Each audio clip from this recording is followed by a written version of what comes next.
Sup, my fellas. Don't forget to leave feedback, and enjoy the story. A guy was walking down the stairs while it was raining heavily. A lightning bolt hit him. He flew away from it. The protagonist was sitting on a chair and was surprised when he was addressed. The man looked at him and asked how he purified drinking water. Rick smiled and replied that he did it with a special purifier developed by the government. The employer made a note and noted that they would move on to the next question. Looking at the document, he asked why the protagonist chose their company. Rick was puzzled and began to think about the answer, after which he heard that they looked at his resume. He did not indicate any talents or anything else. Putting his hand on the table, the man turned to him and clarified whether the protagonist himself thought it was a waste of time. The protagonist looked at them silently. His face was dumbfounded. The man tapped his finger on the table. Putting his fist to his face, he said that Rick came to an interview at a large company and at the same time he doesn't know how to do anything. They posted this vacancy because they were obliged by the law against discrimination against the untalented. Again hitting his finger on the table, he noted that only in reality things are different. Clenching his hand into a fist, the protagonist thought that this barrel organ about the untalented was happening again. He imagined a dark portal and told that after the world learned about the dungeon, people discovered unprecedented potential in themselves. In his imagination, a crowd of people appeared and noted that they called this power, talent, and it, in turn, led to a sharp leap in civilization. Someone said that the discovery of talent was a blessing for humanity. He himself believed in it. Rick imagined how he was bound in chains and added that until he realized that he had no talent. The man crossed his arms and said that their company was profit-oriented, and that untalented people like the protagonist were useless to them, while the guy said that he had no talent, so at least he should have a conscience. The protagonist bowed his head and asked if they were aware that they were currently engaging in real discrimination. The man was taken aback by what he heard. Rick picked his ear and listened to them shout at him that they were tired of people like him, and that he couldn't have a position without talent. The protagonist raised his head. Looking at his employers, he asked if it was a crime to expect human treatment. He calmly asked for an apology. The guy, with a smirk on his face, asked if Rick should apologize for wasting their time. The protagonist stood up from his chair and noted that they would not apologize. He showed the recorder and emphasized that he had recorded everything. He stated with a satisfied look that there was obvious discrimination against the untalented and an admission of posting non-existent vacancies. Adjusting his glasses, the guy offered to defuse the situation. Rick hit him on the arm. He stated with a serious look that he would see what the Human Rights Commission would say about everything they had said. The guys were scared by what they had heard. He left the company building. Adjusting his tie, the protagonist cried out that he had no talent, but that did not mean he had no pride. Looking at his phone, he read that his request to the Human Rights Commission had been considered. He looked up. Rick stepped on gum. Trying to clean the sole, the protagonist cried out that if people chew gum, they should throw it away somewhere. A stream of water flew into his water. Holding his head, the man asked for forgiveness. The dumbfounded guy looked at the sky and asked what day it was. By evening, the protagonist returned home. He went to the window. Wiping the vomit off the floor, he said that the alcoholics had dirtied his entire window again. Holding a rag against the wall, Rick asked his mother how she was. Sitting on the floor, he asked with a smile on his face how they were feeding them at the hospital, to which he received the answer that it was her fault that he was in trouble, if only his uncle had returned her money. The enraged protagonist screamed that he had told her not to mention that fool in front of him. Stretching out his hand, the protagonist said that if he were not one of those who repay debts, he would have already returned it. He probably fled abroad by now.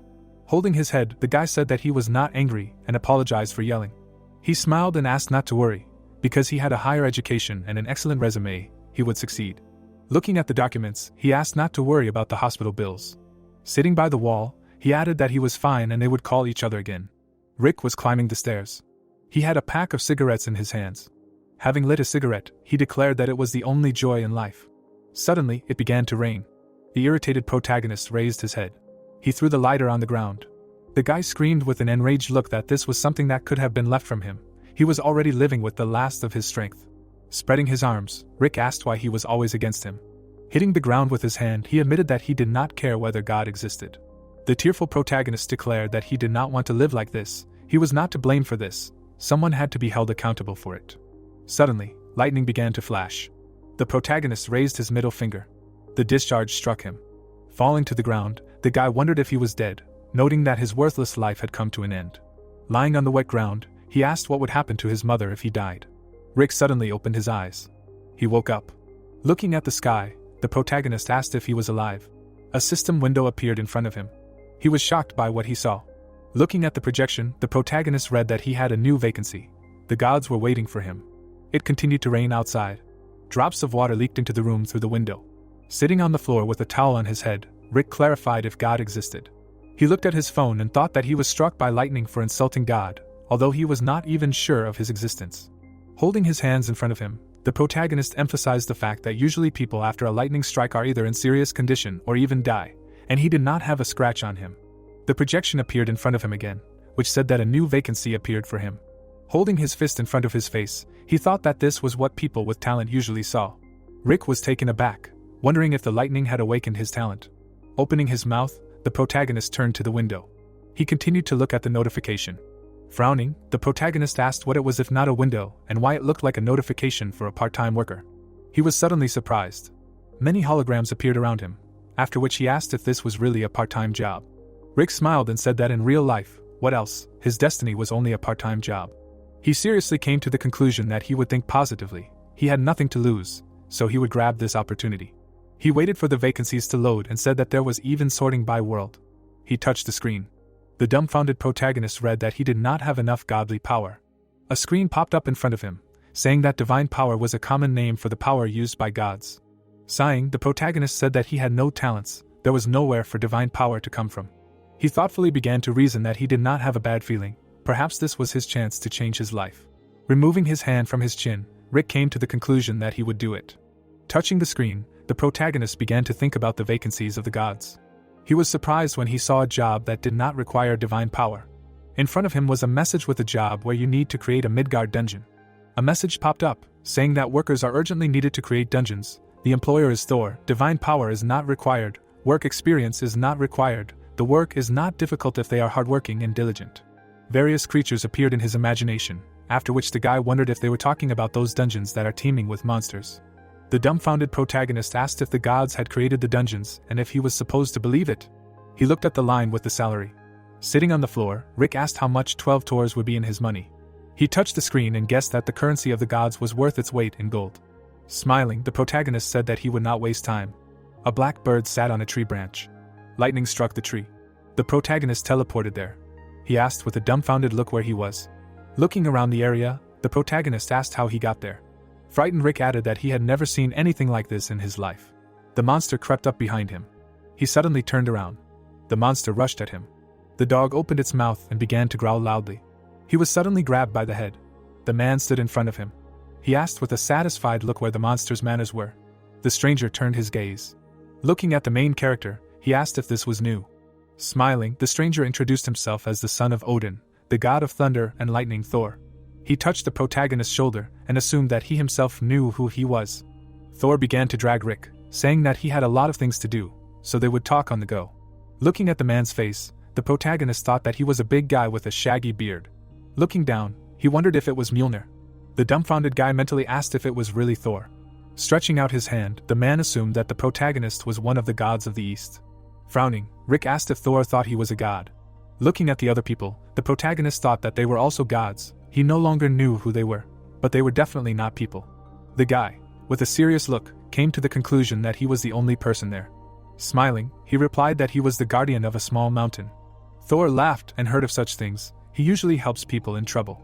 The man looked at him closely and said that the guy was very imbued with human culture. The frightened protagonist paid attention to his clothes. He was walking next to the god of thunder and answered that he often descended into the world of people to find out how he could help. Rick was taken aback by the question of whether he was okay with it.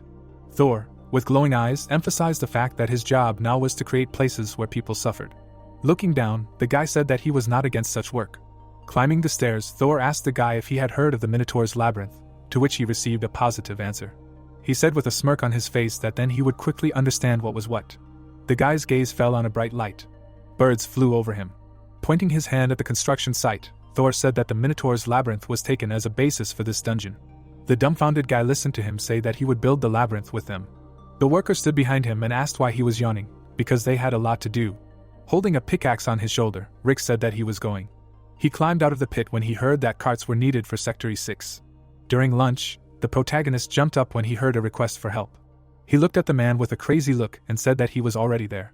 Someone from behind told him that Rick should have been more careful. He should watch out so as not to fall through. Turning around, the protagonist with a smile on his face replied that if he fell through, it would be worth getting him out. The man looked at the boxes and noted that they were finished for the day. The monster looked at him and asked how he liked this kind of work, to which he received the answer that it was just physical. The protagonist followed the man, who said that everything was sorted there, so they would go to the cart, catch their breath, and then go to the next point. Sitting in the cart, the stranger asked if all the gods in the East were such enthusiasts, noting that he was already being praised to the fullest. Holding his head, the protagonist replied that he was embarrassed. He thought with a satisfied look that he had 200% communication skills. Looking at the man, the guy noted that talent was not needed, communication with the gods would bring much more benefit. The man began to leave, saying that they were leaving and would go from there themselves. Having hit the beast in the stomach, he noted that if they trusted this blockhead, he would demolish all the mines along the way. Turning around, the stranger screamed for the protagonist to watch where he was stepping. Looking at the symbol on the slab, he told that it meant that there was a mine there, so he should watch his step. Pointing his finger at the slabs, the man said that these were also mines. With a puzzled look, he asked if he had never seen anything like this before, noting that this meant that it would be a lesson to him. Holding the box in his hands, the man stated that Rick himself knew that lately the higher gods required people to pass some kind of entrance exam before hiring them, and lower-level gods like them were not supposed to do that, so they were doing this kind of work. He pointed out with a satisfied look that the dungeons were constantly being built, so they had a lot of work to do. Looking at the protagonist, the monster noted that the guys in front of them had started creating a room a couple of minutes ago, and it seemed to be finished. The protagonist's mouth fell open in surprise. Looking around the room, he asked if they had built it in a couple of minutes. Frowning, he wondered in his mind how they had built such a colossus. Rick put the box down. The man began to open it, and told him that there was something in it that would make this place a real test. The guy looked into the box. He touched the object and asked if it was a round stone, to which he received the answer that it could, and looked like a normal stone, but spiders would emerge from there. Pointing to the many cocoons, the stranger said that when they all hatched, this place would become a real headache. Surprised, Rick asked what kind of monster it was. Looking at the shackled creature, the man said that it was a lizard man. Pointing his finger at the monster's throat, the protagonist clarified why this part was transparent. He listened with a smile that they needed to be careful, the monster was not ready yet, besides, this was a vital point, to which he replied that he did not know this. They came to the next room and the man said that goblins were hiding there. As they walked along the corridor, the stranger said that those who reached there would essentially find themselves at the finish line. The protagonist shifted his gaze. He saw a goblin. The guy was looking at him intently. The goblin suddenly opened his eyes. He pounced on Rick. The guy was lying on the floor, shaking with fear. The man laughed and said that the monster was just fooling around. Looking at the goblin, he added that when the construction was finished, it would be a completely different matter. Goblins are very smart creatures, so it is difficult to deal with them. Frowning, the protagonist agreed with these words. They approached the gate. Looking at the door, the man said that the final boss was there. The protagonist's gaze fell on the bull's head. Thor came there and called out to Rick. The guy bowed, saying that the work was going well thanks to his efforts. Holding his chin, the god of thunder clarified whether they had already quartered all the monsters. The man stretched out his hand and said that only the very last one remained. Raising his hammer above his head, Thor said that in that case the workday was over. The dumbfounded protagonist asked what the hammer was for. The god, with a smile on his face, cried out that Rick should tell him next time what kind of dungeons they had in the east. He hit the protagonist. The guy returned to his apartment. He was lying on the floor and covering himself with his hands. The dumbfounded guy said that it was a farewell to work, and he had already thought that Thor was going to punish him for lying, that he was not a man. Looking at the calluses on his hand, he noticed that it was all real. Tears came to his eyes while the protagonist said that it was not a dream or a hallucination, but a real awakening. Ecstatic Rick cried out that he really woke up. A message popped up that his salary was credited to his account. The protagonist was shocked by this. He touched the projection with a trembling hand. The surprised guy waited for the god's store to load and clarified what all this was. An image of a spear appeared in front of him. The protagonist turned his attention to the armor of the Nemean lion. He looked with interest at Freya's necklace, which allows you to move between worlds. The surprised protagonist said that this is really a god's store. He imagined the cards with the powers of the gods and wondered if he could buy all of them. He was shocked. Rick imagined himself surrounded by people and noted that then he could become a god in a human body. The fan blew on him. The guy turned it off. The protagonist said with a smile on his face that there had been changes in his life. He looked at the red projection with a sad look. Looking away, the protagonist said that he expected this. Looking at the screen, he said that the cheapest item cost 70,000 tors, which was very expensive. Exploring the store, Rick asked what he could buy. The dumbfounded guy came across a list of talents. He noted with a surprised look that he could buy a talent. Biting his finger, the protagonist wondered how much it cost. His gaze fell on an SS-level talent, the price of which was 12 tors. He widened his eyes and asked loudly if talents were worth 12 tours when powers were 70,000. He sighed when he read the discussion that gods don't need talents because mortals use them. The furious protagonist yelled that they were too greedy because it wasn't just a talent, it was an SS-level talent for free. Tapping the screen, he selected the swordsmanship talent. Holding his chin, the guy emphasized the fact that he liked to play with the sword as a child. He exhaled, saying that there was no need to think about it and buy it. A bright aura enveloped him when he read that the swordsmanship talent was successfully acquired. Looking at his hands, the protagonist wondered if he succeeded. Clenching his hand into a fist, Rick stated that he worked hard to get at least an F-level talent and got it so easily. He imagined a box of gold when he read that he was getting a gift of the same level as his purchase. Closing his mouth, the enthusiastic guy asked if they would give him anything else of the SS level. Touching the screen, he chose a talent for fighting as a gift. The joyful protagonist began to shout that he could now use both fencing and fighting. He suddenly felt sick. Everything went blurry in his eyes. The guy began to fall. He looked at his hand. Frowning, Rick thought that his whole body hurt. While he was lying on the floor and suffering from pain, a message popped up that his body was being strengthened to use talents. Veins appeared on his body, after which the system said that it was increasing the volume of his lungs and muscle strength. He lost consciousness. The protagonist imagined his mother in front of him. She said with a smile on her face that she was very sorry. It was because of her that he would have problems. The guy suddenly woke up. Getting up from the floor, he noted that he had dreamed of his mother. The guy got scared and asked if it was all a dream. Stunned, Rick shouted for a window to appear. He read that he had 2 talents and the position of a lower-level god. The puzzled guy noted that because of this he was able to work in the dungeons. Sighing, the protagonist said that the once untalented now god, life is an unpredictable thing. His mother called him. The happy guy said that he had good news, and Kate asked him not to come to the hospital under any circumstances. The puzzled protagonist again listened to the request not to come under any circumstances and not to worry about her. Having risen to his feet, he heard how the doctor asked if this was Mrs. Kate's guardian, to which he received a positive answer. Rick was taken aback when he was told that the situation was serious. A dungeon had appeared near the hospital. They tried to reach him, but the phone was unavailable. The protagonist's phone was lying on the floor. The guy, looking dumbfounded, ran to help his mother. Beads of sweat were running down his face. A helicopter was flying over the buildings. The military gathered on the street. The reporter held the microphone in front of her and said that they had arrived at the scene. As the viewers could see, there were signs of a dungeon everywhere. The man held the loudspeaker in front of his mouth and shouted that people were not allowed in there. Everyone should move away. A taxi pulled up there. The protagonist got out of the car. His gaze fell on the crowd of people. Frowning, the protagonist asked what was going on. Using the skill, concentration, he focused on the soldier. The man was waving his hand. Looking at him, Rick wondered if he could see his face from afar so well. He turned his attention to the people who were discussing that the government was calling all hunters. The soldiers were saying with a serious look that they needed hunters with 8 stars, because this time the dungeon was especially dangerous. The protagonist heard the words of every person around him.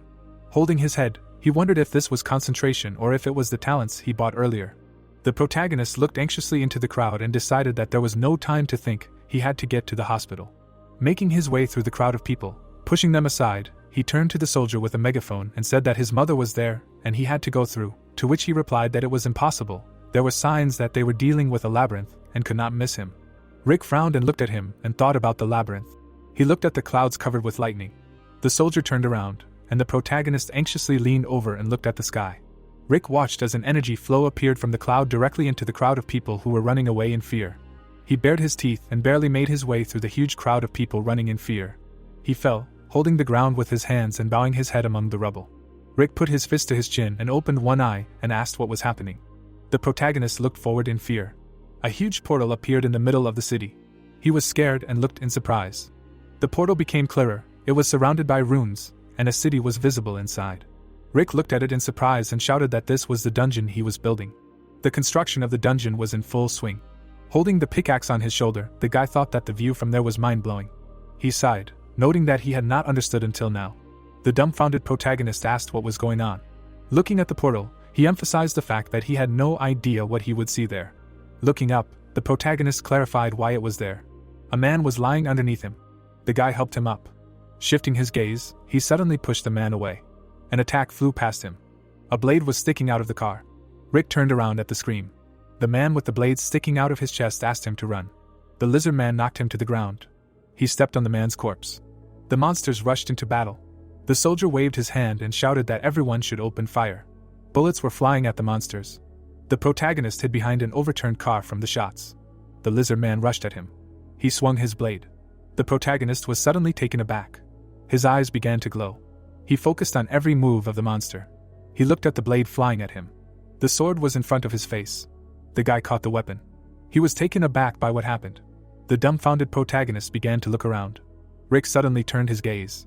The monster was preparing to throw the blade at the man. The man closed his eyes in fear. Looking at him, the guy frowned. He suddenly got to his feet. The protagonist knocked the monster to the ground. The surprised soldiers shouted that they should hold off on fire, because there was a civilian there. The lizard man surrounded the protagonist. He was shaking with fear and thought that he had acted on emotions, but now he did not know what to do. The monster pounced on him. Suddenly, concentration was activated and he dodged the attack. A smile appeared on his face. The protagonist turned around and noticed that another monster was running to attack. Standing between two lizardmen, Rick wondered what the concentration skill was, as if he had drunk 100 cups of coffee. He looked closely at the movements of the monsters. The guy rushed into battle. The protagonist swung his fist. A notification popped up that the talent for battle had been activated, after which he launched a series of attacks at the lizard man. The monster flew away from the protagonist. Its eyes were shining brightly. Rick noticed more opponents and emphasized that there were two left. The monster swung its blade. The protagonist dodged the attack. He suddenly shifted his gaze. Swinging his leg, he hit the lizard man on the head. The monster was running at him from behind. The blade left a mark on the asphalt. The protagonist turned his attention to it. He dodged a powerful attack. The monster looked up, taken aback. Rick jumped over it. The guy pressed the enemy into the ground. The military were shocked by what they saw and said that it was impossible. Looking at the protagonist, they began to discuss that he had just taken out a lizard man with his bare hands. The man stepped forward. He looked at the protagonist with a smile on his face and asked what guild he was from. The stranger approached him and said that his face was unfamiliar to him, but he was good. Extending his hand, he introduced himself as Felix, from the Sandgun Guild. Rick shook his hand and said that he was working alone. Pointing his finger back, Felix said that they had come to clear the dungeon and invited him to come with them. Looking at the portal, Rick thought that he was no longer an ordinary person. Looking at the hospital building, he noted that if he did not stop the monsters now, they would continue to appear. Clenching his hand into a fist, the protagonist came to the conclusion that this was a trivial matter. He set out with a serious expression along with a group of hunters. They found themselves in a dungeon. The guy touched the wall. Opening a secret door, he noted that they needed to go there. Felix exchanged glances with his subordinate. Looking at the guy's dagger, the protagonist thought that he was glad that he remembered all the passages, all thanks to the fact that he had walked along them hundreds of times. The man turned around when the guy asked him to wait. The protagonist, with a serious expression, said that he would lead from there. The stranger, with an angry expression, was indignant that this was nonsense. He had no idea where Rick had come from, but he should know his place. Standing in front of the corridor, the protagonist said that there were traps and mines further on. That's why he was talking. Felix laughed and replied that he was grateful for the concern, but he thought that the advance group had already taken care of everything. Picking up a stone from the floor, the protagonist clarified whether this was true. He threw the stone into the corridor. A multitude of blades emerged from the floor and crushed the cobblestone. Looking at the multitude of blades, the central character emphasized that he was sure that the advance group had not yet been there. Touching a plate on the floor, he said that this one was activated under pressure, and the swords were cast from a special alloy. They would pierce most armor like some kind of foam. Everything is simple, but much more dangerous than they think. Rick was taken aback when they asked him how he knew all this and thought that they should not know that he helped build it. The main character was sweating and answered that it was a company secret. The guys began to follow him. The protagonist suddenly stopped. He took a torch from the wall. Looking back, the guy said that it would be even more dangerous further on. Moving along the cave, he held the torch above his head. The hunters were scared. They saw a spider symbol on the gate. The stranger crushed the spider and wished him death. He frowned and noted that he had gotten his entire boot dirty. Looking at his comrade, the guy said that the web that was everywhere there, not only their connection, but also traps, it was easier to burn everything. Rick, with a smirk on his face, heard the guys behind him discussing that they did not know if they could trust him, because he could be a spy from another guild who was trying to disrupt their operation. He looked around the corner. Looking around the room, the protagonist thought that he had unloaded a bunch of spider eggs in this room. Holding a lighter in his hands, the protagonist noted that he knew where they were hiding, but there was no point in complicating things. He just needed to burn everything there. The hunters brought torches to the web, saying that they would burn everything there and continue. A message popped up that concentration had been activated. Frowning, Rick heard the man asking for help. He grabbed the hunter by the shoulder and ordered him to stop. The guy with the glowing eyes said that they couldn't handle it with fire, because there was a person there. Felix walked in front of his subordinates and said that signs of survivors had been found in the stone chamber, and that their priority now was to save people. Frowning, he said that as soon as they entered, they needed to line up in a defensive position, because they didn't know what condition the survivors were in, so they should refrain from long-range attacks. Looking at Rick, the guild leader said that he didn't know how exactly, but this young man knew where the survivors were, and the support group would act under his command. Taken aback, the protagonist wondered if Felix had appointed him as a commander, but he had never done anything like that. The girl walked past her comrades. She looked at the protagonist and turned to him. Rick turned his attention to the girl, who extended her hand and said that thanks to him, they had gotten to this place without touching a single mine, and that they were counting on him. The guy stood in front of her and was surprised. Shaking her hand, the protagonist replied that they would do everything possible, but the problem was that the stranger stood in front of him and asked him not to worry, because he could just tell them where the survivors were, they would figure out the rest, it would be easier for everyone. Holding the back of his head, he agreed with her. He asked her to let go of his hand with an embarrassed look, and the girl asked if he was using a weapon. Turning around, she emphasized that it wouldn't hurt for him to have a sword, or even two. Adjusting his hood, she noted that she would go. Holding his chin, Rick mentally wondered if she called him by name. He looked at the warriors who began to take their positions. They entered the room. Felix moved ahead. The protagonist was suddenly taken aback. Raising his head, he cried out that there was an enemy from above. A huge monster was watching them. The spider landed on the floor. The guild leader rushed into battle. Felix began to strike the spider many times. He cried out in shock that he couldn't get lost. The protagonist began to run away and told the support group to follow him. His eyes began to glow. The protagonist saw blue energy stretching along the corridor. He turned his gaze. Rick turned his attention to the people bound in the web. Looking at them, he cried out that there were survivors there. The hunters began to free the hostages. They helped them get to their feet, but monsters appeared in front of them. Turning around, the guy cried out that he knew a safe place and needed to follow it. Turning around, Felix admitted in his thoughts that he was tormented by doubts. He killed the monster with one blow. Looking back, the man thought that the guy knew the passages and structure of the dungeon, and even where to look for survivors. This is a talent he had never heard of before. The hunter held a document in his hands and said that there were casualties. People should be evacuated from the dungeon. Standing in front of the commander, who had a smile on his face, he said that all the survivors had been evacuated. There were casualties, but the injuries were minimal, to which he received the answer that this was a good start. They would continue in the same spirit with those who could still fight. He looked at the protagonist and noted that he would like to talk to him. Rick approached him. One of the hunters was furious about this. The protagonist walked down the corridor. Felix looked at the wounded and noted that taking into account the 2 police officers and hunters, a total of 10 people were trapped, including members of their advance group. Holding the back of his head, the protagonist asked not to thank him. He was taken aback by the words that he had a great talent. One would think that he had built the dungeon with his own hands. Felix laughed and added that he was joking. Frowning, Rick noted that they needed to quickly gather everyone and continue. They approached the next gate. Looking at the door, the protagonist said that there were goblins there. Standing in front of the doors, the hunters asked again. Crossing his arms, the guy listened to the guys discussing that they thought that there was a boss further on, and they were even somehow sad. He thought with a serious expression that he did not know how to deal with them and hoped that the concentration skill could help. Putting his hand on his chest, the protagonist asked permission to go there alone. The guy patted him on the shoulder and said that their leader praised him so much that he believed in himself. As for the goblins, they were masters. If Rick was scared, he could wait for them there. Felix approached him and said that he also did not really like sending him there alone. Stretching out his hand, the protagonist replied that he had no choice and they would have to obey him when they went inside.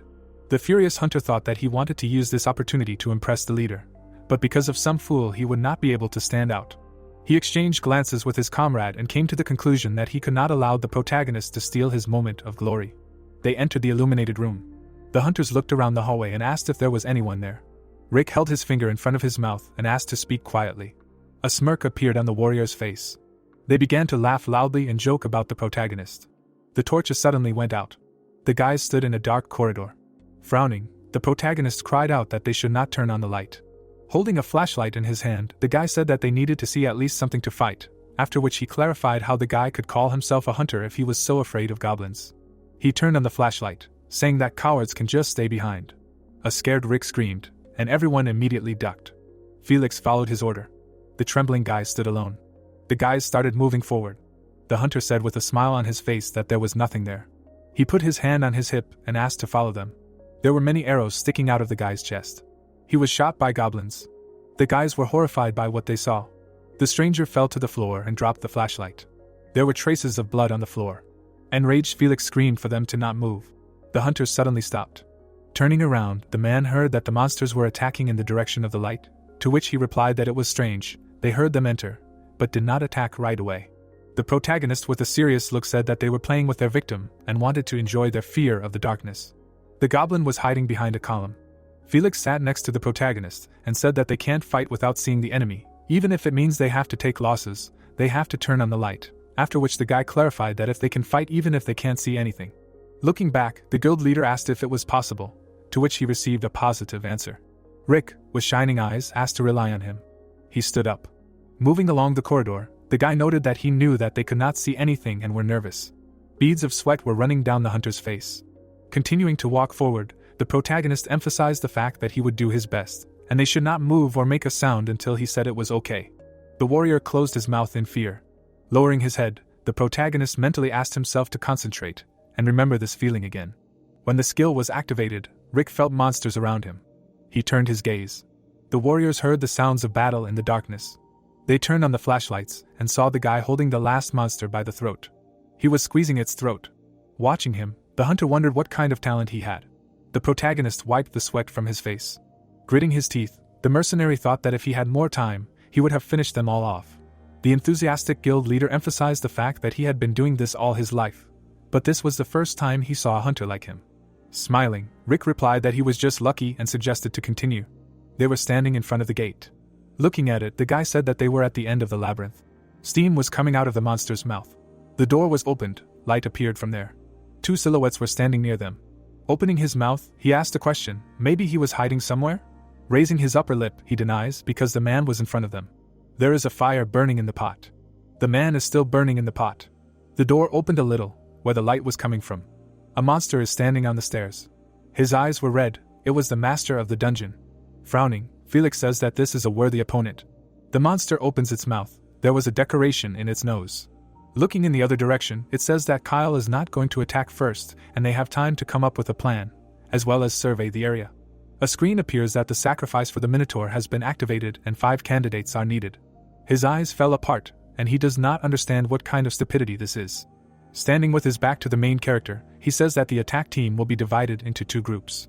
Rick puts his hand to his face and thinks that there must be a hint on how to get through without problems, and it is good to find information. Turning his head, he asks to wait. Opening his mouth, he says that he has a solution to bypass the boss. Frowning, he asks, seriously? Not far from them, someone squeezes his hand. Grinning his teeth, the guy says that the fool is stealing his opportunities. Then he moves away from them, because he cannot look at this. Kurt stands near the column and looks at the monster. Taking a crossbow in his hands, the man thinks that plans are for weaklings and does not intend to obey them. He points the weapon at the monster and says that you need to shoot once. Then he wants to step on the slab to get closer. A smile appears on his face. The protagonist turns his head. The man sees a guy near the column and shouts to stop. Smiling, the guy realizes that it is that fool again. Opening his mouth, Kurt says that he just wants to take the entire reward. The guy takes a weapon in his hands to destroy the enemy. The floor begins to glow near his foot. A danger screen appears, because they got into the boss room of the labyrinth, and the fools of the scapegoats will be chosen automatically. There are stones on the floor. Open-mouthed, he asks a question, what is this? 2 guys also move. The man in the hood says that we need to go to help. He brings his hand to his face. His eyes look up. Felix is standing next to him and asks a question, what did he do? Looking up, the guy says that now is not the time to sort things out. A monster is standing next to them. His eyes were angry and red. The guy raises his head and screams. The protagonist closes his eyes. The man grabs his head from such a noise. Kurt is sitting on the floor and making sounds. Circles appear around him. Knocking on them, he asks to let him out. Suddenly, the monster breaks the floor around him with his hoof. The guy bares his teeth from this. Kyle makes a blow, but the man took his comrade. Then the guys stop on the floor. Holding a weapon in his hands, he shouts for everyone to take positions and remain calm. He runs at the enemy and says to act according to the plan with all their might and let them line up while he distracts. The monster swings at him. He runs away from the blow. We see how they jump from the floor. Flying into the air, he says that he will get it now. Kurt runs at him and makes a blow.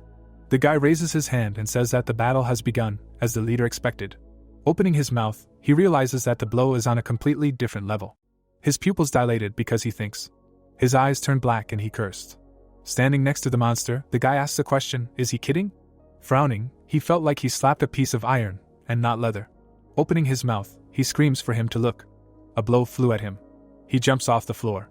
An attack flies past him. Felix runs further with a weapon in his hands. Opening his mouth, he says that the monster cannot turn around. The guy holds his shoulder, which is bleeding. Kyle holds a weapon in his hand. Opening his mouth, he asks the fighters to surround him. The man with the cloak runs at him. He jumps off the floor. He stands behind him and is asked to find out weak points. The protagonist stands behind and the man thinks that he is definitely experienced, since he showed up in the dungeon. The monster turned to him, and we see a purple aura. There was a circle drawn on his chest. A blue aura is approaching Rick. The hand of the man holding the weapon was also in it. His pupil begins to move sharply. Thor is standing behind the monster, because this is his power. Opening his mouth, Felix says that the guy is planning something. Then the guys run to him. Opening his mouth, he asks to stop, because it is dangerous.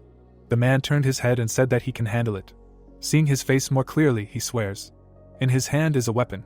The protagonist attacks the monster. He bares his teeth, sweat is pouring off him. His head was turned from the blow.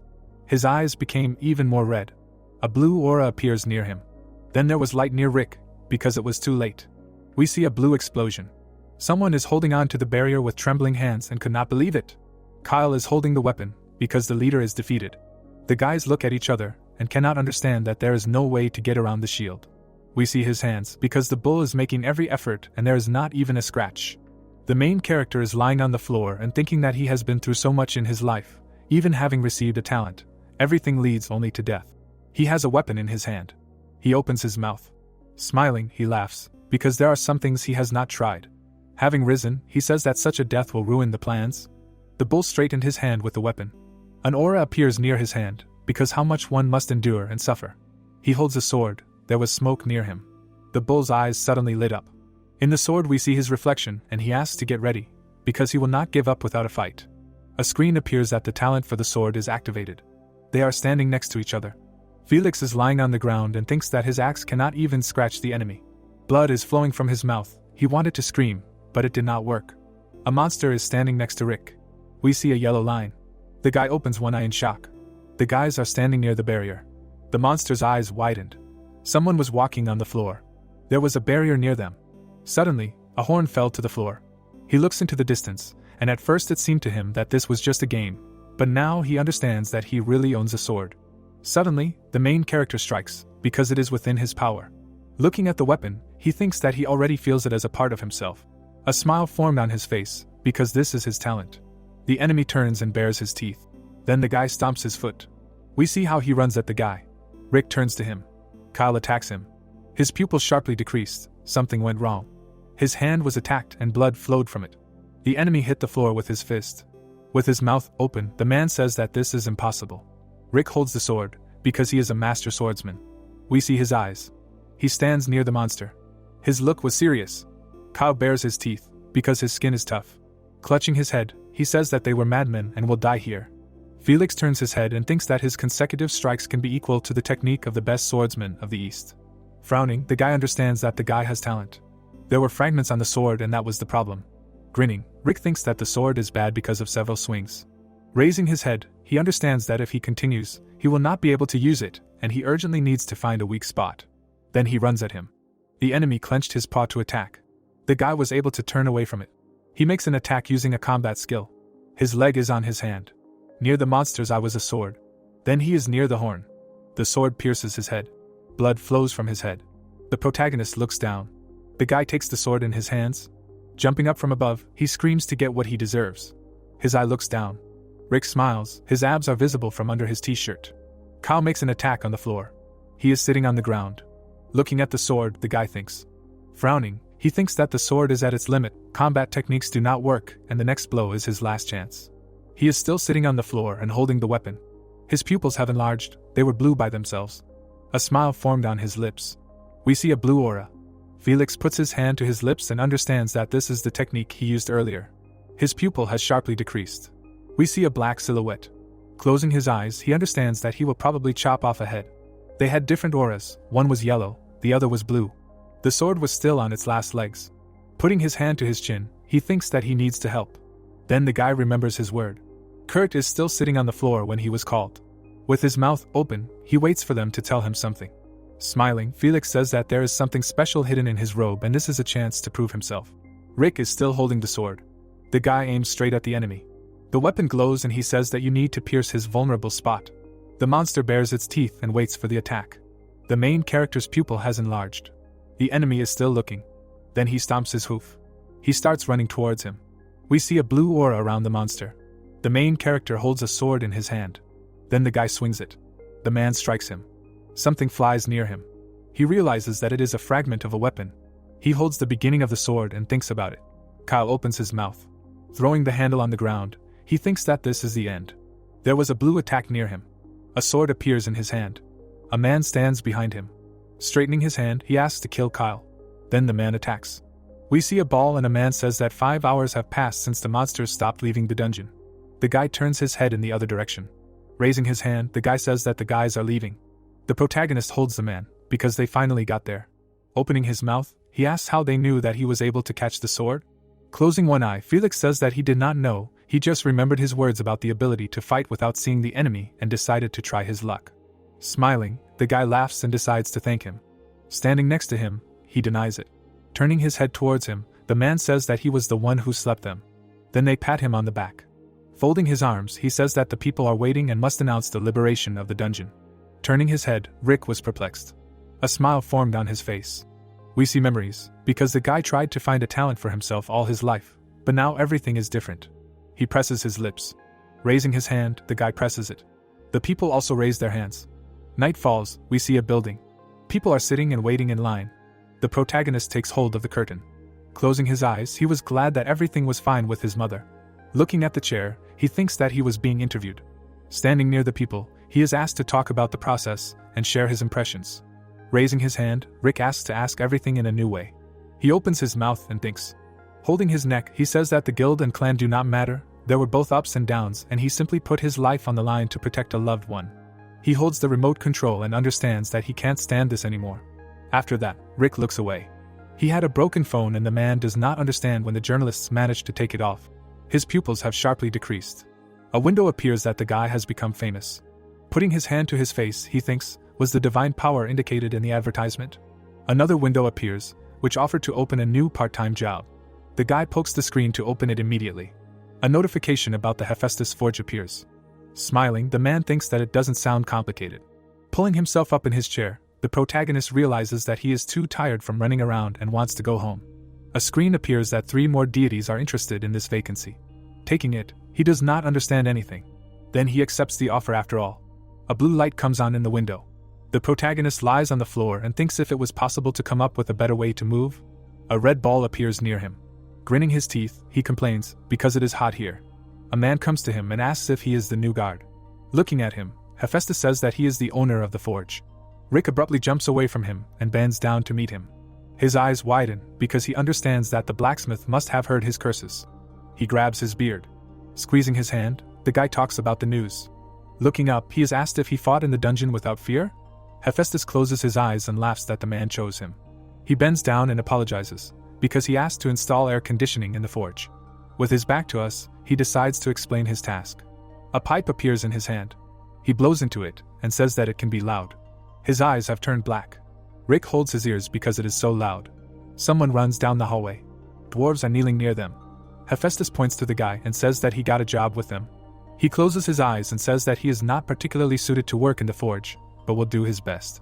Raising his head, he asks not to be modest. Approaching him, the guy says that the dwarves have nimble fingers and they are difficult to work with. They are like small animals and dogs. We see a small dog that growls. Then he takes a column and says that very often something gets lost when switching to another job. He grabs his head, because last week a pendant went missing. Closing his eyes, he says that the dwarves stole something that wasn't even his. We see a man with a beard, because they don't look like skilled thieves. He decides to take something from the bag, because he gives it to him just in case while he's on Olympus. Rick takes the item. It was long. A screen appears saying that it's a club made from a branch. He looks into the distance, because he was in shock. His pupils dilated because it was too much. A smile formed on his face. We see a portal near him. Raising his hand, he says that it's time for him to leave and that he shouldn't get bored. It was very bright around him and he asks what he should do in this hole, because nothing was explained. There was a smile on his face and he asks, is that the only thing that worries him? There were smiles around him, because everything will be fine while he's strong. Someone is holding a hammer behind him. Turning his head, he realizes that the greeting is over. His eyes were white. Remembering himself with the club, he understands why they gave it to him. With his mouth open, he asks why they don't calm down and just forget about everything. We see his face, because he just recently got his hands on a cool weapon. The guy holds clubs in his hand and says that weapons can hurt. Then he was surrounded by weapons. Sweat formed on his face. The gnome smokes a cigarette, holding it in his hands. His eye turned black. The guy opens one eye and realizes that he survived. The gnomes are standing near him. Grinning his teeth, he calls them fools. His hands were tied. The guys look at him and realize that he woke up earlier than he should have. Sitting on the floor, he says that they are probably tired of living. There was a black silhouette near them, because they think that everything will remain the same after what they did. We see their chests, and they were given one last chance. When suddenly, they laughed very hard. His eyes widen sharply and they tell him that he is thinking of scaring in front of Hephaestus, and if they were afraid, they would not have gotten involved in this. Another gnome appears from the column and says that everyone has taken the valuables. Rick had a knife in his hands. We see their legs and they think that they sent such a fool for extra work. Oliver approached him when he was told that he would feel sorry for him. The guy looks at his ally and laughs. Suddenly, the ropes were unraveled. He takes up a weapon. They turn to look. The protagonist attacks them. After beating them, he ties them up. Waving his hand, Rick says that his arms were twisted badly. There was a knife in his sleeve. We see the girl who said to always carry a weapon with him. He opens his mouth. Near his hand lies a necklace. We see silver bars. The man raises his hand and shouts that all the minerals have been loaded. With folded hands, he is told that more armor has been loaded. Henry opens his mouth and says that now is the time to leave. Two guys look at the minerals. The commander-in-chief of the gnomes stands near them. The guy clasps his hands and says that they are a tribe endowed with the spirit of the burning mountains. The protagonist stands near the ingots. Chuck clasps his hand and says that they work for a reward, but this hurts his pride. Tears flow from their eyes, because the guys have never been properly rewarded and Hephaestus humiliated them. Opening his mouth, he says that they will now avenge their suffering. After that, the guys raise their hands. Grinning his teeth, Rick thinks, what kind of herd of bald people is this? When suddenly, the box closed near him. The guys turned to him. They now had weapons in their hands. The protagonist ran to the column, because they started shooting. He holds his head and does not understand how the gnomes learned to shoot. There was a smile on their faces. Chuck looks at the column, because he needs to go out already. He smokes and understands that apparently the peepers died. He raises his head, releasing smoke. The guy opens his mouth and they say that from now on they will clean out the forge entirely. He sits and is told that he will be given a choice. Chuck smokes and says that he can help them loot the place and will become an accomplice. He purses his lips and is told that there is a second option, that he will return, pretending that nothing happened. The guy squeezes his hand and is asked to think about it, because he would be a fool if he agreed to a few cents, which he calls a reward. We see the guys who were talking about the god of the mountains. Grinning his teeth, he thinks that he will not be able to take such part-time jobs in the future. Suddenly, they tied him up, because they did not have iron for the work and decided to take him. The guys smoke, because they had to fight them. Tears flow from his eyes, because he thought that this would be just a cool part-time job. Chuck smokes a cigarette, and an idea comes to him. He raises his hands and is told that he made the right choice. His look was serious. The man still holds the cigarette, and is asked if they are not partners of Hephaestus. Opening his mouth, he asks why go so far, what if they find out? The guys look in one direction and they are told that he is the 12th god of Olympus and they can anger him. Raising his finger, the main character calls them fools. Suddenly, a bullet flew past him. Henry holds a gun and asks him to close his mouth, to watch his language. The guy grabs his head and trembles. He continues to shoot at him. Chuck clenches his hands and goes to him, because it is time to take him out of the world. He sits on the floor and they tell him that he knows nothing. He smokes from cigarettes and decides to tell him something. His eyes widen and they tell him that Hephaestus is not a craftsman or a master, but just trash. The guy looked and was silent. Raising his head, he is told that Hephaestus is trash. The boys work, because then a man came and said that the sword is magnificent. He raises a finger and offers to work with him, becoming his slaves. Rick opens his mouth and asks a question, were they forced to serve? They sit and play cards, because they were initially told that they do not need to pay for using the workshop and can do whatever they need in their free time, except for working 6 hours on weekdays, but did not notice how their own souls of craftsmen were torn to pieces. He raises his hands and screams that all this should belong to them and Hephaestus just planned it all. His pupils shrink from such words. He grabs his head and says that when he realized this, there were no more dwarves here filled with the spiritual power of the craft. The guy clasps his hands near the crowd and says that they were going to carry out well-deserved revenge. Rick opens his mouth and says that he understands their feelings. He asks again, frowning. There was a drop of sweat on his face, and he says that the one who wanted to destroy everything because of jealousy of the achievements of others is trash. His eyes turn black. Raising his hand, the guy asks him again. Standing up, he asks to stop. Open-mouthed, he asks to listen to him. He holds a cigarette in his lips, and they tell him that they will just become thieves. The guy frowns, because the great craftsmen were famous warriors. Holding a club in his hand, he says that there is another way to restore justice, and this is a weapon made by Hephaestus. They hold a gun and they are told to forget about these toys and fight him with the one made. Open-mouthed, he asks to beat the warrior, and this will be a way to repay. Chuck looks down and remains silent. Grinning, Henry asks how dare someone who is on the verge of death joke with them? The man raises his hands when a gun is pointed at him. Tears are streaming from his eyes. Smoking a cigarette, he asks about the escape. Raising his hand, he says that he is good with words. Tears are still streaming from his eyes. Standing with his back to us, the guy says that he will fight. The guy takes a stick in his hands. His eyes widened, because he will be beaten for his statements. He puts his hand on the floor and decides to grind the bones into powder. Then Chuck stomps his foot on the floor. In his hand was a hammer. Frowning, he allows it to parry the blow. Grinning his teeth, the main character is silent. Then he jumps from the attack. Widening his eyes, he calls it madness. He looks in the other direction. Not far from him, a column was falling. We see that it has completely collapsed. The guy throws the cigarette butt on the floor and says that he looks surprised. He still had a hammer in his hand.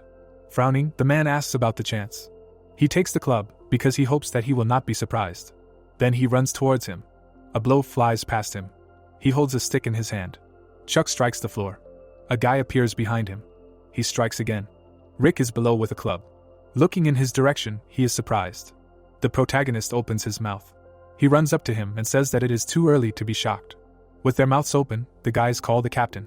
The guy sees a trace of a boot on his shoulder. Smiling, he says that this is ridiculous. Then he moves away from him. Straightening his arm, he says that he was kicked with a boot for the first time.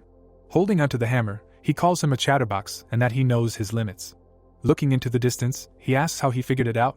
Frowning, Chuck says that he has never heard or seen anyone use such a blunt weapon. There is a monster near him. Taking hold of his shirt, he says, when was the last time his heart beat so hard? Henry widened his eyes, because the guy is equal to the boss. His gaze was serious, and they ask him for forgiveness. We see the object, because they will take into account its strength. He holds a hammer, because he wants to apply all his power. Raising his hand, he offers to try. Chuck runs at him. Baring his teeth, he swings. The guy is standing not far from him. We see how Rick was able to hold his blow. The club passed over his weapon. Then he jumped up behind him. The blow passed near him. Chuck takes the hammer in his hands. There was a smile on their faces. The guys are watching this fight. Their eyes widened, because their hearts were beating hard. The guy is standing behind him. His eyes turned red. We see his nose, and Chuck himself remembers the vibration of the air. Henry is crying from the roar of metal. We see the hammer, because these are the familiar sounds of a forge. He opens his mouth, and the fire ignited by the hammer in the guy's hands literally hit their souls. A smile formed on his face, because his soul is like a forge. Hephaestus stands near the guys and shows where the guys will work. The guy is standing next to a small sword, because they had big dreams.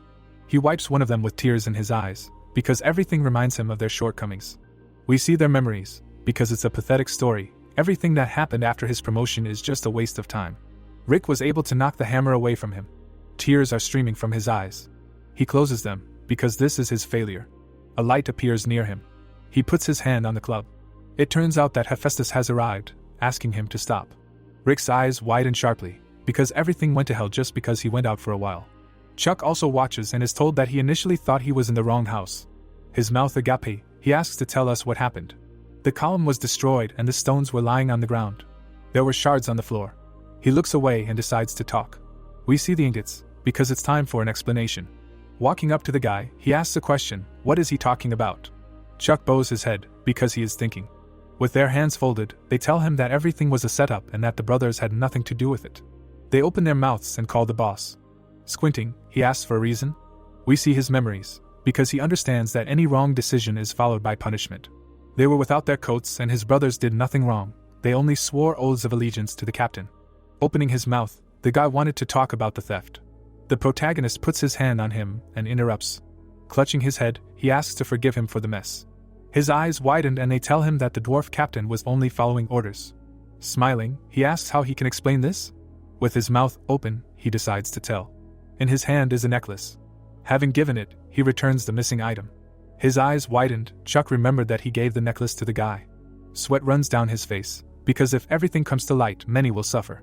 Rick closes his eyes and says that Chuck helped him and his errand took up all his time, so he sent the captain to the warehouse to check on the items in storage. The guy opens his mouth in shock. Henry and his friend were surprised. He holds his knee when asked if it was true. His eye is red and he thinks about what to say. Hephaestus squints his eye. The guy had a drop on his face. He opens his mouth and laughs because he didn't care because he took great care of the forge. The guy exhales and says that he is flattered. Then they put a hand on him. They smile and call him a great guy. He closed his eyes and understood why the man liked him. He opens his mouth and thanks him. Chuck reaches for the hammer. Looking away, he was worried that the guys had lost all motivation. We see the weapon, because the sound of the hammer hitting was heard even in Olympus. The man takes it in his hands. Chuck looks up, looking at it. They hand him a hammer and say that it is the best weapon ever made. Tears flow from his eyes and he is told that his work was supervised. The other guys are also crying and they are offered to continue working. Opening their mouths, they call Rick. His hand was in the portal and he says that hiring him was the best decision, because not only did he cope with the work in the workshop, but also helped in the search for the necklace. We see a chest that they ask to accept. Holding him by the shoulder, he says to accept a small gift as a token of gratitude. Tears flow from his mouth, because this is possible and there is a special reward that is given for passing SS levels. The guy takes it and they tell him that it would be impolite to refuse. Opening it, Rick says that he will gladly accept it. He looks down and is surprised. There was some kind of animal. Hephaestus takes it and asks to take a closer look. It turns out that it was Charlie the fox. Taking it in his arms, he asks, does he need it? He says words to the animal. The little fox closes his eyes. Suddenly, we see a sword. Rick was shocked by this. Open-mouthed, he asks if he can transform into a sword. Narrowing his eyes, Hephaestus says that it is not just a sword. We see different weapons, because it does not matter, a sword, a spear or a scythe, this is the essence of the weapon, it can take the form of any existing weapon and is approximately the same size. The fox was on his hand, because this animal is precious. Charlie exhales, and Hephaestus says that this is a shame. Leaving him, he says that if he does not need it, he will give it to the dwarfs. Putting his hands to his face, the main character asks how he dares to refuse a gift from such a gentleman. Raising his finger, he says that the failure to refuse was out of politeness. After that, he strokes the pet, because he wants to take care of it. Taking it in his arms, Rick calls it cutie. Charlie sticks out his tongue. The guy was white and fluffy. He starts licking his cheek. A hand approaches the animal. A circle is created to change the owner. Charlie runs along it. Raising his finger, Hephaestus says that everything worked and he still has a few little things. A portal appears near him. Holding a huge bag behind his back, he says goodbye to it. Someone appears behind him. It was Chuck, who asks why he helped them, because they wanted to kill him. With his mouth open, he asks again. We remember the guy, or rather his past. He was in the rain and clenched his hands. He stands all in chains. The man cries, holding a sword in his hand. Then the guy smokes a cigarette. Chuck becomes angry and screams. His pupils became smaller, because they helped him because of the past. Smiling, he asks a question, don't we live in this world to help each other? His eyes look the other way. We see Hephaestus's back, because he guessed everything, but decided to leave everything as is. The man stands near the portal and they ask for forgiveness. We see his black beard. Leaning over, he says that Rick took care of their tribe and let him accept gratitude. A smile formed on his face. The guy also smiles, because he was happy. It was night in the city. The guy is holding a bag in his hand. The light is on in some windows of the building. There was an inscription on the roof, because it's time to earn some money. The man is holding a glass. He was 37 years old. From a young age he worked in the field as a manager for hunters. Last week he was promoted to general manager in the largest agency in the country. There was a red liquid in the glass. Opening his mouth, he thinks that from that moment on he received the best position in Korea and should leave the past, starting to live as an elegant man on par with other aristocrats. Harry straightens his tie, because it was terrible. Closing his eyes, he thinks that a person is made by his position and he needs to be stylish. He frowned, because he didn't understand how. The main character is standing next to him, who brought things for sale. The fox is sitting on his shoulders. We see the main character's body, because he has no armor or weapons. Raising part of his lip, he thinks that he has met people like him and this happens often. Fools imagine themselves hunters and pick up trash in abandoned dungeons. Raising his hand, the guy decides to see him off. They walk down the corridor and Harry shows him the goods appraisal department. He leads him to the man. Various jewelry was visible in the bag. Thomas picks up a club.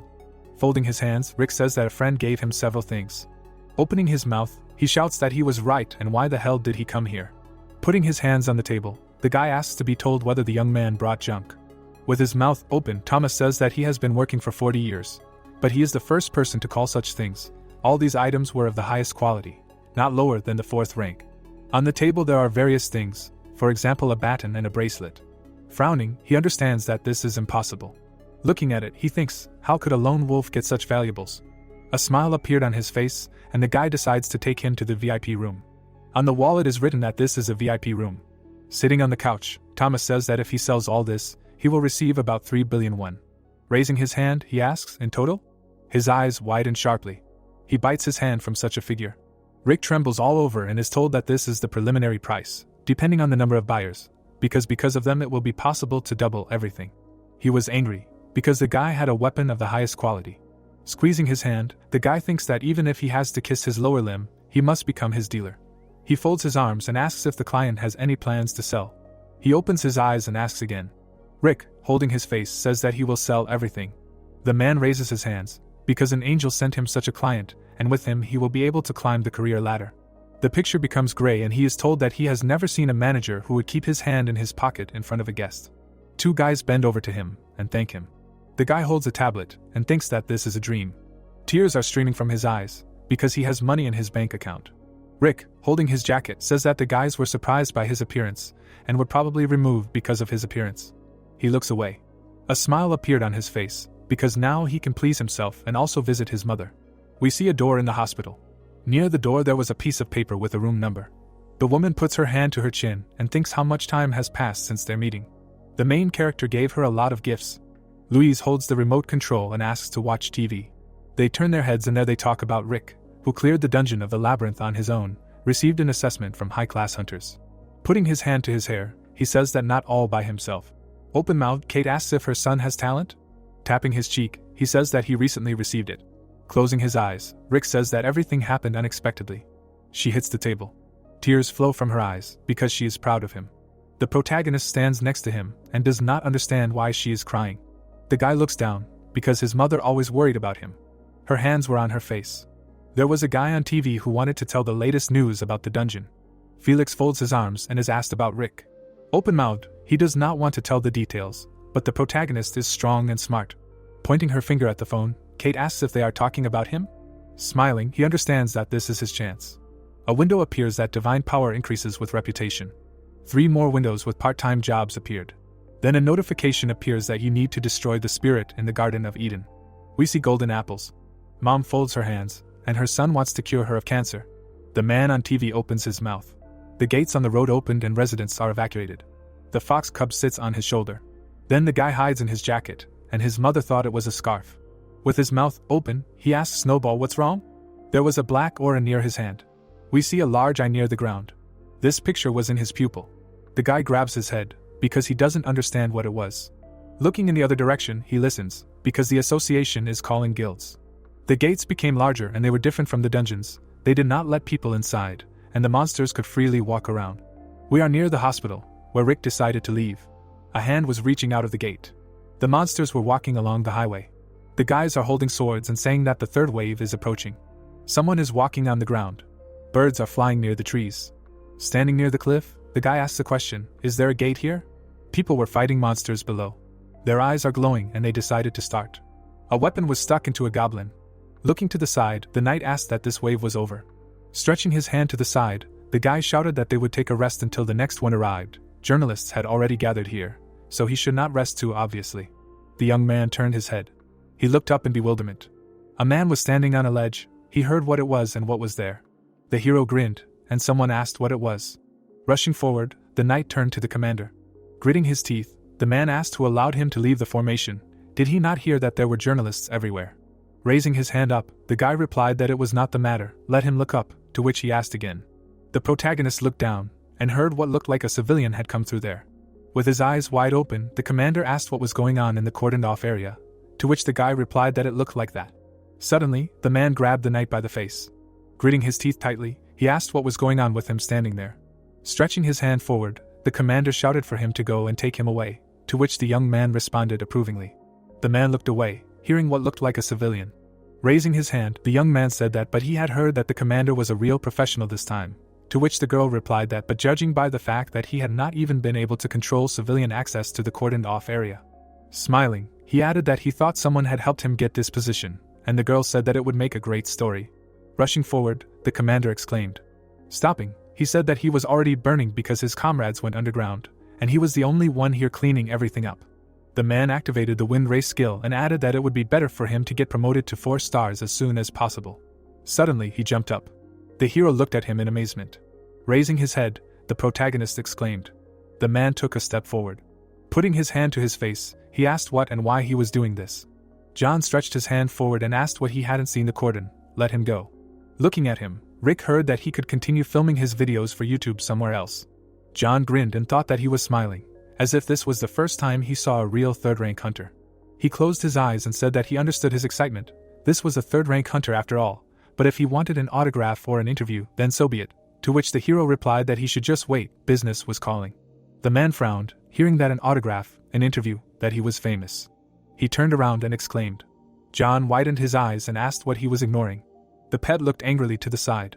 Turning his head, the hero asked what he was ignoring. The thought appeared that this idiot didn't care at all. Smiling widely, the man said that even some bastard looked down on him, and with some little one on his shoulder. Yes, he seemed to be some unknown hunter who was trying to achieve popularity.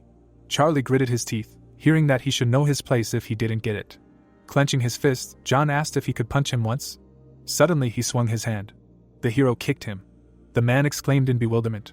Suddenly he began to fall down. The protagonist grabbed his hand. He held him over the cliff. Smiling, Rick asked if he was okay, asking for forgiveness. He didn't mean to, but anyway, is it appropriate for a third-rank hunter to swing his fists at everyone he meets? John looked at him furiously. Grabbing his hand, he shouted that he was just lucky, at least he knew who he was. The hero dodged his blow. He began to walk forward.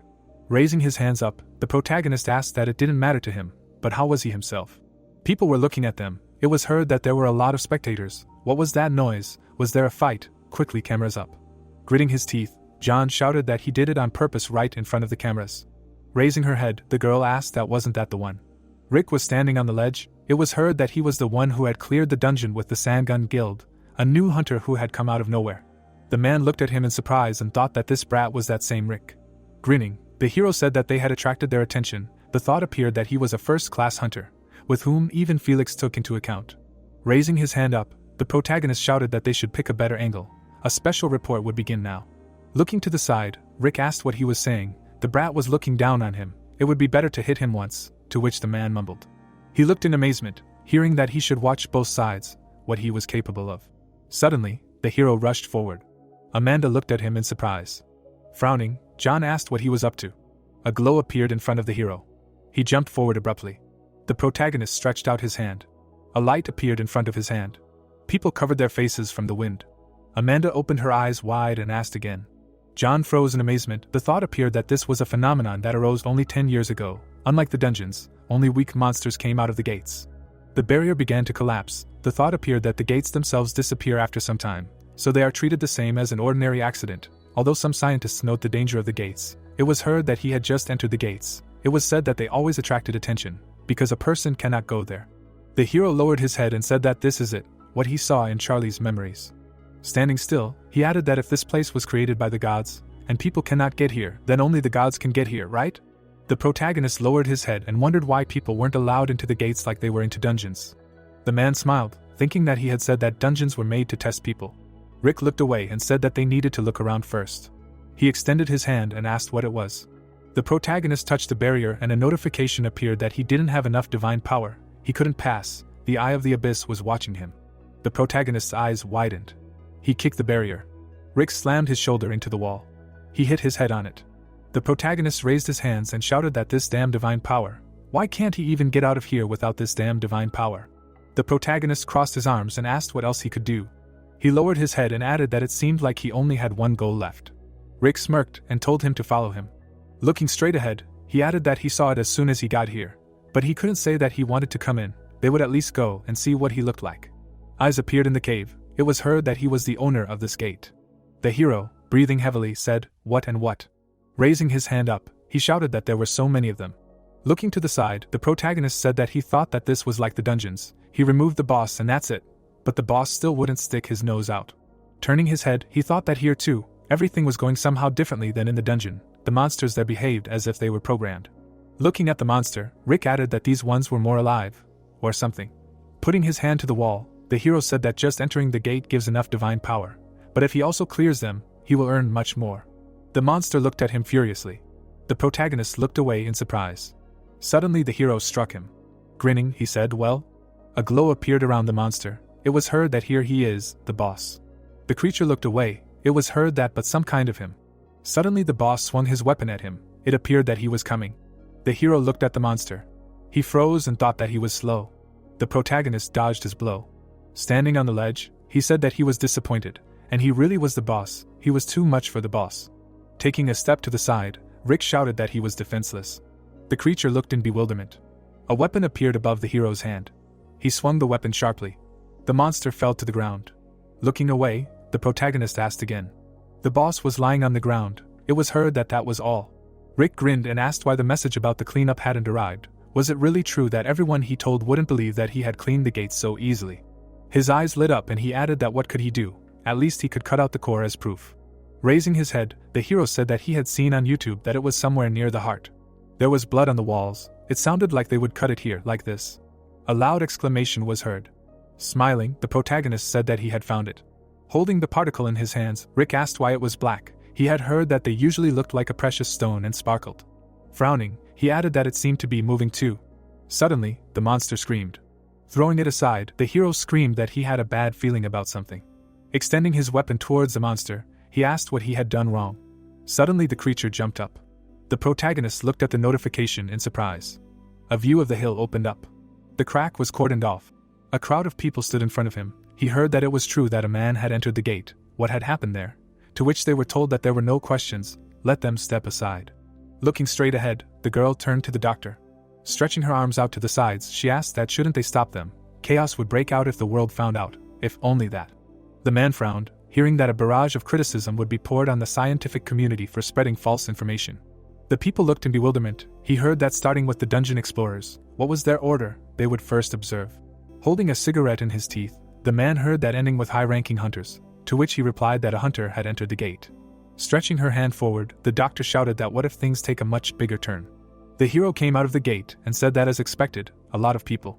He grinned, hearing that a man came out of the gate, how he managed to get through, to which he replied that he would first get out of here. Looking at him, the girl thought that he just jumped out of there, like from some kind of hoop. Smiling, the protagonist said that after all, the air here is different. Looking at the people, Rick heard that how did he get into the gate? He really went through it. Where is he from? This is not a deception. Raising his finger up, the hero said no. Clenching his fist, he added that this is not important now. What is important now is that people. Smiling, the protagonist said that now they can destroy the gate themselves. He closed his eyes, listening to the fact that destroying, even going there is already a miracle. What is he talking about? How can you destroy them? Does this mean that the gate can be cleared the same way as the dungeons? Let him tell a little more detail, to which he thought that was an excellent reaction. Rick held the weapon in his hands. Grinning, he said that this is the core that he extracted from the boss of the gate. Let them look closely. The hero threw the creature up. The monster flew up in the air. It was heard that now he was going to show them something incredible. The protagonist grabbed the weapon. He cut the monster. Cracks appeared on the gate. Rick grinned slightly. People looked in amazement. It was heard that the gate disappeared. Closing his eyes, the hero thought how cool he was.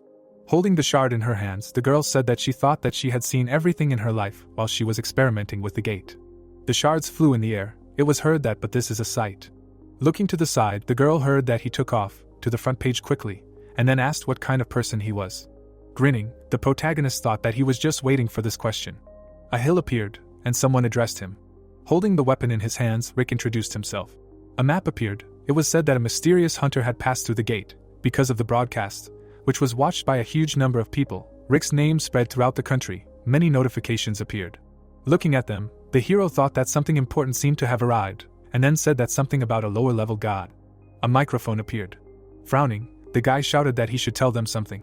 Microphones were pointed at the hero.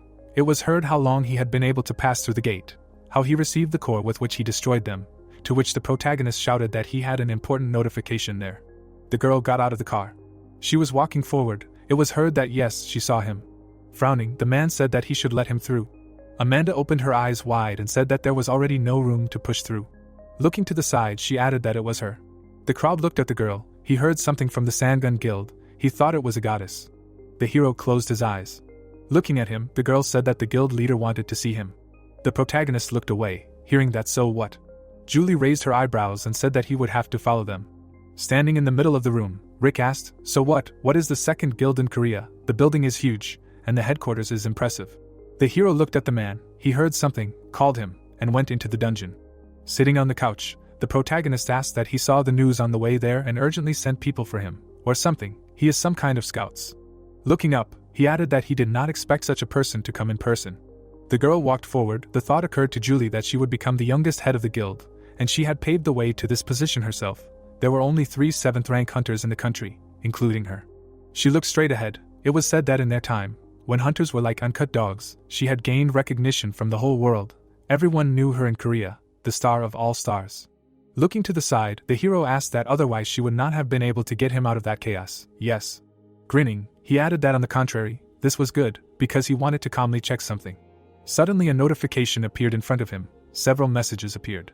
Smiling, the protagonist said that titles are like Thor, the god of thunder and lightning, or Ares, the god of war. You must definitely choose the coolest one. Stretching his hand forward, he added what he should choose. Rick's eyes widened. He shouted that these are them, the titles of the gods. A notification appeared. The hero shuddered in surprise and shouted, "What kind of gods have such titles for?"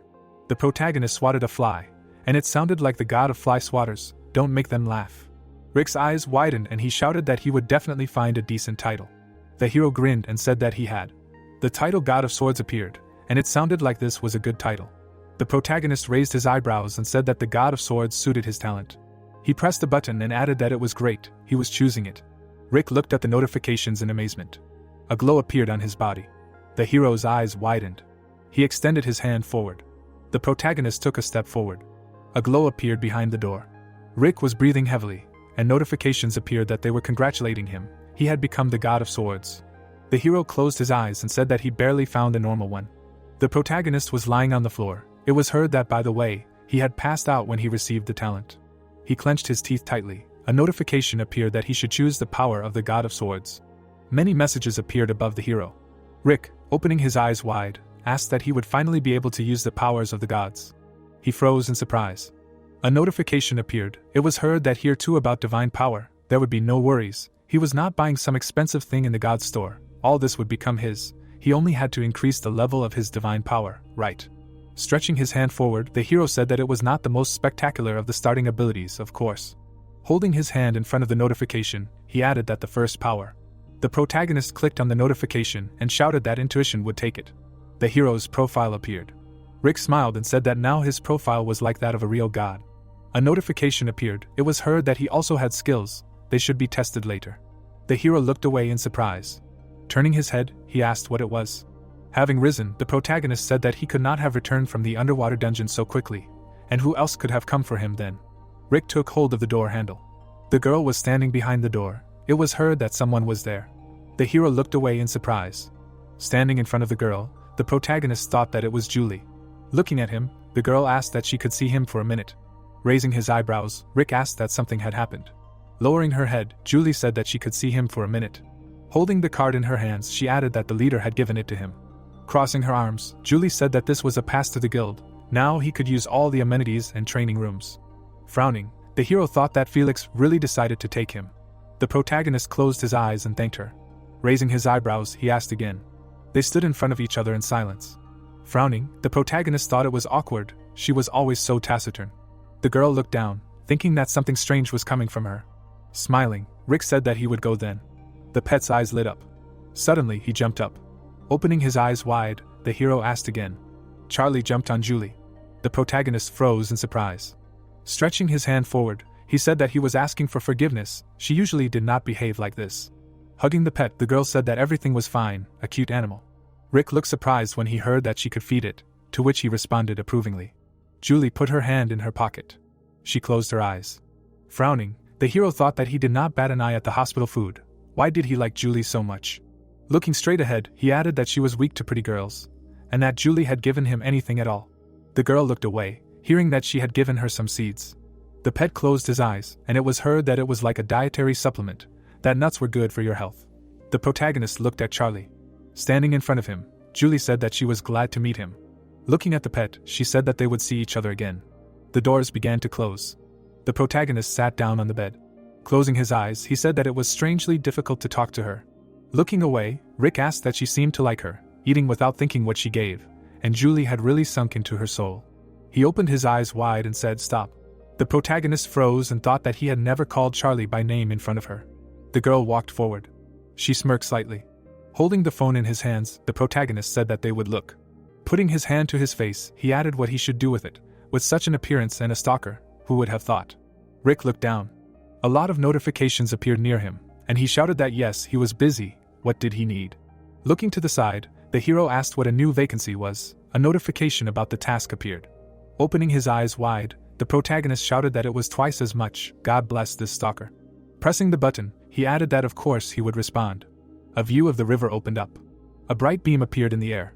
Putting his hand to his head, the hero said that he was already starting to get used to it. A glow appeared in front of him, and he asked what it was. The man was holding a lantern in his hands. The protagonist shouted in fear. He took a step forward. Rick froze in front of him. Looking to the side, he thought about the boat. Stretching his hand forward, the man addressed. Opening his eyes wide, he added that he was not dead. Looking straight ahead, the man said that this was the river Styx, where the dead moved. Standing in front of him, the hero listened to the fact that the living could not enter here. Frowning, he thought that the river Styx, so he was the ferryman Sharon. Closing his eyes, the protagonist said that he had business here, and then asked what would not help him cross the river. He smiled, hearing that he should go back. Sharon clenched his teeth, hearing that where then could he see Hades, to which he asked how dare someone like him pronounce his name. Looking away, Rick asked what he should call him, other than Hades, or maybe he should call him by his title, the god of the underworld, his majesty. Standing in front of him, the ferryman asked him that he was tired of living, to which the hero replied that he was the first to provoke him. Stretching his hand forward, Sharon said that he warned him. Raising his scythe up, he added that he should go away. The ferryman's eyes lit up and he said that many like him, low-level gods with hot blood, had died here, to which the protagonist replied that he was a real villain. Stretching his scythe forward, Sharon said that he should not talk nonsense, this was his last chance, let him go where he came from. Rick showed him the middle finger. Swinging his arm, the ferryman shouted that how dare he. Swinging his scythe, he added that he would kill him, as he wished. The hero opened his eyes in fear. He smiled widely. The protagonist dodged his blow. A glow appeared, and he turned to Charlie. Holding a scythe in his hands, the ferryman shouted that he would grant him a beautiful death, and then, well, he would ride on this boat, since he wanted it so much. Rick looked away. He parried his blow. Sharon, his eyes wide open, asked where he got it from. Grinning, the hero asked that the myths were true, he would not know whose club it was. Gritting his teeth, the ferryman said that of course he would know, a human offspring who raised a hand against him and crossed the river alive. The blow flew at him, and he added that he did not even pay anything.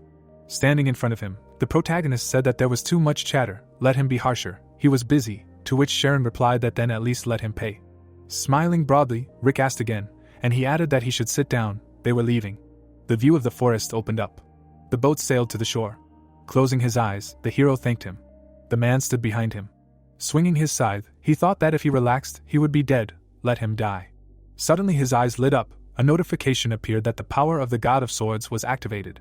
The protagonist opened his eyes wide. He dodged the blow. Rick froze in bewilderment. The ferryman looked at him in surprise. Turning his head, the hero thought that this was the power of intuition, as if his body had become faster than his thoughts. Smiling, he said that this would not do, he should give him a thrashing. Opening his eyes wide, Sharon said that he should wait. Standing on the shore, the protagonist said that he was not even a god, but he took his time. He looked away, hearing that he came to look after Cerberus. Looking straight ahead, the girl asked what part-time job, right? Persephone closed her eyes and said it was nice to meet him. Her husband was so angry that no one responded. If it weren't for him, she would have to do it. Raising his eyebrows, Rick said yes, and then introduced himself, thinking that Aphrodite, if Hades is her husband, then she is Persephone. Looking away, the girl said that she will take him. The moon appeared in the sky. It was heard that Cerberus was very far away. Walking through the forest, Persephone said that they had invited him here before, but her husband says not to do it anymore, to which the hero asked why. Closing her eyes, the girl added that half of the applicants immediately ran away as soon as they saw him, so Hades decided that those who could handle Sharon would be able to overcome Cerberus, to which the protagonist replied that it was a preliminary test. Looking straight ahead, Rick thought about the fact that of course, in myths, Cerberus is a terrifying monster and is called the gatekeeper of the underworld. Flames appeared around him. A thought arose that he should put aside his worries. He is the god of swords. After all, Cerberus is just a dog. Looking to the side, the girl said that they had come. They were going there. The beast stood still. He took a step forward. The hero looked at Cerberus. Grinning, he thought that he was finished. A notification about the task appeared. The protagonist closed his eyes, hearing that everything was fine. Looking to the side, he responded approvingly. Grinning, the girl said that her husband wrote a list of precautions. Let him read it before starting work, to which Rick asked again. Stretching his hand forward, he thought that well, yes, he couldn't send him straight to this monster without saying anything. Smiling, the hero thought that Hades had thought of everything. He was holding the list in his hands. Throwing it down, the protagonist shouted that this was some kind of joke. It was written right there in plain text that he must die, to which Persephone replied that the daily routine was also written on the back. Let him look, Hades wrote it himself, so it must be accurate. The paper was lying on the ground. It was heard that it was the daily routine. The hero was holding the Cerberus's daily routine in his hands. Raising his head up, he shouted that it was enough to laugh, and how he would order him to walk him. It was only said to feed him. What kind of exploitation was this? Looking at him, the girl said that if she wanted to refuse, it was okay. Looking to the side, she added that she was a little worried. The previous candidate had escaped, and Hades had caught him. Now he was miserable in hell. The protagonist's eyes widened when he heard that he had torn off his limbs and that it was so horrible, she couldn't even continue telling him. She shouldn't have said that. Let her go quickly. Rick looked at the list. He lowered his head. Smiling, the hero said okay. He was just trying to cheer himself up, and then asked what he should start with. The protagonist looked away when he heard that he should feed him. He saw that the nymphs were transporting meat, to which he asked if he should join them. It was heard that, by the way, he tore off the arms and legs of those who tried to cheat. A view of the forest opened up. Holding the meat on his back, Rick asked what now, to which Persephone replied that it was a great job. Raising her hand, the girl said that now she should throw them to Cerberus one by one. Cerberus stuck out his tongue. Smiling, the hero said that he had just growled like that. Holding the meat in his hands, he asked what he wanted. The protagonist stroked the dogs. A thought occurred that brought back memories of the time when he worked in a pescafe. Big dogs have their own charm. The beast looked straight. A thought occurred that if you looked closely, he was even a little cute. Rick sat down and said that he should sit down. Suddenly, the Cerberus threw dirt at him. The girl exclaimed in amazement. Closing her eyes, she said that this time they had an interesting worker. The beast sat on the ground. It was heard that it was useless to give him commands. The Cerberus obeys only her husband. Now he understands why no one responded. Holding the meat in his hands, the hero said that if that's the case. Frowning, he shouted that the hell with him. Here's his meat. The meat flew into the beast's face.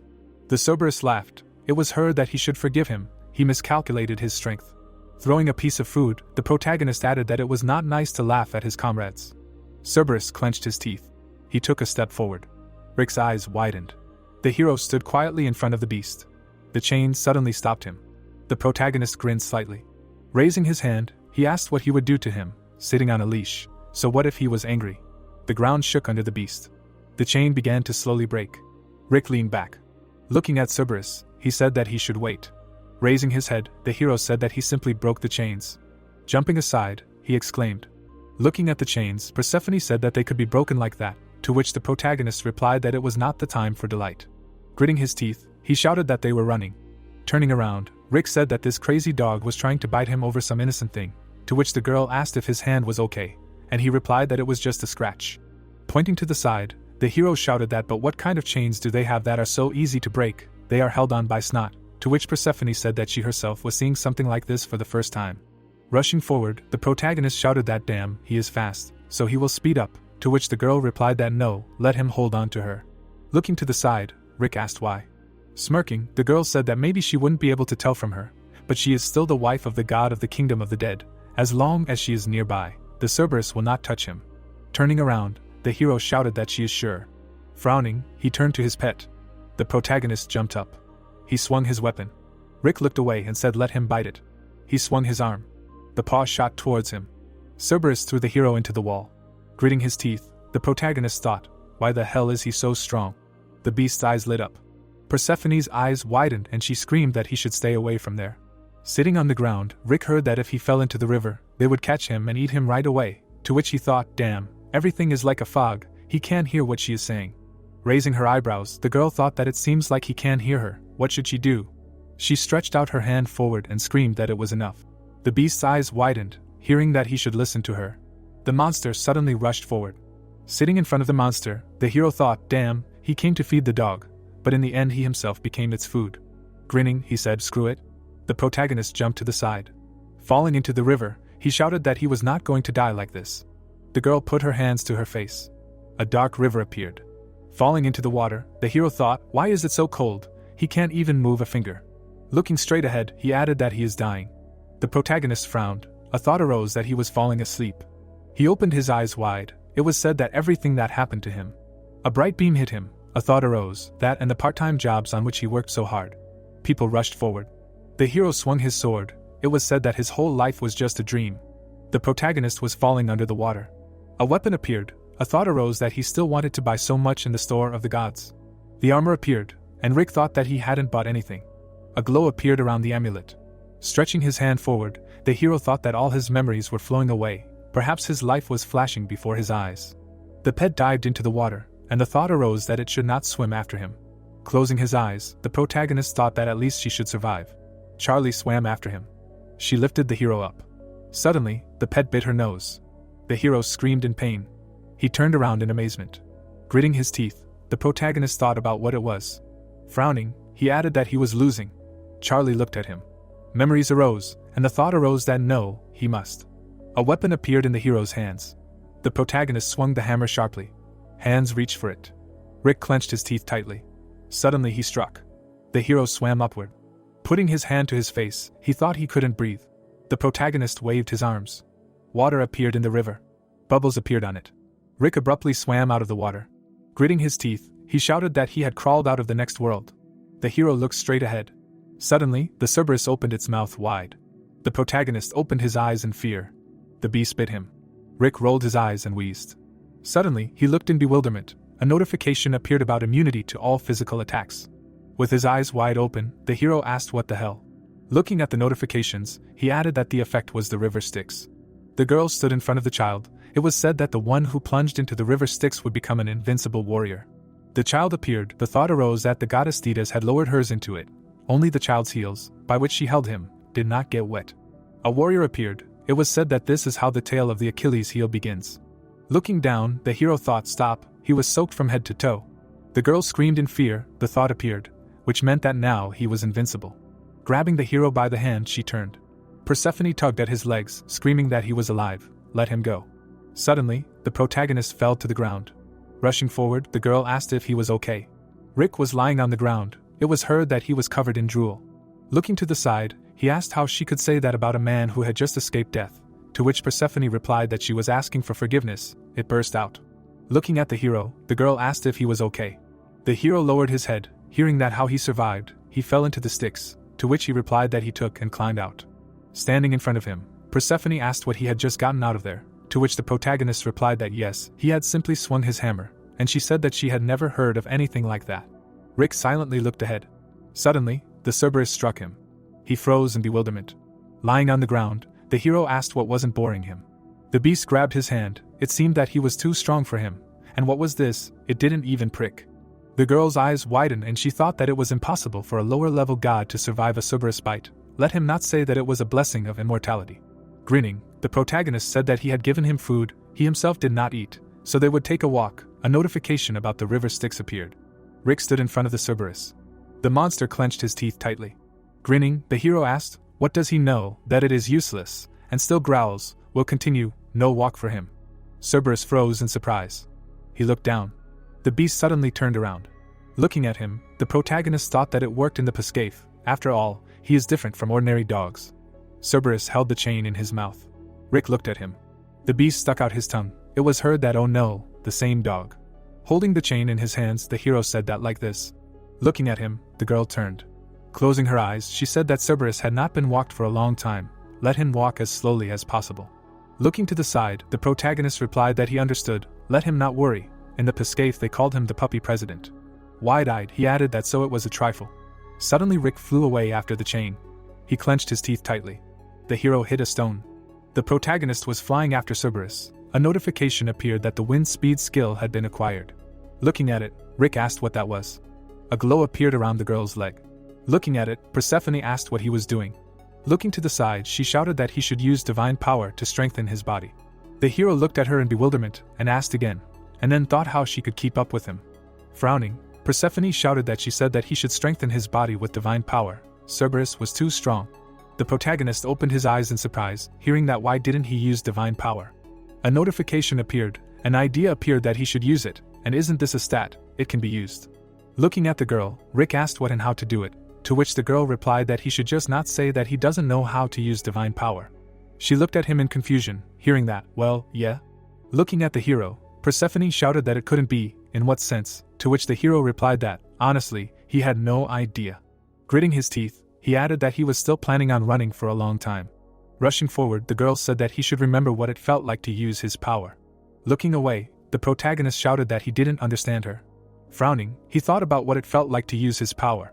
The man's eyes lit up, a thought appeared that, well, in the battle with Sharon, it activated on its own, he didn't even notice. Rick opened his eyes wide. He dodged the blow.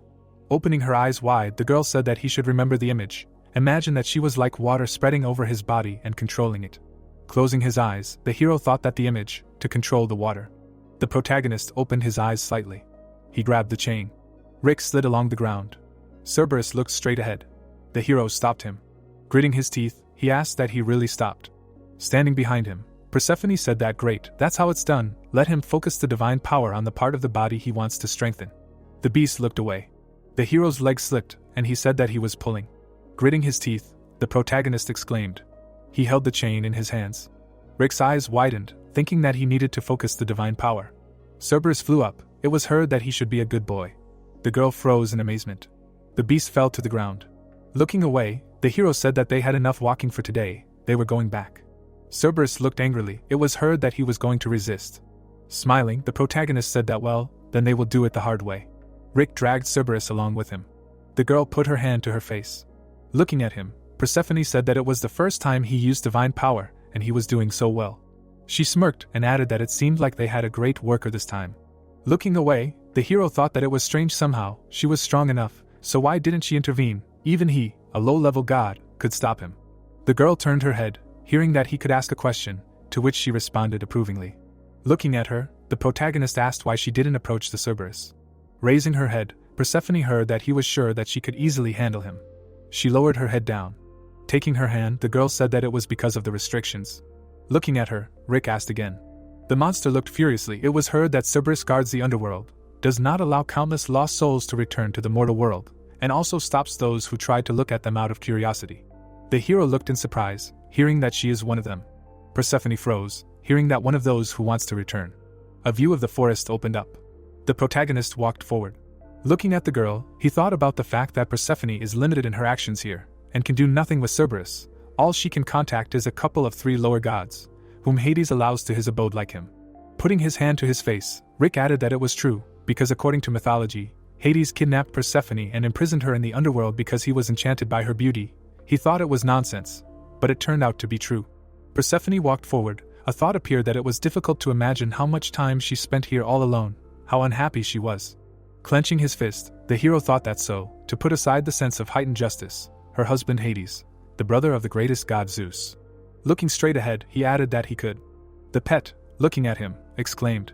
Looking at Charlie, the protagonist said that he completely forgot about him, let him forgive him for abandoning him. Cerberus was lying on the ground. Rick approached the gate. The beast looked forward. Crossing his arms, the hero asked what came over him. The beast took a step forward. It was heard that he was following the trail of the dead. Despite his appearance, he copes with the job with dignity. And this is also the reason why he cannot leave this place. Looking to the side, the goddess said that as soon as she chained the chain back, his tasks for the morning would be completed. Holding the chain in his hands, the protagonist thought that for the dog to watch the gods, this Hades is a real stubborn man. Looking straight ahead, he asked what and why he should keep a dog that listens only to him. A notification appeared that the power of intuition was activated. A glow appeared in front of Rick. Light appeared on the gate. A thought appeared that there was something inside. What was there?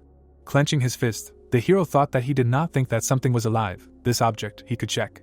Looking to the side, the girl said that everything was with the morning chores. They will prepare for the day. Persephone opened her eyes wide and turned. The protagonist grabbed the collar. She froze in amazement. Rick closed his eyes and said that he would excuse her, but he thought there was something valuable inside. A glow appeared around the collar. Looking at it, Persephone said that it was incredible why he hid it here. Standing in front of the hero, she added that she had searched everywhere but could not find how he found it, to which the hero replied that, "How can I say, a hunch?" Looking down, he asked if this collar was really so omnipotent. Holding the collar in his hands, the protagonist heard that of course, Cerberus is a symbol of the underworld. Controlling it is the same as controlling this entire place. Lowering his head, Rick said that, frankly speaking, it looks like a very ordinary collar. Smiling, he asked that he could not use it, right, no matter how you look at it, it belongs to Hades. The girl put her hand to her face. Persephone slightly opened her mouth. The hero smiled when he heard that it didn't matter, to which he asked again. The goddess held out her hand and said that it wasn't her who found it and gave it to him, and her husband sometimes told her to look for it. She smirked and added that he said he would let her try to train the Cerberus if she could actually find it. Looking down, the protagonist thought that she had a lot of things to say to Hades. Well, he couldn't pass up an opportunity to make his life easier. Standing in front of the beast, he said that he should come here and have the collar put on him. The monster frowned when he heard that it was okay. He hadn't realized yet that he was no match for him. Rick smiled and asked that he hadn't learned his lesson yet. The beast's eyes lit up. He was wearing a collar. Closing his eyes, the hero said that it suited him. How wonderful it would be if he had been so docile from the start. He smiled widely. Stretching his hand forward, the protagonist shouted that he chose him. The beast crouched on command. Then he lay down. Cerberus suddenly somersaulted. Looking at him, Rick shouted that it really worked. Now he saw that there was something cute about him too. Putting his hands in his pockets, he said that this was for biting him and dragging him along the ground. He would sit in the corner and think about his behavior until he said that it was enough. Smiling widely, the hero thought that at this rate this job would really be very easy. Raising his hands, he laughed. The girl touched his shoulder and turned. Looking to the side, the protagonist asked what she saw. This dog can't do anything. Suddenly, the goddess cast a spell. Rick turned, his eyes wide open. He was kneeling. The hero looked away, hearing that her husband had given Cerberus 2 orders. Looking down, Persephone said that the first was to watch the dead who were trying to escape from the underworld, and the second. Looking at the hero, she added that she was to watch her. The protagonist slowly closed his eyes, thinking that he was getting sleepy. Looking away, the goddess wished him sweet dreams. A glow appeared around her. The girl walked forward. Lying on the ground, Rick thought that for sure, for Hades the most important thing is not the underworld. Closing his eyes, he added that hell, he can't. The hero slightly opened his eyes. The pet was looking at him. Lying on the ground, the protagonist turned. Suddenly, his eyes widened. Rick suddenly stood up and asked what he had passed out. Looking away, he added that where was Persephone? The hero was sitting on the ground. Sweat was pouring down his face. The protagonist's eyes widened and he thought he was finished. Looking straight ahead, he asked what and how long he had been sleeping. A notification about the river Styx appeared. It was heard that thank God, not so long. Rushing forward, Rick shouted that he was leaving. Let him guard the gates. Running forward, he thought about how Persephone could not leave the underworld before because of Cerberus. Looking at the forest, the hero thought that if it became known that she had escaped because of him, Hades would beat the crap out of him. Turning his head, the protagonist asked how far she had gone. He must find her and take her back as soon as possible. A notification appeared. The thought arose that for sure, he had received a new skill. A glow was flying around the hero's leg. 2 messages appeared. Rick's eyes widened. He ran forward rapidly. Turning around, the hero said that how fast. Sitting on the ground, he added that he would try to activate the skill while using divine power. Suddenly, the protagonist jumped up. He was flying over the forest. Rick opened his eyes in amazement. The girl was standing on the boat. Looking at her, the hero said that there she was. The boat was floating forward. Persephone was standing on it. Looking to the side, she asked what that was. Lowering her head, the girl added that she had run over a rock or something. Suddenly, she shuddered in fear. Looking at her, the hero asked why she was in a hurry. The forest appeared. He heard that she had told him that even the dead were not allowed to cross the river Styx. Opening his eyes wide, the protagonist shouted that how would she explain this to him, to which the goddess replied that she should forgive her, she just really wanted to see her mother. Rick shuddered in amazement. Looking at her, he said that but she planned. Winking, the girl said that she should not worry. Her husband will return only in 2 days. By the way, this is a secret, but he is the first one who caught her. Frowning, the hero thought that this is not the first time she has done this. Suddenly, the boat hit a rock. A crack appeared on it. Looking to the side, the protagonist exclaimed. He lowered his head. A thought appeared that he did not think that the boat would withstand. A notification appeared that the effect of the river Styx. The remaining time is 15 seconds. The boat stood in place. A thought appeared that it seemed that they had no choice. Rick put his hand to his face. Suddenly he jumped into the water. The hero emerged from the water. He touched the boat. Pushing the boat, the protagonist shouted that come what may, let him hold on tight. They went out on the shore. The goddess and Rick were standing in the middle of the forest. Closing her eyes, the girl said how wonderful. Looking away, she heard that she would promise him something, to which Persephone asked again. Frowning, the hero said that he should promise that they would return immediately after he saw his mother. The goddess winked and said that he was worrying too much. She had said that she had never been caught before. Taking his hand, she heard that he was definitely doomed if she was caught, to which Persephone replied that everything would be fine, since he was so worried, maybe he would come with her. The sun was shining brightly. Turning around, the girl said that she was coming here, to which the protagonist thought that, and why all the Greek gods lived in caves. Smiling, she turned to her mother. Demeter looked at her in surprise. Getting up, she asked what was going on, to which Persephone replied that it was her. With wide eyes, the woman asked if it was really her, to which the goddess responded approvingly. They closed their eyes. Looking at them, the hero thought that he was here like a fifth leg for a dog. The protagonist looked away in surprise. Flowers lay near his foot. A plant appeared. It was said that amidst the earth withered from Demeter's grief for her daughter. When she was in the underworld, if we talk about their world, then we can say that winter began. The goddess looked surprised. Hearing that he remembered here, he had business, he needed to go. Looking at the hero, she asked that he would not follow her, to which the protagonist replied that they would meet by the river at 8. Rick turned around, hearing his name. Grinning, Persephone thanked him. A view of the dark sky opened up. Standing by the boat, the hero said that it was good, everything was ready. Holding the phone in his hands, he added that she should already be here. The man touched the flower. Turning around, the protagonist said that here it is. Suddenly, he froze in amazement. Holding the flower in his hands, the guy said that this means that a burr has come to him for a part-time job. A notification appeared that the intuition skill was activated. Rick opened his eyes wide. It was said that he would die. Looking at the plant, the guy asked where his wife Persephone was. The hero opened his eyes in fear and thought that he was shaking all over from just the words. Could it really be Hades? Why was he already here? Standing in front of him, the god asked that he swallowed his tongue. Looking down, he added that he did not understand how someone like him could find the Cerberus collar and help Persephone escape. The protagonist froze in place. Stretching his hand forward, Hades said that it did not matter, let him die. Rick opened his eyes wide. His gaze froze in place. The hero flinched and heard what he was doing. Frowning, the goddess shouted that why was she killing an innocent person? Turning around, Hades asked where she was. Taking a step forward, the goddess said that yes, he himself constantly told the workers to try to find the collar. Stretching his hand forward, she added that he found it, as he wished, so why was he angry? Closing his eyes, the guy said that it was fine, but running away without saying a word was not enough. Crossing her arms, Persephone said that she just went away for a while, saw her mother and came back. She turned away, hearing that but she should at least say, to which the goddess replied that she needed to tell him every little thing, holding her for a child. Looking at them, the hero thought that she pressed Hades. Looking down, the god said that he was worried. The thought appeared that he was also a romantic. Stretching her hand to the side, Persephone said that she still had something to say. They will continue in the underworld. The protagonist looked at the box, hearing that it was for him. Let him consider it a bonus, to which he responded approvingly. Looking at the girl, Hades asked what keeps him alive. By the way, what is in it? To which the goddess replied that he did an excellent job with all his duties, so she gives him a gift.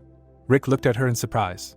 The girl grinned and said that she would take care of the payment, so he shouldn't send a complaint to the system and shouldn't wander around here anymore. A bright beam appeared in the middle of the forest. Smoke appeared in the room. Rolling his eyes, the hero asked what and how many times he had almost died at his part-time job. Holding the box in his hands, he said okay. Untying the bow, the protagonist said that she said it was a bonus, but he took it without thinking about what was inside. Rick looked at the glow in amazement. The box contained the forbidden fruit and a golden apple. Frowning, the hero asked again, and then thought, what does that mean? Mom can do it with his help. Looking to the side, the protagonist asked what but can people eat the fruits of the gods? He took the apple in his hands. Rick touched the forbidden fruit. Looking at it, he thought that it was the forbidden fruit, and he really should eat it. A building appeared, miracles were heard. Sitting on a chair, the doctor said that all her cancer cells had disappeared, to which the woman asked if it was true. Adjusting his glasses, he replied that yes, but there was no explanation for this in modern medicine. Kate put her hands to her face and asked how such a miracle could happen, to which the hero replied that he had told her. Only happiness lay ahead. The protagonist hugged his mother. A thought appeared that the golden apple had worked. Closing his eyes, he thought that it was good that he had not peeled the skin, otherwise the whole effect would have disappeared. Smiling, Rick said that the doctors say that she is ready to be discharged, they will go home. They approached a taxi. The hero opened the car door. Looking at the driver, he said that Weizong, Banwell district. The protagonist looked in bewilderment, hearing that to get there, you will have to make a big circle, no big deal, to which he asked that there is a shortcut through the park. Looking to the side, the man replied that he apparently had not heard yet. There is a complete mess there now. He turned up the volume on the radio and added that the news was talking about nothing else. He heard that they were near the park. Rick gritted his teeth, hearing that a dungeon had appeared here. The evacuation of citizens was ongoing. Guilds and individual hunters had been called to the scene, but traffic jams were making their way difficult. Mother touched the hero. Looking at him, she said that she would get there alone, let her go, to which he responded. Closing her eyes, Kate asked why he was needed there. Because he was so eager to be shown on TV. Looking out the window, she added that she would keep an eye on him from the other side of the screen. Let him be careful, to which the hero replied that he should not worry. A view of the city opened up. Looking at the tower, the protagonist said that it looked impressive. Grinning, he added that there would be a lot of work today. Looking up, Rick asked that they were ready. Rick calls the system window and reasons that he should first look into the God's store. He looks at his balance and realizes that he hasn't received his salary yet. Rick pressed a button and launched the update. He looks at the card with his characteristics, and that he received a new title called The Player Who Tamed the Cerberus. Rick is stunned that he received the title. He reads the description of it, that he is the dog of all dogs and that he was the one who was able to tame the charismatic guardian of the gates of the underworld, and that he is generally the master of dogs. Rick is indignant that he is the new master of dogs. Someone shouts that Rick is where he is standing. The guy waves it off, saying that he confused him with someone else. Julie walks indifferently while a bunch of people ask her to comment on the current situation. Another one that there is nothing special in this dungeon, for example in a labyrinth dungeon, and clarifies what is the reason for her being here in such a case. Rick looks nervously and realizes that they were not talking to him, but to that girl. Julie turns and replies that his guild is trying to squeeze out the maximum as usual, and while she is asked to say something else, she asks that she not give any interviews. Rick is perplexed while the journalist begs her some more, to which he notes that she is stupidly ignoring everyone.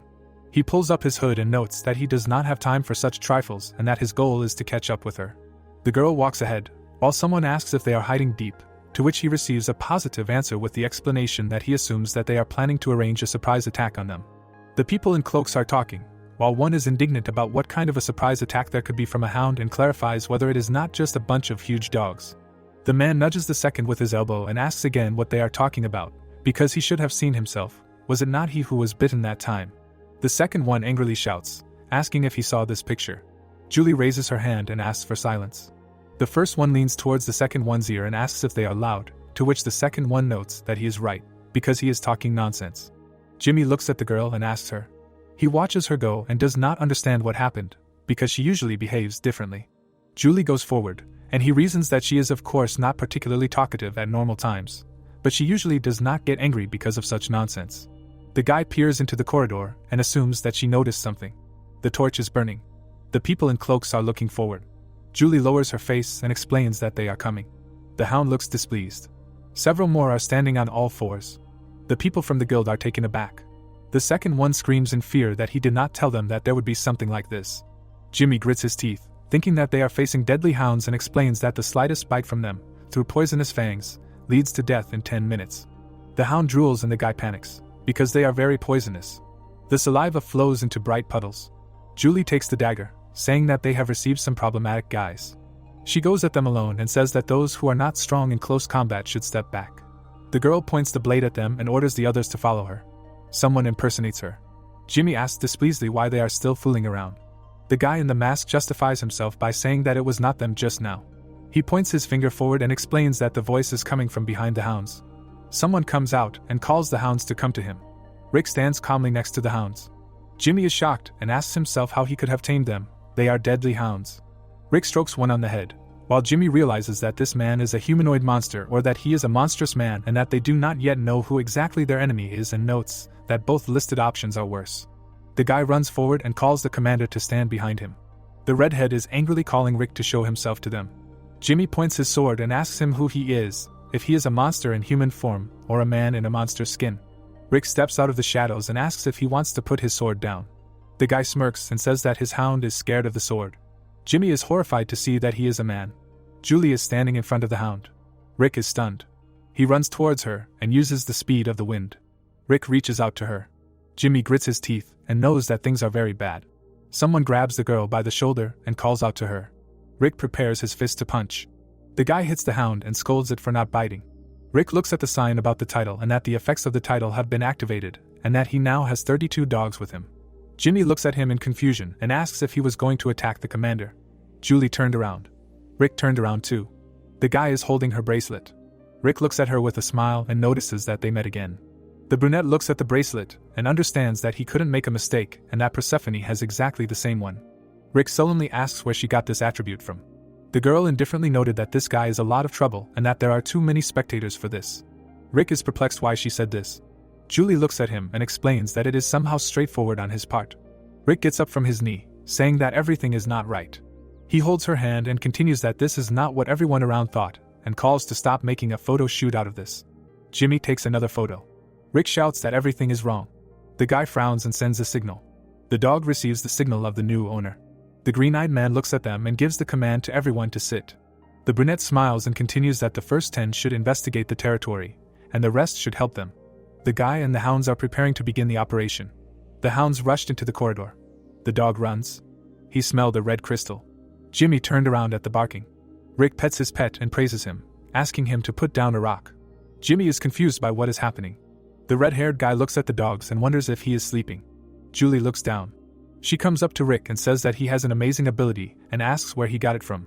The guy looks at him in shock and asks himself if it is even considered that abilities are given to people at birth. The girl crossed her arms over her chest and the guy continues that she does not understand how she knew that he got this ability somewhere. The brunette turns away and replies that he did not get it, but was born with it, and remembers that he has a question for her about her bracelet. The girl does not understand what it is for. The guy looks at him and asks who it belongs to. The brunette looks at him questioningly and answers positively, asking why she would wear a bracelet that is not hers. Rick seriously asks where she bought it. He starts to get angry and insists on asking her where she bought it. Rick frowns and realizes that there can be no doubt in his guess. He looks at the attribute and realizes that it is a unique antique design. Rick thinks about the blonde and realizes that this thing is identical to the friendship bracelet that she once told him about. Rick stares at him in bewilderment and does not understand why this girl has the same bracelet.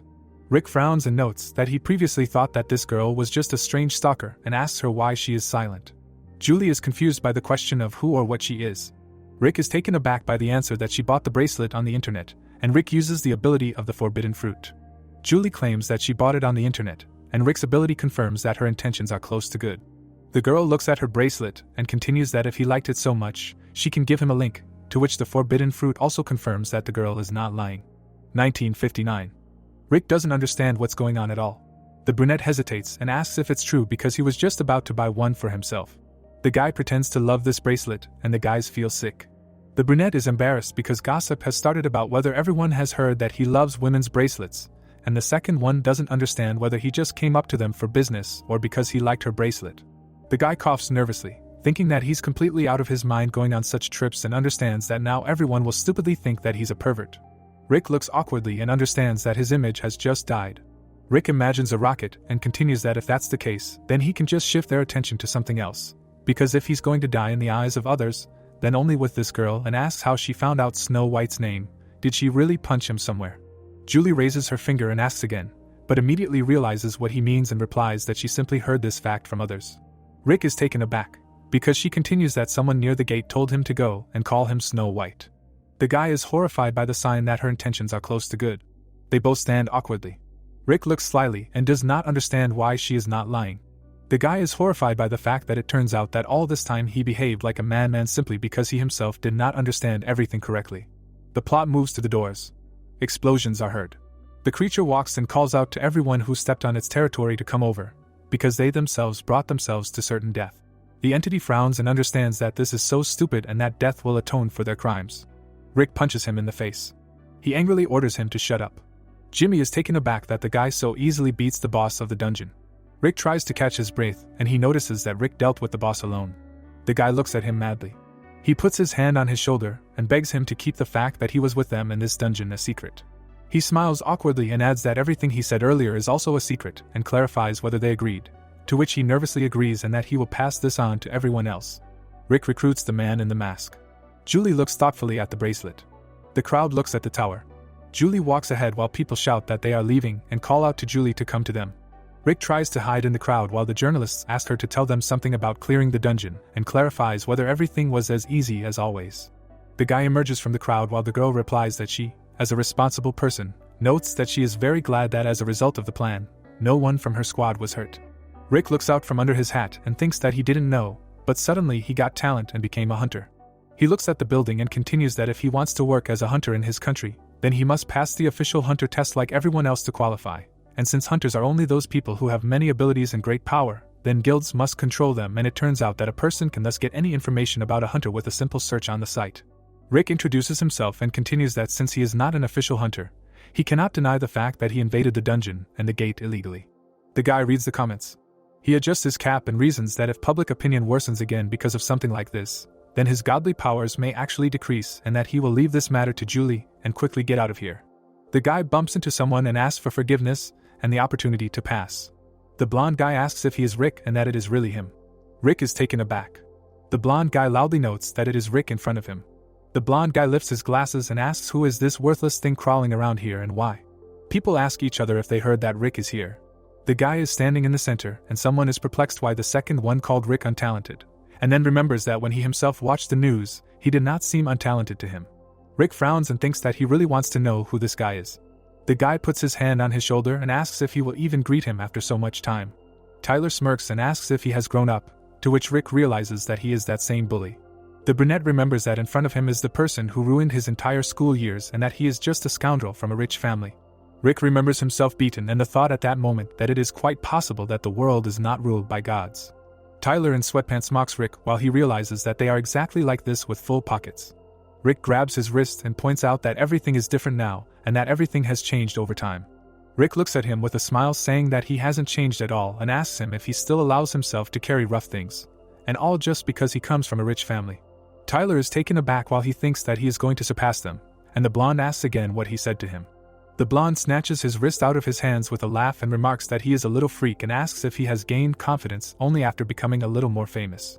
Tyler poked him in the visor and points out that if he judges by what he saw on the news, then he cleared out some dungeon with labyrinths and clarifies if he destroyed something like a gate there. The blonde smiles because he realizes that something in all of this doesn't add up. Tyler takes his cap off and yells that he, a worthless thing, has no talents and that he should at least come up with something more interesting for himself. The people are taken aback by the fact that he asks again if he cleared the dungeon or destroyed the gate, because it is extremely funny. Because how can someone like that do something like that? Rick looks around nervously, and the man asks if the second one heard that Rick cleared the dungeon is actually a lie, and the second one reasons that if you think about it, is it true that he did not find him on the hunter's website earlier? Does it mean that it is true that he has no talents? The brunette gets angry and realizes that he is causing him a lot of trouble. Julie comes. She hits the blonde. The guys turn to look at her. Julie hands him the cap and asks him to take it. Tyler looks out and asks what business she has with him, if she is defending him, because he is a piece of trash with no talent. The girl looks at him and explains that just because someone has no talent, it does not make them trash and asks if he can even take responsibility for his words. Rick watches awkwardly while he swears that does she even know who he is, because unlike her, he knows him very well and that he is just an idiot and convinces everyone that he is untalented. Julie looks at him slyly. Julie gets angry. Rick does not understand what she wants from him. She lowers her eyelids and the guy assumes that she wants him to prove himself. The guy goes forward and realizes that it is quite easy to do. He jumps higher. Tyler looks in horror.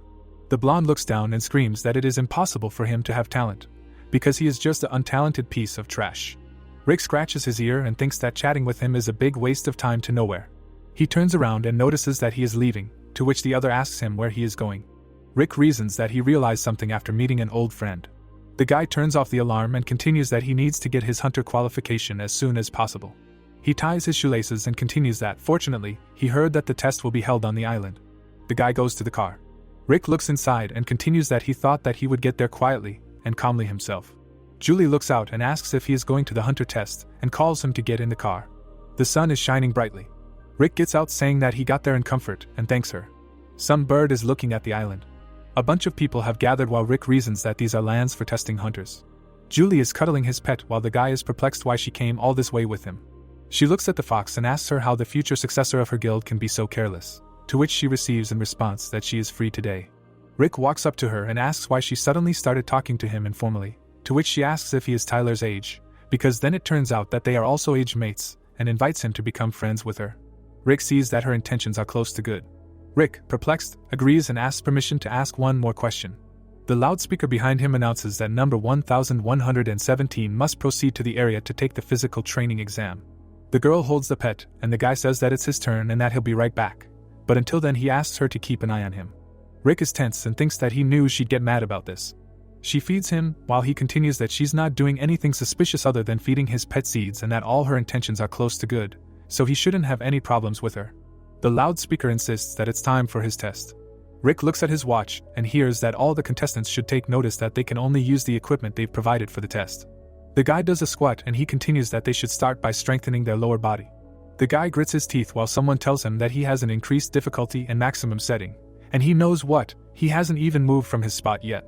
Rick lifts the barbell and wonders if they really call this just a fitness test. Tyler laughs and says that's why he should know his place. Rick sees a sign stating that the subject's intentions are close to evil. Tyler continues that the barbell weighs a ton and that a normal person can't lift it, until Rick recognizes the voice and realizes who it is. The man in dark glasses says that he advises him to hurry up, because he himself knows that he will be automatically disqualified if he cannot do it even once, to which Rick finally realizes who is talking to him. Rick sighs and says that initially he just wanted to calmly get his license and leave, but now he cannot afford such luxury. The guy tenses his legs. Tyler smiles and insists that trash like him should not stick his head out of his own corner. Rick grits his teeth and lifts it, while someone rates his lower body strength as a level 6. The brunette pulls a dumbbell with one hand and gets a level 6 in the upper limb. Rick drags something on his belt and gets a level 6 for basic strength. The brunette beats groundhogs and gets a level 6 for speed. Tyler is horrified to realize that he is seeing the impossible. He grabs someone by the collar. He angrily insists that he stop what is happening right now, to which the horrified man apologizes and explains that they will only be able to stop him if he makes a mistake. The guy is warming up his wrists, while the bespectacled man shouts asking if he thinks what is happening looks like a mistake and whether he thinks that this can make any sense at all. The guy is exhausted, while the loudspeaker announces that Rick has passed the basic suitability test and that they are summing up the results, that all his characteristics are rated at level 6, except for flexibility, which is at level 4, that his main strength is level 5, as is his agility, and that is all from him, and they call him to proceed to the next room for testing. The bird looks at the roofless building. The man spread his arms and said that he wanted to sincerely congratulate everyone as future hunters on the fact that they all successfully completed the first test. He smiles and continues that this time they will be tested on the quality that is necessary to become a hunter, namely teamwork. People gathered in groups. While he continues that they are all allowed to use only the equipment provided and urges them all to remember one thing, that even if they kill a monster from other groups, it will not affect the results of their own team. Rick stands with a sword and looks at the creatures. It screams at him. The creature is about to jump. The people are taken aback. The amphibian screams at everyone. The bald man screams in horror in response. The amphibian swings. The man covered his face with his hand. Rick runs. He protects the guy from the monster. Rick turns around and asks if he can stand up. The brunette puts the sword aside, saying that he will stand in that direction. The brunette is about to strike. The amphibian flies away. The monsters lie in a heap, dead. Rick turns around at the scream. The girls were swept away by the creature. Rick is preparing to go to their aid. Amphibians evolve into raw material for sushi. The girl looks on in horror and asks what happened. Rick stands by the corpses. While they are perplexed how Rick killed them all by himself, and that thanks to him they all easily passed this test. Tyler stands and watches from above. He clenches his teeth. The guy takes out a bottle. The creature drinks. Her eyes fill with anger. Rick sees a sign stating that intent to kill him was detected. The fish screams. Rick blocks the blow. The amphibian throws him back. Rick stops with his sword. The girl is taken aback by the fact that one of the creatures is still conscious. The amphibian looks back madly. It runs. The amphibian grabs the girl by the face. The monster slams her head into the floor. The bald guy screams in horror. The amphibian gets hit. It gets angry. Rick, horrified, denies what is happening. The voiceover notes that all the participants except Rick failed the test. Tyler raises his glasses, saying that he will not be able to score a single point without his teammates, and clarifies if he still wants to continue the test. The blonde smiles and points out that he already told him that he should only play at his level. Rick shakes with anger and remembers that he knew something was wrong. He looks at the creatures and thinks that he did this only to set him up. Rick turns his head. Tyler crouched down and asks where he was going and if he was going to give up. The blonde notes that all this is pointless without his teammates. Rick shines his eye and tells him to shut up. The brunette prepares to attack and notes that he will definitely do it. He delivers a slash, saying that he will definitely pass this test and become a great hunter no matter what. The brunette opens his mouth. The creatures each receive a lethal blow. Rick scrapes the floor with his sword and notes that he is all finished. He walks near the corpses and continues that even if he cannot get points for teamwork, he can still get his individual ones and clarifies if he is right, because he thinks he earned 200 out of the 100 required points. Rick turns around and asks if he's right. The instructor and Tyler are shocked. The man awkwardly summarizes the second test. The loudspeaker makes an urgent announcement that everyone in the testing room should take shelter in the nearest shelter because a huge tsunami has been spotted near the island and is moving in that direction. A message came on telling everyone in the testing room to evacuate immediately. As the hero looked up, Rick looked up intently, thinking that he should personally check out what's going on. The guy abruptly squatted down, and the young man next to him stumbled back. Tyler, sitting on the floor, looked at the jumping hero and wondered what the idiot was doing, saying that this was no joke. Rick jumped up. The young man heard something and turned around. The wall behind him collapsed, and water rushed in. The guy was stunned, wondering what a huge wave was. The people panicked and the character screamed that if this continued, they would all be dead. A notification appeared in the reflection of the young man's eye. It said that his payment had been credited and that Persephone apologized for being late. The guy looked up and thought about paying. Rick desperately scrolled through the system window, looking for something worthwhile, something useful, anything. The young man happily saw a breakwater. The message talked about a breakwater, about the art of wielding a sword that could even cut through waves. Snowball was dragging something in her teeth. Rick looked at Charlie and asked what she was doing there. The guy quickly turned around, looking at the water, said that it didn't matter now, urging his pet to go forward. A sword shrouded in magic appeared in the guy's hands. The young man raised it in front of his face, closing his eyes. A notification appeared that the breakwater had been activated. Rick stared ahead. The hero swung his sword and the water moved back in a large wave. The boy opened his mouth wide and exclaimed that he had succeeded. Splashes of water fell on the young man as he shouted that he had actually done it. The message said that all test participants should immediately go to the nearest shelter. Rick leaned down and coughed. The loudspeakers were blaring that there was an extremely high probability of a second tsunami wave, and they were repeating that all test participants should immediately go to the nearest shelter. The young man wiped his nose and wondered what the wave was again. Rick looked at the destroyed wall and wondered if he could stop another one. He turned around when a notification appeared. It said that there was an urgent vacancy from Poseidon. A team was needed to restore the underwater palace, because as a result of the destruction of the dam of the underwater palace, tsunamis are starting to arrive in the above-water world. The message said it was a matter of utmost importance, and the boy thought about how the tsunamis had started to arrive in their world and wondered if the gods were to blame for all of this, and if the notification was to be believed, the tsunamis would stop until the repairs were complete. Rick picked up the supplies from the floor and thought that the gnomes had stolen all of his supplies. The boy put on his jacket and thought about how Persephone had tried to escape at every opportunity, and that the gods were nothing but trouble. The young man pressed the accept buttons in the system window and said that he needed to go but wanted to live in peace in this world. Sunlight was filtering into the underwater kingdom. Rick, with a snowball around his neck, looked at the statue. Someone came up to him from behind and asked who was there. Hephaestus smiled, raising his finger up, when the young man exclaimed, noticing him. The man grabbed his head and said that he knew they would definitely see each other again. Hephaestus pointed to the hero's shoulder and asked if his moon fox had grown up.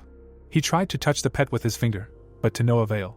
The upset man turned away and said that Charlie still didn't like him. The hero smiled and assured him that the pet was very shy. The guy looked away from Charlie and thought about how he had been so active with Julie, asked what brought him here. Hephaestus closed his eyes.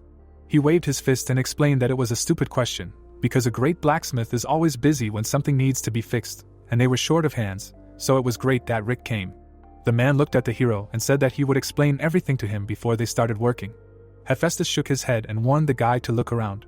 The man and the young man were standing by the broken wall, and he explained that this side was the one that was damaged the most. From here the water was leaking into the human world, and to them it looked like a small hole in an inflatable pool, but in the human world it was reflected as a tsunami. A large hole was shown when Rick asked how it happened. Hephaestus noticed a pink funnel above and asked if he could see it. The young man looked up and listened to how the gates were an eternal headache, and no matter how much you fight them, they just keep coming back. Rick watched in fear and thought, what the hell, weren't the gates created by the gods, and they were exactly like dungeons, so he thought it was the work of the deities, wondering where they came from. Charlie looked ahead. The pet pressed itself against the hero's cheek and exclaimed. The young man looked away and wondered what was going on with him. The boy exhaled, looking down and wondering if the space was seriously near the gate. The whirlpool glowed pink. Lilac magic rushed towards Rick and Charlie. He made a face and screamed about damning the divine world and wanting to go on vacation. Hephaestus looked away and exclaimed that he would take care of it, offering to hold on to something strong, and if he fell into the gate, he would be finished. Charlie unhooked himself from Rick's shoulder. The hero screamed, watching as his pet went into the gate. Energy enveloped Hephaestus as he spread his arms out to the sides. The man raised his hands up, wrapped in magic. Everything around him lit up red as he got into a stance. Hephaestus swung, pressing his fist to himself. He struck, and a duplicate huge fist rushed up. The gate formed a vortex. The man raised his hands up and screamed, cursing. A large fiery hand touched the gate. The fingers were reaching inside. The hero cursed, noticing something. Huge magical hands were holding a fireball. Rick watched and thought that the highest class deities were on another level. The fiery energy was trying to absorb the gate. The young man watched what was happening carefully. A monster's hand reached out from the gate. The creatures were climbing out of the portal one after another. The guy looked in surprise and wondered if they really let monsters through in the world of the gods too. Hephaestus snapped his fingers, exclaiming. A sword appeared out of nowhere in front of Rick. The man turned around and screamed that he should catch the sword, and while the monsters were on it, he would block the gate. The hero took up the weapon and said that he thought he would calmly repair the wall, but he was terribly lucky. Rick rushed to attack and noted that he wanted a bonus for this. He cut the monster with a blow, saying that there was one. The creature clenched its teeth when a notification appeared that the talent intuition was activated. The guy turned back sharply. He saw a blow flying towards him. Rick jumped to the side. The hero landed nearby, watching the monster. The guy opened his mouth in surprise and drove away the thought in his head that this could not be. He thought about the fact that he cut it using divine power, wondering why he did not care. The orc landed and threatened to tear the vile bastards from Olympus to shreds. The young man clenched his teeth, watching, thinking that this thing also talks, and that something is wrong with this bastard. The guy looked at him more clearly and wondered if the monsters that came out of the gate are many times weaker. The hero squeezed the hilt of the sword. He looked at the crowd of creatures and said that it could be dangerous for him. Rick looked to the side. He saw a flag and a crowd of orc soldiers marching in formation. The monsters were running towards him. A fight broke out with powerful blows to the face. The hero watched the battle, realizing that they were fighting each other. He noticed the stripe on the soldier's shoulder and drove away the thought in his head that most likely this group was recruited by Poseidon. Rick looked at what was happening and thought that he would fight them alone, when one of them attacked from behind. The guy silently thought that they looked strong as hell. The monster came even closer. The young man swung his weapon back, hitting the attacker on the head. The hero held a sword in his hand and exclaimed that if one-on-one, the task becomes more realistic. The guy struck, one after another. A notification popped up about a horizontal cut, a vertical cut. Rick looked at him in surprise. He gritted his teeth as he attacked, thinking that it was no coincidence that he didn't go down with the first blow. The monster crossed his arms as the hero thought that even with godly strength all he could do was scratch him because they were too strong. The orc swung his fist, saying that it was so boring to play with him. The monster swung with both hands and screamed for the hero to stop resisting and just die. Rick tightened his grip on the hilt and asked him again, telling him to try. The creature opened its eyes in surprise, looking at the hero. The young man attacked using a wave splitter. He struck while crouching. The monsters watched this fight from the side. The orc with a cut head looked forward. From Rick's attack, the creatures flew apart in pieces. The young man looked at what was happening and exhaled. He put the weapon on his shoulder, smiling, and invited the next one. The enraged monster gritted his teeth and called him a bastard. The creatures rushed forward calling for him to be killed. Rick swung his sword and spoke to them to rub their eyes and see his power.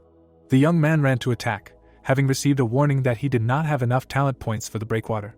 The hero was confused. The guy got angry and shouted about what happened, because everything was going so well.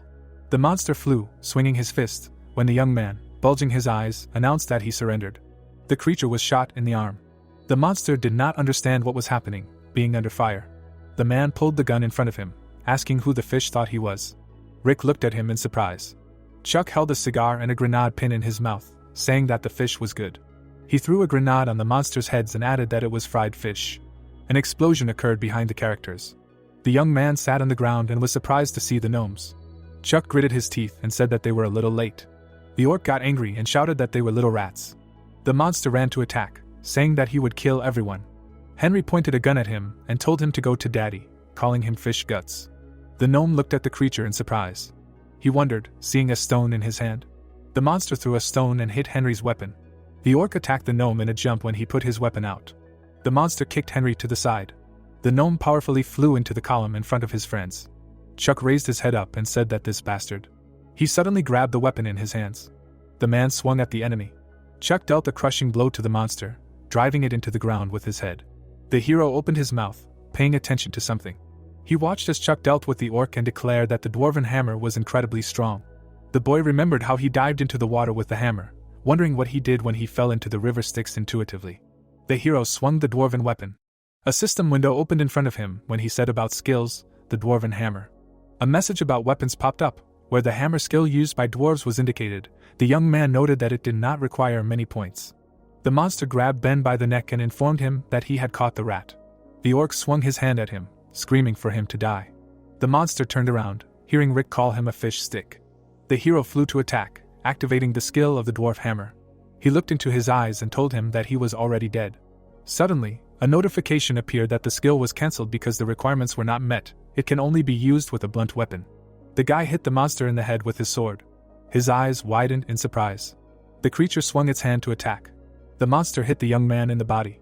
From the powerful blow, he flew to the side. The hero sat on the floor, bowing his head. The guy wiped his face and thought that it really didn't work, because there was no blunt weapon, and his pet was not with him. Rick suddenly opened his eyes. He looked at his hand and thought that if you think about it, it looks like a blunt weapon, doesn't it? And considering that his fighting skills are SS, he wondered if he could use the hammer with his bare hands. The boy looked up when he was called out. The monster was punching Ben in the face. The young man gritted his teeth and said that there was no time to think and that he believed in himself. Rick flew to attack, attacking from behind. He was angry and clenched his fist. The monster looked back, sensing danger. The boy flew into his opponent, striking. The orc grabbed the hero's hand. He held the young man's hand, staring at him. Rick's hand was enveloped in yellow energy as he exhaled. The hero used the dwarven hammer and laid the monster on the ground. He raised his fist. A notification appeared stating that the combat skill was activated. The young man looked at his hand and with a smile, receiving a message that the dwarven hammer was pumped up, said that it was great. The hero heard his pet running to his feet. He picked it up and asked if it was hurt anywhere. Rick raised his fists, which emitted magic, and said that he was now counting on Charlie. The young man rushed to attack his opponent. He looked at his opponent, finishing him off with his foot. The monsters were in a group behind Rick. The creature growled, holding a beaten comrade in its arms. The orc looked ahead carefully. The guy in the jump carried out another attack. The clouds spread after a powerful blow from the young man. They flew to the side, crushing everything in their path. Rick warmed up his hands and smirked at the fact that these creatures care about each other. The portal from Lilac turned black. Hephaestus noticed and shouted that there was a strange surge of energy there, and everyone should be ready for a blow. A whirlpool formed. The guy asked in panic what was happening. The man opened his mouth and noted that he could no longer hold back the gate. Rick watched a powerful flow of energy from the gate. Monsters fell into it and screamed for help. The guy narrowed his eyes and noticed that it was collapsing and spilling energy, and if this continued, they would all be sucked in. The young man looked up and screamed to Hephaestus. The man was sucked into the portal. The hero watched as his hand went into the gate and continued to scream. Rick gritted his teeth and screamed that even he. A notification popped up that an extremely powerful aura had been detected. The magical energy continued to advance. A silhouette was visible. Danger messages came one after another. A new monster arrived with a trident in his hands. The young man examined it and listened carefully to the fact that the guy really dealt with his subordinates perfectly. The hero looked in front of him in horror. The monster smiled and called him a pathetic insect. The creatures rejoiced, calling the newcomer Mr. Poseidon. The guy's eye turned green as he wondered if they were serious, and what the hell, this is Poseidon. The monster looked at him carefully. The young man turned his head towards the orc and told him to wait. He watched them, thinking about the terrifying aura, wondering if this guy was really Poseidon, because the orc said so, and the guy thought it was weird. He was interested in the fact that if you look closely, he even looks different. Who is he then? Rick stared ahead, but he had an anxious premonition. The guy looked at him, noticing the pattern on his forehead. It was the same as on the gate. The young man clenched his fist and thought that no matter what anyone said, his instincts were screaming that he was dangerous. The monster grinned and noted that he had scattered his subordinates well. The trident emitted purple energy, forming an energy ball. The guy suddenly screamed that something was approaching. The monster raised the weapon above itself, emitting energy. The creature looked at the accumulation of magic in front of it. Bright beams of light spread from the energy ball. A large number of these beams cut the creatures into pieces. The young man pressed his pet to himself, trying to hide from the attack. The red light dissipated around the villain with the trident. He put his hand to his face and laughed, calling them insignificant pieces of trash. The monster smiled frighteningly, looking through his palm. He threw his head up and laughed. Rick gritted his teeth and thought about what his intuition was telling him. The hero looked back and drove away the thought in his head that he would definitely not be able to defeat such a monster. The creature emitted red light from its eyes. The monster smiled, noticing that one piece of shit survived. He held the trident out to the side and a large amount of energy rushed forward. The guy and Charlie dodged the beam of magic. Rick gritted his teeth and thought that he was finished. The hero pushed off the ground and realized that he could use wind speed. A notification popped up about activating wind speed. The guy tensed up and ran away from it, thinking about doing it as quickly as possible. The monster grinned, watching what was happening. It suddenly appeared in front of the young man's face and asked where he was going. The creature brought the trident to the guy's face and said that this Olympic scum should die faster. The young man's pupil narrowed when he cursed. There was a powerful explosion with a release of energy. The wall was destroyed behind Rick. The monster smiled and said that Neptune was just a fake. The hero, sitting on his knees, looked at the stranger in surprise. He grabbed the monster by the trident and asked him if he really thought he could hold him, Poseidon, for long. Neptune got angry and shouted at him not to say that because he was a god too. A fist flew at the monster's head. Poseidon hit Neptune and shouted at the bastard to shut up. The monster looked at his opponent in horror and heard him ask if he realized that he had stolen his name too. The god gritted his teeth and said how dare he slander him so pathetically. Neptune grabbed his hair. The monster pulled his head back and told him to take it back. Poseidon gritted his teeth in pain and said that it was unfair to grab his hair. The young man looked in amazement and thought that this was the first time he had seen the battle of the higher gods. The gods fought, shouting that it was time to end this and attack. Rick watched the scene and thought about how they were fighting like children. Poseidon, gritting his teeth, looked into his opponent's eyes and said that he was just a fake, and no matter what happens next, but today he will erase him from the face of the earth. Neptune, grabbed by the hair, laughed at the fact that this was empty talk, asking if this was not his 78th failed attempt. Poseidon smiled and said why he hired a cool god today. The characters looked up at the gate, when the god stated that it was time. The young man turned and wondered about the god that Poseidon personally hired, thinking about how strong he was. Hephaestus pushed the gate apart with his hands, smiling, and said that the monster was using a knowingly losing tactic in battle. The man walked through the portal, while Rick thought about the return of Hephaestus. He was angry, his eyes wide open, and wondered if the monster could defeat him. Hephaestus landed and told the hero that they were all dead. The young man, hearing that the man's whole body ached after such a long battle, wondered if he could do it. Hephaestus smiled and said that he was counting on them. The other heroes jumped out of the portal, and Rick watched this. He opened his eyes wide and wondered. The guy looked at the characters who arrived and saw Julie in front of him. The magic item cracked. The girl extended her hand, from which pieces of something destroyed fell. Neptune turned towards her. He looked closely and shouted about his gate. Dead creatures lay on the ground, when Neptune said that it was not enough for her to kill his subordinates. The monster rushed to attack, shouting that she still dared to touch his precious gate. The young man was screaming in panic about Julie's technique. Neptune shot a powerful beam of energy in her direction, telling her what she thought of herself. The girl calmly looked at the approaching danger as they shouted at her to leave. A beam of energy appeared in front of the girl. She grabbed a knife. Julie rushed forward, attacking her opponent. Peace was visible in her eyes. The girl landed a lot of blows, landing on her knee. Neptune noticed her nearby. He tried to reach her with his hand while she was not looking. Julie turned around abruptly. Rick, holding a sword in his hands, defended himself, standing between them. He smiled, looking at him, and thought about how the body moved on its own thanks to pumped-up intuition. The monster clenched his teeth, calling him a small bug. He swung his weapon and spoke about the hero accepting death. The hand pulled the guy back. Julie pulled Rick, throwing him aside from the blow. The enraged warrior ran towards the monster. He swung his big fist. The fighter approached the enemy from the side, but he noticed him.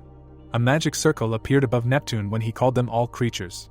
The wizard in the hat cast a spell, holding a staff in his hand. The guy fell back, watching as a large blue flash appeared in front of him and the girl. She stood with her back turned and asked why the hero was getting involved so thoughtlessly. The young man was upset, asking about something that he couldn't even help. Julie, wrapped in magic, turned around and asked what he thought, could this be called help? The guy frowned and, looking at her, thought that she was so smug, but he couldn't bring himself to be sarcastic, because she was right. The girl looked forward and said that he had become faster. The monster leaned forward, and she noted that Neptune was extremely unstable now. He opened his mouth and looked down. Rick's eyes widened, thinking about her words that he had become faster, arguing about who she was. Julie noticed that there were so many questions on his face. She threw the bottle and said that she would talk to him after the fight, let him take it. The guy grabbed the test tube in his hands. A notification appeared that there was not enough information and the data may not be accurate. You need to use this potion, it temporarily increases divine power. The hero squeezed the bottle in his hand when she told him to drink it and remember. The girl looked into his eyes and said that he was the one who should kill Neptune. Rick was stunned by what he heard and asked again. She rushed to run forward, saying that she believed in the guy. The young man sat on his knees, looking after her, shouting for her to wait and explain at least something so that he would understand. Rick grabbed his head, exclaiming that the girl would drive him crazy. He opened his mouth in surprise and thought about what the hell was going on. Julie jumped to attack the enemy. She dealt many blows to the monster and, after, squatted down. The girl took aim and hit the villain in the leg. The warrior from the side jumped to attack at that moment. His fist flew straight into Neptune's face. There was a flash of energy from a powerful blow. The fighter lowered his hand. He was standing next to the prone body of the monster. The wizard rushed forward, making a leap. He stood next to Neptune's head. The monster's hand moved. Neptune grabbed the wizard. The fighter abruptly grabbed the monster by the body. Neptune pressed the wizard to the ground with a blow. He grabbed the warrior's head. The monster knocked the fighter out by force. The young man watched what was happening and thought that this could not be happening. He looked at the bodies of the heroes and wondered with horror that Julie wanted him to be the one to finish him off. Poseidon looked at his opponent angrily and asked if he had lost control. The guy jumped up from his place and headed towards his opponent, thinking that just yesterday he was a nobody, and let him be a god now. The hero stepped over the stone and thought that he would definitely not succeed. Neptune smiled, lowering his head. He got angry, saying that this insignificant little god dared to touch his precious body. The monster flew to attack, exclaiming that he was a corpse. The young man looked at it when the light fell on his face. Rick lowered his hands, watching the splash of powerful energy. Julie appeared out of nowhere and pushed him aside. She looked into his eyes and asked if he was going to stand there stupidly any longer. The guy looked at her in surprise, asking again. Rick's eyes widened. A pink spherical flame flared up in front of the guy's face. Julie's hair moved in the wind. The girl extended her hand to the guy. She slightly opened her mouth and asked why the guy froze in place. Julie fell to the floor. Neptune put his foot on the girl's body. The god smiled widely and said that it was stupid, because the girl could have escaped and survived. The protagonist raised his eyebrows high. Neptune asked the girl if she believed that saving Rick would somehow help their situation. The guy did not understand why she did it. Julie slightly raised her head and said that it was obvious. She was lying under the enemy's foot and said that he underestimated his enemy. The girl lowered her eyebrows and told Neptune that he would eventually die at the hands of the one he underestimated and despised. The god's hair rose in streams of air. The guy opened his mouth wide and asked the girl what she was saying, and added that he had no chance against this monster. Julie smiled and said that she believed in the guy. Rick's hair covered his wide-open eyes. A sign appeared, notifying that the target's intentions were close to good. The boy with the backpack on his back looked back. The protagonist thought to himself that the future is determined from the moment of birth, and for people with talents this world is different from the world of people who are deprived of any special abilities. The boy held the straps of the backpack tightly. Words were heard that the boy was pathetic and useless. Little Rick walked along the road. The protagonist remembered that he had one person, namely his mother, who believed that talent was not so important, and believed that the boy would succeed. The boy looked at his happy mother. The protagonist thought that he tried his best to keep up with those who had talent. Rick stood in the middle of the kitchen. The boy remembered that one day, when they ended up in debt because of his uncle, the only person who believed in him changed dramatically. The woman held Rick by his clothes and screamed that it was because of her that the boy had no talents. The man's brows furrowed. Rick realized that the man's trust was just a consolation to take the blame off himself and his child. The boy smiled widely and thought that it was even better this way. Rick remembered that he had not felt anger or sadness then. The boy was hanging on chains in the void. He realized that such excuses about his abilities made him feel disgusted with himself, and added that he had already run away once and had nothing then. The wet boy spread his arms wide. Rick looked at his reflection in a puddle. The boy raised his head towards the illusion of the globe. The boy kicked his opponent in the head. The fighter extended his hand with a sword to the side. Charlie was sitting on Rick's shoulder. The boy realized that now everything was different. The boy drank the potion. Inscriptions appeared, informing that the blessing spread throughout the body, and in an instant the protagonist receives a huge increase in divine power. Rick realized that he had people who believed in him, and there was a chance. Rick dropped the bottle and said that he felt that Julie was strange. Bubbles flew around the bottle. Liquid poured out of the falling vessel. The protagonist decided that this time he would definitely not run away. There was an explosion. Rick was holding Julie in his arms. Neptune looked towards the guys. The guy was holding the girl's head with his hand and telling her to rest, and he would be back soon. The enemy pounced on the young man. The sword sparkled with yellow light. God raised his hand back to strike. The enemy dodged the sudden attack. The young man's eyes were covered by his hair. He said to himself that his body was overflowing with strength. The blows of the enemies generated an explosion. Rick attacked Neptune with his sword and thought that now everything could work out. God gritted his teeth and said that the guy had only become a little stronger. A pink staff appeared in the monster's hand. The enemy shouted for his opponent not to be arrogant. The two fighters met in a duel. Rick's sword flew behind him. The protagonist realized that despite its strengthening, there was still a big difference in strength between them. The guy closed his eyes. He saw Julie's bloody body and realized that he could no longer retreat. His hand clenched into a fist. The young man hit his opponent in the face. Drops of blood flew off Neptune. Rick swung to strike and in his head said that he needed to be even faster. Neptune tried to block the guy's blows. The fighter's fist went straight for the opponent. The god saw the opponent's cloak flash before his eyes. The hand and the cloak merged into one. The opponent stopped seeing Rick. The young man grabbed the monster by the hand. Rick approached the opponent to attack and thought that he should hit without stopping, not giving him a chance to breathe. Neptune fell back from the blow. Blood poured from the god's mouth. The monster grabbed the young man by the cloak. A magic sphere appeared between the enemies. Rick hit the monster in the torso. The boy jumped to the side. The god opened his mouth wide and shouted that this time he would definitely end it. Charlie was floating behind Rick. Pieces of tiles flew to the sides. The boy held a shield in his hands. Rick gritted his teeth. Pink mana appeared near Neptune's hand. The monster pointed his staff at his opponent and asked him if he thought there was any point in his attempts. The enemy opened his eyes wide. The fighter cast a spell.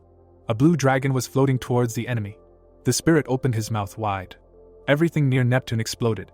Poseidon pointed his sword at the enemy and said that the enemy was finally caught. Smoke billowed from the explosion's site. Neptune's body was covered in burns. A mana sphere appeared in the monster's hand. The enemy said that since this was the case, they would all die. A whirlwind of magic appeared around the god. The protagonist said that he would not let everyone die. A sign appeared notifying that all divine power was invested in strengthening the wave cutting. The fighter raised his sword behind his back and realized that faith does not prove the truth. But even a fool understands that he cannot destroy other people's expectations. A flash illuminated Julie's face. The chains hung in the void. The guy's eyes sparkled in the yellow rays of light. Neptune's face was divided in two by a blue stream. A shockwave pierced the ground. Notifications appeared stating that Neptune was defeated. An unknown goddess was pleased with the result of the fight. The progress condition of the last blow was fulfilled, and thanks to the last blow, the protagonist receives the power of a forgotten god and his lunar power was increased to level 1. Rick's cape sleeve was torn. The guy almost closed his eyes and said that he succeeded. The fighter fell to the ground.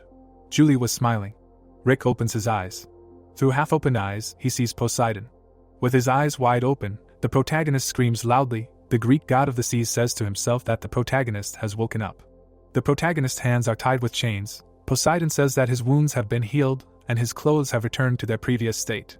Throwing one leg over the other, the god of the seas thanks the protagonist for defeating Neptune, but asks his permission to ask one question. Poseidon's hand emits blue magic. He tells Rick that due to him having dealt with Neptune, most of the powers of one sea god have passed to another. A magic ball levitates above the hand of the water god. He continues to say that due to the final blow, part of the dead god's power has passed to the protagonist. Thanks to this power, it is possible to establish order in the world, but it is also possible to arrange chaos. A notification about the activation of intuition, a feeling of malice, the emanating from the target of neutral. Close to evil intent has appeared. Poseidon, frowning, tells the hero that he will now ask a question. The sea god envelopes his head in a black aura, asks a question about what Rick is going to do with this power. A notification appears that Poseidon's power sees through him. Rick, sitting on the floor, thinks that since Poseidon is testing the eye of the depths, then a clumsy lie will not work. The protagonist, his mouth slightly open, ponders the fact that he feels anger and comes to the conclusion that he is probably going to be killed if he answers incorrectly. Rick, with his mouth slightly open, says that he did not kill Neptune for power, but if he is allowed, he will use it to become stronger and be a god recognized by everyone. The god of the seas looks sternly at the protagonist. Poseidon lowers his eyes, repeats Rick's words and mentally says as if he is looking at his former self. Rick looks ahead with his green eyes. The Greek god of the sea smiles, believing that his captive is sincere, and he also noticed that it was as if he was looking into the soul of a newborn god.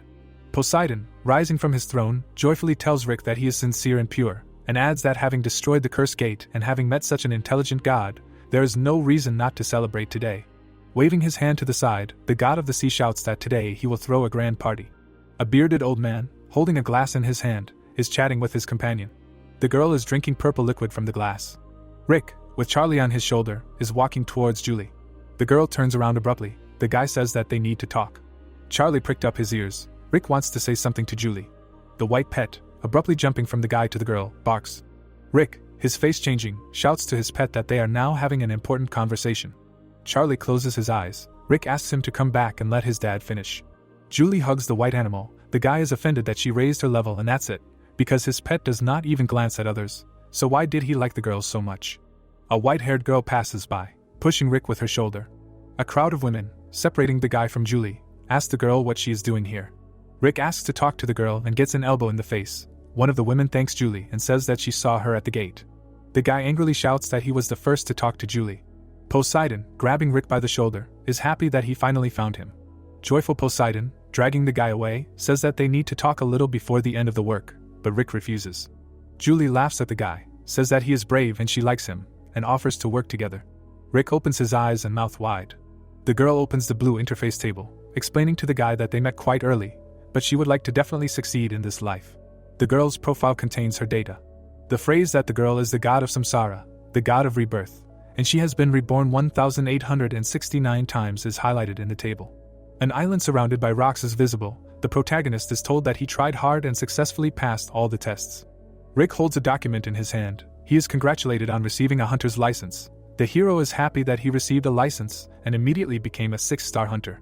A star enters from behind the planet. Rick reflects on the fact that the ranking system of hunters around the world is based on stars, because there are hunters up to 9 stars. Adds that in Korea there has never been a 9-star hunter, and there are only 13 5-star hunters, including him. Concludes the fact that the weight of a 6-star hunter is beyond imagination. The sun illuminates a white building. Someone shouts that he will not allow this. 2 guards detain an aggressive guy in a Hawaiian shirt. He is indignant that Rick was in the dungeons and gates before receiving a license, and that they issued a license to a criminal. The hero notes that the guy cannot calm down. The guy, smiling nervously, hears the man in the shirt threatening to kill everyone and mentally calls him pathetic. Rick looks at his pet in surprise, thinks that he has become heavier and thinks that he has grown. Throwing his head back, the guy remembers that his pet has increased in level. Rick remembers Charlie sitting in Julie's arms and wonders if his pet will become independent if he continues to grow. The hero and his white pet rub noses. The protagonist is sure that Charlie loves him more than Julie and asks him about it. The girl, looking at the floor, tells the hero that he has a good destiny. Julie looked at Rick and called him to come with her so that she could tell him everything. The hero looks at her. The girl clarifies that she will tell him everything he needs to know and what will happen in the future, about Ragnarok and the end of the world. The black car quickly cut through the highway. Rick, sitting inside the premium car, said that now he understands why there was such a strange feeling from the very beginning. The young man, staring at his interlocutor with displeasure, asked who the hell she was. Julie, condescendingly turning towards the protagonist, asked if this is what he was curious about. The protagonist's interlocutor, looking thoughtfully into the distance, said that a year ago a window with a part-time job from the gods appeared before her eyes. Using the reward for the part-time job she received power and became a mid-ranking god, and then she gained the ability of foresight. Rick, raising his eyebrows in surprise, asked again what her ability of foresight meant. Julie, nodding confidently, confirmed that it was true foresight, but she did not know everything. An image appeared of a girl rapidly falling down through a magical space, and she added that, nevertheless, she learned the future. The protagonist's interlocutor, looking gloomily into the distance, warned that the War of the Gods was about to begin. Julie, looking thoughtfully into the distance, explained that sometimes the names of the gods differ from myth to myth, like Zeus and Jupiter, Poseidon and Neptune, Eros and Cupid. The girl, smiling thoughtfully, added that people knew it as the same poem. An image of many gods appeared and Julie emphasized that these were different gods with different names. However, unlike the gods who survived to their days thanks to faith, the ancient gods, forgotten from the past, accumulate their power through the gate to reclaim their names. An image of a huge scorched field appeared and Julie explained that the gate is a refuge that stores the concentrated power of the ancient gods, and once the ancient gods have gathered all their power in the gate, they will meet face to face with the existing gods to restore their forgotten names.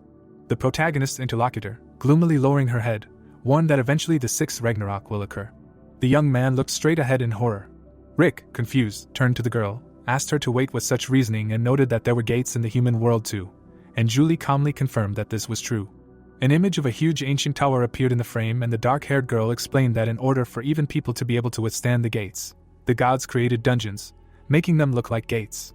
An image of an ancient god appeared and Julie insistently added that now the main character's job is to create places where people suffer, and this is a kind of training ground for people. The protagonist, gritting his teeth in shock, asked again what a training ground meant. A man appeared in the image, brutally killing people, and Rick, stunned, asked his interlocutor how many people died. Another image of a difficult struggle between people surviving in the dungeons appeared and Rick supplemented the question, specifying how many people died from the moment the dungeons were created until now. The young man, looking furiously at his interlocutor, shouted that the dungeons were really just training grounds, and added that if the gods had intervened, they would have definitely stopped all this shit. An image of an enraged creature with huge fangs appeared, and Julie condescendingly reminded him that he himself had seen Neptune and should understand that Neptune had appeared before his strength had recovered, but he was already at such a high level. The protagonist's interlocutor, narrowing her eyes thoughtfully, explained that even the gods were puzzled by the existence of the gate.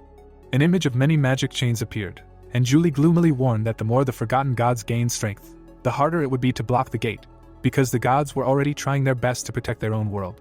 The girl, decisively nodding, continued that when Ragnarok came, there would be no god capable of protecting the human world. A black car flew down the mountainside road at high speed.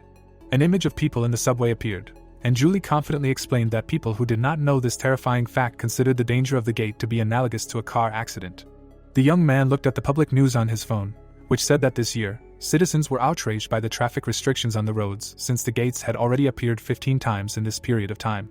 Julie, with her hand concentratedly gripping the steering wheel of the car, assumed that if someone like Neptune ever appeared in the city, everything around would be destroyed in an instant. The protagonist looked straight ahead in horror. Rick, widening his eyes in shock, thought that now everything fits together like a puzzle.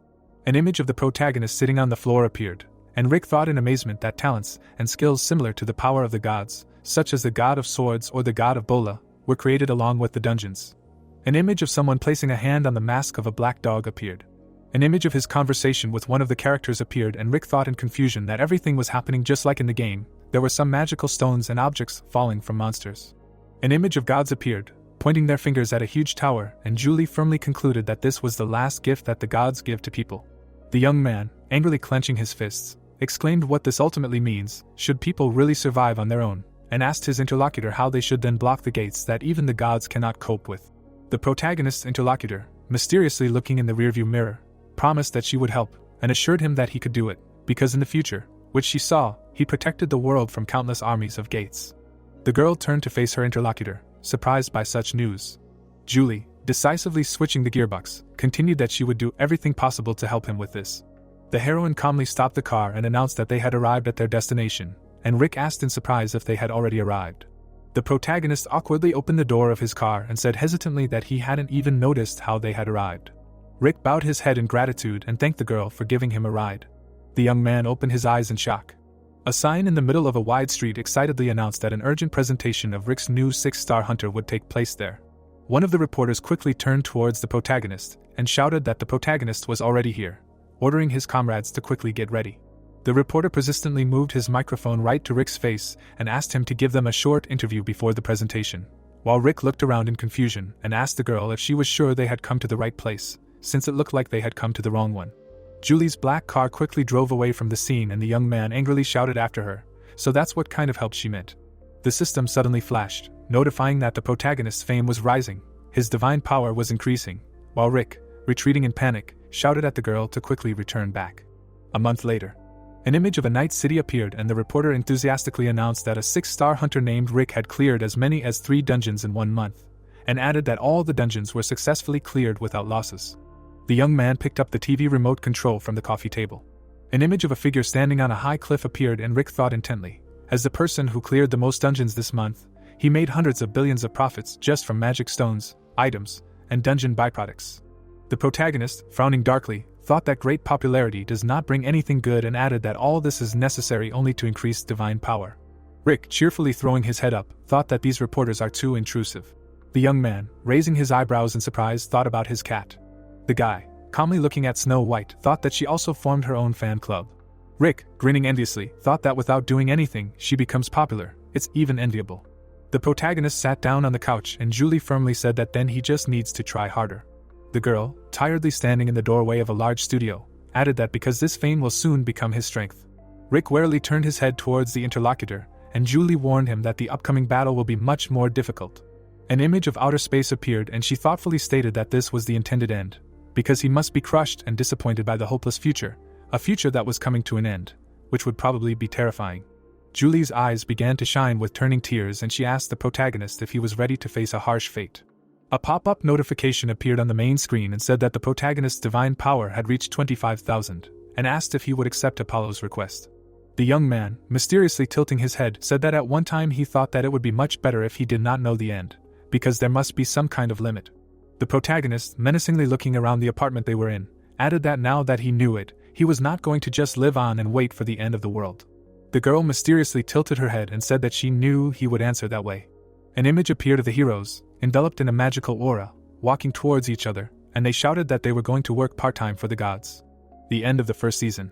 Apollo, striking out the fire, says that he welcomes his little chicks. The young man in the white toga shakes his head. Looking up at the heroes, he says that they are honored to work part-time for him. Rick is surprised to see the sun up close, and adds that it is so bright.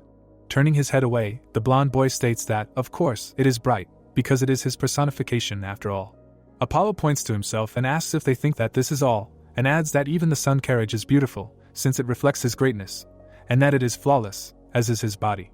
The heroes make faces. The young man says that the chariot still does not measure up to his excellence, and asks if they know how perfect he is, and adds that with every second of his life he becomes more perfect.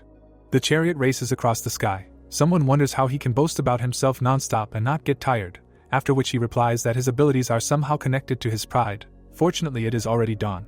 Julie shifted her gaze and said that she was barely holding herself back from punching him. The guy looked at the girl and asked if this was fun, and she asked what was fun about it.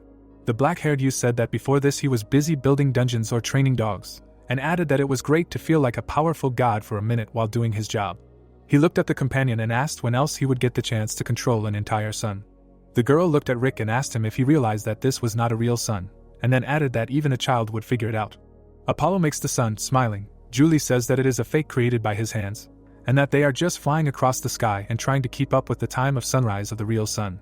The guy closes his eyes and says that, honestly, somewhere deep inside, he knew it, and remembers how in his childhood he was told that it was okay to cry because Santa does not exist. The young man turns his head and asks the girl why he is doing this then.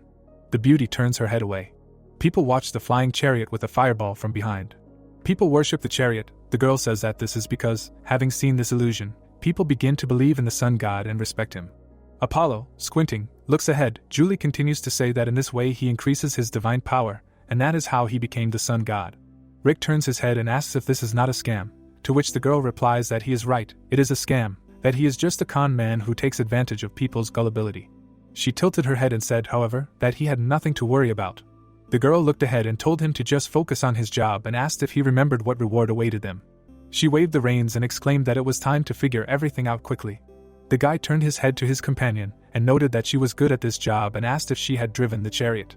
The interlocutor looked ahead and replied that she had done this job countless times and that she could do it even with her eyes closed. Rick stopped smiling and asked if this was her first time here. He turned his head forward and noted that Apollo did not recognize her.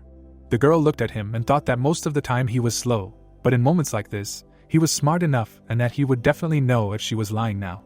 She closed her eyes and said that of course he did not remember her, since he only thought about himself.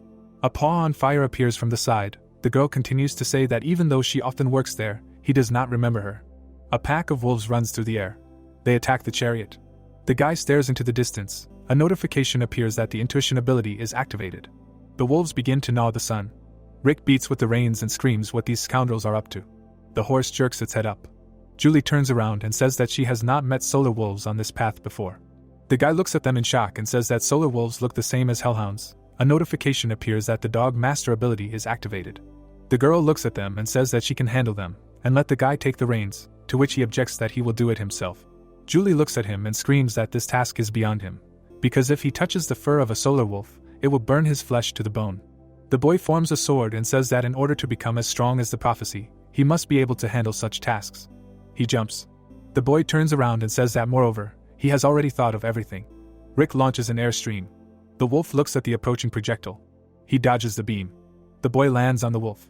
The boy raises the sword and tells the wolf to watch him win. The boy swings the sword towards the enemies. The wolf looks up. The boy jumps. The boy puts his hand on the wolf's head. The hand smolders. Rick frowns and thinks that even though he brushed away the flames, they still burn. A notification appears that the Neptune's force ability has been activated. Now he is protected by the blessing of the waves, after which the boy looks at his hand and thinks what kind of Neptune's force is this, and continues that because of the blessing of the waves it no longer burns, and that he can handle it now. A notification appears that the ability Dog Master has been activated, after which he strikes the dog's head. The guy smirks and says that there is one more left. Julie, turning around, looks at Rick and the dog in surprise. Turning away, she smiles and says that he is a funny idiot. The boy stands in front of Julie. The girl remembers how she met him and states that when she first saw him, he was an ordinary idiot who could not do anything. The guy with the sword jerks away from the goblin. The girl thinks that no matter how hard or painful it was, he still moved forward. The boy crosses swords with the goblin. Julie continues to think that others may consider this a waste of time. Rick cuts off the goblin's head. The girl states that he tried 200 of times over and over again.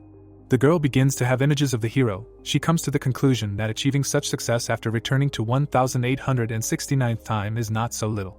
Julie walks on water. She claims that there is no one else, and that he is the only one who can kill it. The girl smiles and says that she was reincarnated only for this purpose. Rick scratches the wolves and says that the sun wolf is 1 and 2. The guy smiled against the background of tongues of fire and stated that they will help him drive away the rest. Rick stood between two monsters and said that he was going to begin. The wolf bared his teeth angrily. The finger began to straighten. The hero ordered his faithful dogs to get down to business. The mobs rushed to attack. They fought with the same dogs. Cuts appeared on the wolf's nose. The protagonist asked if it was confusing when your comrades suddenly attack you. The guy raised his sword over the wolf and said not to worry, because he would reconcile them. The young man's blows scattered the opponents. He landed on the monster's back. The system notified about the activation of the special ability of the dog master. He jumped between the dogs and exclaimed that the second one was caught. The notification said that the number of dogs following him was 40. The hero sat on the dog. He said that it was good and suggested taming the rest at the same pace.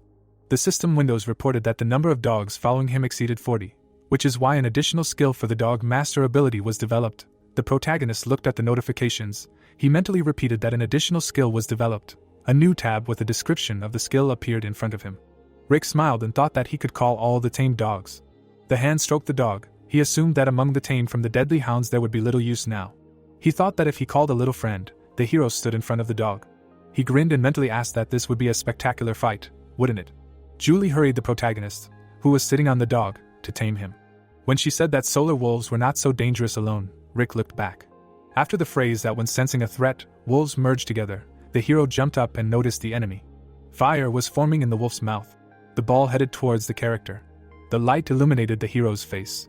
The explosion created a cloud. The carriage was falling down. The girl picked up the protagonist and said that in the most dangerous moments he was somewhere in the clouds. The guy shouted her name. She looked at Rick and said that he needed to be watched closely. She advised him to get ready faster because there was no time. The hero was hanging on the girl's hand and asked where the carriage and the sun were. Julie replied that they fell down on the village. He asked again. She said that there was something she had not told. The guy was surprised. The girl added that the village was in great danger now, so they needed to save the people first. The wolf attacked the settlement. The stranger ran away from danger. She looked back at the shadow. The column was falling on the girl. The blow split the building in two. The hero stood in front of the girl and shouted for her to run faster. He rushed to attack. The protagonist raised his sword in front of the wolf. The paw hit Rick. He cursed. He dodged the attack. The wolf looked down. He was going to bite the enemy. The hero looked at the mouth. He smirked and said that even if the solar wolves merged, they still would not defeat Cerberus. The dog attacked the solar wolf. She grabbed him by the neck. The hand held the blade. Rick ordered Cerberus to hold the enemy tighter. He raised the sword and said that now it was time to end this. The blow raised dust. One of the villagers asked what the boy was doing. He said that he suddenly appeared from somewhere in the sky and dealt with the giant in no time. Julie stood next to the old man and answered that it was Rick. The villager asked again. She said that this god's name was Rick. The hero stood leaning on his sword. The old man looked at the boy and repeated the protagonist's name. The girl looked at the young man and said that he liked to be the center of attention. Fire burst out of the wolf's mouth. Rick smiled and said that he saw how much fun they had today, and ordered them to clean up the mess. He turned around. The protagonist looked at his subordinates, and shouted that just because he wasn't looking at them didn't mean that his words could be ignored. He looked back and grumbled that he was ready to swear that if he hadn't said anything to them, they would have continued playing. The old man turned to the hero. He bowed and thanked. He said that as the representative of the village he brought him a belated greeting. Rick frowned and said that everything was fine and it was all because of their carelessness, and asked the old man to stand up. The grandfather stood up and said that it was thanks to the gods who looked after them. He said that they were grateful for the kindness they had shown them. He shouted that this was why they would leave offerings for them every month, giving them wealth, his eyes almost rolling back in his head. He praised the hero, then noticed his absence and called out to him. He shouted that he was gone. The protagonist leaned on the rubble and said what offerings the old man was talking about. He asked what Julia had told them that they were all acting so strangely. The words that they were in trouble anyway were heard against the background of the forest. The hero said that the carriage was smashed to pieces and could not be used, and the sun that fell with it was eaten by the sun wolf. Memories threw up pictures of the incident. He noted that they still had a week to work part-time at Apollo. An image of the god appeared. The protagonist lamented what they should do. The partner looked at Rick and asked what he was talking about. She said that they would just make a new one. The hero looked at the girl and asked how they would make the sun. She looked away and said that he was also well acquainted with it. Hephaestus was working at the anvil. The protagonist followed the girl and repeated the name of the god. He looked at the partner and asked how much she earned. She replied that she did not have a penny. He looked at the girl in surprise. The hero leaned forward and asked if she had any money put aside for a rainy day. He said that no matter how close they were to Hephaestus, he would not make them a son for kind eyes. Jules walked forward and told him to stop talking and just follow her. The protagonist made a face. He caught up with his partner and exclaimed if she thought he would help them for free. He offered to bet that he would not agree, and the loser would fulfill the wish. The blacksmith laughed and agreed. He said that he owed it to the end of his life and it was a trifle for him. The girl stood in front of the god when he said that in 3 days he would make her 2 sons. The hero looked at them and thought what Jules had done that made Hephaestus agree to make them a new son for free. The characters stood at the cliff. Rick stood behind the girl and asked what she wanted to talk about. She fixed her hair and asked that he owed her a wish, but before that she needed to tell him something. The hero bowed his head and agreed. The girl turned around and said that in order to prevent the war of the gods and the end of the world, Rick should get priests. The god was surprised and asked again. Julie explained that when the lower-level god's divine power exceeds 50,000, the ability to call a god will be unlocked. An image of a priest appeared. She said that thanks to the ability, he will be able to enlist the support of priests and call them for help during the battle. The hero looked at the girl and asked if this was some kind of joke. He said that you can't just grab a priest and say that he is a god and he needs his support, and added that he is not a god at all. Julie looked back. She looked at the guy and said that he still has to do it, because he will not be able to prevent the war alone. She said that he needs to gather 12 priests from the prophecy, who are in different dimensions, and only together with them will he be able to save the world. The priest stood in a semicircle behind the hero. He put his hand to his forehead and told her to wait. Since there is too much information and he is confused, he decided to omit the fact that there should be 12 priests, not 1 or 2. He looked at the girl and asked what it meant in different dimensions. Night fell on the rocks. She replied that now he could only earn extra money on the continents, but gradually increasing his divine power, he would have access to extra work in each dimension. An illusion of a book with a globe. His hand hung along his body. The hero thought about other dimensions and that even in Greek legends everything is complicated. The girl replied that there was nothing to worry about, because in their world there lived the first priest, who in the future would become a combat-ready assistant, schoolchildren in the classroom. She grinned and asked what he said about fulfilling her wish. She said that she had come up with something. The sun was rising. The rays illuminated the village. The residents bowed to the sun. The man looked up. He asked who Rick was. He was told that he was a god who protected the neighboring village from fire monsters. They talked about Apollo appreciating the hero and even attached a banner with his name to the carriage. The carriage was dragging the sun behind it. Rick's cheeks turned red.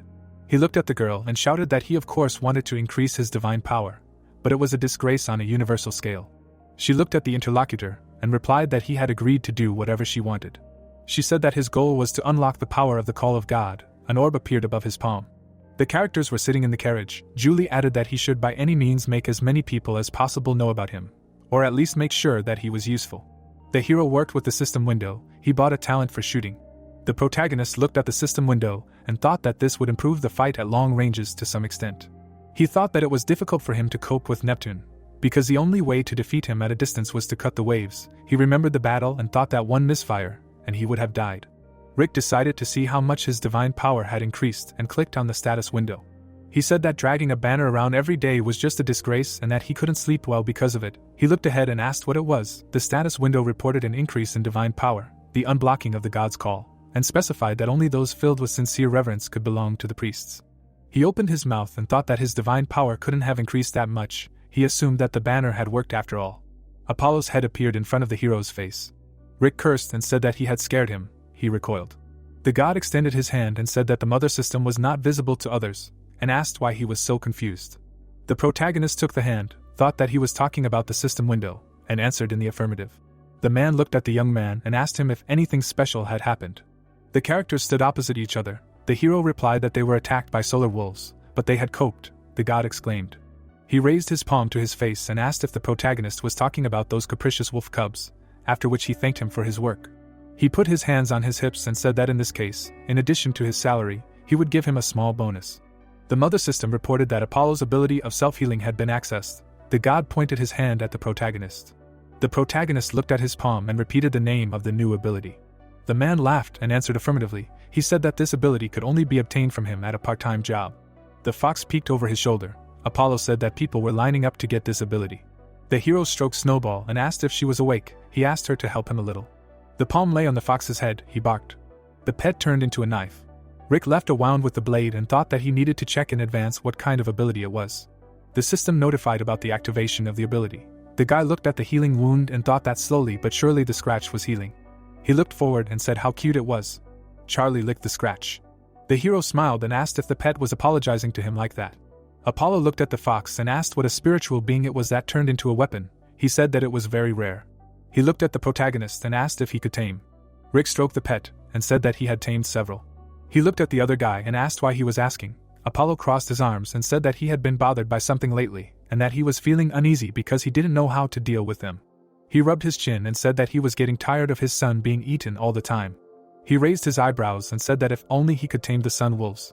The god thought that he had heard that no god had tamed them yet. Rick called for more subordinates. Apollo looked at the hero with the wolves and thought that a lower-level god had done something that no god had been able to do. The god looked at the protagonist with his pets and asked if he would tell him how he tamed the sun wolves, to which Rick replied that he didn't know. He raised a finger and said that he had a condition, and that was learning archery.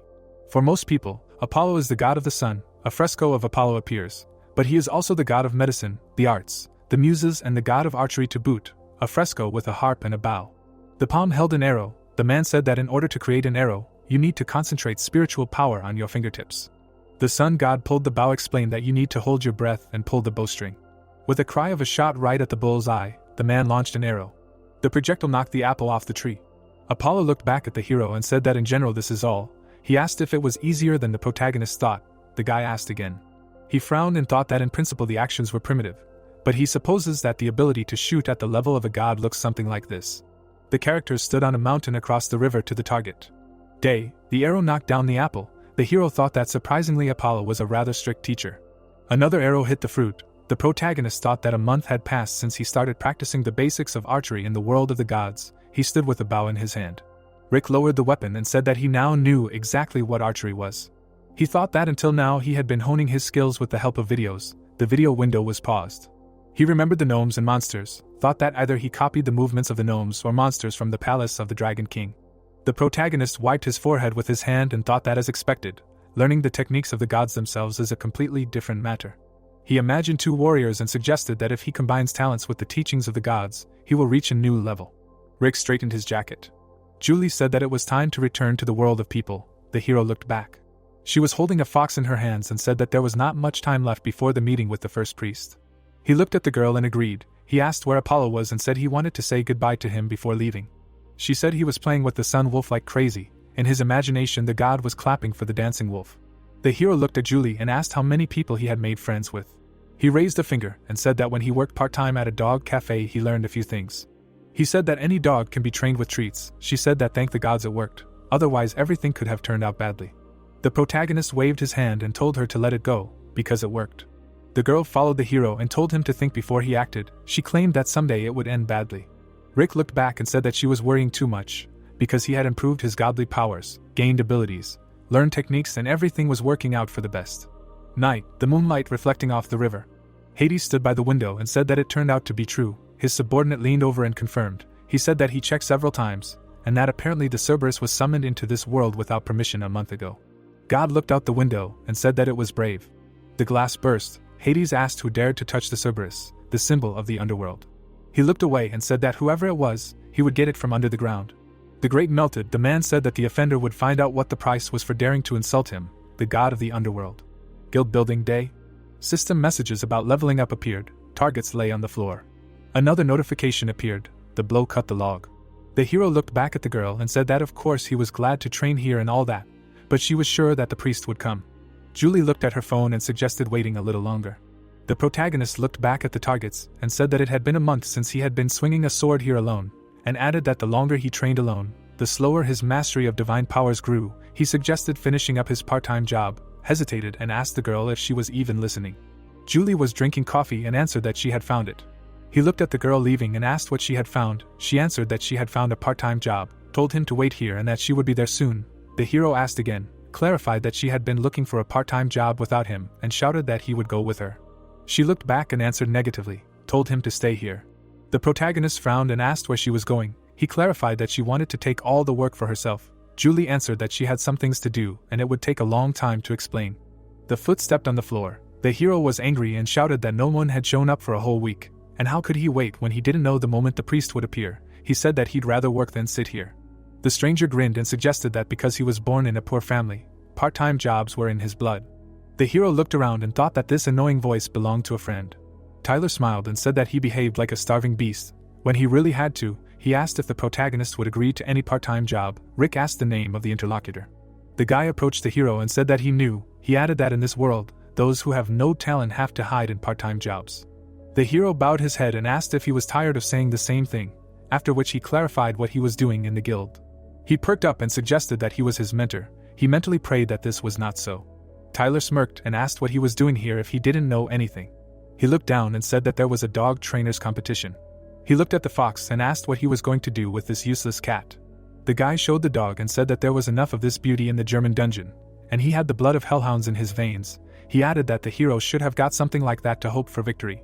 Tyler slapped the protagonist on the shoulder and told him to go get a part-time job and stay out of the way. He added that today was an important day and there was no time to be distracted by losers. Rick looked away and muttered about the dog trainer's competition. The host asked to welcome contestant number 9 named Tyler. The audience was buzzing. He said that he earned 39 points, and this was a historical record. The character was standing in the arena with a pet. He smirked and thought that it was great that the dog was good for something. The guy looked at the man in the audience and thought that this was his chance to show his father what he was worth. He thought that he would now see that his son was very good. Charles stood in the crowd. He was the leader of the leading guild of Korea, Iris. Tyler decided that he would prove that he was a worthy heir. The host looked at the sheet and said that it was time for the last participant. He added that not long ago he was the main topic of discussion in Korea. He announced participant number 10. The son of the guild leader turned around. His paw was covered in fire. The host turned to Rick and said that it was time to evaluate his training skills. He stood in the arena with a solar wolf. The jury sat at the table and talked. The host said that it seemed that the rest did not have a chance. Tyler frowned and cursed the hero. Rick put his hand on the shoulder of the 9th participant. He passed by and asked if this was the first time. The protagonist said he was good but not good enough. The sun wolf laid his paw on the opponent. The hero asked if the guy thought he could win with such a pathetic animal. Tyler grinned and told him to stop mocking. He grabbed his opponent by the jacket and asked why he was always in his way. Charles stood next to the rivals and addressed his son with words to learn how to lose. He asked if he had also gone crazy. The son looked back at his father and said that everything was wrong. The man told him to shut up until he pushed him away on an exchange somewhere far away. He looked at the hero and said that his son lost his temper and asked for forgiveness for his behavior. The protagonist nodded and answered that it was not necessary and everything was fine. He thought that he would never have thought that he would meet him here. Charles, the head of the best guild in Korea. The man smiled. He put his hand on the hero's shoulder and said that they had not seen each other for a long time, and the guy had matured a lot since their meeting. Rick reciprocated. Tyler's veins bulged. His father said that the hero could not worry about him, and that he was wrong and realized it. With a scream, the vase fell to the floor. The guy was breathing heavily. He grabbed his head and screamed that his father always chooses someone who doesn't have a drop of his blood. His pupils narrowed and he said that the hero always ruins everything. The stranger was playing the console and asked why he was so angry. He asked who had gotten him this time. The guy was sitting in the device. Tyler looked around and asked where he had disappeared to. The young man answered that he was playing and that the inventory was ending today. He was looking at the console screen. He was insulted and asked if he had traded everything for games. Tyler frowned and thought that he could do whatever he wanted, since he was his father's favorite and that they were all the same. He looked down and thought that he should hold on. The guy grinned and thought that such people would tear each other to pieces anyway. Evening, guild building. The protagonist walked next to Julie and said that Tyler's face should have been seen, and that he looked like the end of the world was coming. He grinned and added that it was unforgettable. The girl froze. She looked back and said that there he was. The hero asked again and looked at the notification. It warned of mortal danger. The stranger approached the characters and turned to Rick, after which he clarified his name. He grabbed the handle and said that he had just crossed his brother's path. The protagonist turned around. With the words that there was no need to be offended, the young man attacked. He smiled and said that it was nothing personal. It was an elite hunter of the Iris Guild, Nate. Tyler sat and thought that Nate was an elite member of the Iris Guild and one of his father's favorites. He was born with the talent of wielding a sword of the SS level. The character sat on corpses. He was an amazing genius who developed his abilities to the level of a master by the age of 10. And because of his arrogant and ruthless nature, he beat his opponents half to death, for which he received the nickname White Demon. The white-haired man held the blade with both hands. Tyler looked at the ceiling and said that this time Rick was finished. The hero blocked the blow. The young man was surprised. The protagonist pushed the opponent away. He took the sword away and asked if this is what the enemy calls a surprise attack. The trace of the hero who rushed. He appeared in front of the opponent and asked if Tyler sent him. The protagonist attacked and exclaimed that the blow was good. The young man's cheek was bleeding. He said that it was interesting. He wiped his cheek and said that he planned to finish it quickly. He bent down and said that now he was definitely finished. The attack cut off some hair. The opponent appeared above the hero. The protagonist flew back from the blow. He frowned and thought that his enemy had suddenly become active. The white-haired man appeared in front of Rick. He looked at him and asked which hand to cut off first, the right or the left. The hero frowned and thought that it would be difficult to fulfill even the first condition. The girl looked at the hero and said that the first condition was to instill awe in the enemy. She glanced sideways and added that there were many ways, but the easiest was to show overwhelming superiority in strength. The white-haired man frowned and shouted that he would gut the hero. The foot hit the ground. Nate wounded the protagonist. Rick looked back and cursed. He thought how he could instill fear and surpass in strength someone who wielded a sword better than him, the god of swords. The young man swung his blade. He attacked the protagonist. The hero flew back from the blow. He looked at the enemy and thought that he obviously could not win with one sword, and why should they fight only with swords? Rick's blade flared up. Nate jumped up. The protagonist stopped the attack with his hand. The young man exclaimed. The hero activated the skill and grabbed the sword. God hit the enemy in the face. The force of the attack caused an explosion. The guild building shook. The hero was surprised. The enemy did not fly away. He looked at the enemy and clarified that he did not even move from the spot. Nate looked at the protagonist and told him to shut up. He was indignant that the swordsman used his fists. The hero smirked and said that there are things that cannot be achieved with just a sword. After saying that he was still too green to understand this, Nate became embarrassed and said that he simply lost his vigilance. Rick grinned and replied that he would definitely not lose his vigilance now and offered to continue. The enemy asked again. He looked at the hero and asked him to wait, after which he screamed, "Rick's house, knight." The leg twitched. The hero said that he left a note asking him to come to him if he was upset, and clarified whether he would eventually come. He was in the apartment with Julie. He said that he had beaten him up pretty badly, and remembered Nate lying on the floor. The girl looked at the protagonist and said that she didn't know how he was, but she was sure that if it was Nate, he would definitely show up, since his ego had been hurt. Rick exhaled and said that he thought this was even more tiring than the part-time job. He frowned and said that he needed to fulfill all 3 conditions. In order to gain the support of the priests, 3 conditions must be fulfilled. The faceless figure was kneeling, and the first condition is the respect of the priest whose support the god wishes to have. The figure prays. The second condition is the priest's decision to become a patron. The figure takes the oath, and the third condition is the priest taking the oath. The hero grabbed his head and asked why this procedure was so difficult. The girl answered him that for this reason it is often impossible to use the call of the gods, even if it is unlocked. The protagonist asked if she could use the call. Since she was a mid-level god, he clarified that she should have been able to use this power for a long time, and added that it was not that she lacked the ability. She flinched. Julie looked out the window and replied that due to circumstances she could not use the call of the gods. The hero asked what these circumstances were. She continued to look out the window and remained silent. Rick looked at the girl and thought that he could not ask anymore. She replied that it was too long to tell. Her hand froze at the handle. The hero exclaimed if she was serious. Her palm clenched into a fist. The protagonist looked up and assumed that he had come. He asked what was going on and offered to come in and not stand there like a statue. Nate flinched. He told him to shut his mouth and say that he would ask one question. The hero was sitting on the couch. Nate turned around and asked who his interlocutor was, a fighter or a swordsman. He was standing behind the door when the hero, who was sitting by the TV, answered that he could be both a fighter and a swordsman. Nate kicked the door down and said that it was nonsense and that there couldn't be a genius who was good at 2 things at once. He approached the protagonist and asked him if he chose fencing or martial arts. Rick smirked and said that if he didn't believe him, he could fight him one more time. The guy recoiled and said that he didn't come to fight. He looked away and added that he wanted to know and analyze the reasons for his defeat. The hero asked if he really didn't know them. He stood up and said that the reasons for his defeat. He smiled and finished his speech by saying that he wouldn't tell. Nate asked why. The protagonist looked at the guy and said that he didn't really want to reveal the secret about his weaknesses to a rude guy like him. Rick grinned and said that if he wanted to know so badly, then so be it. He laughed and said that he should tell his older brother Rick to take him as an apprentice. The veins bulged on Nate's face. Nate's face was serious. He turned away from Rick and cried out that it would be better to die than to say such a thing. The irritated guy thought that the protagonist wanted him to call him older brother. He introduced Tyler and emphasized that he had been calling this fool older brother for 10 years, and calling someone he met for the first time that way was unthinkable.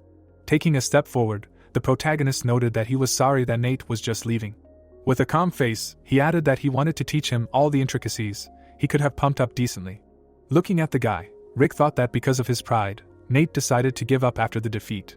He watched him closely and reasoned that the guy himself understood this. The skill of a swordsman and martial arts make an incredibly powerful combination. This will help him become stronger. The swordsman began to move his finger. He bit his lip, looking embarrassed. Nate winced and called the protagonist Big Brother. Rick smirked and asked again what he was called. The dumbfounded guy came to the conclusion that he needed to overcome himself. Clenching his hand into a fist, he emphasized the fact that having studied martial arts, he could easily defeat the protagonist. He raised his head and shouted loudly for the elder brother to accept him as a student.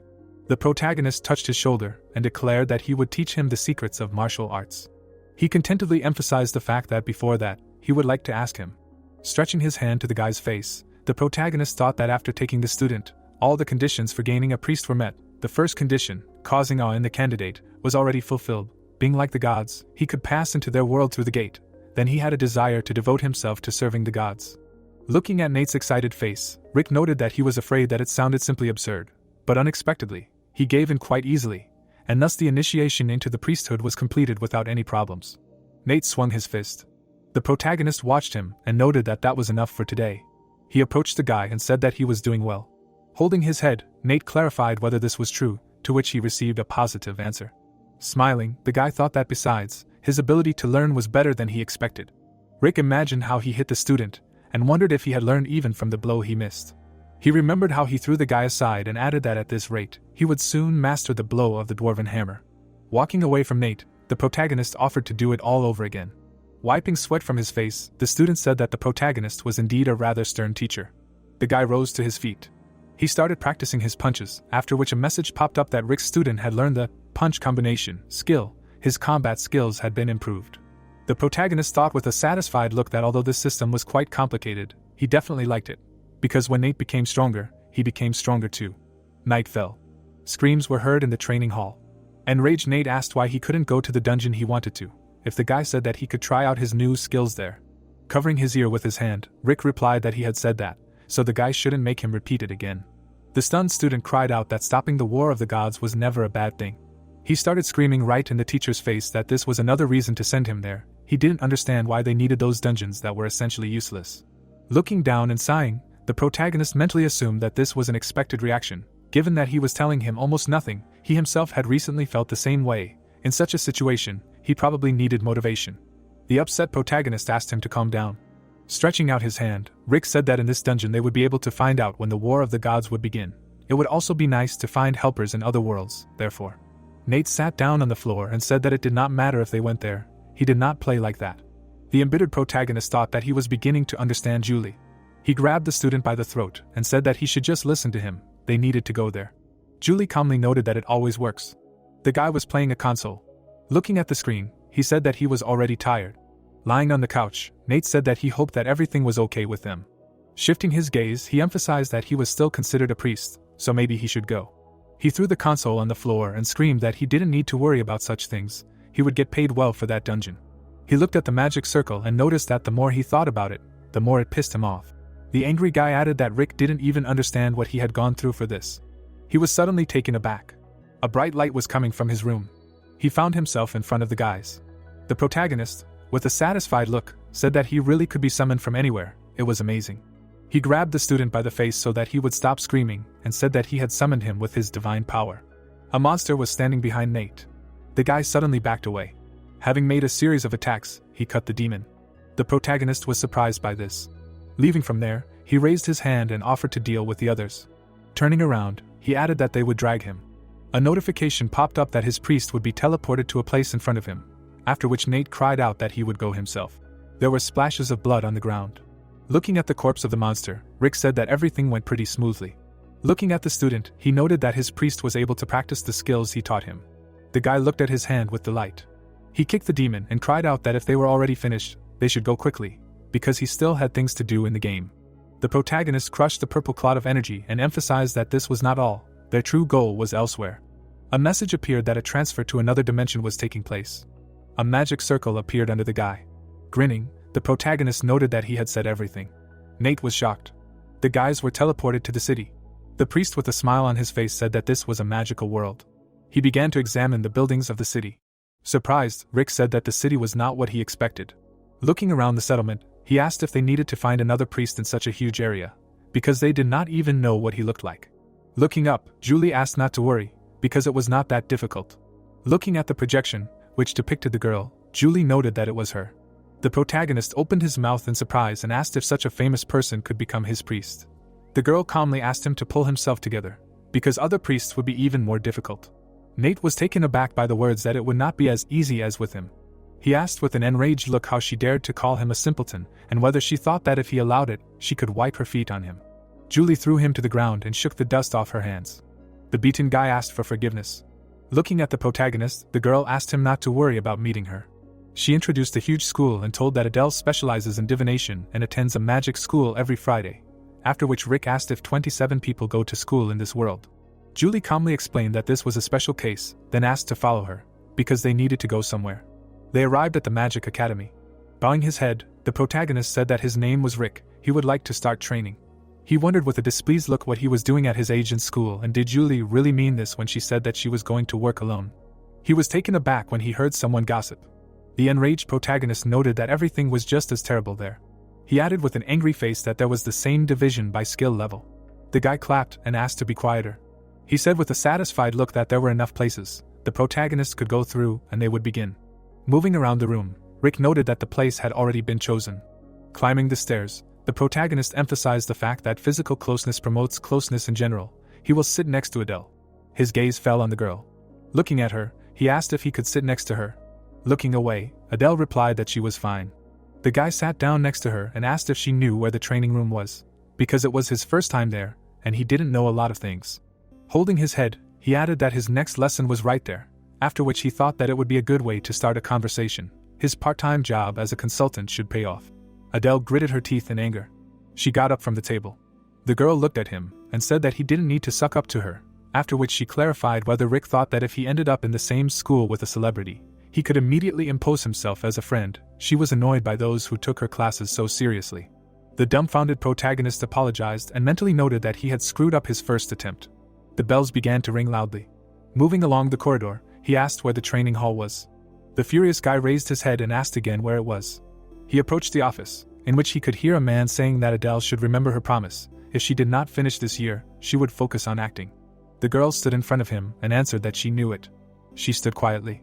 Hiding around the corner, Rick continued to eavesdrop that Adele should not be stubborn, because she understood that at this rate the level of mana would continue to fall. The teacher imagined fire and asked to feel the flows of mana and draw a flame in her mind. The fireball hit the target.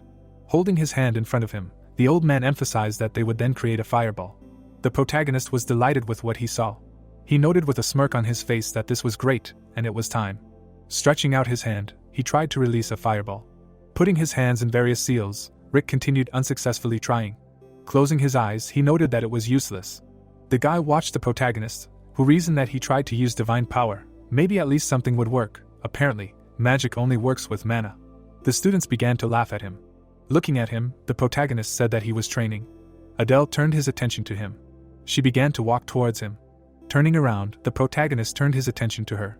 The girl stood in front of him and said that she had something to talk to him. He should stay after class. Evening came. Adele stood in front of the window and closed her eyes. She asked him seriously if he had no mana either, noting that it was impossible to watch him struggle without tears. The protagonist looked down upset. He asked her seriously if she thought it was time to stop projecting her problems onto others. The girl was shocked by what she heard. Adele turned away when Rick asked if it was true that she had mana deficiency syndrome, adding that with it she couldn't use her mana, no matter how much she had.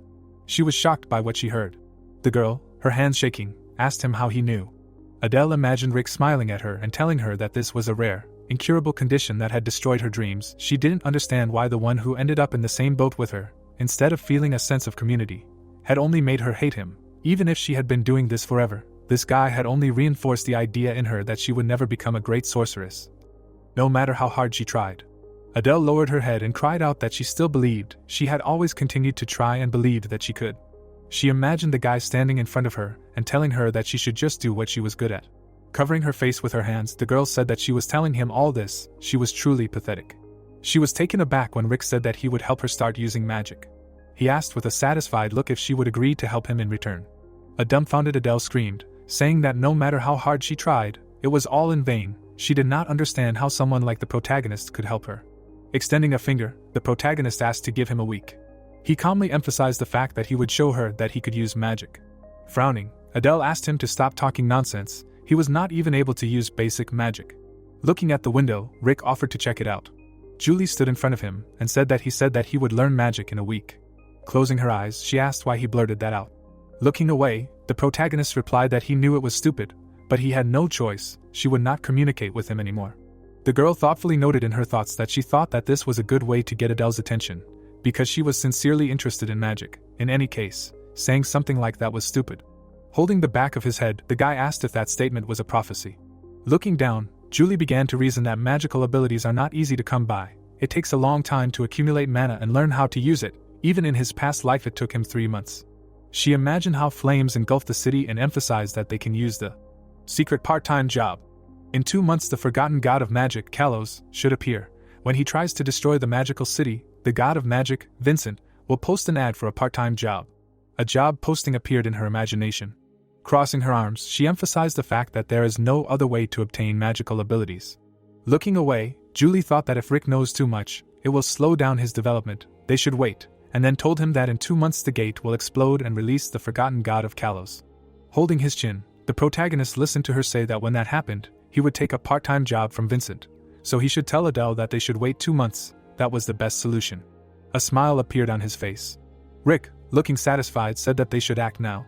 Closing his eyes, the protagonist asked not to worry, because he had everything under control. Extending his finger, the protagonist asked if she was saying that when the city was in danger, Vincent would post an ad for a part-time job, noting that they themselves would act as monsters, and he would post an ad for a part-time job now. Julie was shocked by what she heard. She stared at him. Imagining the city, she mentally noted that the magical world was very complex and confusing. Before its revival, everything went on as before. Smiling, she wondered how the protagonist could suggest anything different. She closed her eyes and replied that the plan was too complicated. If he was careless, he could die. Rick replied with a satisfied expression that it was no problem. He pointed his finger at her and said that she would be a fighter. After all, she was the strongest of them. The girl grabbed his finger. They arrived at Vincent's temple, near which many magicians had gathered. The guy said with a serious expression that there were more people there than he thought. He would hide there, and they would create a commotion. Nate was scared. He cried out with an enraged expression that Rick had said that he had fought with a god, and now he had decided to hide, to which he received the answer that no one had spoken of a battle, because they just needed to create a little fuss. The protagonist said with a mad expression that if the priest contradicted him, he could choose between dying there or dying at his hand. Nate went out to the square. The guy pulled out his staff and asked who dared to enter there.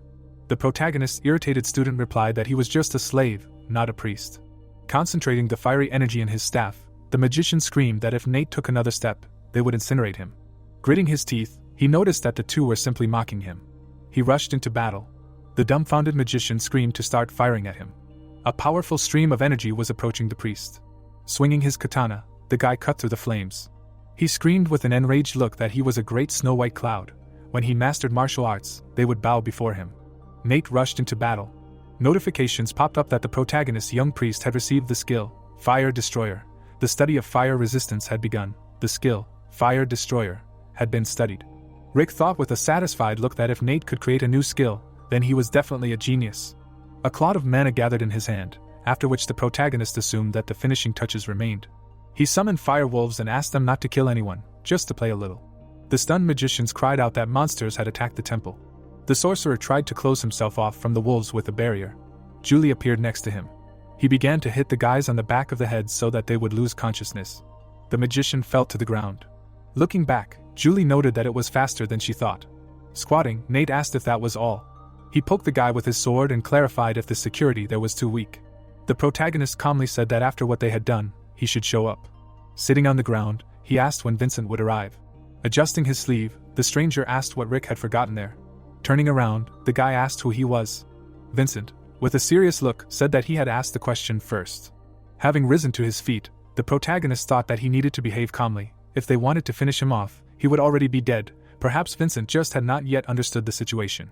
The guy listened to him attentively. Smiling, the protagonist said that someone had attacked the temple, and he wanted to check who these madmen were. This happens so rarely. They are both gods, and he thinks it is interesting for both of them. The stranger with a serious look suggested that Rick underestimated him. He grabbed the guy by the face and said that the temple was attacked today, but for some reason he decided that they were equal. Closing his eyes, the protagonist replied that this was not so. Vincent's eyes began to glow brightly. The guy began to smile. Putting his hand on the protagonist's shoulder, the magician asked him to get up, because he was scared. With a smile on his face, he said that he was rude and apologized for such disrespect.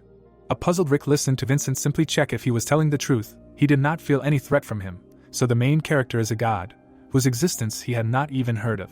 Julie watched them. The magician looked back and asked if terrible monsters had appeared from the gate. A dumbfounded Nate asked what was wrong with him and whether the girl thought Vincent looked dangerous. He adjusted his collar. Julie suddenly jumped up, destroying the ground beneath her. She dragged the priest with her. Looking at the sky, the sorcerer said that they had escaped. They couldn't be caught at such a speed. Looking at him, Rick thought that he didn't think he would give chase. Touching the screen, he noted that in any case, he shouldn't let his guard down. If the sorcerer chased them, he would press this button. A projection about moving between dimensions appeared. Watching Vincent, who had a butterfly sitting on his finger, the protagonist thought that Julie agreed to this plan for several reasons. The first reason is Vincent's personality. He doesn't like battles, but is interested in magic and studying spirits. Standing in front of him, the protagonist said that he is from South Korea. The guy said with a thoughtful look that he had never heard of such a place. There was another god who came from a place called America, and he did not know if it was in the right dimension, after which Rick thought that someone from America came through the window between dimensions just like he and Julie did. The sorcerer looked at him and said that he would like to ask him for a favor. The surprised guy asked about the favor. Smiling, he noted that if it was about suppressing the gate, then he was ready to help. Closing his eyes, Vincent said that the main character sounded reliable, but that was not what he was talking about. Putting his finger to the butterfly, he stated that starting with the monsters at the gate, even a small insect has its own circumstances. Looking at the destroyed building, the sorcerer said that the temple can be restored. If he sees them again, he just needs to scare them a little and send them back. Smiling, Vincent emphasized that in fact, they have a miserable life. Sighing, the protagonist thought that now he understood why the magician was losing even with such a powerful divine power. He imagined the cross and noted that based on Julie's prophecy, it seemed to him that Kairos knew Vincent's personality well. He would ambush him and seriously injure him, and if this was not prevented quickly, the dimension would be absorbed by the gate. Releasing the butterfly, the magician said that his request was to merge with people and teach them magic. The monsters crawling out of the gate were like the flapping of a butterfly's wings for him. Images of people shrouded in a red aura appeared in his mind, and he said that for people these flappings were like a destructive storm. If the monsters from the gate were as strong as the previous ones, people would never cope with them. The upset guy said that he would go himself, but he needed to restore the temple. Looking at the wounded guys, he added that he would send his priests, but now they were unconscious. Rick was taken aback by the words that Vincent would thank him because he would have to teach people magic. He would make it easier to use magical power. Putting his hand on his chest, the protagonist cried out that he agreed, because he was an expert in this matter. People gathered in the backyard of the academy. The guys with a smile on their faces discussed that they had not seen that talentless guy for a long time. They closed their eyes and assumed that the protagonist realized that he had no talent and he left. They were sorry, because it was funny to see his sad face when he could not use magic. Crossing his arms, the guy cried out for them to shut up. Adele's face was upset. She turned away and thought that this was why she did not go to the set. Rick came there and asked if classes had already started. The students looked at him and began to laugh. The man's face was furious. He clenched his teeth. He happily noted that the protagonist had arrived. He shouldn't apologize for being late, because he should apologize for not picking him up personally. The students were shocked by what they heard. He pointed at the guy and said that he was the most valuable high priest of the great Vincent, who would teach them magic. There was a smile on the protagonist's face. Looking at the guys, Rick asked what was wrong with their faces and whether he was the only one who missed them. The stranger, looking displeased, asked what the professor was talking about. Pointing his finger at the protagonist, the priest cried out that everyone knew that he had no mana, and that he got into this school through connections. Looking at the professor's furious face, the protagonist asked him to calm down. The guy began to remove the glove from his hand with his teeth. He threw it at Rick, declaring that he would take care of it. The guy held out his hand and said that he would prove that the protagonist had no right to teach them and demanded a magic duel. The protagonist frowned. He stood in front of the sorcerer. The guy smiled and said that he would let him attack first. The sorcerer was furious. He created a powerful cloud of fiery energy. Rick held out his hand and began to absorb the magic. His opponent was shocked by what he saw. Holding the sphere of fire in his finger, the protagonist asked if it was his turn. He held out his finger and asked to be sure to block it. He remembered standing behind Vincent, who said that using high-level magic at the very beginning was difficult, regardless of talent, so he would share part of his power. The protagonist released a powerful stream of flame. The students were shocked by what they saw. The priest opened his mouth in surprise. He began to cry and screamed that he was wrong. The protagonist waved his hand. The stream of flame suddenly changed its direction. A powerful explosion was heard in the sky. Rick approached his opponent. With a smirk on his face, he asked to tell all the guys with sour mugs that from now on this mediocrity will be teaching them. Adele watched the girl standing in front of the protagonist, and saying how much she admired him. She noted with a surprised look that the main character really could do it. Hitting the table, she loudly asked if he was joking and asking to comply with these conditions. The stunned protagonist asked to calm down first. Looking at Nate, he mentally assumed that this was a normal reaction. Putting his hands in front of him, the guy said that the girl needed to calm down and listen to him. He would slowly explain everything. Sitting opposite, Adele closed her eyes. Rick listened with a satisfied look, saying that she did not like all the conditions. The embittered girl asked if she should always come to him when she called and if she needed to be a loyal dog. Frowning, the protagonist exclaimed that it would be like work for her.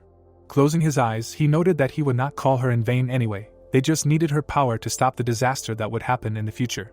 Imagining the flows of mana, he said that for the upcoming battle, he would do his best to help her cure the lack of mana so that she could master magic. Taken aback, Adele asked again if he would cure the lack of mana. The protagonist stated with a satisfied look that there was no way yet, but he would do his best. Slamming his hand on the table, the girl emphasized the fact that this was a pure scam. If these were empty words, she too could call herself a magic god. Beads of sweat ran down the protagonist's face.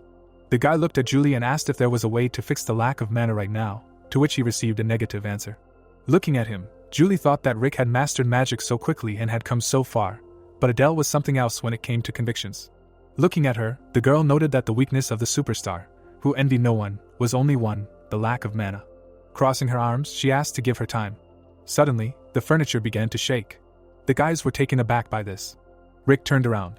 A stream of red energy flew out of the portal. The guys looked out the window. The surprised girl noted that this could not be. There was still a month left. She did not know why Kairos was already. The monsters were in the city. The girl saw a powerful beam. She asked with a dumbfounded look what was happening. The frightened protagonist asked what Kairos. She said that there was still a lot of time before his arrival.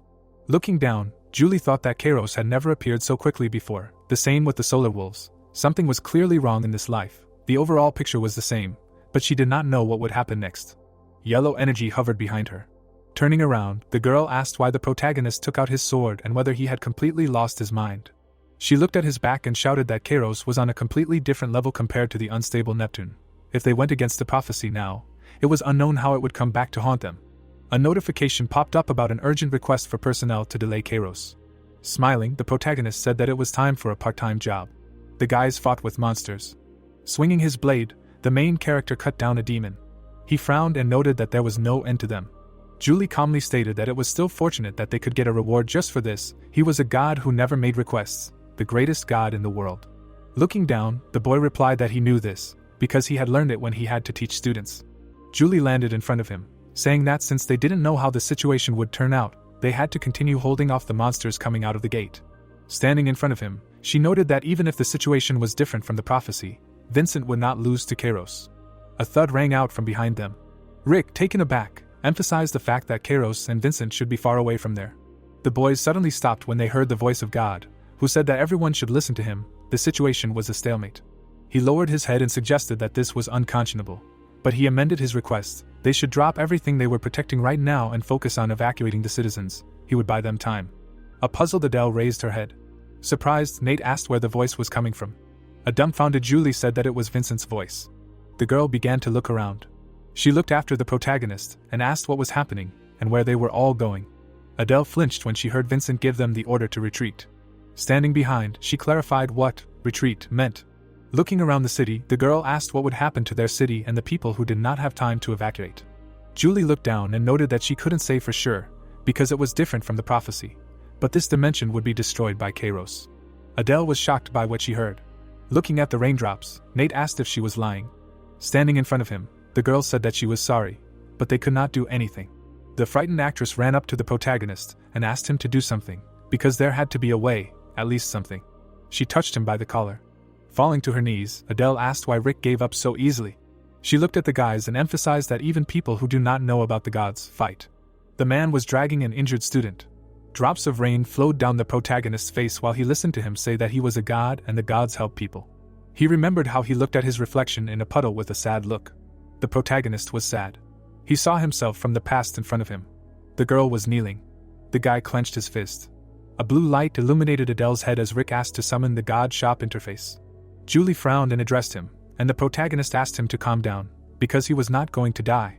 He pressed the buy button and emphasized the fact that he did not think he would use up the reward so quickly. A message popped up in front of him with information about Hercules' equipment.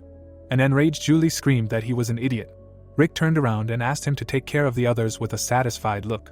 Vincent's clothes were stained with blood. Kairos was flying above him, asking if the god tried to extinguish his black flames with his dodge. Grinning, he screamed that he wanted to puke from the thought of being his student. Wiping the blood from his face, Vincent wondered if Kairos had forgotten what he had been taught, even though he had lost his way. Looking at the teacher, the boy cried out that he did not understand that he and the people of this world had lost their way. With an evil grin on his face, he asked why Vincent did not desire more. Spreading his arms, he said that only one thing is natural for a mage, entering the highest level. Dark streams of energy began to move towards him. Having created a cloud of blue mana, Vincent said that the black flame of Kairos exists only for destruction. This is not the truth that mages should follow. Gods must use their power to protect people. Their magic clashed. Kairos replied with a satisfied look that he spat on them. Stretching out his hands, he noted that people should feel the power of his dark flame. Holding his hands in front of him, Vincent came to the conclusion that he could not withstand. A stream of flame flew at the demon. Hellfire struck him. Rick came there and suggested that it was difficult for the guy to fight alone. Vincent was taken aback by this. Holding the mana sphere in his hand, he added that reinforcements had arrived. The enraged god cried out that with the protagonist's level, he had no business there. He could not give him more divine power, so he should leave quickly. The protagonist calmly said that he was not there for a reward. After all, there was nothing more valuable than human lives. The guy was shocked by what he heard. Holding a club in his hand, the protagonist said with a satisfied look that he had a plan. Grinning, Kairos asked what kind of pathetic creature this was. Looking at it, the demon assumed that Vincent was completely desperate if this was his new student. Swinging a cloud of black flame, he cried out that they would burn together. Vincent put up a barrier in front of himself. He tried to hold back the flow of dark energy. Frowning, he asked what the protagonist's plan was, because he would not be able to hold it back for long. Rick frowned and cried out that he only needed to strike once. That would give him a chance to disable him. The god, taken aback, replied that he understood that if this was the weapon, he could do it, but he wouldn't be able to protect him from the dark energy. Taking a step forward, the protagonist replied that that would be enough. He appeared behind Kairos and said that he also had an ace up his sleeve. Rick delivered a crushing blow. He was suddenly taken aback. Kairos surrounded himself with energy that the protagonist could not penetrate. The puzzled guy came to the conclusion that with his level of power, he couldn't even touch the demon with a finger. A powerful gust of mana threw him aside. A grin appeared on the demon's face. He held his face with his hand and laughed loudly. Vincent listened attentively to his student having already turned into a handful of ash. He calmly began to cast a spell. Kairos was bound by chains, and then he asked Vincent if he thought he could hold him back with such a cheap trick. The angry guy replied that this magic could only buy him a few seconds, but that would be enough for him. Rick pounced on the demon. A message popped up that Neptune's blessing had been activated, after which water enveloped the protagonist's body. Kairos turned his attention to him. A message appeared that the club's effect would stun any life form when it hit the head. The protagonist dealt him a crushing blow. The demon was on its knees. The protagonist landed in front of it. He stood over Kairos. Looking at his ally, the guy asked if he should finish him off. The god lowered his gaze. He remembered how he came across the guy lying by the tree and told him that it was raining then too, the day he met Kairos. It was completely different. Vincent looked at the boy's emaciated face as he explained that he had been struck by a curse that he would not wish on anyone, but no one would refuse his talent. The boy's eyes began to glow. Disappointed, Vincent said that when he himself began to teach Kairos magic, he thought about this. He remembered how he taught him and said that he had to change the fate of this child. Except for him, the greatest god, no one could do this. Now he understands that it was a rash decision. He did not understand how dark desires were growing inside him. Kairos held a clot of mana in his hand while the boy said that he did not understand how dark desires were growing inside him and helped him master the power of dark energy. Then he showed his true nature, but he did not dare to kill him, but simply banished him.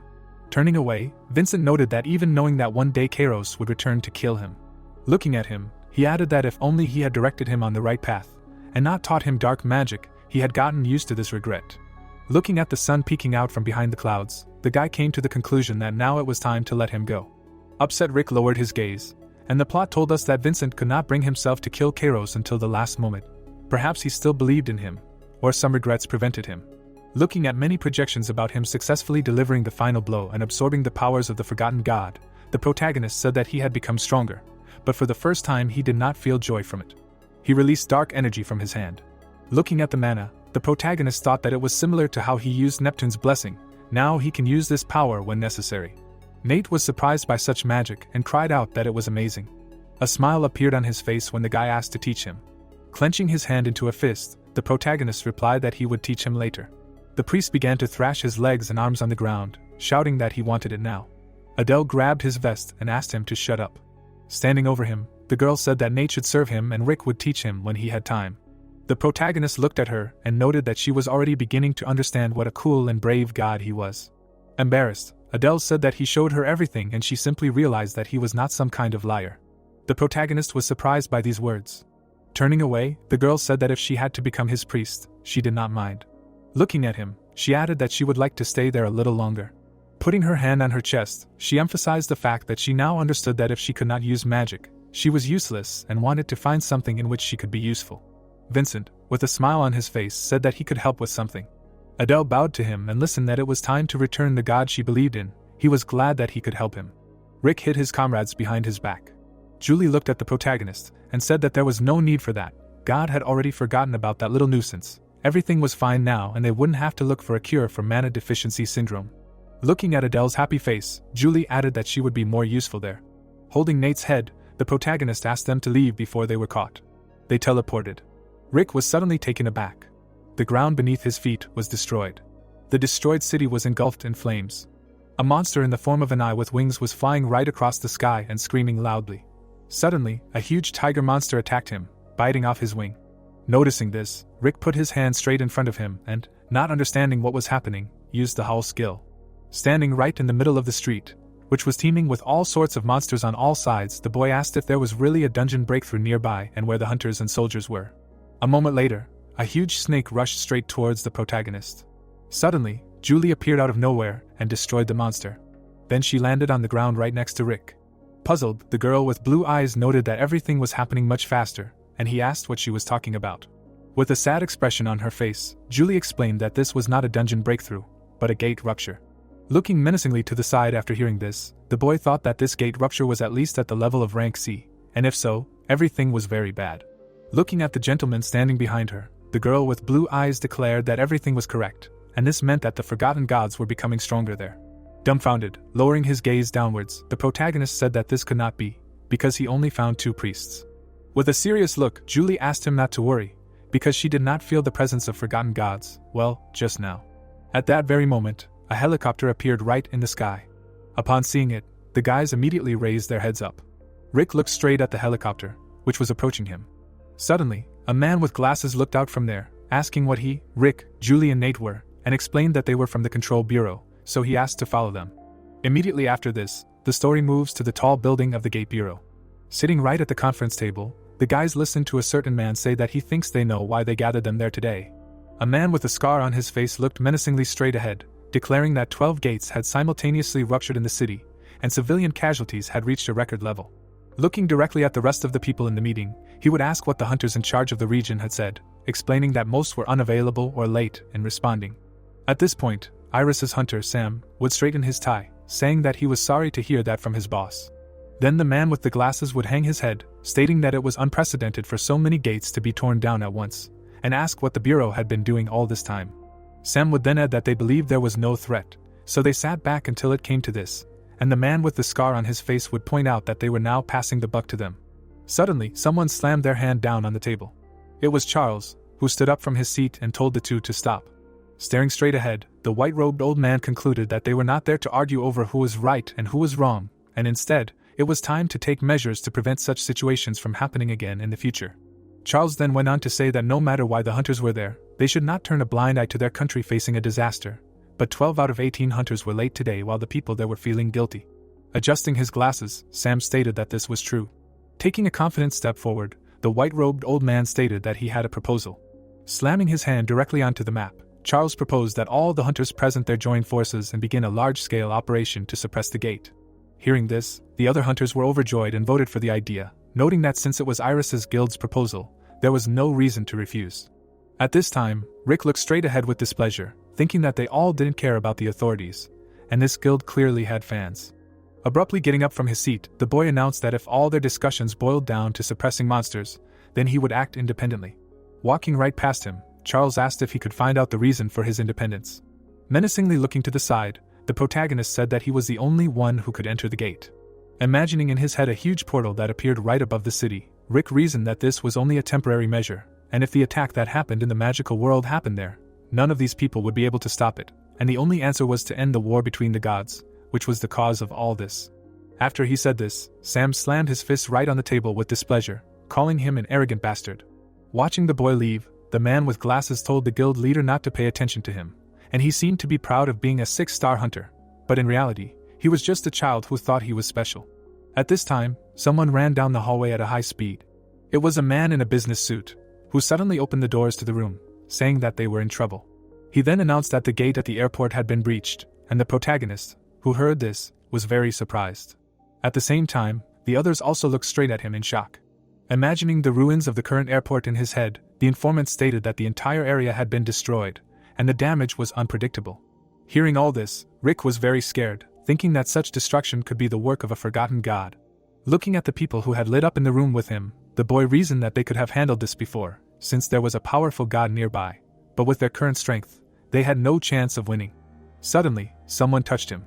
Looking to the side, the protagonist saw that it was Julie, and asked what she needed, and she answered that he needed to calm down. Staring forward with a serious look, the girl with blue eyes declared that there was no reason to worry, since there was not a forgotten god at the airport. Looking to the side in surprise, Rick saw a notification from the system that the subject's intentions were close to good. Immediately after that, the boy smiled widely. A moment later, the protagonist asked the boss, who was looking straight ahead in surprise, if a 6-star hunter could request a plane, and he did not understand why this was so sudden. Immediately after Rick suggested dealing with this gate, the story moves to a huge portal located right above the city. At this time, there was a dent from a strong impact right on the ground. The airport, which had recently been bustling with life, was completely destroyed. There were monsters in every corner, already fighting themselves. Rick passed by a battle between several monsters for food. The boy confidently looked straight ahead, thinking that he had spent a lot of divine power to summon the Cerberus, but he needed to finish it quickly and return to training. The protagonist did not pay attention to the explosion behind him, and he was wondering how things were going with the lack of mana in Adele Sharon. When someone appeared right behind him, Rick reasoned that he needed to prepare well before leaving. A moment later, the boy was very stunned, seeing a notification from the system that intuition was activated. Then the protagonist abruptly turned around. When something suddenly appeared right in front of him, Rick thought that someone was watching him. Immediately after that, Julie jumped out right in front of him. The boy was very surprised when he saw her. The orange-haired demon used his dark purple energy and asked the girl not to interfere. Looking straight at him menacingly, Julie asked Baron what he was doing. Looking straight ahead menacingly, the orange-haired demon asked her what she really thought. Nothing would happen if she stole the pet from the master of the underworld, and explained that there would be no second chance, so she should step aside, because if she interfered, she would die along with him.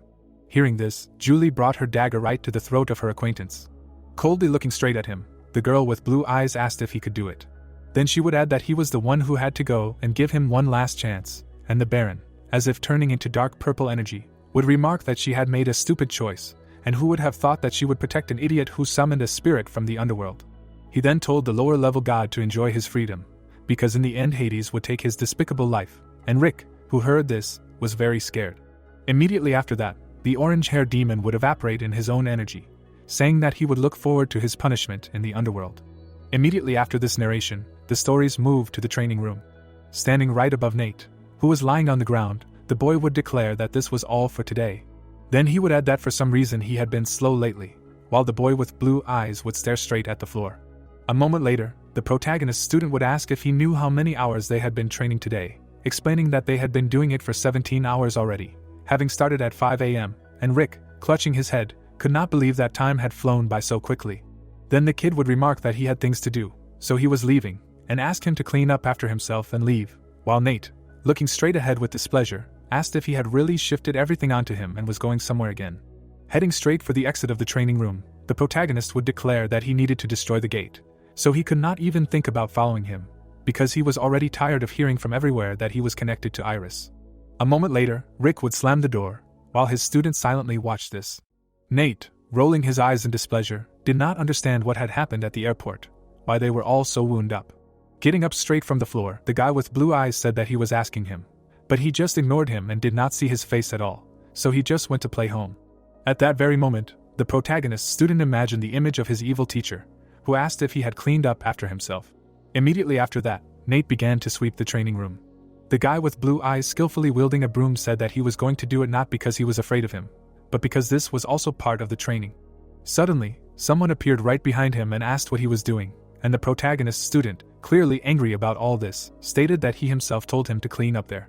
This unknown person turned out to be Tyler, who, with his hands in his pockets, noted that it meant that he was really there, and Nate was clearly not happy to see him. The guy with glasses looked straight ahead with displeasure and asked why he had never even set foot in the guild before. But now for some reason he was cleaning there, and was this how members of a noble family acted? Because it was impossible, because his father valued him very much. Hearing his words, the guy with blue eyes grinned, saying that he thought it was something serious, and these little things did not bother him. Immediately after that, the protagonist's student asked him not to tell him what to do anymore, because he would be on his side, and Tyler, angry at his words, called him an idiot. Menacingly looking straight at him, the guy with glasses declared that he had told him to humiliate Rick, and asked why he was following him, and Nate answered that he knew nothing, and repeated that he would be with his brother. Hearing this, Tyler was even more angry and asked if he really called him brother, stating that he had been with him for 10 years, but had never called him that. A moment later he grabbed his friend right by the hand. The guy with glasses led him with a displeased expression right behind him and asked him to stop this shit and follow him, because his father ordered him to take part in the destruction of the gate, which he did not agree with. Continuing to hold his hand, Tyler asked him to stop arguing and asked that he knew that just being there meant disobeying orders, which made the protagonist's student very angry. At the same moment, the guy with glasses looked back in confusion, asking what he just said. Menacingly looking straight ahead, Nate asked him to let him go. Suddenly, Tyler heard someone say right behind him to look at him. Watching Rick directly on the big screen where the news was shown, someone was asking if this was an artifact that was on a completely different level. Our guys were also watching everything that was happening on TV, while the rest of the hunters were wondering what the Black Flame's skill was and if he could do fencing, martial arts, and long-range attacks. Right after that, Nate smiled, noting that he had something to learn, and asked why he should follow him then. Then the guy with blue eyes said that he was leaving, asking not to look for him, and Tyler, who was listening to all this, was shaking with anger. Looking directly at the protagonist, who was shown on the big screen, the guy with glasses was wondering why he was always ahead of him, and really wished that he didn't exist. At this time, Rick in real life was picking his ear and asking why someone was really talking about him. Looking at him with disdain, Julie noted that he was too carefree and asked if he had any thoughts, to which the boy replied that his ear was just itchy. Sitting down on the bench, the girl with blue eyes explained that they did not know when Hades would appear and asked if it was possible to destroy the gates so leisurely, to which the protagonist standing next to him replied that by not doing this, he increased his divine power and at the same time protected people. Joyfully looking around, Rick wondered if there were any reasons to stop doing good, since his divine power was already on the threshold of 100,000, and Julie, looking at him with displeasure, noted that if he wanted to increase it, he should get a part-time job, since this was a good option to avoid Hades. Taking a sip of cold coffee straight from the can, the girl with blue eyes stated that if she continued in the same spirit, it would only anger him, and asked if it would not be better to secretly travel between dimensions and gain strength. Looking at her with displeasure after everything he heard, Rick asked if she really intended to spend her whole life running away, and stated that then Ragnarok would get ahead of her, to which he received a question about his plan. Immediately after this, the boy stated that he had no plan, and if he wanted to see him, he would come to him himself, and Julie, who heard this, suddenly spat out coffee from her mouth. Then, right through the park where the boys were, the displeased words of the girl with blue eyes were carried, who declared that he was a complete idiot, and would definitely die if he met Hades. Joyfully throwing his hands behind his head, the protagonist noted that his words really made such an idol as her choke on his coffee, and Julie asked him to stop joking and answer normally, because she was starting to get nervous. Then Rick pointed his finger up, declaring that they just needed to find a place where Hades couldn't kill him when they met. Folding her arms over her chest, Julia asked what kind of place would suit them then. In response, the boy declared that it was a banquet of the gods, while the system announced an announcement from Zeus about the 29,034th recruitment of part-time jobs to serve the god, where it was necessary to serve the hall and help in the kitchen. Immediately after this, the story's narration is transferred directly to a very high mountain. Then we get to Mount Olympus directly to the temple, where the entrance was made in the form of an arch in the Greek style.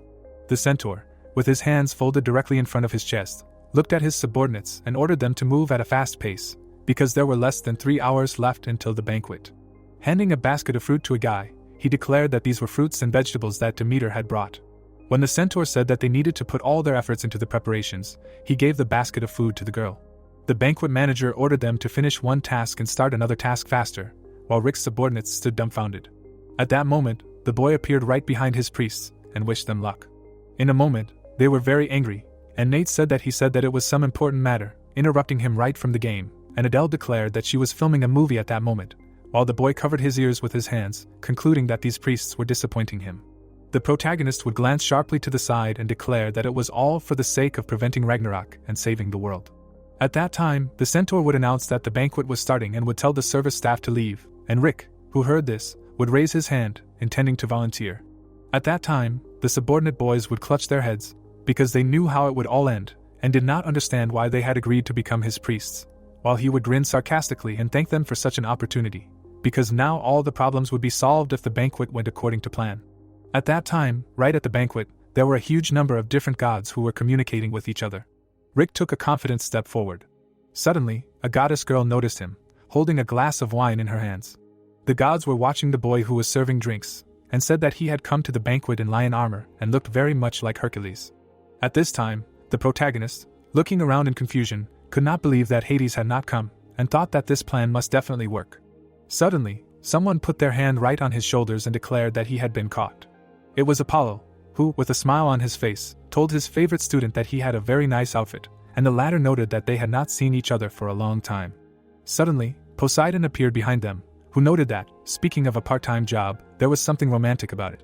The god of the seas, smiling broadly, declared that they had last seen each other in the underwater kingdom, and therefore was glad to meet, asking if he still remembered his offer to join the ranks of the Knights of the Dragon Palace, and Rick greeted the gentleman in return. Looking thoughtfully straight at his acquaintance, the god of light asked Poseidon why he was interfering in the conversation with his favorite student. Menacingly looking straight ahead, he answered the god of the seas that Apollo should give him a place, because he needed to talk about a lot with his lower god. At this time, the deities surrounding them watched what was happening in surprise, asking who he was, because they were seeing him for the first time, and probably he was of low rank. But then it was unclear why he was so close to the gods of high rank, and it was definitely not normal that they were just watching this. Apollo and Zeus tore Rick apart, and each said that he was the first, while Rick asked them to stop. Suddenly, a voice said that they hadn't seen each other for a long time, and he was still in good spirits, and the boy who heard it suddenly looked to the side and recognized this voice. Turning around, the protagonist was happy about the arrival of Mr. Thor. Rick suddenly knelt down right in front of the deity, asking how he was doing and regretting what happened in the dungeon, and he began to laugh and explain that everything was fine. Suddenly, a man emitting dark purple energy approached them and said that it seemed that he was apologizing for the wrong reason. The man in black robes pointed his finger straight ahead, calling him a rat who found himself a place to die. Looking straight at him in fear, the protagonist realized that it was Hades. Holding his hand straight out in front of him, the Lord of the Dead said that he didn't know what he was thinking when he came there, even though he had saved him from unnecessary trouble, so he would accept his miserable life. Immediately after that, Rick was enveloped in his dark purple energy, and couldn't do anything at all. A moment later, the boy began to choke from lack of air. Then Thor abruptly lowered Hades' hand down. Menacingly looking straight ahead, the red-haired deity asked that the strong could attack the weak. Waving his hand, the Lord of the Dead asked that he was really a child of Asgard, and declared that Olympus was there, so he should not poke his nose into other people's business. Grinning maliciously upon hearing this, Thor declared that the supreme master of this banquet, as well as all of Olympus, was Zeus. A moment later, the two released their internal energy. Immediately after this, the other gods at the banquet covered themselves with their hands, shouting that the main gods were fighting, so they had to run. At that very moment, a trident was thrust into the wall right between the two gods. It belonged to Poseidon, who looked straight ahead with a threatening expression and asked them to stop, asking why they needed bloodshed on such a day. Then the god with red hair broke the ground under his foot, saying that this was complete nonsense, because Hades was trying to intimidate and kill the weak. Looking straight ahead with displeasure, Thor added that he had also insulted the great warrior of Asgard, so in the name of Odin they would never back down. Then Apollo stood right in front of him, asking him to calm down, and he continued to call out to Hades, who turned away with displeasure. A moment later, someone hit the floor with their weapon. It was Poseidon who stood up for Rick and told Hades to stop, asking if he wouldn't calm down until he saw blood. The Lord of the Dead became very angry after hearing this, and said that he was tired of them. He then said that since they all wanted to die together, he would help them, while outside there was a solar eclipse, throwing all of Olympus into chaos. Then a huge number of dark souls rushed straight towards the boy. Meanwhile, the Lord of the Seas tried to fight off Hades' power, while the surrounding gods screamed that he had gone crazy. Meanwhile, the protagonist gritted his teeth in frustration, thinking that this bastard was doing all this during a banquet. The Lord of the Dead glared straight ahead, saying that he would kill him. Suddenly, a man surrounded by lightning appeared and asked what the noise was. With his power, he managed to push Hades. The yellow-haired man looked straight ahead with displeasure, stating that he had not expected a showdown when he called the banquet. Looking straight at Hades, who was displeased, Zeus asked what the underworld was doing there, since it was not a funeral but a banquet, and he replied that there had been a misunderstanding. Rick looked straight ahead in surprise, reasoning that Hades' power had dissipated in an instant before the supreme god. Standing right in front of his brother, the Lord of Lightning asked what kind of misunderstanding this was, and could he not see what was going on, to which the Lord of the Dead replied that the man who had stolen something from the underworld was there, so he did what he had to. Looking forward in surprise after hearing this, Zeus asked if he had really been robbed. Then he added that, judging by his actions, the thing was quite valuable, and Hades, who heard this, gritted his teeth in displeasure, but said nothing. Standing right in front of the supreme god, the Lord of the Dead said that it was Cerberus. When Hades said that he stole the guard dog of the underworld, Rick's hand was very tense. Then the Lord of the Dead added that this lower-level god stole it, and the other gods who heard this were extremely dumbfounded, looking straight at him. Puzzled, looking straight at Hades, the protagonist did not understand why he said that he stole him, because after the summoning, he was immediately sent back. A moment later, Zeus approached Rick directly and asked that this little one really stole Cerberus. Menacingly looking straight ahead, the Lord of Lightning wondered what kind of god he was. Frightened by such a question, the boy asked again what he meant, and the supreme deity explained that he was asking what side he was. Then the protagonist answered that he was the god of swords, and Zeus, looking at him in surprise, was very surprised. Immediately after this, the Lord of Lightning noted that, contrary to expectations, he looked talented, and Rick, who heard this, was very dumbfounded. Looking straight at the boy, Zeus declared that he was clearly a lower-level god, and therefore the question arises. Looking straight ahead, the Lord of Lightning asked how he managed to tame Cerberus, who even growls at him. Hearing this question, the protagonist was puzzled and did not know how to explain everything. Then the plot showed us the events of Rick fighting with a huge dog, and explained that he told the whole truth about the episode with Cerberus. Introducing Cerberus' collar, which Hades used to train him, the story also explained that the protagonist was telling how he forced him to go for a walk, how he pacified him, and how he found his leash inside the pillar of the gates of the underworld. After listening to Rick's entire story, Zeus suddenly laughed, asking how a lesser god could do such a thing. The boy looked straight ahead in surprise, not expecting this, and wondered if maybe if Zeus intervened, then his troubles with Hades would resolve themselves. A moment later, the Lord of Lightning smiled widely, stating that a duel was needed for the sake of purity. The protagonist, who heard this, was very dumbfounded and did not believe what he heard. Apollo, who was standing right behind the higher god, asked what kind of nonsense this was, because how could a higher god fight with a lower one? To which he replied that all divine power was excluded, asking if there were any objections. Zeus waved his hand, concluding that because of these two the whole banquet had gone wrong, so let them be responsible for it, and the deity of light asked him to wait. At that moment Rick was very surprised. The familiar gods surrounding him tried to calm him down. After everything that had happened, Hades turned his head away in displeasure. Menacingly looking straight ahead, the Lord of the Dead declared that his death date had been moved to, and asked to enjoy his last breaths. At that time the boy seemed to be crying from despair, arguing that he could use some resistance to blows now. Suddenly Julie appeared right in front of him, declaring that he had certainly gotten into trouble, and she had said that it was dangerous. Heading after his girlfriend, the protagonist asked what to do now, since he didn't know it would be like this, and the girl with blue eyes answered that they had to fight, to which he noted that it was easy for her to say. Suddenly, Rick turned around when he heard an unknown voice that said that it could help with training. It was Hercules from Greco-Roman mythology, who with a wide smile on his face invited him to come to Ares Stadium to train together. Immediately after this narration, the story moves to the dilapidated Colosseum to Ares' training ground. Moving his hand to the side, the red-haired hero explained that this was the training ground of the god of war, and he could train there for the next month. Looking happily straight at him after hearing this, Rick thanked him, noting that he didn't think he would help with this. Smiling widely, Hercules stated that there was nothing wrong with that, since they were brothers in armor. Smiling back at him, the boy thought that they said he was the greatest hero of Greek mythology, an otaku Hercules in armor, and he must have taken a liking to him because of the similar armor. Suddenly, the protagonist noticed something right to the side. Watching the unknown people fighting in front, Rick asked who was fighting. Thinking that they had very good fighting skills, Rick continued to watch the battle unfold. A moment later, the man fell right to the ground. Looking straight ahead with displeasure, the warrior concluded that he was simply distracted, and this was not a loss yet. The girl with purple hair smiled widely, stating that he was distracted enough, and if this was a real fight, he would have died 10 times already. In response, the man stated that it was a draw because he had given in to it, so he should stop shaking his sword, and the boy, who was puzzled by all this, thought that, judging by their skills, they were not ordinary gods. Watching the two join hands, the protagonist did not understand why they were not at the banquet. At the same time, Rick was very surprised when Hercules called the man Ares, asking that he really lost to Athena again. Open-mouthed in surprise, the boy could not believe that they were really Iris and Athena, because among the 12 famous gods of Olympus, these two have titles related to war. At the same time, Julie, who was standing next to him, noted that this was great, because they were all good at fighting. At the same time, the god of war took Hercules into a choke, saying that he came at the right time, and was going to see who was stronger, while the latter asked him to calm down. Smiling broadly, the hero with red hair asked to let him go, because he was going to introduce a certain god. Looking straight at the guys standing in front, Ares asked what he was talking about those two. Awkwardly scratching the back of his head, Hercules said that they were always training and did not go to banquets, and asked if he knew who the most hotly discussed god was now. Then the ancient Greek hero concluded that this god had completely destroyed the banquet today and even started a duel with Hades. And the gods of war who heard this looked straight ahead in surprise and asked which of them had started this duel. Looking at the internal amount of energy of these two, Ares noticed that the girl had much more divine power, and the boy was kind of strange, and he saw such energy for the first time. A moment later, the god of war grinned, saying that this would be enough. Ares tightly clutched the handle of the blade in his hand, declaring that they should fight for credibility.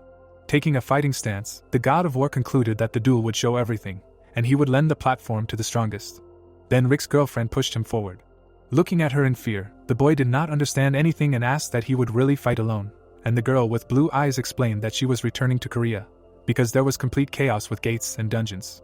Looking puzzled straight ahead after hearing what the protagonist noted that nothing could be done about it now. At the same moment, Ares slowly walked forward, asking that it was really him, and noted that his aura was amazing. Releasing his inner strength, the god of war asked if he was ready. Watching everything that was happening with a sly grin on her face, Athena asked how he even got into a fight with his uncle, and Ares answered that it made no difference to him. Smiling broadly, the god of war noted that, apparently, he had the right character. Immediately after that, the man rushed forward with great speed.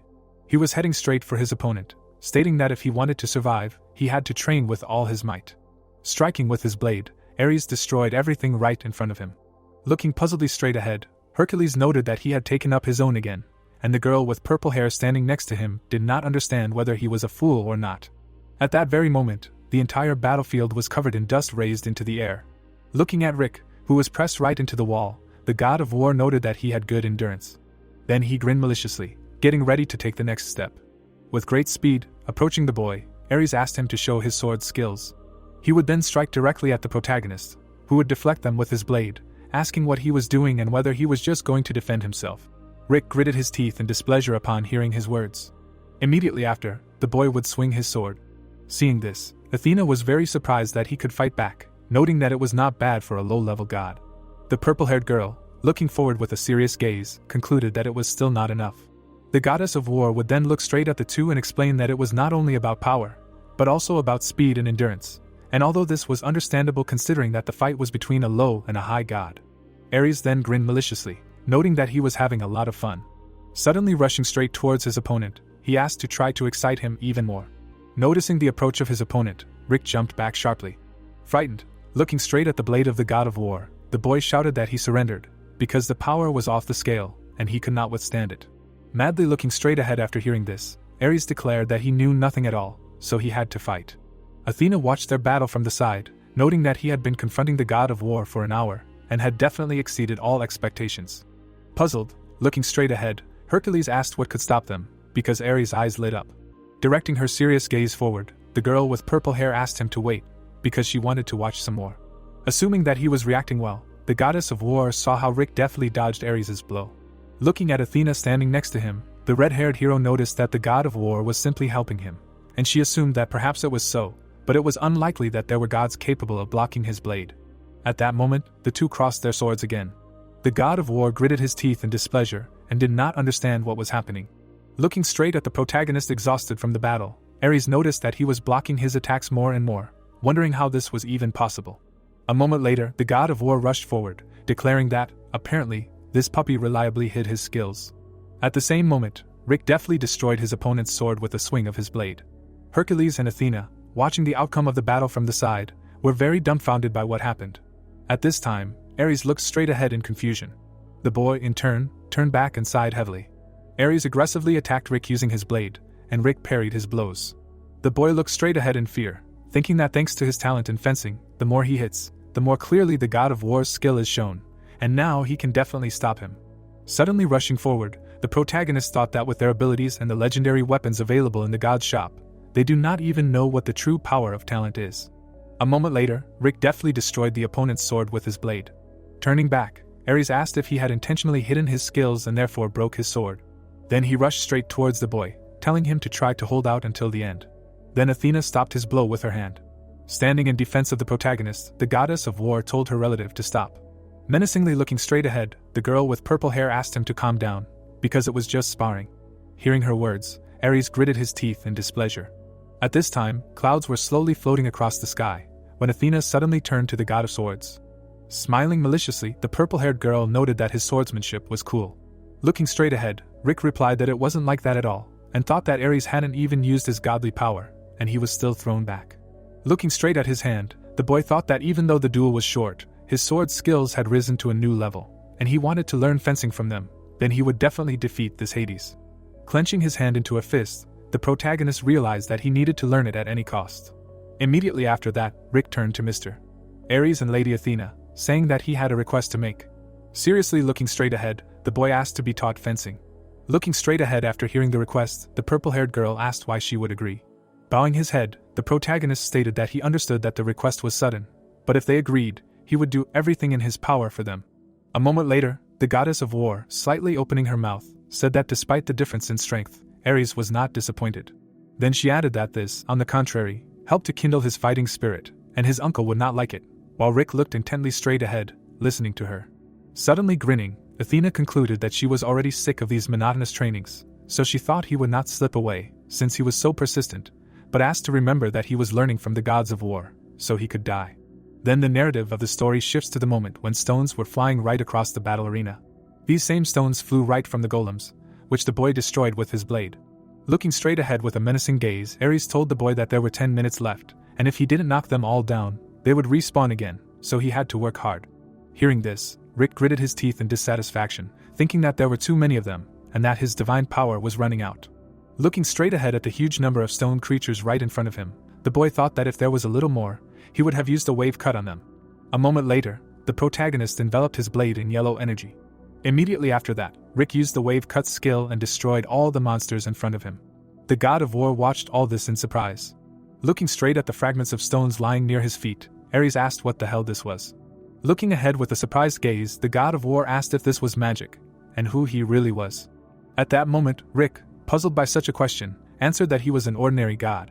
Grabbing his student right by his clothes, Ares asked what kind of god would use such a primitive power, and was he really trying to impersonate Typhon, and he was very surprised, wondering what he was talking about, noting that it was just a misunderstanding. Looking menacingly straight at her relative, Athena asked him to calm down and not get excited. Directing her serious gaze straight at the god of war, the girl with purple hair asked that couldn't a god use magic power, and they say that at first, a god gave magic to people. Looking displeasedly straight at her, Ares asked Athena to leave and wondered what kind of god would use magic, they divine power, because only bastards like Typhon control this worthless power. Looking straight at them, Rick asked that then he just needs to prove that he is not Typhon. Grinning maliciously, the boy noted that he would hardly do such a thing, pretending to be a god. A moment later, the system announced a divine call, a call for priests, and out of nowhere, Nate and Adele appeared in that place. While the two priests looked at their god in surprise, the protagonist, pointing at them, asked if that was enough. After everything that had happened, Athena poked Ares with her elbow and said that she had told him, and now he needed to apologize, and he explained that he had been stupid, and that these Typhons were just very smart. A moment later, Adele, with a displeased expression on her face, asked if he was really laughing at her, and said that he himself had said that he would cure her if she became a priest, but in fact he was forcing her to work as a serf, and was interested in when he would cure her lack of mana, while Rick asked her to calm down and not to embarrass herself in front of such important people, ordering Nate to calm her down. Looking interestedly straight at his subordinates, Hercules asked if these were really priests who were friends with the god, and noted that this was something new, and the boy did not understand why he was looking at them like that. At the same time, Athena, with a smile on her face, noted that she should have said something about the priests earlier, because their power was closely connected with the power of the god. Looking at the god of war standing behind her, the girl with purple hair declared that if he trained with these guys, his efficiency would skyrocket, and he concluded that since there were 3 of them, the number of monsters should be tripled. Hearing this, Adele, dumbfounded, asked about the monsters, and a frightened Nate realized that he had probably screwed up. Then the priests asked who these people were and what was going on, and Rick was sweating with fear, asking for their forgiveness. At that moment, Athena snapped her fingers. Immediately after that, she summoned iron golems that surrounded the boys and said that they should try their best to survive the next month, while the sounds of indignation were heard right around the area. Then the narrative of the story is transferred a month later from the training of Ares, Athena and Hercules with Rick right to the half-ruined Colosseum. Coming right to the fighting arena, Julie noted that this day is already today. Seriously looking straight ahead, the girl with blue eyes noted that she was talking about the fight with Hades. Looking straight at the boy, who was sitting on a mountain of rubble, his girlfriend asked if he could handle it. Self-confidently looking straight at her, he declared that she had nothing to worry about, because he would never lose. The narrative of the story is transferred to the moment the fight between the student and Hades begins. The Lord of the Dead kept his hands in his pockets, asking if he really hadn't run away, and remarked that if he had, he would have pursued him to the death. But as a compliment to his courage, he wouldn't be too cruel. Hearing his words, the boy looked straight ahead menacingly. Then the angel flapped her wing, about to say something. Flying right above the two, she called herself Nike and explained that she would conduct a sacred battle between the two gods. Summoning an unknown magical symbol in her hand, the green-haired girl noted that, as was already known, the use of divine power was forbidden in this duel. Raising a laurel wreath right above the protagonist's head, Nike said that he would seal her for a time. Then she did the same with Hades, explaining that the duel would continue until one of the parties fell. When the goddess of victory wished them good luck, Rick tightly gripped the hilt of his blade. Then, the boy confidently took a step forward. A moment later, the system notified the use of the Windrace skill, and the protagonist rushed towards Hades with great speed. With a deft swing of his blade, he managed to cut the enemy in half. Looking back, Rick thought that the training in the gladiator arena was paying off, and all sword skills had risen to rank A or higher, so the Lord of the Dead was finished. A moment later, the boy was greatly taken aback when Hades asked what kind of tricks this was. At that moment, the Lord of the Dead struck right at the enemy's neck. Pulling his bloody hand away from the enemy, Hades wondered if this was all his skill, and for this he was called the God of Swords. Menacingly looking straight ahead, the Lord of the Dead was about to send him to the underworld.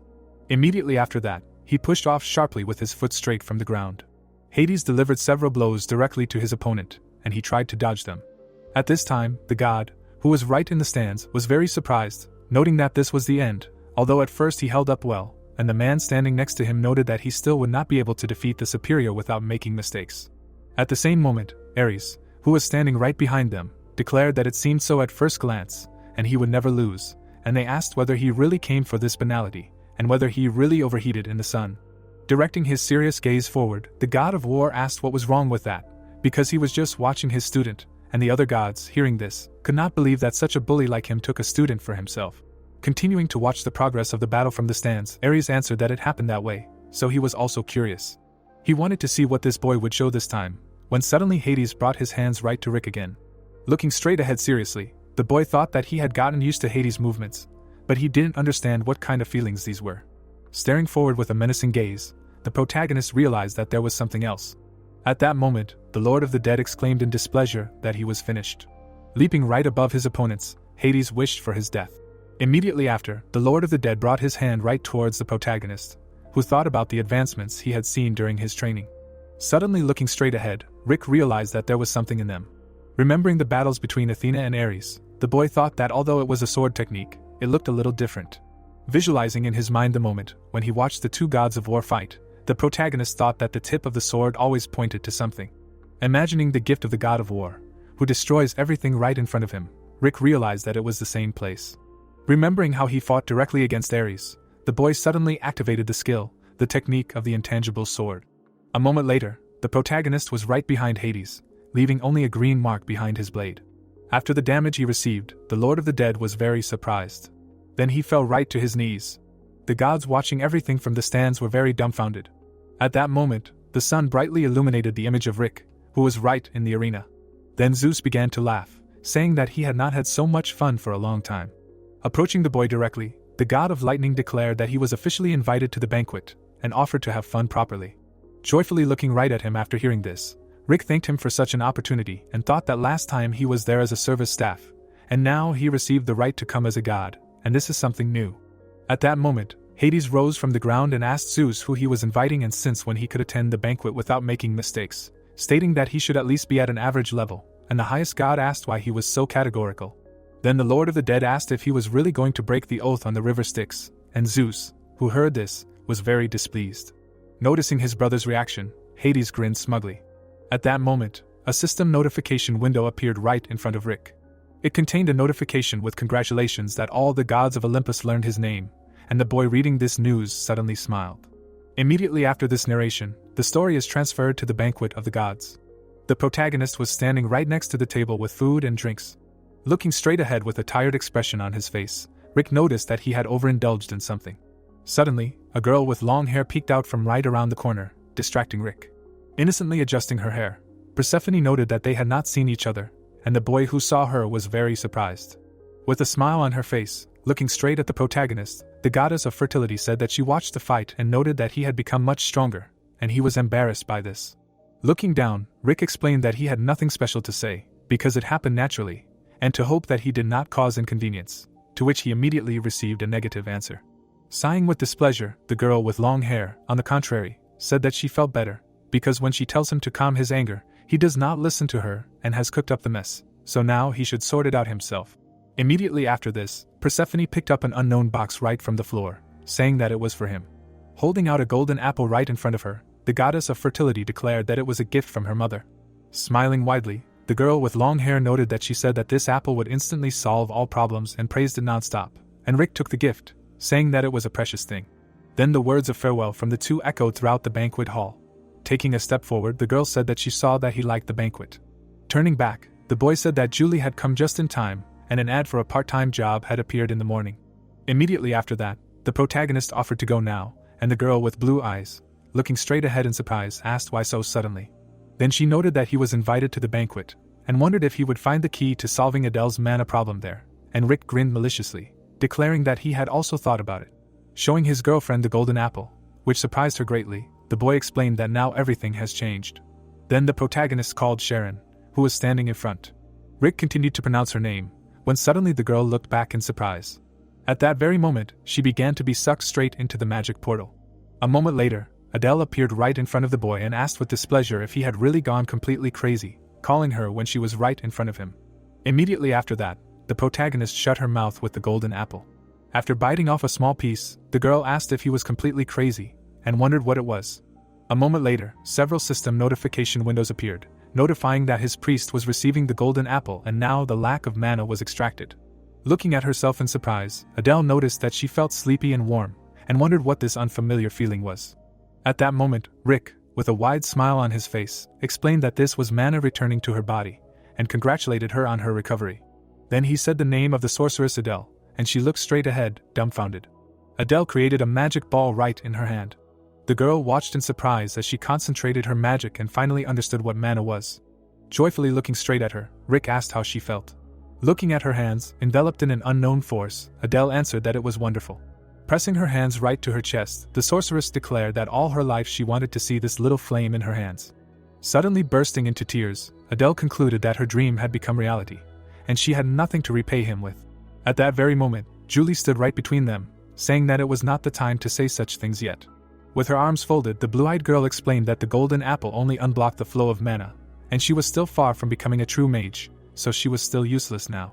Then Julie said that she understood that she was very happy now, but she still had a long way to go to improve her skills, so there was no time to waste, and the boy stated that she shouldn't be so cruel, asking if she really wanted to take away all her motivation while Adele was very depressed, noting that she was right.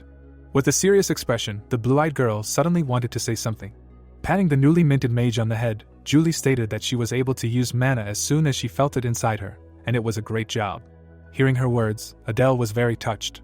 Immediately after this, the newly minted sorceress thanked her sister, and the girl with blue eyes, looking away with displeasure, asked Adele who she called her that, to which she replied that she wanted to say that she had become a real family for her, and had learned a lot. The protagonist watched their conversation with a smile on his face, thinking that it was really impossible to be angry with her at such moments. Looking at his two companions, Rick realized that she really was a strange girl, and it was hard to believe that they were the same age, wondering if she had really become so attached to her. Looking back sharply, the boy noted that since they had finished all their business, it was time for them to go. Looking straight at his priests, the protagonist told Adele that he thought she needed to return to her world and start seriously studying magic, and they would all go to work part-time. Nate put his hands behind his head and asked where they were going to get their new part-time job. Rick grinned sarcastically and said they were going to hell. Then a system notification window appeared, announcing the daily recruitment of workers for the hellish furnace and all the conditions of this quest. Immediately after this, the story was transferred straight to hell. A guy with blue eyes was standing on a tall building, watching the portal. Looking straight ahead in surprise, the boy noted that this was strange, because usually the system teleports people straight to the place of work, but apparently he was an exception, and wondered what was wrong with him, because there were no problems with other worlds, and there the system only gave them directions. At that very moment, the ground right under the portal began to shake. Then it began to collapse in all directions. The agent transmitted a message on the radio that the code was red and that the headquarters needed to be informed that the medium-sized gate had suddenly increased to a large size. Running quickly straight down the city street, the man asked someone for help. Hearing this, Rick pushed off the ground sharply. With a deft blow of his blade, the boy cut through a huge building. The protagonist saved an ordinary man who looked at him with fear. Looking at the saved guy, Rick told him to leave quickly, and he thanked him. Coming closer to the huge portal to another dimension, the boy noted that this was the gate to hell. Stretching his hand towards them, the protagonist told them to go quickly, before they were interrupted. When the guys were right on the other side of the portal, the system notified that they had passed through the gate. Rick looked straight ahead in confusion and read the notifications from the system that they had arrived at their destination, and was surprised, because he thought that this was the gate to hell. Looking at the dark mountains on all sides, the boy thought that it turns out that these gates led to hell, and therefore, the forgotten gods are not primo inside them, but in hell itself. At that moment, a huge monster appeared right behind the protagonist. It was a giant worm, which opened its mouth wide to swallow Rick. A moment later, someone was destroying the monster with their blade. It was Julie, who was using a blue blade and noting that everything needed to be cleared out, so they couldn't get distracted. Right after that, Rick saw several more of the same worms right in front of him. Grinning maliciously, the boy agreed with the proposal, saying that there was no need to waste time on nonsense, but rather to do more important things. Slowly walking forward, the protagonist noted that this was great, and they had finished with all the monsters. Then Rick made his way through the corpses of the monsters he had destroyed. Menacingly looking straight ahead, the boy concluded that there was only one left. Looking straight at the unknown purple barrier, the protagonist was going to find out what was on the other side of it. Touching this barrier directly, Rick noted that in all the cities he had been to, there was such a wall.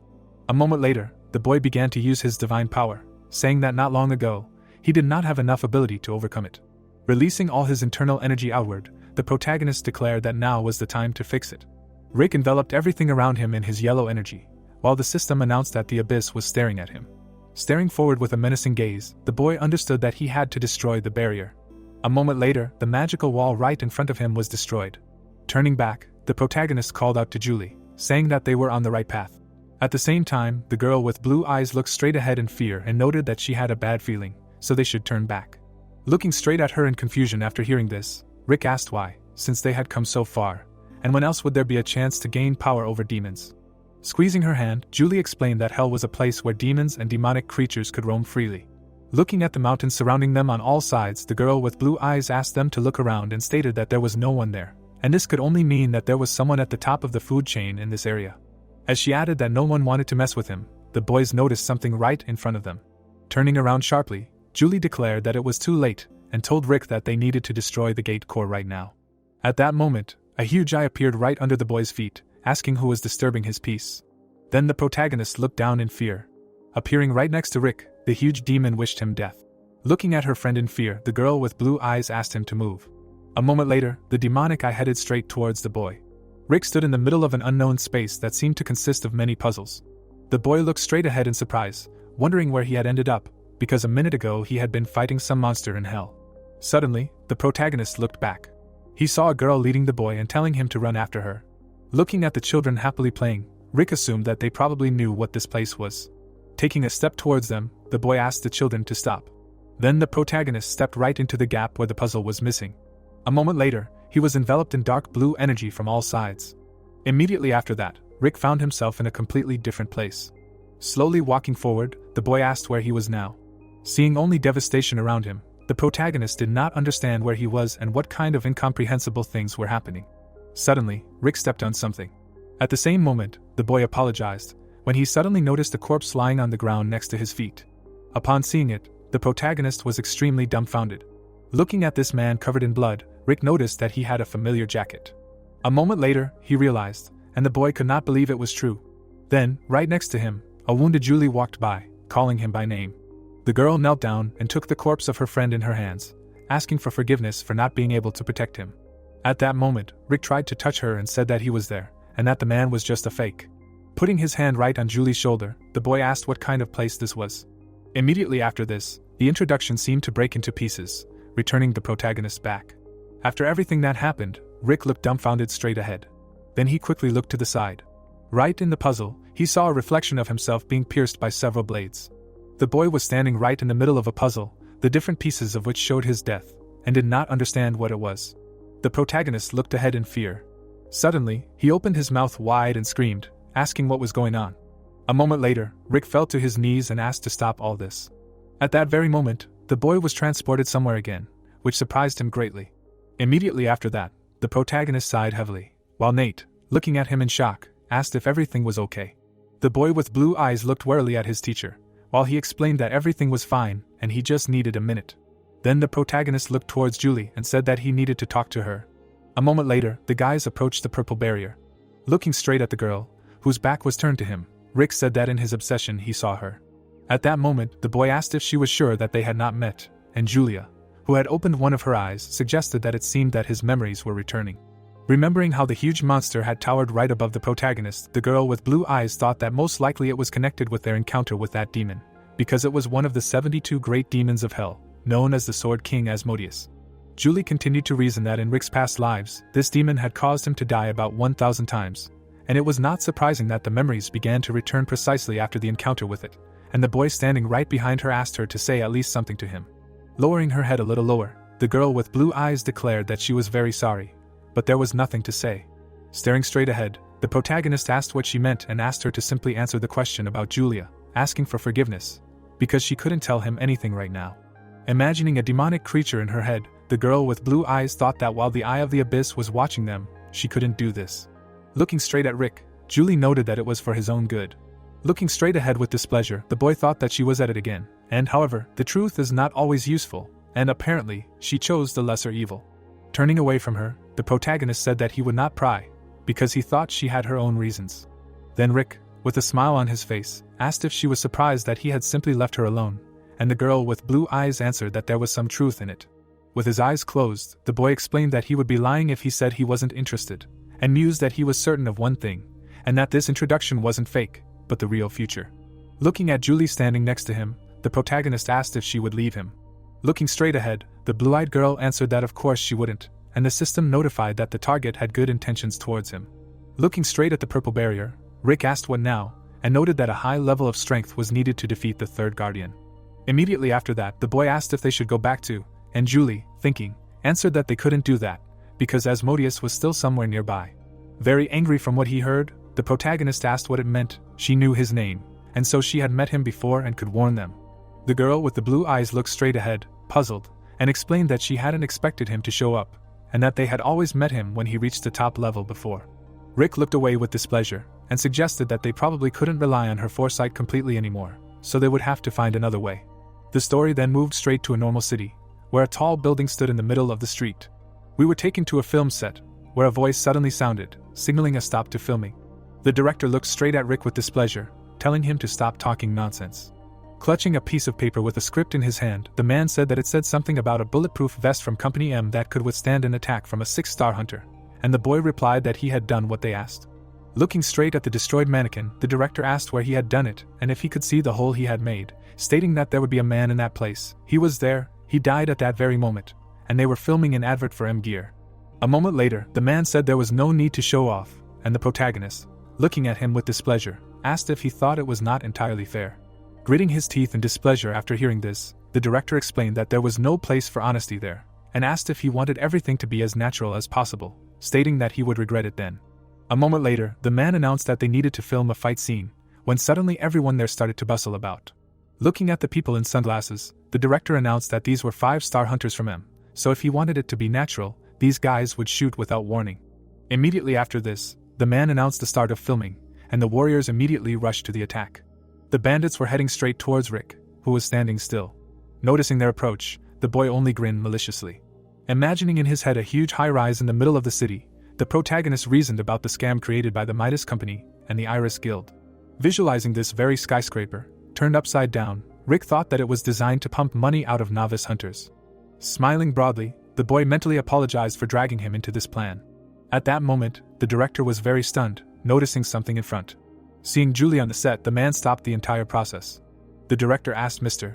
Rick what he thought was the most important quality of a hunter is teamwork, and he, looking seriously straight ahead, believed that everything depends on brute force. Looking straight at the crippled bandits, the boy asked if they hadn't just seen it, and explained that no matter how good their teamwork was, in reality they would lose to the strongest opponent. The protagonist then stated that since they were hunters protecting citizens, it was logical to first improve themselves and then take up teamwork, while the director, who was listening to all this, clutched his head. Waving his hand smugly, Rick noted that it was useless to say that training and teamwork in a company was cool, and only hunters who could be strong alone, without relying on companies or guilds, would be able to protect both citizens and the country. At this time, more and more journalists lined up around, while one of them said that he would listen to his extremely personal opinion. After some time, the clouds stopped floating in the sky like before. Immediately after this, Rick walked straight out of the building where the filming took place. The old man standing at the exit remarked that it was an impressive interview from the hunter. Bowing to him, the stranger apologized for introducing himself late and said that he currently worked as the manager of the Karelian branch of the Midas Company, and their chairman would like to meet him, if he did not mind. A moment later, the story moved to a huge building standing in the middle of the city, which was the headquarters of the Midas Company. The blond man smiled broadly, saying that it was a great honor for him, and after all, they talk about him so much in the United States, since he was the first and only one to enter the gate. Smiling back at him, Rick noted that he spoke Korean very well and asked why he wanted to meet with him. Opening one eye, the representative of a large company was about to say directly that he would like him to retract all comments made officially on the air. Looking away smugly after hearing this, the boy thought that he was a scoundrel, and that in the United States of America there were also these idiotic hunters who did not care about the government, or the opinions of others, and no matter how you look at it, they were just big children. At that moment, Nicholas declared that if he agreed, they would thank him generously, and the protagonist, looking menacingly forward, wondered if they would really do it with toys. Raising his cup to his mouth, the foreign man listened to Rick say that it would not be difficult to retract his words, and he could not worry, because they would reshoot the commercial according to the script, and he thought that these hunters were too simple. Sitting directly in front of his partner, the boy said that there was a certain weapon that he was looking at, and it was a sword from England, the roots of which go deep into the past. While drinking tea from his mug, the company representative asked what kind of weapon it was, thinking that there were tens of thousands of 5-star weapons and above, and he only needed one. Then the protagonist said that it was called Excalibur, and Nicholas, who heard this, suddenly choked. A moment later, he was very surprised, and Rick, smiling widely, looked straight ahead, noting that he had said that he would reward him generously, and wondered if Excalibur was too difficult. Imagining a blade wrapped in energy in his head, the boy thought that Excalibur was the strongest sword that existed on Earth, and no one could find it, so there were only rumors about it, and it was an ancient sword of King Arthur, which was given to him by legend, so no one had seen it in reality. At the same time, the foreign man was very scared, reasoning that he had simply gone crazy, and he knew that they had Excalibur. Wiping the sweat off his face, the company representative thought that it was unlikely that they had leaked information, so they should probe him, and said that he did not understand at all. Immediately after this, Rick, putting his hands together, declares that he already knows everything, and his condition is Excalibur, so they should think carefully, while Nicholas continued to say that he really does not understand what he is talking about. Staring menacingly forward, the boy said that he needs Excalibur, and what they did to get it. Then the foreign man slammed his hand right on the table, asking him to stop talking nonsense, asking if he himself believed in this nonsense. Stopping him with his hand, the protagonist asked him to be calmer and take his time, and asked to let him just take a look, just 5 minutes. Then he added that if he allows, he will refuse his words, and will also promote the training program, and Nicholas, who heard this, looked down. A moment later, he moved his chair back a little. Getting up from his seat, the foreign man told Rick to leave, because he was out of his mind, and it was impossible to have a dialogue with him.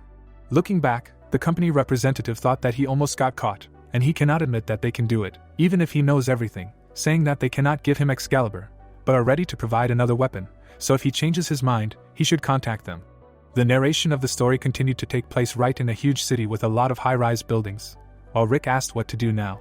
Standing right on the roof of the building, the boy noted that although he assumed that they would not give him up right away, it would be difficult to insist on Excalibur. Sharply looking to the side, Julie said about Excalibur. Then a memory came into her mind of standing right behind her friend and asking him if he really wanted it. The sword had long since disappeared, and him explaining that he thought so too, but when he was drinking at a banquet, he heard something from Thor. Imagining a huge number of dead people in his head, Rick explained that recently, people nicknamed Midas killed countless people in order to get the sword, and fortunately, King Arthur did not see it. The girl with blue eyes looked at the smiling boy, wondering if he really asked for the sword so openly, although it was quite like him. At the same time, the protagonist was stretching his shoulders, saying that he was going to go to the dungeon for now, and Julie, who was standing next to him, was asking why, since they would not bring any benefit to his skills.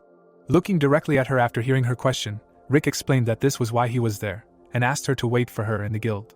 Immediately after this, the story shifts to a month later, when Nicholas angrily slammed his hands right on the table.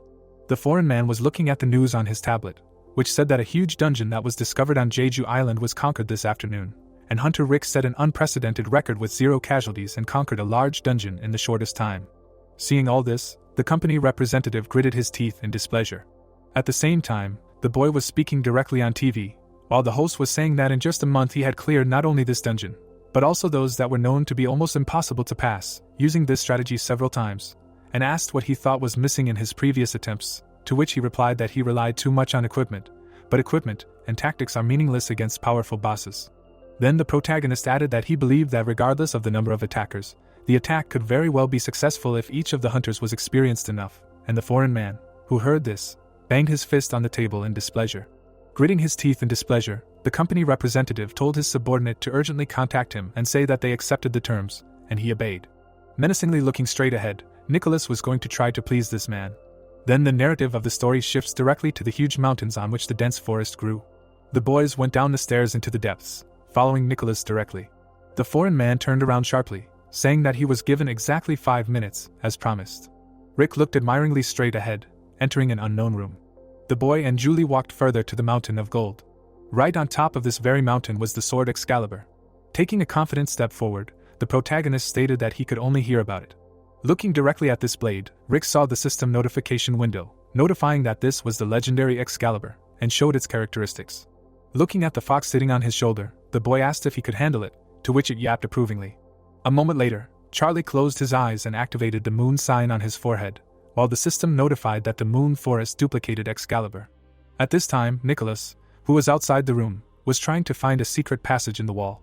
Smiling happily, the foreign man would say that he had found it. A moment later, the company representative would press directly on the brick in the wall. Immediately after that, Nicholas would start laughing loudly, which Rick would immediately hear, turning around. Then the door to the secret room would close, and the foreign man would ask if they really thought that he would show them the treasure and let them go, and he would explain that even dynamite couldn't break through this door. Looking out from underneath the opening gate, the company representative would explain that there was a seal there, from which they would never be able to get out. A moment later, the door would slam shut completely, while Nicholas would say that they would die of hunger. Rick would grin sarcastically after everything that had happened, noticing that he had been stabbed right in the back. Holding the Excalibur sword in his hands, the boy would offer Charlie to test this thing, and Charlie would yelp approvingly. At this time, the foreign man, turning back, noted that it would be necessary to get rid of the bodies in 3 months. Then, right behind his back, the gate to the secret room began to sparkle. Looking back sharply, the company representative was very dumbfounded. Immediately after that, the sounds of Nicholas's surprise were heard directly from the cave. At that very moment, the entire secret room was destroyed by Rick's strongest blow. News was broadcast directly on TV, in which a woman said that the treasure of Mr. Nicholas Jones, the CEO of the Midas Company, had been revealed to the world, and according to the US FBI, he is suspected of violent crimes such as contract killings, drug trafficking and participation in a criminal organization, and the identity of the person who managed to split the earth and reveal the location of the vault has not yet been established.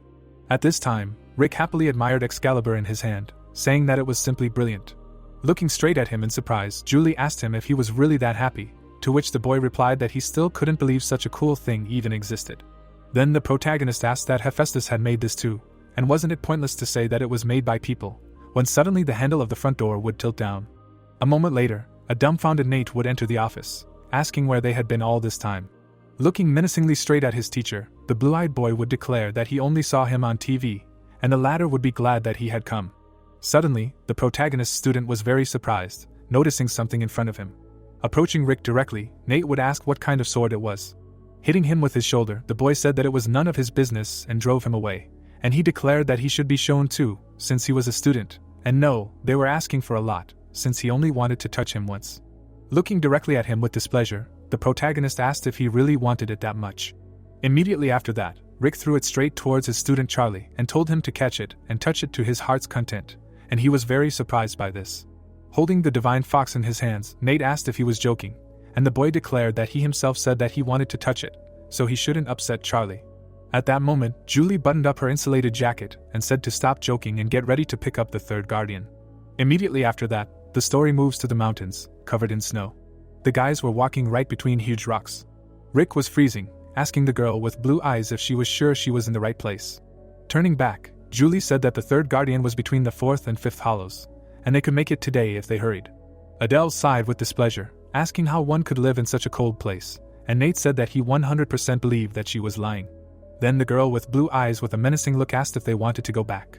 Then Julie concluded that if they went back, then the world would end, and the guys who heard this were very puzzled, while Rick said that, of course, they would go. At this time, Julie took a confident step forward right through the snow. Stopping right in front of a high mountain, the girl with blue eyes noted that over there was what they needed, and now all that was left was to cross that peak to meet the guardian. Hearing this, the boy with blue eyes ran forward with his hands up, saying that at that very moment Rick saw something amazing in front. Turning back, the protagonist's student said that something was wrong there. A moment later, the guys saw an avalanche heading their way. Very scared, the boy told everyone to step back. Then the guys began to run away from the avalanche at great speed. Seeing some cave in front, the protagonist told them to run there, when suddenly Julie noticed that it was too narrow. Turning the fox right into Excalibur, Rick declared that then it was necessary to destroy it. At this time, the avalanche was already beginning to overtake them. Then the narrative of the story moves to the moment when Julie summoned a small sphere of light with her magic. Raising it up, the girl with blue eyes noted that the cave was covered with snow, and it would only melt in a few days. Then Adele, wiping the sweat from her face, declared that it was finally her turn. Summoning a huge flame above her head, the sorceress concluded that she had not wasted any time either. About to use her fire attack, Adele said that they should see the power of the third circle fire magic of the future Archmage Sharon, when suddenly she failed. Looking straight at her, Julie explained that fire would not work, because the snow would only melt with the help of the sun's light or Niflheim's mana. The sorceress, hearing this, declared that she should have said it right away. At this time, Nate kicked his foot right on the snow that blocked the passage, and said that they could play snowballs, and Rick, watching him, asked not to waste their energy, because who knows how long they would be stuck there. The boy looked straight ahead, puzzled, thinking that even now the forgotten gods would become stronger, and wondered if they would really have to wait there. At that very moment, the divine fox jumped right next to him on the ground. Charlie looked straight ahead with confidence. The protagonist immediately noticed the wagging of his pet's tail and asked what he was doing. Then the divine fox walked right up to the frozen wall and lay down on the ground. Rick squatted right next to him and asked what was going on there. Then the boy listened to the block of ice standing nearby. At that very moment, a crack appeared right on it, while the protagonist asked what that sound was. Immediately after that, the ice collapsed, opening a passage right in front of the student. Noticing this, the boy was very dumbfounded. The protagonist looked straight at the fairy who was flying in front of him. In fact, there were as many as 3 of them, and everyone was very scared of his appearance, calling Loki or his accomplice, and did not know what to do. Rick approached them, asking what kind of crap from a children's book this was, and they loudly screamed that he was eating them now. A moment later, the boy smiled widely, explaining that he was not their enemy. At that moment, Charlie peeked out from right behind him, and the fairies, noticing him, thought that it was a demonic beast. The magical creatures with wings screamed loudly in fear, saying that he was the one who would eat them, because it was a terrible Cerberus. Then they said that an emergency was declared, and Loki had come with his demonic beast to steal Mjolnir, and asked for help, while the protagonist watched them dumbfounded. Rick, looking straight ahead in surprise, asked what they were talking about Mjolnir and Loki. At that moment, someone stepped forward and asked what the noise was. It was Thor, who was looking away menacingly and asking if he hadn't told them to sit quietly until they had regained their strength. Thor touched his beard as he chuckled and exclaimed that this Loki had fooled him again. The protagonist was in front of the red-haired man when Nate asked if it was true and if he was dreaming. Then he laughed and exclaimed that they had an insolent priest there. The protagonist's mouth dropped open, looking ahead as he suggested that the avalanche was Loki's doing and that he was going to keep him locked up. Thor looked away intently as he answered in the affirmative, adding that the bastard was dreaming of creating an army in Niflheim. Julie stood behind the brunette, saying that avalanches like this didn't happen often and that it was a disaster, especially at such an inopportune time. Rick looked at the red-haired man as he asked him why he hadn't come out yet. The bearded god looked away as he replied that he couldn't get out and that the snow of Niflheim was special, so even his hammer couldn't break it. There was a snowdrift in front of the brunette as he thought about how great the hammer was and how since Mjolnir was useless, he would have to sit in a trap and wait for the snow to melt. Thor opened his mouth wide and laughed, wondering why he was so upset, and then asked him not to worry. The little fairies looked displeased when he added that these little ones would take care of their food, so they could just wait it out. The blue-haired creatures gathered in a circle and began to discuss how they had invaded there and wanted to steal their food, and that they were beggars, and also that they themselves had put in a lot of effort to save themselves. The fairy's eyes widened as they were addressed and asked to listen to them. The protagonist looked at the winged creature, who said that they hadn't said anything. Then he asked if there was a way to get out of there. The fairy was shown in profile when she asked why they needed to be told about it, since they had broken in without permission. The protagonist looked down in surprise when Thor told the little creatures to prepare so much food for them that even the table wouldn't hold. Then the guy said that he understood them, and that in that case they would wait it out together, after which he was asked to wait. The fairies formed a circle, looking at each other. When one asked if they would tell him, then another exclaimed that they would die of hunger if they stayed there, then the third said that everything was correct, and that in that case they should kick them out. In front of Rick was a winged creature that agreed with him, saying that they would tell him how to get out, but he had to promise something, or rather, that they would leave there and never come back. The satisfied brunette looked ahead when he answered that he promised. The fairy put her hands on her waist when she answered in agreement. In front of her was a huge snowdrift when she exclaimed that it was dangerous, and that he should move away. The blue-haired little girl swung her fist, clenching it. She hit the pile of snow. The protagonist opened his mouth in surprise, making a corresponding cry. The fairy closed her eyes, standing straight when she asked if they had seen it, and then explained that if you attack with the same ice thing, the snow will crack. She was in front of the protagonist, who answered that he did not even know when they would get out of such and such a crack. Then she asked him again. Next to Rick, who asked her to make a bigger hole, was a blonde who wondered if they would ever get out, since they could pound like that all night. The fairy opened her mouth wide in indignation when she exclaimed that their magic would run out, and that the gods had done nothing for them, asking if they should really sacrifice themselves. The brunette's eyes were closed when he reminded her that she had said that they would be able to get out of there. The blue-haired creature looked forward when she advised him to try it himself, having studied the ice attribute attack. Nate and Adele were nearby when the guy asked about what would happen if he used a wave cut like Rick. Then the girl laughed, saying that when it came to magic, one cannot help but mention a great sorceress like her. Thor was stroking his beard, looking ahead as he reminded the little creatures that only their race of Niflheim could handle ice attribute mana. The fairy pointed her finger up as she replied that it was because they, the gods, thought that mana was nonsense and had no intention of studying it. The winged creature stood on the ice in front of them as he asked for a show of hands for those who could use ice attribute mana, adding that water attribute would do as well. The boys stood next to each other, looking ahead as she asked about no one. Then Adele replied that she hadn't learned the water attribute yet, and Nate said that he had no idea how to use magic. Sweat appeared on the fairy's face as she asked what they were talking about, since the water attribute was the foundation of all things. The red-haired man opened his mouth wide and laughed as he told them to calm down, exclaiming that the snow would melt anyway, and then asked about the food. The fairy clutched her head, thinking about their nest. Someone raised their hand, saying that he seemed to own it. The protagonist looked down at his hand as he said that he forgot that it was a mana attribute. Then a system notification appeared, saying that the protection of the forgotten god Neptune had been activated. The blue-haired little girl looked forward in admiration as she exclaimed that it was pure mana and that it would be enough. Small icicles were shown. There were a lot of them under the ceiling. Ice was forming between the protagonist's palms as he was told to slowly connect the mana and use the water attribute energy as bait to lure out the mana of Niflheim. A snowflake appeared in the boy's hand as he thought about how easy it was. Blue energy appeared around Rick as a system notification appeared stating that the principle of the ice attribute had been discovered and that his understanding was at 10%. The fairies looked shocked as they asked if he had already learned the truth. Nate stood behind Adele as he exclaimed that it was very cool to have talent, and the blonde added that it was amazing. The winged creature looked at the ice crystal as he said that it was genius and that he was very talented. The fairy's mouth was wide open as she said that it was not the end and that he needed to practice using these attributes. The protagonist took a step with his sword in his hand as he replied that he did not think so. His green eye was shown up close as he added that he had a premonition. Snow flew in all directions. Someone stepped on a snowdrift. The protagonist looked surprised. A clawed paw was shown. The furry monsters were walking one after another when Rick asked what they were. The white monster was shown up close when the guy wondered who they were and what had happened. Thor was behind the brunette when he exclaimed that Loki had brought those bastards. Julie stopped near the protagonist when she said that she felt the presence of a guardian. Then he asked her again. A horde of furry monsters was shown when she added that the king of the frost giants, the Jotuns, was close.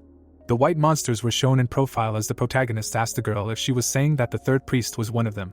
The brunette looked ahead as she answered in the affirmative, adding that the third priest, Etten, was also known as the king of the frost giants. The shaggy giants walked one after another as Julie explained that the creatures had a very strong connection with each other, so their leader could simply be watching them from hiding. Rick's mouth dropped open, looking ahead as he said that even though the third priest wasn't human, he still wondered why he was opposing Thor. The brunette looked at the boy as she answered that Etten would never team up with someone like Loki under normal circumstances, and that he was most likely being controlled by Loki, concluding that the protagonist knew how good he was at it. The protagonist's pupils narrowed as he thought about it, echoing her words. The red-haired man dodged the giant's attacks. Thor opened his mouth and promised his opponent that he would finish him off. The fair-haired youth sat on the edge of a cliff when he asked him to stop hiding and come out for a fair fight. The horned blonde smirked, saying that he was still as stupid as ever. The shaggy giant bared his sharp teeth when the boy turned to him and told him to watch them kill his subjects. Loki raised his hand to his face when he added that he should stop it. The red-haired god was shown in profile when he suggested that they settle things fairly. Thor's pupils narrowed greatly when he began to ask him a question. The man flew back from the blow of the giant. Thor lowered his head forward. He glared ahead. The shaggy giants swung their fists at him. The protagonist had his back turned when he assumed it was Loki and that the guy next to him was the Jotun king, and then said that he should get to work before his comrade killed all the giants. Adele was next to Nate when she asked him not to tell her that he was going to fight him one-on-one, and the blonde guy next to him said that he seemed pretty strong. The protagonist looked back with a smile when he wondered if they were scared, and they asked him again and asked who he thought they were, stuttering that they weren't. Julie looked away when their comrade exclaimed that they would destroy anyone who stood in his way, even Loki himself. Rick had a smile on his face when he praised them, saying that in that case they should move forward. A snowy mountain was shown. The brunette rushed forward, thinking that he didn't know exactly how the opponent controlled Etten, but he guessed that the skill he was using required incredibly strong concentration. A mountain appeared in front of him, as the boy thought that his control would most likely weaken if he was distracted even for a second. The green-eyed protagonist looked straight ahead, as he realized that the problem was that Etten would not let him get to Loki that easily. A huge fist appeared above the protagonist. Rick flew to the side, falling onto the snow. A shaggy giant appeared in front of him. The blonde looked back with a smile, as he warned that this method would not achieve anything. Loki touched the king of the Jotuns, as he told him that he spent a lot of time trying to take control of this guy, and he was the strongest being in Niflheim. The horned blonde narrowed his eyes, looking ahead as he asked what he would say, adding that it seemed like he was a god from another world, and that attacking from behind was not Thor's style. The brunette held his blade in front of him. Loki touched his chin when he realized he was silent, and asked if he was so confident in his powers. The blonde placed his hand on his chest as he said that gods could be so arrogant that it could be their undoing, adding that he forgot to introduce himself, and then told him his name. He wore a white glove as he said that it seemed like their meeting was destined by the heavens, and then asked to let the boy show him something. A glowing orb was shown as he explained that gods often look down on the use of mana, and asked if the boy knew that mana was a gift from above, just like godly powers. A mountain was visible in the distance as the opponent explained that in this icy environment where even Thor's powers were useless, he was able to fully utilize the benefits of using mana. Dark energy appeared in Loki's palm as he exclaimed that he had decided to use the power of mana to its fullest. The green-eyed protagonist's pupils narrowed as he asked him to look at the dark flames that could melt even the snows of Niflheim, and the youth asked if this was the power of mana. The horned blonde smiled as he suggested that he liked it, exclaiming that he had not yet had the opportunity to evaluate it in real combat, and that he was the perfect training object. The protagonist gripped the hilt of the blade as he asked him again. Rick held the sword, shrouded in a dark aura, as he wondered why he did not tell him right away, and a system message appeared saying that the dark flame skill had been activated. Loki looked ahead in shock, asking how this was possible. The brunette appeared in front of him, and swung. Dark energy flew in different directions. Something white was visible through the haze. Blood was pouring out of the giant's wound as the protagonist told the opponent to consider himself lucky that he did not cut off his hand. The protagonist looked ahead in displeasure as he finished speaking. The horned blonde extended his hand to him, asking him to stop and calm down, then he told him to release the guy, saying that if he did, he would let him go wherever he wanted. A worried Loki opened his mouth wide as he agreed, saying that he understood, and then asked him to lower his sword, explaining that he needed to concentrate in order to let go of control. Rick's mouth dropped open as he advised the opponent not to do such a stupid thing again. Sweat appeared on the face of the blonde god as he responded in agreement, and asked him not to worry. The face of the Jotun king was shown up close as he addressed him. Loki's eyes lit up as he said that this was his last order, and then told him to tear the guy to shreds. Etten swung both paws at the brunette. There was a powerful explosion. The protagonist flew down. He opened his mouth wide as he asked his opponent to stop, warning him that it would be worse for him. The blonde closed his eyes, smiling as he replied that this was incredibly funny, and then told Etten to destroy him and everything he saw. The king of the giants bared his teeth and growled.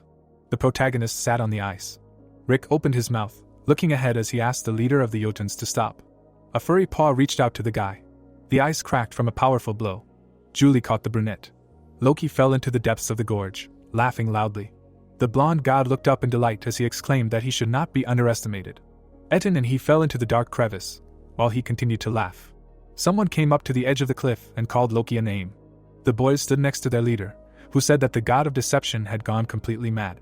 Sweat broke out on Nate's face as he said that you couldn't even see the bottom, and then wondered if the big guy was dead. The blonde's red eye was shown up close as he asked them to wait a bit. The hooded boy turned towards the crevice as he asked what it was. Yellow eyes glowed in the darkness. Something flew out of the ravine in front of the boys. Rick looked up, standing at the very edge. The brunette's scared face was shown up close as he wondered what the hell it was. A huge ice dragon appeared in front of him. Loki raised his hand to his head, smiling as he greeted everyone, saying that he was back. The blonde opened one eye as he offered to continue their conversation. A mark was left in the snow as someone shouted his name. Thor appeared at Loki's side, exclaiming that his pranks had gone too far. The man's gaze darted to the side. The dragon attacked him with a swipe of its tail. The owner stood on the lizard as he called him Rocky and told him to play with Thor. Loki jumped off the dragon. He bent his index finger as he told Rex to come to him. A dark silhouette hovered over the protagonist. The boys stood next to each other as a wave of snow drenched them. The protagonist looked forward in amazement.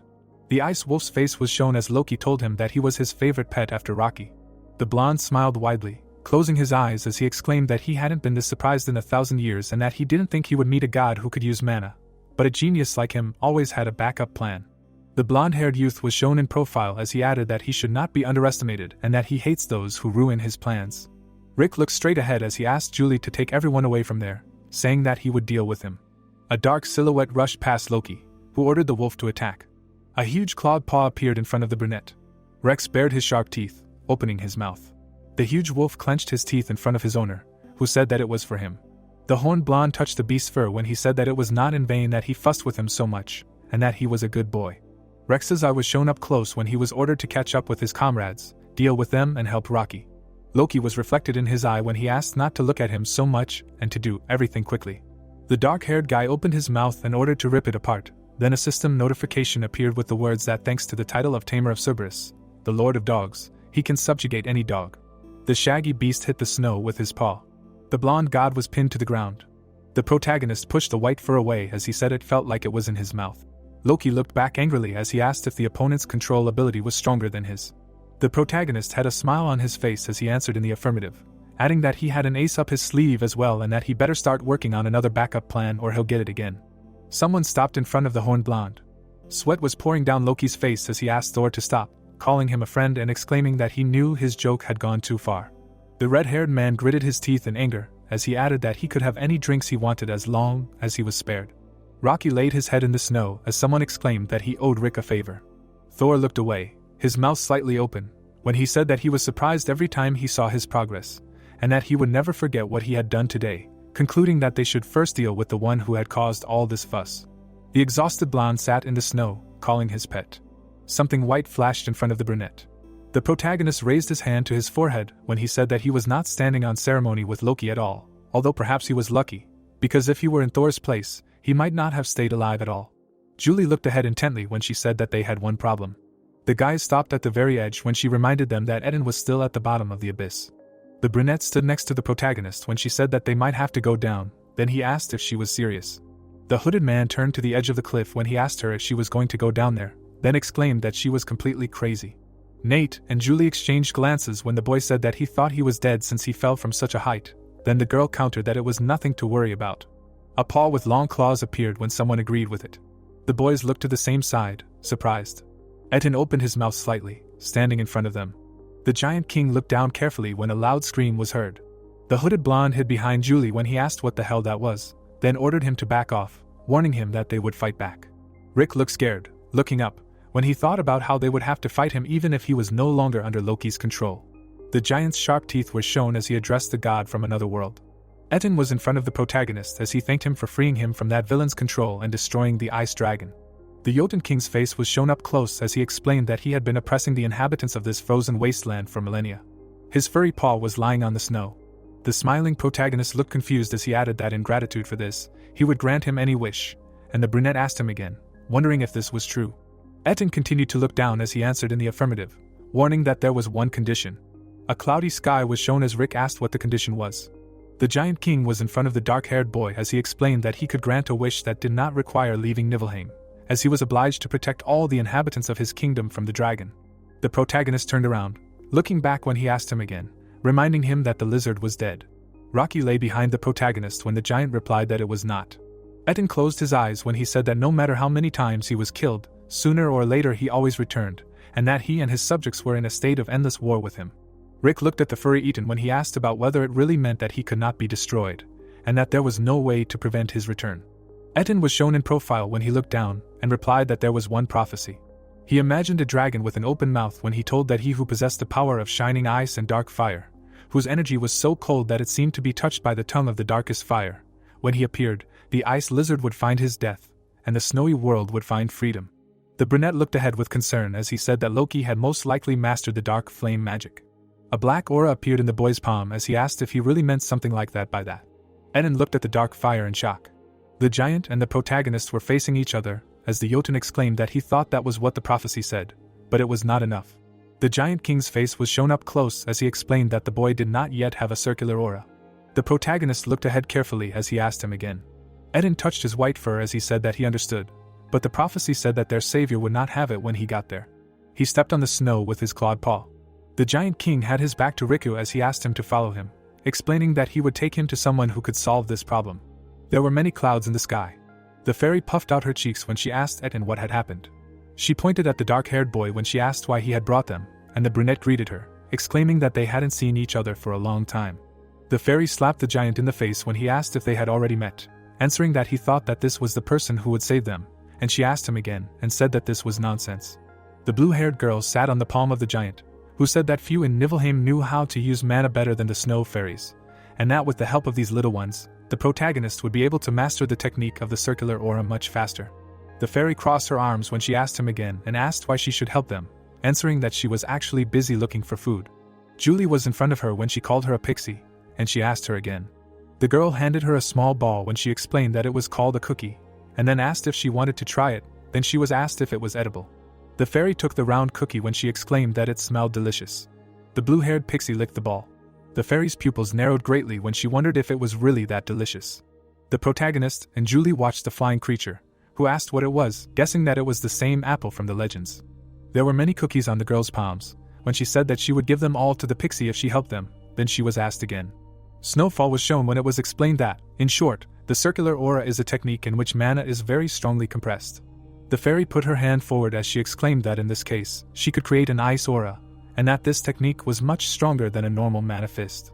Sweat appeared on Rick's face as she added that the main difficulty was using the aura of different elements at the same time, and that it was difficult in itself, but in order to use the energy of two opposing elements, a special talent was needed, concluding that it was almost impossible.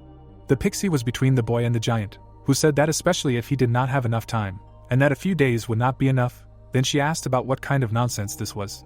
The little fairy pointed upwards as she addressed Etten, answering that it seemed that he did not know yet. The dark-haired boy looked at the black flames when she exclaimed that he was a real monster, and that she would not explain anything to him if she thought he would fail. Then she was asked to calm down, after which the protagonist thought about the fact that this technique is quite difficult due to the large number of negative effects, but he thinks that he understood its essence. His palm was surrounded by dark energy. Sweat appeared on Etten's face when he said that this cannot be, and that his aura has already stabilized. Then the pixie reminded her that she said the same, saying that she would not teach him if she had the slightest doubt about success. The boy squeezed the handle of the blade. He approached the ice dragon when the fairy advised him to look carefully, because this is a real monster. The green-eyed protagonist opened his mouth. Rick raised his sword as a system notification appeared, stating that he had mastered the dark flame and ice elemental aura circle technique. The model blade of the sword was shown up close as a system notification appeared, stating that a new skill had been learned due to having the sword god title. There was a bright flash as Black Blade Strike was used.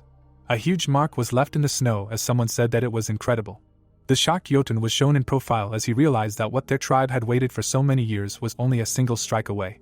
Snow was falling as the system messages appeared, stating that he had killed the ice dragon and that its energy had been obtained, as well as that the mana absorption ability had been increased by 2,000%, and the mana accumulation skill had increased by 1,500%, while cold resistance had also been increased, as well as the regeneration speed. Rick smiled while looking away as he reminded the giant king that he had said he would grant any wish, and then asked about becoming his priest. Etten was in front of the protagonist, who said that it was great and that he was now his third priest, as the messages popped up stating that the contract with him had been successfully completed and that his divine powers had been increased and that his priest's profiles were now displayed in more detail. The Giant King's eyes widened as he asked if that was enough, and then the system informed him that his talent was ice martial arts and that he had been the ruler of the Frost Giants for 68 years and that he was now 128 years old and that he was known for caring for his people more than anyone before him. The satisfied protagonist looked up as he answered in the affirmative, adding that more than enough. Rick turned to Nate, who said that it was very cold there, asking if they would be heading home soon. Then a system window appeared saying that the first priest had the talent of an SS-class swordsman, and that he was considered the best in the world in this craft, as a result of which his pride and quarrelsome nature made him simply unbearable, and also that his only positive feature was his simplicity. So he immediately said everything he thought. The guy in the hood looked at the brunette, asking why he was looking at him like that, adding that it was annoying. Then he laughed, thinking that it was funny. A blonde appeared in front of Nate, who reminded him that after all he was his god, so she asked him to be respectful. Then the blonde exclaimed that he even had goosebumps, and that it was funny after all. Adele looked closely at the priest in front of her, who added that when he defeated him, no one would remember how he talked to him. Then the girl asked him again and called him Mr. Loser. The protagonist looked at the system window when he agreed with her. The protagonist snapped his fingers when he asked them to stop chatting, reminding them that it was time to go. A magic circle appeared above the guys. Then the first priest exclaimed that it finally happened. Then the blonde girl asked about where to now, to which Nate replied that it didn't matter, and that the main thing was that it was warm. Rick smiled mysteriously when he said that they were done, and that it was time to check how things were going in the other world. Streams of light rushed to the sky. The wooden monster grabbed the people, then they screamed loudly. The man touched his ear with his fingers when he announced that there was a breakout from the dungeon and that the danger level had been raised from D to A. He was punched in the face when he started asking for help. The guy with glasses stepped on the mustachioed man, asking what he was doing. Tyler gritted his teeth in anger when he exclaimed that he had to kill as many monsters as possible to get the maximum reward, and that if he called for help, they would have to share it. The man covered himself with his hand from the blows when he protested, saying that they couldn't handle it themselves. The guy with glasses opened his mouth, looking away when he reminded the man that it was his job to handle it, which was why he had brought him along. Everything was engulfed in flames. Sweat broke out on Tyler's face when he asked what it meant. A fireball hovered above his palm when the girl exclaimed that it was amazing. Adele looked ahead with a wide smile as she added that this was why she loved fire magic. A huge sphere of flames appeared above the blonde as she summed up that it was simply too cold in Nibelheim. There was a burning tree in front of the people as they started talking about her killing a Class A monster on her own and who she was, assuming that she was some foreign hunter. Tyler turned to his subordinate in anger when he asked why they were frozen, since she was just an uninvited guest that needed to be thrown out of there. Then he was told that they couldn't protect civilians on their own and that they could handle it with her help. The scared employee took out his phone when he was reminded that he was being paid to do this, ordered to do as he was told, and quickly called the gate control service. Then he agreed with him. The smartphone in his hand was cut. Nate took a step forward with his sword in hand as he said that he knew that Adele could be quite nasty, but that reporting her would cause them a lot of trouble. Tyler looked ahead in surprise as he turned to the priest and asked what he was doing there. The guy with glasses looked away as he said that if he was there, then his leader was too. Tyler turned to the protagonist. The protagonist looked away intently as he exclaimed that he said that he would no longer participate in the gate raids and that he was breaking his word again. Rick's green eyes were shown up close as he replied that he should have acted sooner then, since there was a lot of destruction around due to his inability to fulfill his duties. Tyler gritted his teeth, angry at being called a fool. A smirk appeared on his face as he said that this was another one of his nasty tricks. The protagonist looked boredly at the guy who added that he could see that he was quite good at them, then asked him to stop talking nonsense. A shadow fell on the face of the man with glasses when he asked about the fact that the protagonist really thought that he did not know how he was able to level up so much, and how much longer he could hide his unnatural powers. Sweat appeared on the face of the dark-haired guy when he thought about the fact that he could not guess that he was using godly powers. Rick walked past Tyler, saying that if so, he was busy, and then asked him to move out of the way. The young man with glasses smiled slyly when he laughed, saying that he was just waiting for this opportunity, and then asked if he really thought that he would just let him pass. Someone stopped in front of the protagonist, informing them that the 44th Division was on the line and that they had found a victim of monsterization. The stranger in the coat was watching the men with shields when he addressed the protagonist, saying that he was suspected of causing monsterization and was considered a level 1 threat, and that from now on his case would be handled by the Hunter Investigation Bureau, and if he resisted he would be terminated immediately. The dark-haired man glared ahead as he added that security procedures would be initiated immediately, and that he hoped that he would not resist. Tyler smiled widely as he laughed, saying that this was the end for him. His worried face was shown up close as he exclaimed that there was no escape for him and that this was his perfect trap. The man in the coat had his back to him as he called him father, saying that it was better to send him to eternal imprisonment so that he would not interfere with their plans. Charles looked down at his son with a serious expression as he asked him to stop, asking how long he was going to keep pestering him. Tyler's mouth dropped open, looking straight ahead as he answered that he thought he had been monsterized, or rather, that he was certain of it. His father was shown from behind as he asked him again. The guy with glasses was standing behind him as he answered in the affirmative, asking if he remembered one of their 5-star hunters turning into a monster last year, summing up that there had been 326 cases of monsterization in the Iris Guild so far. Charles was shown in profile as he said that they were still reeling from that blow, and that finding the culprit wouldn't be that easy. Tyler clenched his fist, his mouth wide open as he exclaimed that he had proof, then asked his father to consider that Rick had been an absolute failure before, but that had changed in an instant, and then asked if he could remember any instances of his power level increasing so drastically. The mustachioed man's mouth was closed when his son added that, besides, his powers were very unpredictable. The guy with glasses smiled contentedly when he replied that if he was right, and this young man was indeed subject to monsterization, then they would be able to defuse the time bomb. Charles put the phone to his ear when he called the director and asked to set up a meeting of the Hunter Correctional Bureau, saying that if it was possible, then he should invite the members of the Hunter Investigation Bureau to join them. The dark-haired guy looked ahead with concern when he was asked if he heard everything, warning that if he did not want to die, then he should obey their orders. The protagonist looked back tensely when he thought about sending Adele away from there, and how most likely they would not guess that she was from another world, but it was not worth the risk. The blonde was behind the protagonist, who told her to leave, then she asked again and asked how he was. The man in the helmet was shown from behind as he was ordered to stop the teleportation.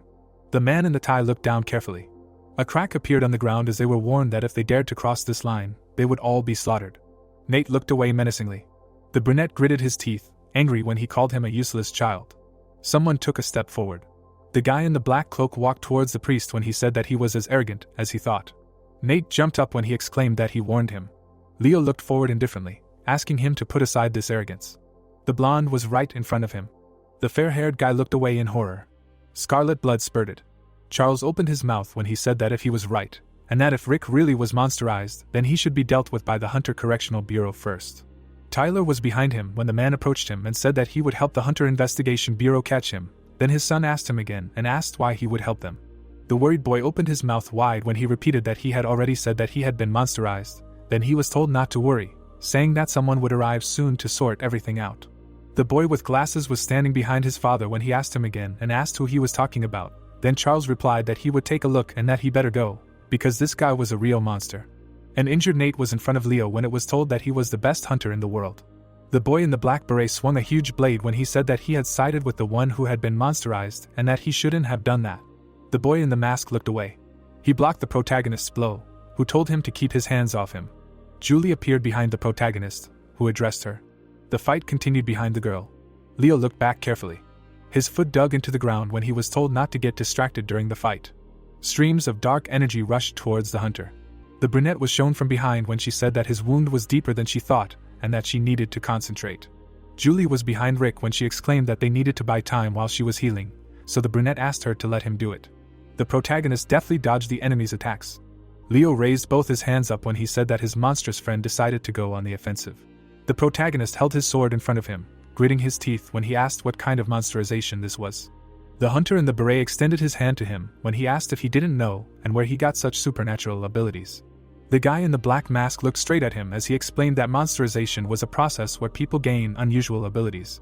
The horned demon raised his hand to his face as he added that he could only see it as an advantage now, but as time went on, his personality would disintegrate and eventually he would turn into a bloodthirsty monster, summing up that recently, when the threat level from the gate had increased significantly, the number of monsterization cases had increased significantly, and that, coincidentally or not, it happened right at the moment he appeared. An indignant Rick opened his mouth wide as he exclaimed that this was nonsense, and that he had misunderstood something, because he did not have any monsterization. Then the hunter replied that this was a lie and that his power was uneven, as if the powers of dozens of monsters had gathered together. The brunette's pupils narrowed greatly as he began to object. The black mask was shown as the boy said that he thought so and that everyone who fell under the influence of monsterization did not understand what was happening to them until the very end. Leo stared ahead as he added that it was obvious that when this process was complete, he would become the greatest threat in human history. The guy in the beret turned his back as he addressed his comrades, saying that if they interfered, then he would not be responsible for their lives. The man in the brown coat turned around as he announced that they were leaving and that the best hunter would deal with everything. Then the soldiers accepted his order. The black beret flew off his head. Leo was engulfed in streams of blue energy as he addressed his monstrous friend, saying that it was only the two of them left. A boot print was left on the ground. A bright flash occurred in front of the boy. The hunter's yellow eye was shown up close as he said that he knew he was not fighting at full strength. The protagonist blocked his blow, looking forward as he added that he would now show his true power. Leo continued to look ahead as he exclaimed that he would show his. The blows sent rocks flying in all directions. The protagonist appeared above him in the air as he asked to listen to him, assuring that he did not understand what he was talking about at all.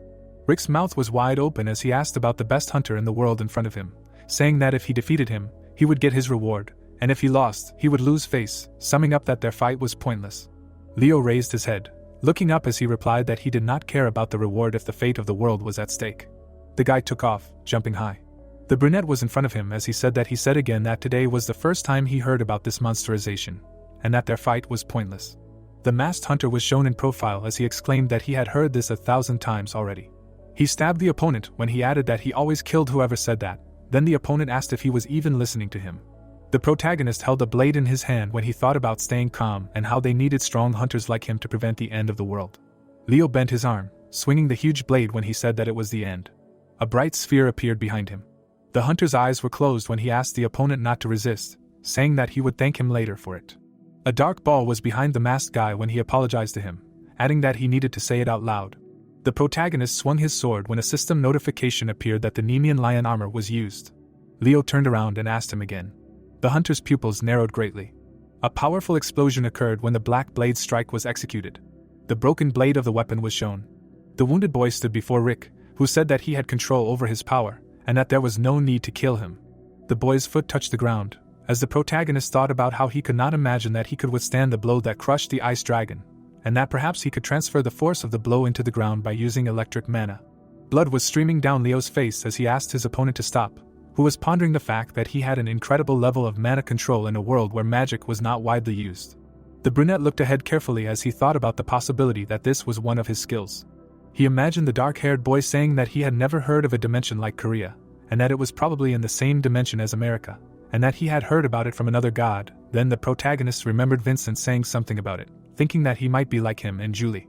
The protagonist stood in front of the defeated hunter when he decided that if that was the case, he needed to resolve this misunderstanding quickly, and then asked him if he had ever heard of the system, adding that if he had, they had a lot to discuss. Leo's bloody face was shown, questioning him, assuming he was referring to the status window, then saying that everyone had heard of him and that he was definitely crazy. The hunter's half-closed eye was shown up close as he said that he had to stop him before he went crazy, but his body wouldn't listen. The guy's body was on the ground as he added that it was a shame that the tragedy of Elijah had happened again. Rick looked down in concern as he wondered if he was trying to hide the fact that he was using the divine system, deciding that he would talk to him again when he woke up. He had a beautiful blade in his hand. He swung it with his back turned as he said that he would deal with this bastard for now. Tyler was sitting on the ground, scared. The brunette looked away menacingly as he said that he had crossed all boundaries and that he was so useless that he was just wasting the air he was breathing. The guy in glasses looked ahead in horror. Holding a folder in his hands, the doctor said that he had multiple fractures, abrasions, and lacerations. The guy was lying on the bed, and he added that his vital areas were not damaged, but he was beaten so skillfully that he could only breathe. The young man was unconscious. Lowering his head, the man asked if his life was in danger, to which the doctor replied that no, nothing.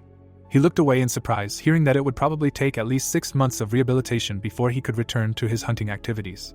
Looking straight ahead, the man said that he didn't think this Rick was so cruel. Did he really raise a tiger cub? The guy opened his mouth and said that he really thought he was going to die. Hitting him on the back, the girl said that he shouldn't pretend. Grinning, she added that he had fought well anyway, she had seen everything.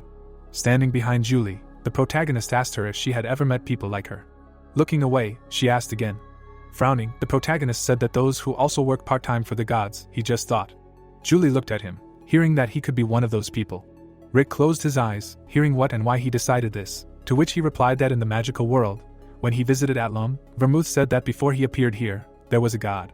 Looking at the protagonist, Julie asked what any god that controls the system can go to Athlone, to which the protagonist replied that yes, but that is not the problem. The girl frowned, hearing that the god who came from Athlone was in the United States, to which she asked again. The view of the palace opened up. It was heard that yes, it was strange, Usually they call Asgard or Olympus, and in general, what god would say that he came from the USA, and he unexpectedly turned out to be from there. The guy looked straight. It was heard that he also freely owned mana, a god who came to the magical world from the USA, an American freely using mana in the human world, where such a concept does not even exist. Julie put her hand to her face, hearing that it was too perfect for simple coincidences. Yes. Closing her eyes, she replied that she understood him, but it was difficult to conclude that Leo was like them. Looking down, the hero said that there were enough suspicions. The girl raised her eyebrows and said that people cannot explain how they manage the system of gods, but one thing is obvious. Sitting in front of the hero, she added that only 2 people in the world manage this system, she and he. The protagonist looked down and asked how she could be sure of that. Was it indisputable?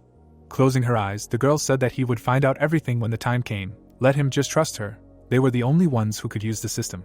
Raising his eyebrows, the protagonist said that it was probably true, and then thought that he would have to believe it, because these were Julie's words. Looking away, he added that she was always right. At the very beginning she taught them ways to prevent the war between the gods. A contract notification appeared. The phone was on the table. It was heard that in the area of the Hanok village, the large-scale gate of Class C was upgraded to Class S. Looking straight ahead, the hero heard that Hanok village, wasn't that where he fought with Leo? Gritting his teeth, the protagonist thought, what the hell, what happened to them now? He must hurry. A view of the dungeon opened up. Frowning, Rick thought that he never thought that the gate would grow to such a size. Holding the weapon in his hands, he added that first. Swinging his sword, the hero thought that he would take care of it. The protagonist looked away in amazement. The man screamed loudly. Standing in front of him, Rick asked that he was okay. The man grabbed his hand. The girl, her eyes wide, screamed that he should run. The old man would kill everyone.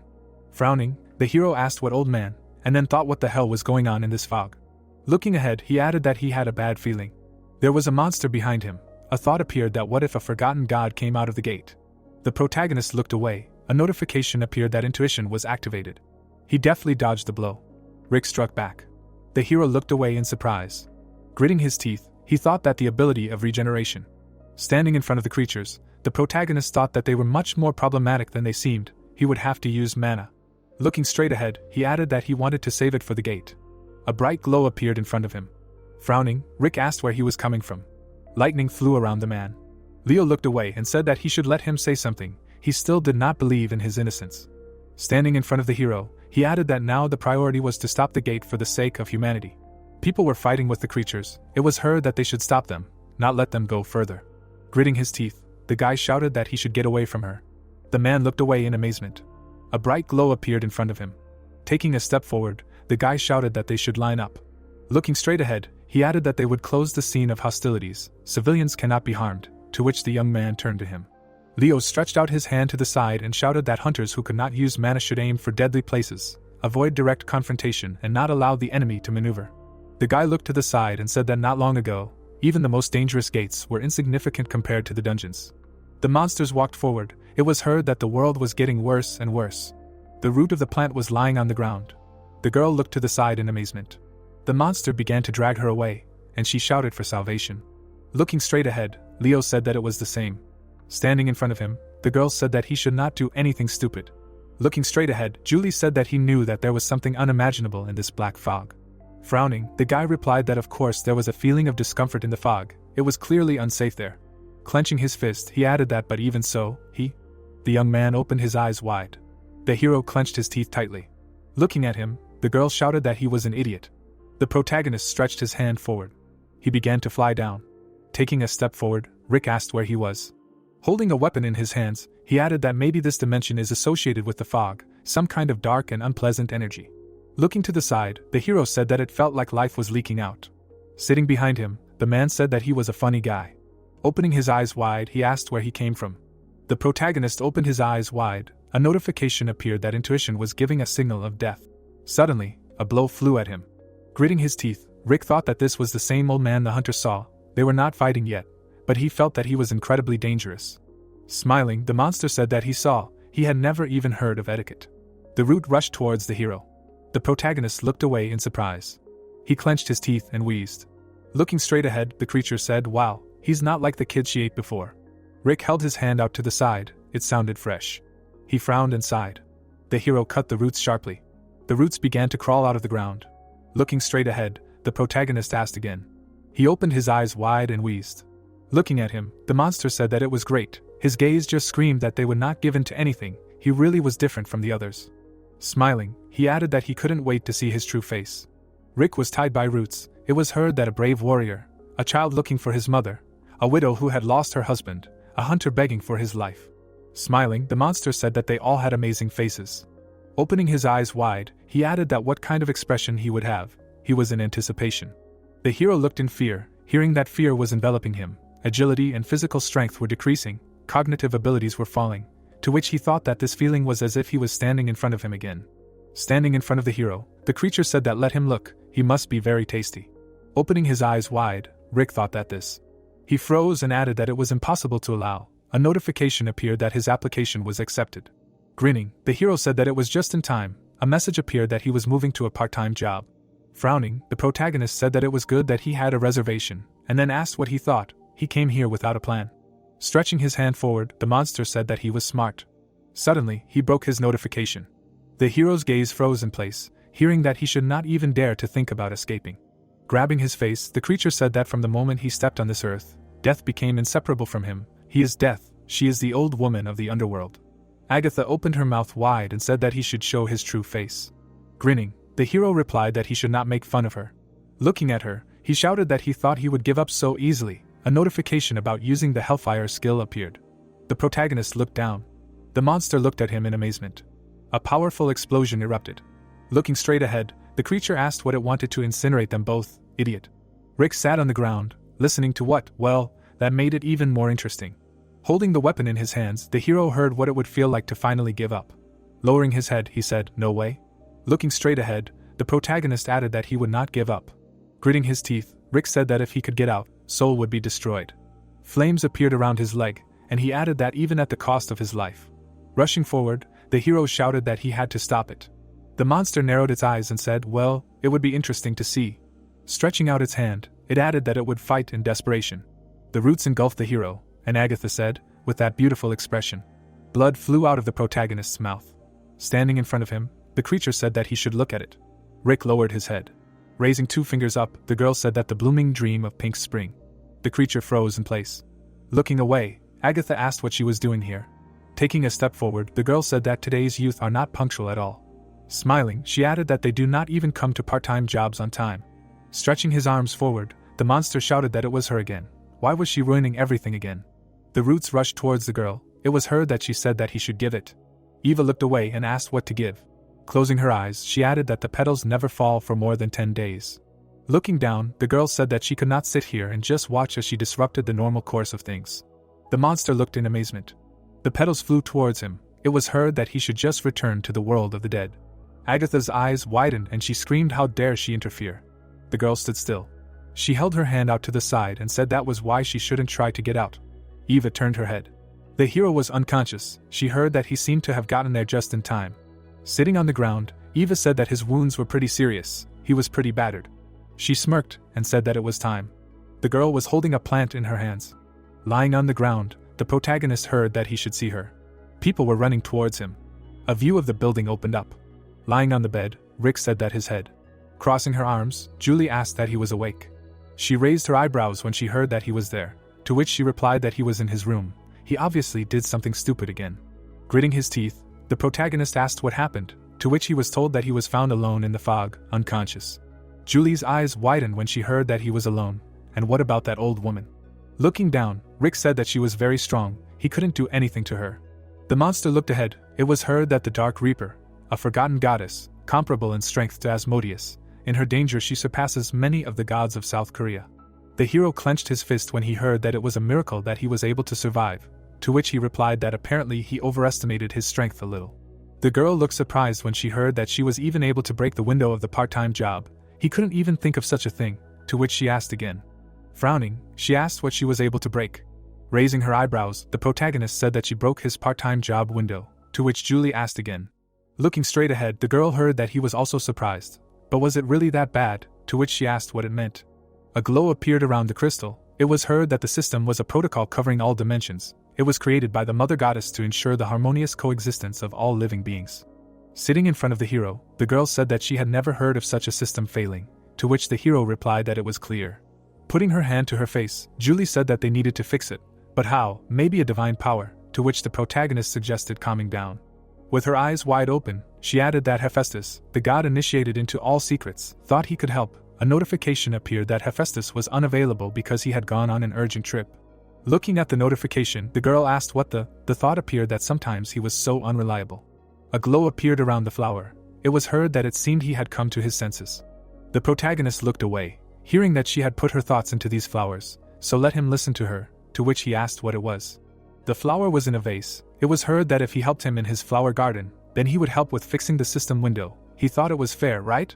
Frowning, Rick said that this aura, he felt it before losing consciousness after the attack of the Dark Reaper, to which he was asked what it meant. They looked at the glow in surprise, hearing that he offered to discuss the details in person. Let him be careful, he could still feel weak. A bright light was shining from the windows. The hero walked forward. Rubbing her eyes, the girl asked where she was, to which the protagonist replied that it was the same. Rick looked away, hearing that isn't it beautiful here? Smiling, Eva said that you are welcome to her garden. The hero opened his eyes wide and thought it was a warm feeling, and then said that it was she who was in that fog. The girl closed her eyes and said that she was Eva, greeting him. Looking at her, the protagonist said that he thought so, thank you for, and the guy asked who these little ones were. Rick looked at her in bewilderment, hearing that what other grandmother, what kind of joke is this? Stretching his hand forward, the young man said that he should go play, they are busy here, to which the girl replied that her name is actually Eva. Smiling, she added that but the baby she saved in the morning really grows up very quickly, to which she was told that she got into character. Grabbing the guy by the head, the hero said that he should forgive him. This guy is a little crazy, to which Nate asked that he is completely crazy. Putting her hand to her face, the girl asked that this little girl was a goddess, really, to which the protagonist replied that by the way, this girl was one of his priests. Putting her hand to her face, Eva said that he was from another world, she hadn't noticed him, it seemed that she had grown up too. Standing in front of them, she added that enough greetings, it was time to get to work. Smiling, the goddess said that in this garden there were children who had yet to be born, they needed to water all the flowers. The girl opened her eyes wide and asked why their work wasn't always like this. Closing his eyes, Nate asked where the water was, to which he was told to watch his language. Holding a jug in her hands, the goddess said that nothing, everything was fine, each of them needed to take a jug and bring water from the top of the mountain. A high hill appeared, it was heard that from this mountain. A house on a ledge appeared, and Eva said that her house was there. A little further they would find Zelkova, next to it they would be able to get water. The guy asked again, his eyes wide open. An orange sky appeared. A jug appeared. People were lying on the ground, it was heard that they had arrived. Raising his head up, the hero said that he thought watering the flowers would be an easy walk, but then this happened. Sitting on a branch, the goddess said that nothing in this world is simple. Rushing forward, she added that especially if they wanted to fix something as complex as a system window, it was worth sweating for. Looking to the side, Eva said that he should follow her. The starry sky appeared. The man took a step forward. Standing still, the goddess said that watering the garden of souls was a very important task. With her hands she cleansed the souls of children who were soon to be born. This was extremely important for the balance of the circle of reincarnations. Frowning, the protagonist thought about the fact that he did not even understand what she was saying, did not see the connection between fixing the system and carrying jugs of water. Climbing the mountain, the girl said that this was called karma, the sum of all the actions he had committed in life, to which Rick replied that it was clear. Putting her hands on her hips, Eva said that she would hurry. Looking at the pond, the hero said that he thought it was just ordinary water, to which the goddess replied that it meant he had done a good job. Closing her eyes, she said let him go, to which the protagonist asked again. Sitting on the ground, Rick asked what she wanted him to do. Is it definitely safe? It sparkles so brightly. Smiling, the girl said that he was talking too much, let him go quickly. The hero closed his eyes and exclaimed. Suddenly, his eyes widened. Looking to the side, the protagonist asked that this was also the place where he fought Asmodeus. Getting up, Rick added that this pond led here. A petal was falling down. Looking at it, the hero asked what the flower petals from Eve's garden were doing here. A glow appeared around the petal. A piece of the puzzle appeared in front of the protagonist. They began to gather together. Rick looked at the glow in amazement. The hero stood in front of the goddess. Holding the flower in her hands, Eva said that she had given him enough blessings. Now he was connected to every creature in this world. This flower contained the energy of creatures from 3,000 worlds. The protagonist opened his eyes wide, hearing that he should take it. His gaze froze in place and he exclaimed. Looking straight ahead, Rick asked if he could accept such a beautiful flower. Stroking his head, the girl answered approvingly. Grinning, she said that it was him. Suddenly, the hero abruptly woke up. Looking at him, the goddess asked that he had finally woken up. Raising her eyebrows, she added that how much longer will he lie down, he should get up quickly. Turning around, the protagonist asked what he had just seen. Closing her eyes, Eva replied that she did not know what he was talking about, he should better check the system window. To which Rick replied that for sure, a notification had appeared that new abilities had been discovered. The hero grinned and said that he had also gained new abilities, and a message appeared that he had remembered his past lives. The hero's eyes widened as he thought that past lives, so what he had seen was in his past life. Pointing to the notification, he added that past lives, interestingly, there were many messages. Putting his hand to his face, the protagonist thought that only one memory was available. Well, he would look at them later. The goddess looked at him in surprise, hearing the appeal. Closing his eyes, the protagonist said that thank you for saving his life, and for fixing the system window, thank you to her. Grinning, Eva said that he had grown up so much. Closing her eyes, she added that she had only done her job. The starry sky appeared, and he heard that they would go, she still needed to give him something else. Holding the cup in his hands, the hero asked what she meant by this tea. The goddess closed her eyes and replied that yes, tea made from herbs that only grow in the afterlife would help him overcome his fear. As the protagonist drank the tea, he thought that it tasted strange. He heard that the nature of the Dark Reaper was very mysterious, but one thing was known, she would never let her victim go. Rick frowned when he heard that he would need more courage when he faced her again, to which he thought that he really felt some kind of power awakening inside him. Looking at his hand, he added that it seemed that it was not enough, even the thought of facing the Dark Reaper made his soul sink into his heels. The girl drank the tea, and the protagonist asked if he could have more of this tea. Looking away, Eva asked that he was worried that it might not be enough. Well, she could understand. The protagonist lowered his head, hearing that unfortunately, drinking more tea does not increase its effect, to which he replied that it was a pity. Closing her eyes, the girl said that she apologized, that she could not help them anymore, to which Rick replied that everything was fine, she had already helped them a lot. The hero looked to the side, a new job posting appeared. Smiling, he thought that fighting a jellyfish, if this part-time job could increase the level of courage, then this is exactly what he needed. Suddenly, someone grabbed him by the ear, and the protagonist screamed. Looking to the side, he turned to the girl, to which Julie replied that he should stop. Crossing her arms, she said that well, he is an idiot, he wants to blurt out some nonsense again. Rick froze in amazement, listening to what he thought was immoral, thought limbs could just grow back, thought a couple of extra holes in the body would just heal, that he almost died after the battle with the Dark Reaper, did not teach him anything. People opened their eyes in surprise hearing that. Let's say, he doesn't care about himself, but let him think about those who care about him. Apparently he just really wants to get a bonus, he will answer. The hero raised his head, hearing that he should forgive for what, for the fact that he wants to die, or for the fact that he does not want to listen to anyone but himself, let him answer. Kneeling, he shouted that he was terribly guilty, asking to forgive him. The sky appeared, it was heard that this vacancy was not so bad at all, but only with sufficient training. Looking to the side, Julie said that to fight a jellyfish you need to have 3 things.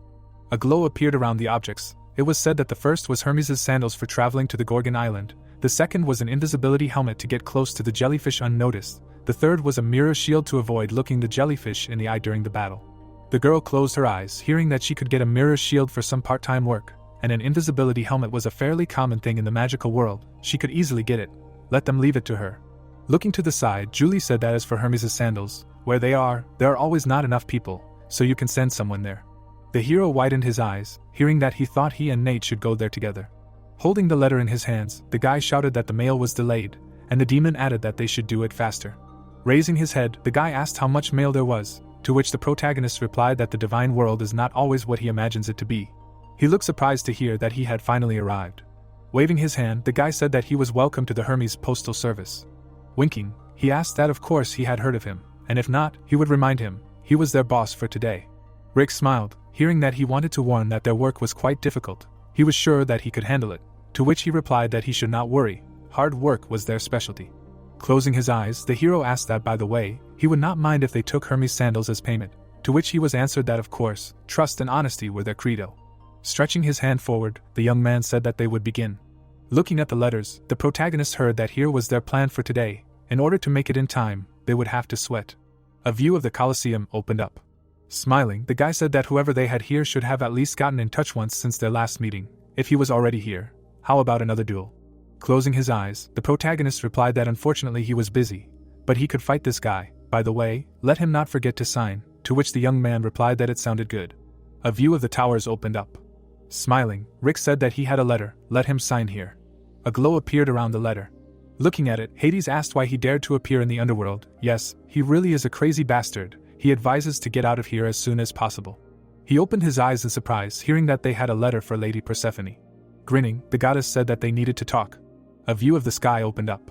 As they walked up the stairs, the protagonist said that they had delivered a letter to Hestia, the goddess of the earth, and Achilles, the god of rivers, the goddess of the moon, the god of leaves, and many more. He added, frowning, that there was only one letter left. A view of the mountain opened up, and a voice said that it was to be delivered to Prometheus, the god of prophecy, on one of the Caucasus mountains. Taking a step forward, the protagonist said that they were there. The eagle looked down. Birds flew in the sky. Rick's eyes widened. He looked at the man, and a notification appeared that a new fragment of memories had been unlocked. Prometheus looked to the side. Messages appeared that 1002 lives, the prophecy of Prometheus, playing a new fragment. The hero looked in surprise.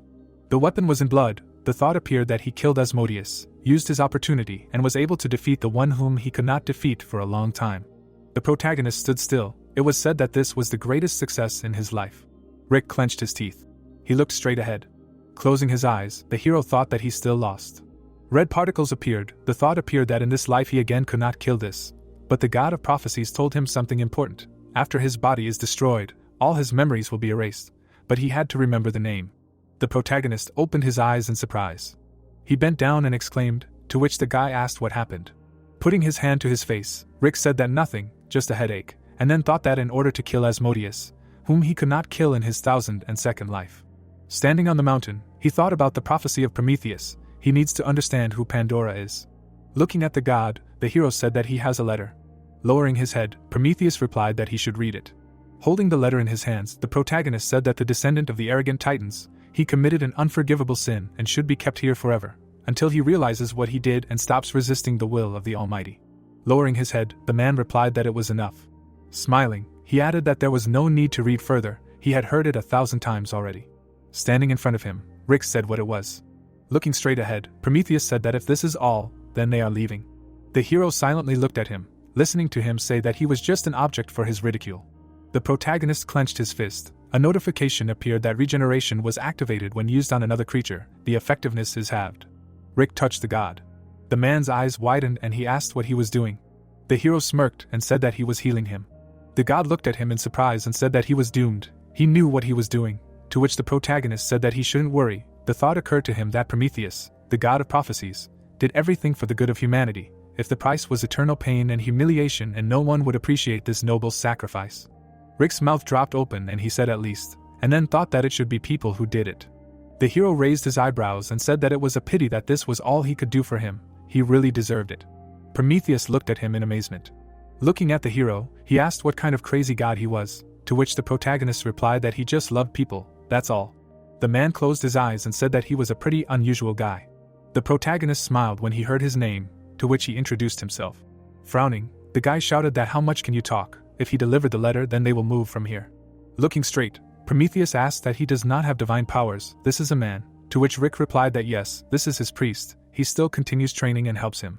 The young man opened his eyes wide, hearing that even in a world where the coexistence of gods and people is possible, it is dangerous for a weak person to be here. He looked furiously and shouted that yes, who did he call weak, to which the hero asked again. The protagonist hit him and replied that he should shut his mouth, and the god asked what he did to him.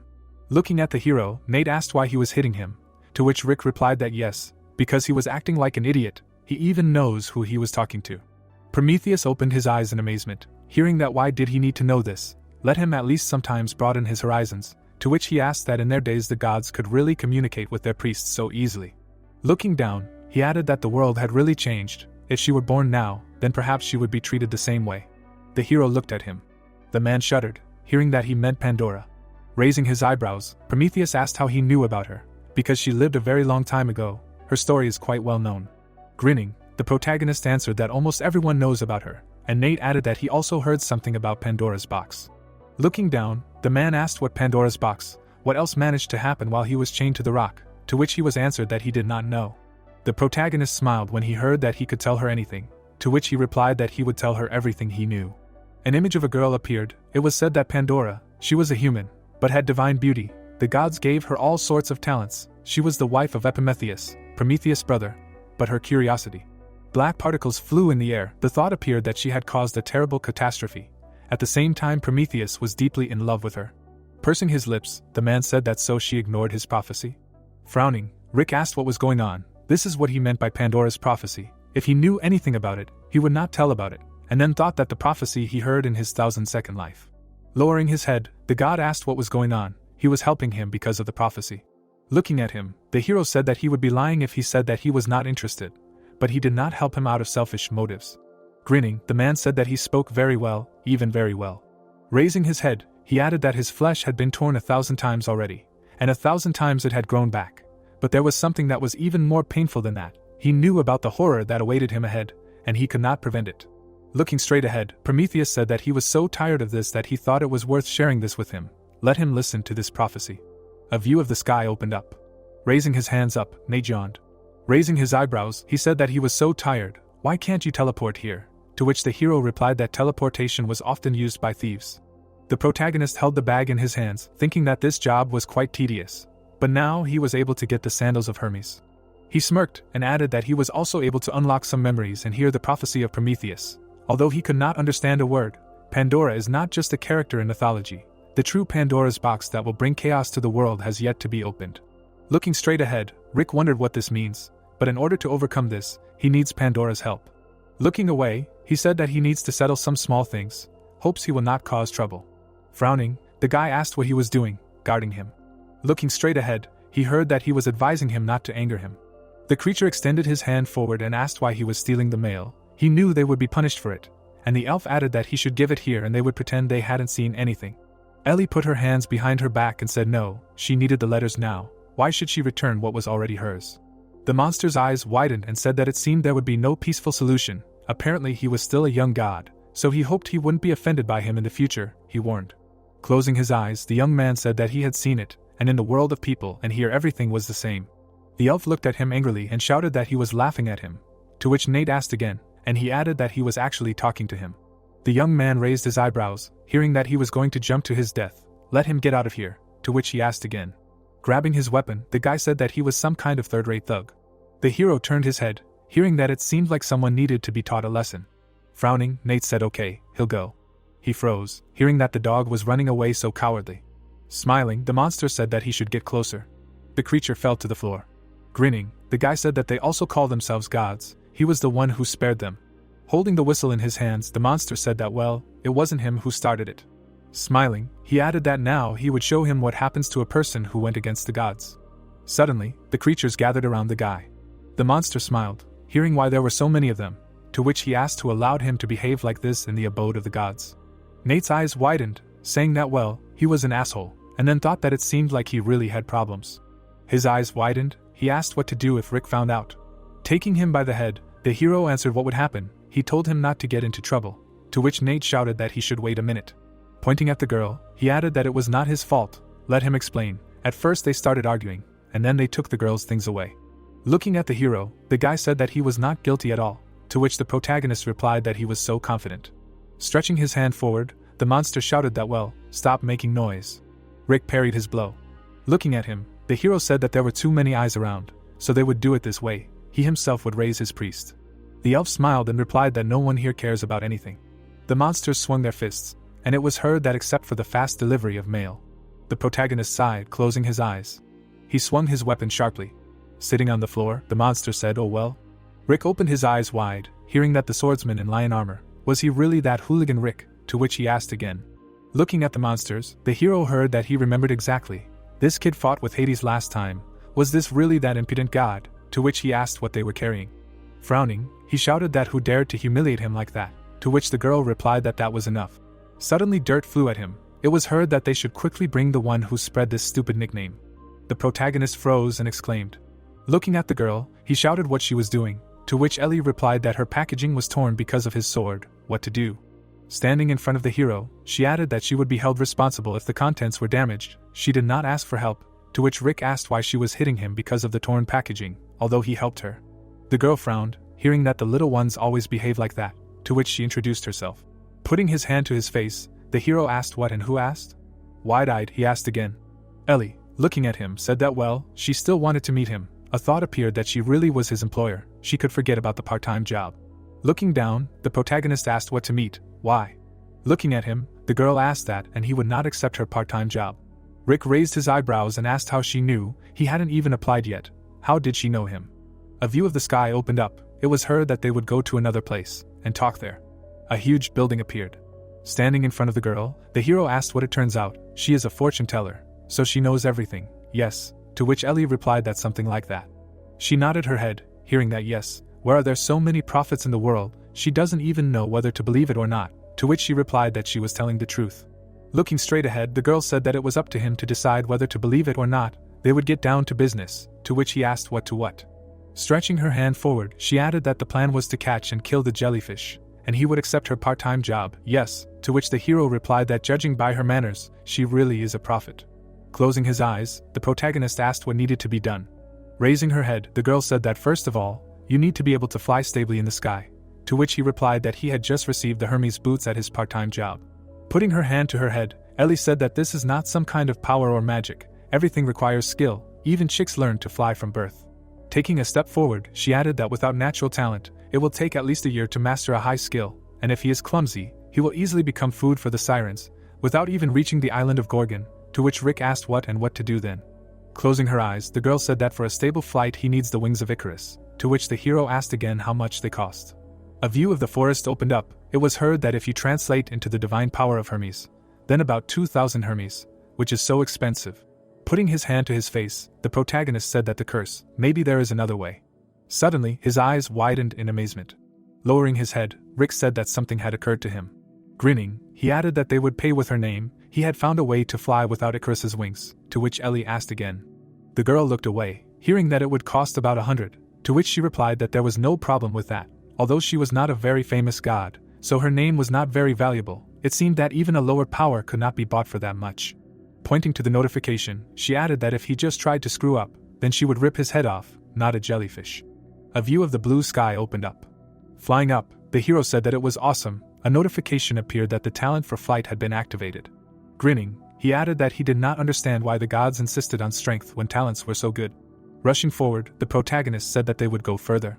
Putting her hand in her pocket, Ellie said that he managed to do it in just a few minutes.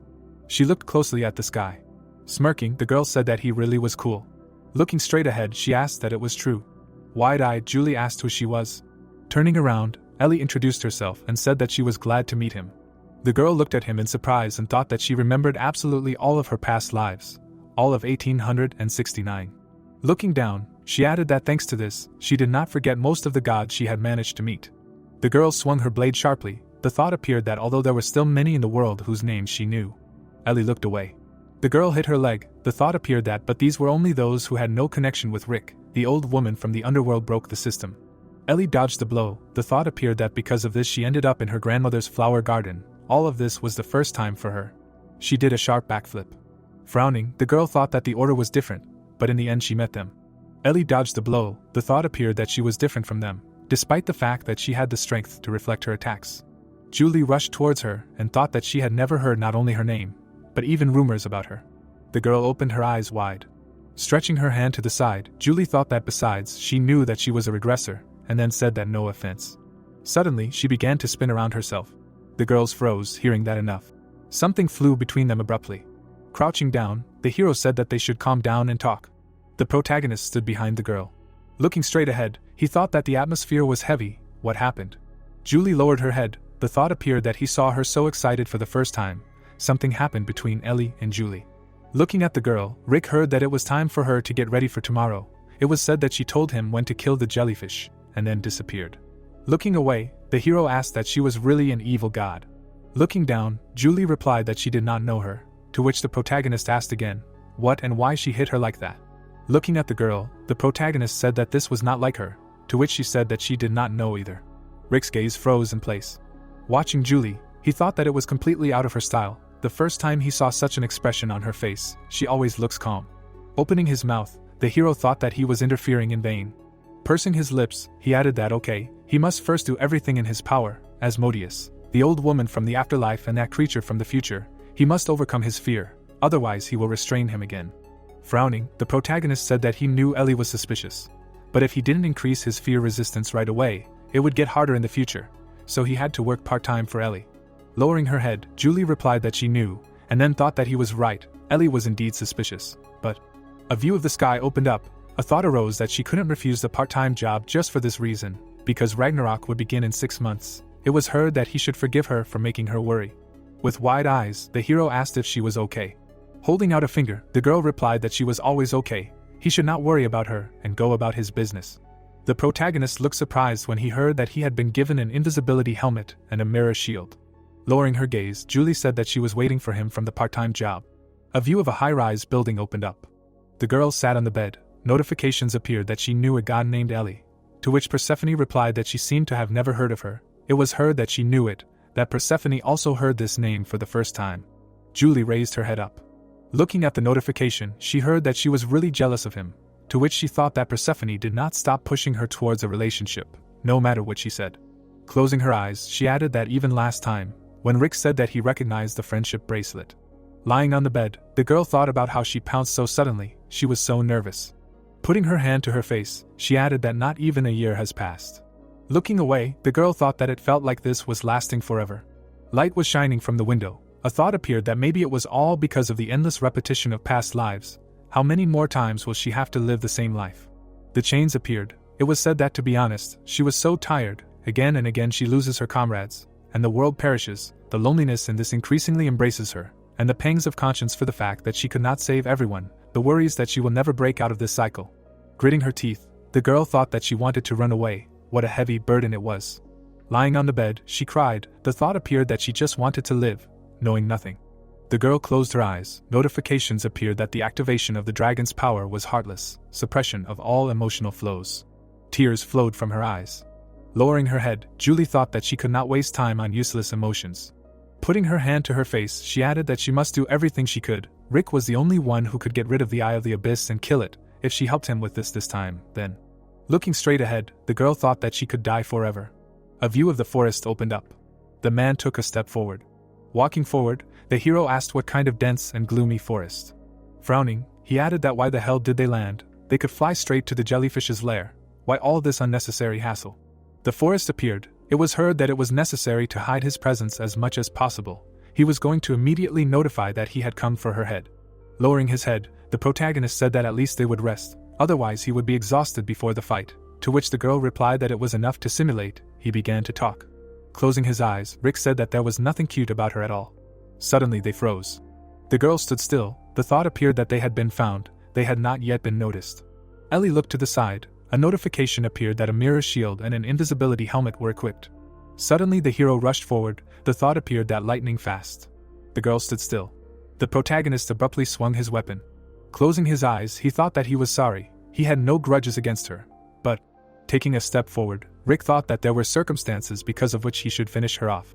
Looking at him, Ellie shouted that why was he in such a hurry.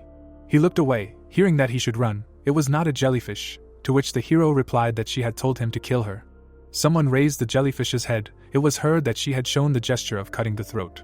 The protagonist turned around in fear. It was said that the jellyfish had 2 sisters, immortal monsters, devouring fear. These are snake deities. Rick opened his eyes wide. The thought appeared that they were called the Gorgon sisters. Smiling, the jellyfish asked where such a delicious smell was coming from. Her gaze suddenly froze in place. Gritting her teeth, she asked where it had gone. There was clearly a human smell here. Looking at her, the girl asked what she was making noise about. She yawned and added that she slept so sweetly. Looking at her, the jellyfish said that she should calm down. They were trying to get to them, to which Sophie asked again. Grinning, she added that whoever wants to come here should come to their senses, to which Emma replied that she wasn't lying. Looking away, she asked, "Is that so?" With her eyes wide open, the girl said, "Well, that's why they'll check." Sophie stuck her tongue out and said that she found it. Gritting his teeth, the hero thought that they caught him. A notification appeared that his presence was confirmed, exiting invisibility mode. Taking a step forward, he added that they had to get out. Suddenly, the protagonist rushed forward. A message appeared that the wind race skill was being used. Smiling, the jellyfish asked that it was a guy. The snakes looked angrily. It was heard that sneaking up on ladies was mean, really. The snake suddenly rushed forward, hearing the command. Running forward, Rick wheezed. Suddenly, a fist appeared in front of him. The hero deftly dodged the blow. Smiling, Emma said that he looked delicious. Looking at the tail, the protagonist heard that he should cut it to make it easier to eat. Raising his leg up, he shouted that he should get lost. The protagonist looked away. Holding the weapon in his hands, he shouted that it was a curse. The snakes began to attack him. Rick looked away in amazement. Suddenly, he used the wave/skill. The girl stood still. With her eyes wide open, she asked what had cut her in half. The snakes raised their heads up, and it was heard that they were tingling, so exciting. The hero looked in amazement, and thought that the filthy monster had put so much divine power into it, and had done no damage. Sticking out her tongue, Sophie said that she had not felt such pleasure since she became immortal. Standing in front of the hero, she added that he should let her try it again, the feeling of slaughter and murder. Suddenly, the protagonist jumped up. Smiling widely, Emma said that he had been caught. Looking away, Rick thought, "Where the hell is Ellie?" Frowning, he added that he had already used up a lot of divine power during the flight to the island. Gritting his teeth, the hero thought that now there was no other choice, he would have to use the technique of white ice and black flame. Raising his head, the girl sighed. Medusa looked up, hearing the appeal. Smiling, Ellie said that they really were fast. She was late. Yes, by the way, this is not just earth, but real black soil, fertilized with manure to the brim. The protagonist looked at her in fear and asked if it was really her. Looking down, the girl said that they will check if the immortals will suffocate. Suddenly the earth fell down. Rick leaned his hand on the ground and cleared his throat. Stretching, the girl said that she was a bit tired, to which the hero replied that she could have warned him about everything. Turning around, Ellie asked what for, wanted to deceive the enemy. Let him deceive the ally first, didn't know, he should thank her that he got the least dirt. Taking a step forward, the girl said that he needed to hurry, it would only help for a while, and then they would get out unharmed. Frowning, the hero asked what unharmed, after that, to which she replied that he survived, and they are generally immortal. Looking straight ahead, Ellie heard that there is an end to everything, to which she replied that that was enough, let him go and cut off the jellyfish's head, it is much weaker than them, so there should be no problems. Raising his eyebrows, the protagonist asked what and she. Smiling, the girl replied that she would hold them off as long as possible, he does his job, she does hers, and let him not forget about her head, to which Rick replied that right, that is the most important thing, let him wait, soon he will bring her the jellyfish's head. Sitting on a rock, the jellyfish said hello, here you go again. Opening his mouth, the hero thought he found it. Holding the shield in his hands, he added that the girl. Looking at the girl, the protagonist thought that she was a jellyfish. A notification appeared that the mirror's shield visualizes what is reflected in the mirror. The girl grinned, the thought appeared that but this is not snake hair. She was sitting on a rock, the thought appeared that she did not even have a tail. Approaching her, Rick thought that his feelings and intuition were silent, she was definitely a real jellyfish. A message appeared that the invisibility helmet hides the owner. Taking a step forward, the hero thought that it did not matter. Swinging the weapon, he added that he was uncomfortable only because she looked like a person, one way or another, this is a monster. The weapon was approaching her, the thought appeared that he would do it with one swing. Suddenly the hero swung the weapon. He stood still, he heard pain, the thought arose that he had missed because of the trembling ground. Why did the snakes crawl out right now? Ellie jumped up, a notification appeared that his presence was confirmed, the invisibility mode was removed. With her eyes wide open, the girl asked who it was. Gritting his teeth, the protagonist thought that he had to deal with her. While she did not understand anything. Closing her eyes, the girl screamed loudly. Rick frowned, hearing that he should forgive, asking not to kill her.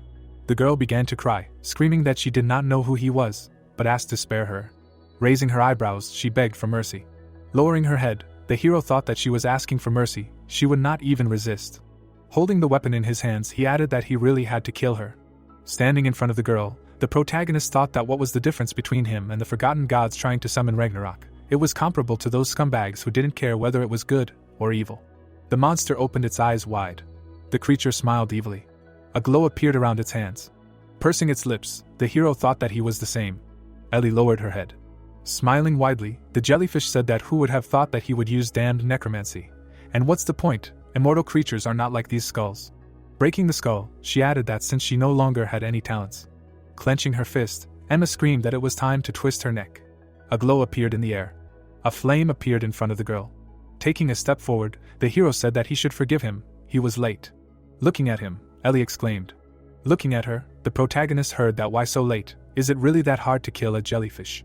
Standing in front of them, the girl asked that they killed her sister jellyfish. Gritting her teeth, she added that why no one leaves her alone. Rushing forward, Emma shouted that her innocent youngest, who can't even crush a bug. Stretching her hand forward, Ellie exclaimed. A shadow appeared above the ground. The jellyfish looked at the wall in amazement. Having broken it, Emma shouted that now she will break through this wall and end this. She opened her eyes in amazement. The hero struck her. He looked away in surprise. Smiling, the girl asked that she was already giving up. She opened her eyes wide and added that she was using a club on an immortal creature. Suddenly, the jellyfish fell to the ground. Grinning, the protagonist asked that she only relied on the immortality effect and did not dodge all attacks, then the club was a trifle for her. Sophie looked at him in fear and screamed. Rick looked at the snakes in surprise. He clenched his teeth. The snakes opened their mouths wide, and a thought appeared that nothing affected the snakes, because they were treated like hair, difficult. Frowning, the hero thought that they instantly recovered. Even if they were cut, his endurance could come to an end. An arrow appeared in his hands, and he added that another method was needed. Rays flew at the snakes. Daggers appeared in the air. The protagonist smirked and said that since they had regeneration, he would have the advantage in numbers. He quickly rushed forward. Rick ran towards the jellyfish. She looked at him furiously and shouted for him to go away. The hero's eyes lit up and he replied that it wouldn't work anymore. An explosion thundered in the middle of the forest. The jellyfish was lying on the ground. The protagonist shuddered, hearing that no. Covering her eyes, the girl shouted that it was enough. Looking straight ahead, she added that why was everyone doing this to them? They hadn't done anything wrong. Covering her face with her hands, Ellie asked what the jellyfish was. Rick frowned, hearing that why the jellyfish was alive. Let him finish her off right now. The girl gritted her teeth. A thought appeared. What did he think that? Medusa raised her hand and asked that he was not a cruel person, right? He could have killed her. But he spared her, so let him stop. The thought arose that she ran away alone, but came to save her sisters. The hero lowered his head, hearing that she no longer wanted anyone to suffer because of her, to which he said that he did not ask about it, but now he cannot remain silent. Ellie lowered her gaze, hearing that she knew what the jellyfish really was, but still wanted to kill her. Putting her hand to her face, she asked that is it important now? Rick turned around, hearing that he just had to do what he signed up for. He did not think, take the advance and then immediately refuse. Turning his head, the hero said that it is true, let him ask something. The bird was sitting on the girl's shoulder. It sounded like it was important, so let him answer honestly. The ability to turn anyone she looked at into stone only works on people, to which she replied that no, it works with any creature. She looked away, hearing that then why the bird on her shoulder did not turn into stone. She played with her on the lake, looking her straight in the eyes, to which the jellyfish asked what he was talking about. Chirik. Looking straight, the hero heard that he did not know. She was just taking care of him after she saw him fall from a tree, being a baby, to which he asked what all that was. The jellyfish stroked the chick and replied that yes, probably. He was so scared that he even bit her finger. Even a scar remained. Grinning, Ellie asked what kind of banality. They came here to chat. Standing still, the protagonist heard that it was enough to waste time. He needed to resist fear. Let him get rid of her. Holding the club in his hands, Rick replied that okay. Medusa froze in fear, hearing an apology. The girl lowered her head down. People say that Monica is crazy. The woman put her hand to her mouth and said that last night the girl was making out with Poseidon in the temple of Athena. The girl slightly opened her mouth. People discussed how Monica definitely fooled everyone, and also pretended to be cute. Athena sat on the throne and asked Monica how she dared to commit such an indecent act in her temple. The girl raised her head and replied that she would never do such a thing, and was just talking to Mr. Poseidon. The goddess slammed her fist and shouted that she was disgusted by the girl's words and asked what they were whispering about. Tears appeared in the girl's eyes. The girl clenched her teeth and said that Monica irritated her, and that she had had enough. Athena extended her hand to the side and said that she would make the girl answer for her vile offense. Monica raised her eyebrows. The goddess said that from now on everyone who looked at the girl's sweet face would turn to stone. The girl's hair covered her round eyes. The woman said that Monica was forbidden to cover her eyes with anything, and if she plucked out her eyeballs, the curse would be transferred to her voice, and if she cut out her tongue, then to her limbs. The girl stretched out her hands to the goddess. Athena said that now Monica would regret her stupidity. The girl begged the woman for mercy. There was grass growing near the house. Monica remembered that she felt hurt and unfair, and asked herself why she had to go through this. The cloak covered Monica's body. Poseidon was glad that the girl was there.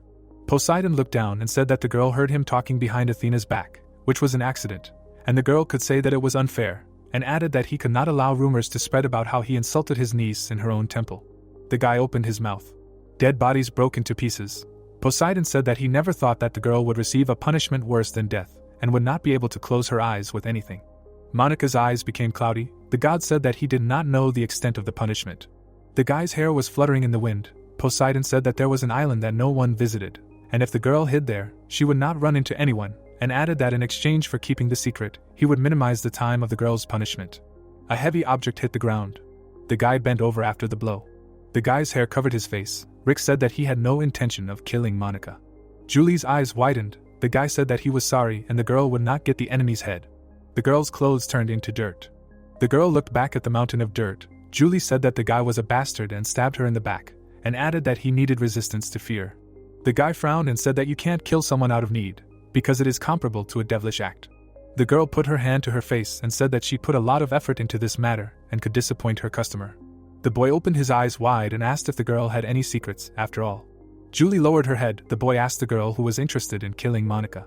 The girl looked at the boy and replied that she shouldn't tell him everything, and added that she believed in the boy's usefulness. A pillar of mana appeared in front of the boy. Clouds floated across the sky. The foliage was illuminated by the light of the sun. The boy asked Monica for forgiveness.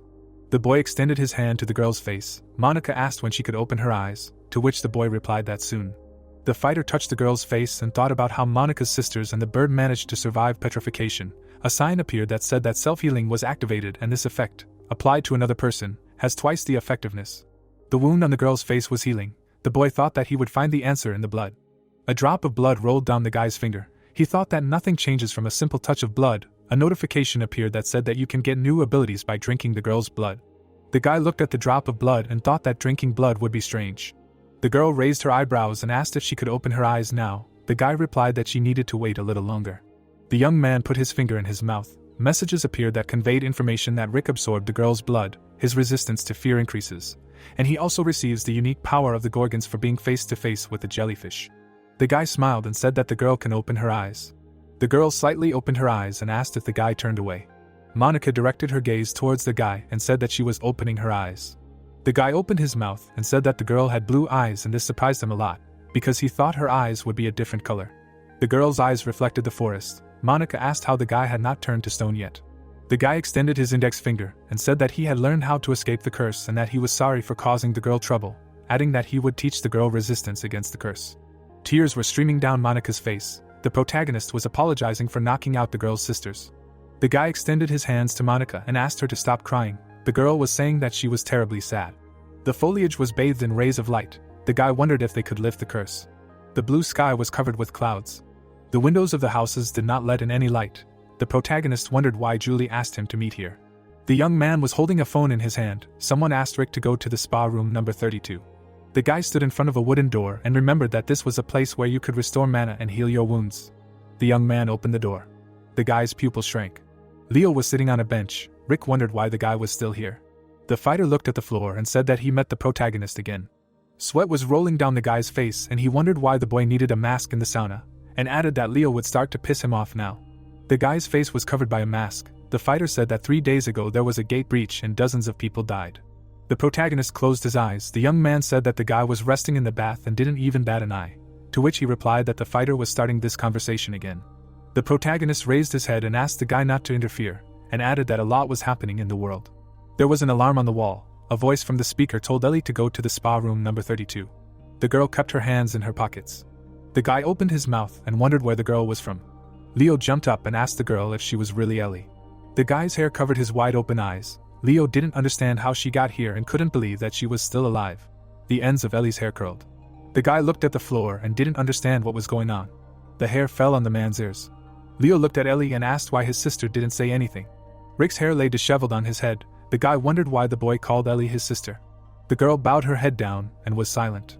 Julie leaned her shoulder against the door and noticed that the setting was not suitable for a family reunion. The protagonist no longer understood what was happening. Julie put her foot forward. The girl approached the guy and said that Ellie seemed suspicious to her, and that's why she conducted an investigation. The girl's gaze was directed into the distance. Julie said that none of the gods had ever heard of Ellie. The girl rested her hand on the basin and said that she began to be tormented by doubts, and the girl's energy seemed very familiar to her, and added that since there were no records about Ellie, she was a forgotten god. Rick opened his mouth and asked why no one knew the girl, and then clarified that that was why Ellie said that her name was not worth a dime. A canoe was floating down the river. Julie said that she had an idea to look for information about the girl in another world. The island was floating in the sky. The river flowed near the rocks. The girl said that she had collected information from different dimensions, but the answer was right under her nose, and added that Leo had a lost sister with the same name, and a few days ago after the mobilization order, she learned something. The guy's face sweated. Leo asked what the girl was getting at. Julie looked away and said that Ellie does not stoop to the level of a forgotten god, and added that the girl's name is unknown to the gods and she does not even have a part-time job. Ellie had a red headband on her hair. Julie said that she could not even imagine this, and did not think that there would be another person who could control the god system. The girl crossed her arms and asked the girl who she really was. Leo covered Ellie with his body and said that he did not understand what Julie was talking about and that it was no longer funny. Ellie raised her palm. The guy said that he was grateful to Julie for finding his sister with her help, and did not know how to repay her. The girl snapped her fingers. Green mana enveloped the guy. Green particles flew around the girl's face. Ellie asked the guy to go back and not look for her anymore. Leo reached out to his sister and asked her what it meant. The girl put her hands in her pockets and said that she praised Julie for the work she had done. The girl's long hair fell on her body. Julie asked Ellie to stop talking nonsense. The girl approached Julie and said that the girl was worried and asked that she really thought that no one but her could control the system. The girl smiled and said that the planet did not revolve around Julie. Ellie nudged the girl and told Julie to continue pretending to be a kind prophetess. The girl approached Rick and told the girl that she was currently interested in someone else. A drop of sweat rolled down the guy's face. Ellie said that she wanted to talk to him, and he would pay for not living up to his name. The young man lowered his head and said that he also had a question. The girl looked away and said that the dialogue would not take place while the uninvited guest was nearby, and added that she had a suitable place. Purple mana flew over the city. The dirt swirled underfoot. The sky cracked. A pink hole appeared. Ellie suggested that the guy leave this place. The girl opened her eyes wide and asked what the gate was. Ellie jumped back from the onslaught of dirt and dust. The pillar pierced the sky. There was a cellular wall behind the guy. Rick looked around and wondered how he managed to pass so neatly, and added that Ellie seemed to know that the gate would appear. The girl leaned over and said that at first she thought Rick was a god pretending to be a man. Ellie took the stone in her hand and said that the guy was not just a stone floating down the river, but a real gem, and added that everything had been fine up until this point, but no matter how special the stone was, it would never change the flow of the river. Rick frowned and asked what the girl meant by that. Dark energy appeared in the girl's hand. Ellie said that the impossible had happened. The girl glanced at the guy and asked how he had deviated from the prophecy, and who he really was. The boy crossed his arms and asked why everyone was talking about the prophecy and added that he was a simple man, and it so happened that he became a god and he could use the system. The girl opened her mouth and asked that a human could use the system. The boy's hair covered his face. Ellie claimed that it was impossible, and there was nothing like that in the prophecy. The rocks flew apart. The girl raised a large boulder over her head and said that the prophecy was never wrong. The rock flew at the boy. The hair fluttered in the wind. The rock broke into 2 pieces. The girl held a dagger in her hand and asked Ellie what she thought her attack would work. The girl stretched out her hand and repeated to Julie that she was too arrogant and added that her attack was not aimed at the boy. The barrier cracked. Parts of the wall fell to the ground. The girl raised her eyebrows. Julie looked down and said that Ellie was crazy. The girl opened her mouth and said that she had enough of uncertainties. There were monsters on the mountain. Ellie said that the guys would die here. Many monsters move under the glow of the star. Rick and Julie watch this procession. The girl turns around and asks Ellie if she understands what she has done. The dark-haired girl made a sharp jerk. Julie, swinging at Ellie, accuses her of the fact that all the monsters from the demon world can pour onto the earth, after which she asks if she needs this. The girl with a bandage on her hair, standing behind the rocks, answers with a question about what she can do. Ellie summons several pillars under Julie's feet. The dark-haired girl jumps along the pillars behind her rival. The short-haired woman gets a cut on her cheek. Turning around, Ellie is surprised that Julie has become stronger in just a few days. The girl in dark angrily looks at her rival and orders her to shut up and answer her questions, adding that otherwise she will cut her throat. Ellie stands with her back to the heroine and asks her for what purpose. With her mouth slightly open, she says that Julie still doesn't understand. Raising her face and hands, Ellie says that in this situation, even life is a mere bet, and the girl added that the world would not be safe if she died now. Smiling, the short-haired girl suggests that her rival is already familiar with this situation with open gates and barriers, and a great army of demons, and then adds that she has probably already experienced enough of what will happen. Julie, opening her mouth, asks who she is. A warning appears that the dragon's power is fluctuating. Julie, looking forward in fear, asks her rival why she is doing this, because she is also a human and she has a family. Ellie, bowing her head, clarifies what significance this has. The girl, stretching out her hand to the pillar, says that she risked everything for the sake of the world that her master represents. She adds that it is over. Julie falls to her knees. Ellie tells her that she can't decide anything alone. The dark-haired girl, looking ahead in surprise, does not believe what happened. Julie lies on her knees among the ruins of the city. She wonders if she has failed this time too. Ellie calls the pillars onto the lying girl. Tears fall on Julie's legs. She believes that this may be her fate forever. The girl lowered her head. There was a sharp jerk. Ellie covers her face with her hands. The hand makes cracks on the ground. Rick tells Ellie that she is wrong.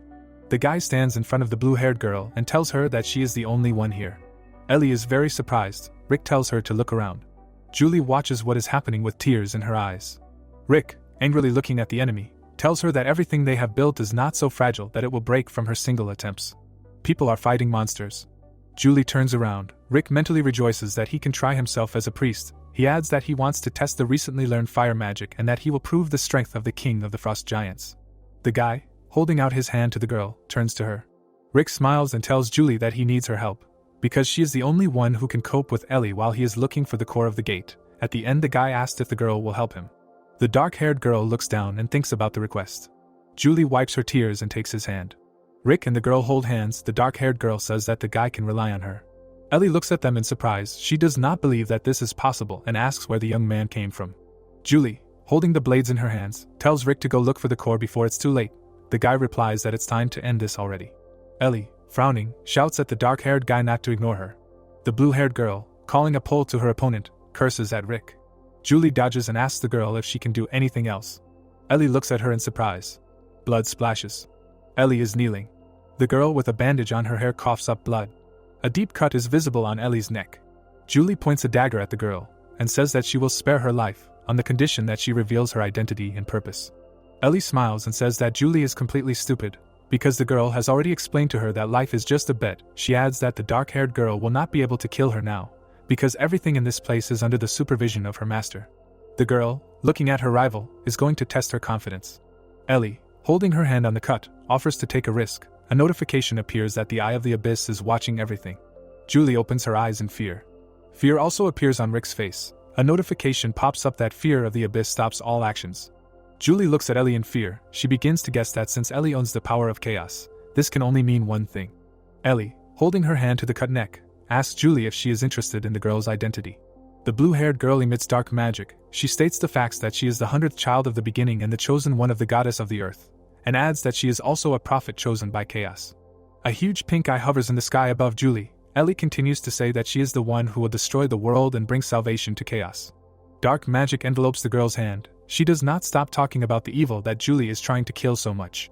Ellie, standing in the midst of dark magic in a new guise, finishes the sentence that it is she. Julie, wide-eyed, is surprised by her rival's appearance. The two girls stand opposite each other. The dark-haired girl asks Ellie why she continues to serve the god of chaos if she knows who he is, adds that he is the god of destruction, absorbing entire dimensions, and ends with a question about how one can serve such a crazy god. Ellie, looking down, replies that she does not care, because he is the only one who approved of her. The girl's outstretched leg rests on the heel. She convinces the dark-haired girl that today she will leave here. Ellie turns away from Julie and tells her that the brighter the light, the blacker the shadow, and then adds that the darkness of the abyss will lead to the happy land of Tartarus. Ellie, turning around, tells the girl that from now on it will not be easy, because she learned the trick that Julie was hiding. Rick looks at the aura of darkness in fear. Ellie, having disappeared, leaves Julie alone. The girl steps forward against the cracked wall. Julie looks up and says they need to get out of there faster. Rick looks to the left and says it was too hard this time. He looks at the gate and says they couldn't even destroy it. Nate throws a rock at the gate and yells that he was on a raid. The boy with brown hair tells him to calm down.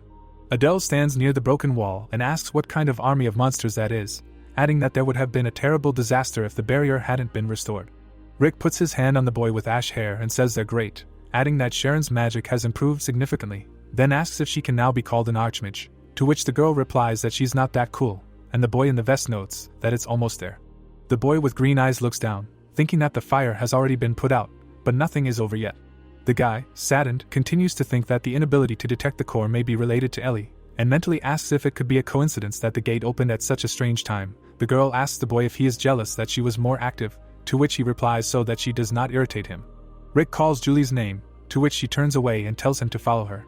Turning, she claims that she will tell him everything that interests him, even the secrets that she kept silent about, but they need to change places, because it is too noisy there. The helicopter flies up to the purple gate. Its blades cut the air. It freezes in one place. The guy with brown hair turned his head and addressed the guild leader Tyler, saying that the hunter Rick also passed through this gate. The old man looks to the right. The boy asks him if he would like to meet him, to which he receives an answer that no, it is better to finish exploring the gate. Rick is standing by the wall. Tyler states that he will see him when everything is perfectly ready. The sun's rays illuminate the green tree. Rick is standing next to Julie and asks her not to hide anything anymore, as Ellie did. The guy looks at his interlocutor and tells her to tell him everything she knows, and clarifies that she should tell him about the relationship between her and Ellie. What is the child of the beginning that she spoke about? The girl stretches out her hand forward. She holds a leaf of the tree in her palm and says that the child of the beginning, then clarifies that the beginning is the lives that were created by the goddess of the earth. Images of individuals of different races appear. Julie says that in addition to people, there are giants, demons and elves, that they all have seeds of the family, the purest souls, and that the children of the beginning are 100 creatures with such a soul, and adds that the firstborn child went through 1,860 lives, being reborn again and again to prevent Ragnarok. Rick looks at the girl in shock and asks if that's true. Ellie looks at him and says yes, the first child of the beginning, who regressed 1869 times, is her. The guy scratches the back of his head and notes that he had his suspicions, but he didn't think he was that close. The girl turns to him and asks if he noticed that she is a regressor, to which the boy replies that they have been walking together for 2 years.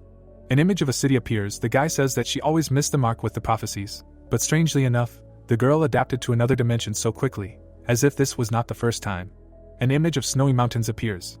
Rick looks at Julie and states that he thought that she might be a regressor, and adds that she has a reason for deliberately hiding it. The girl lowers her gaze. She stands in front of a giant eye and says that the reason she tried to hide it from him is the eye of the abyss.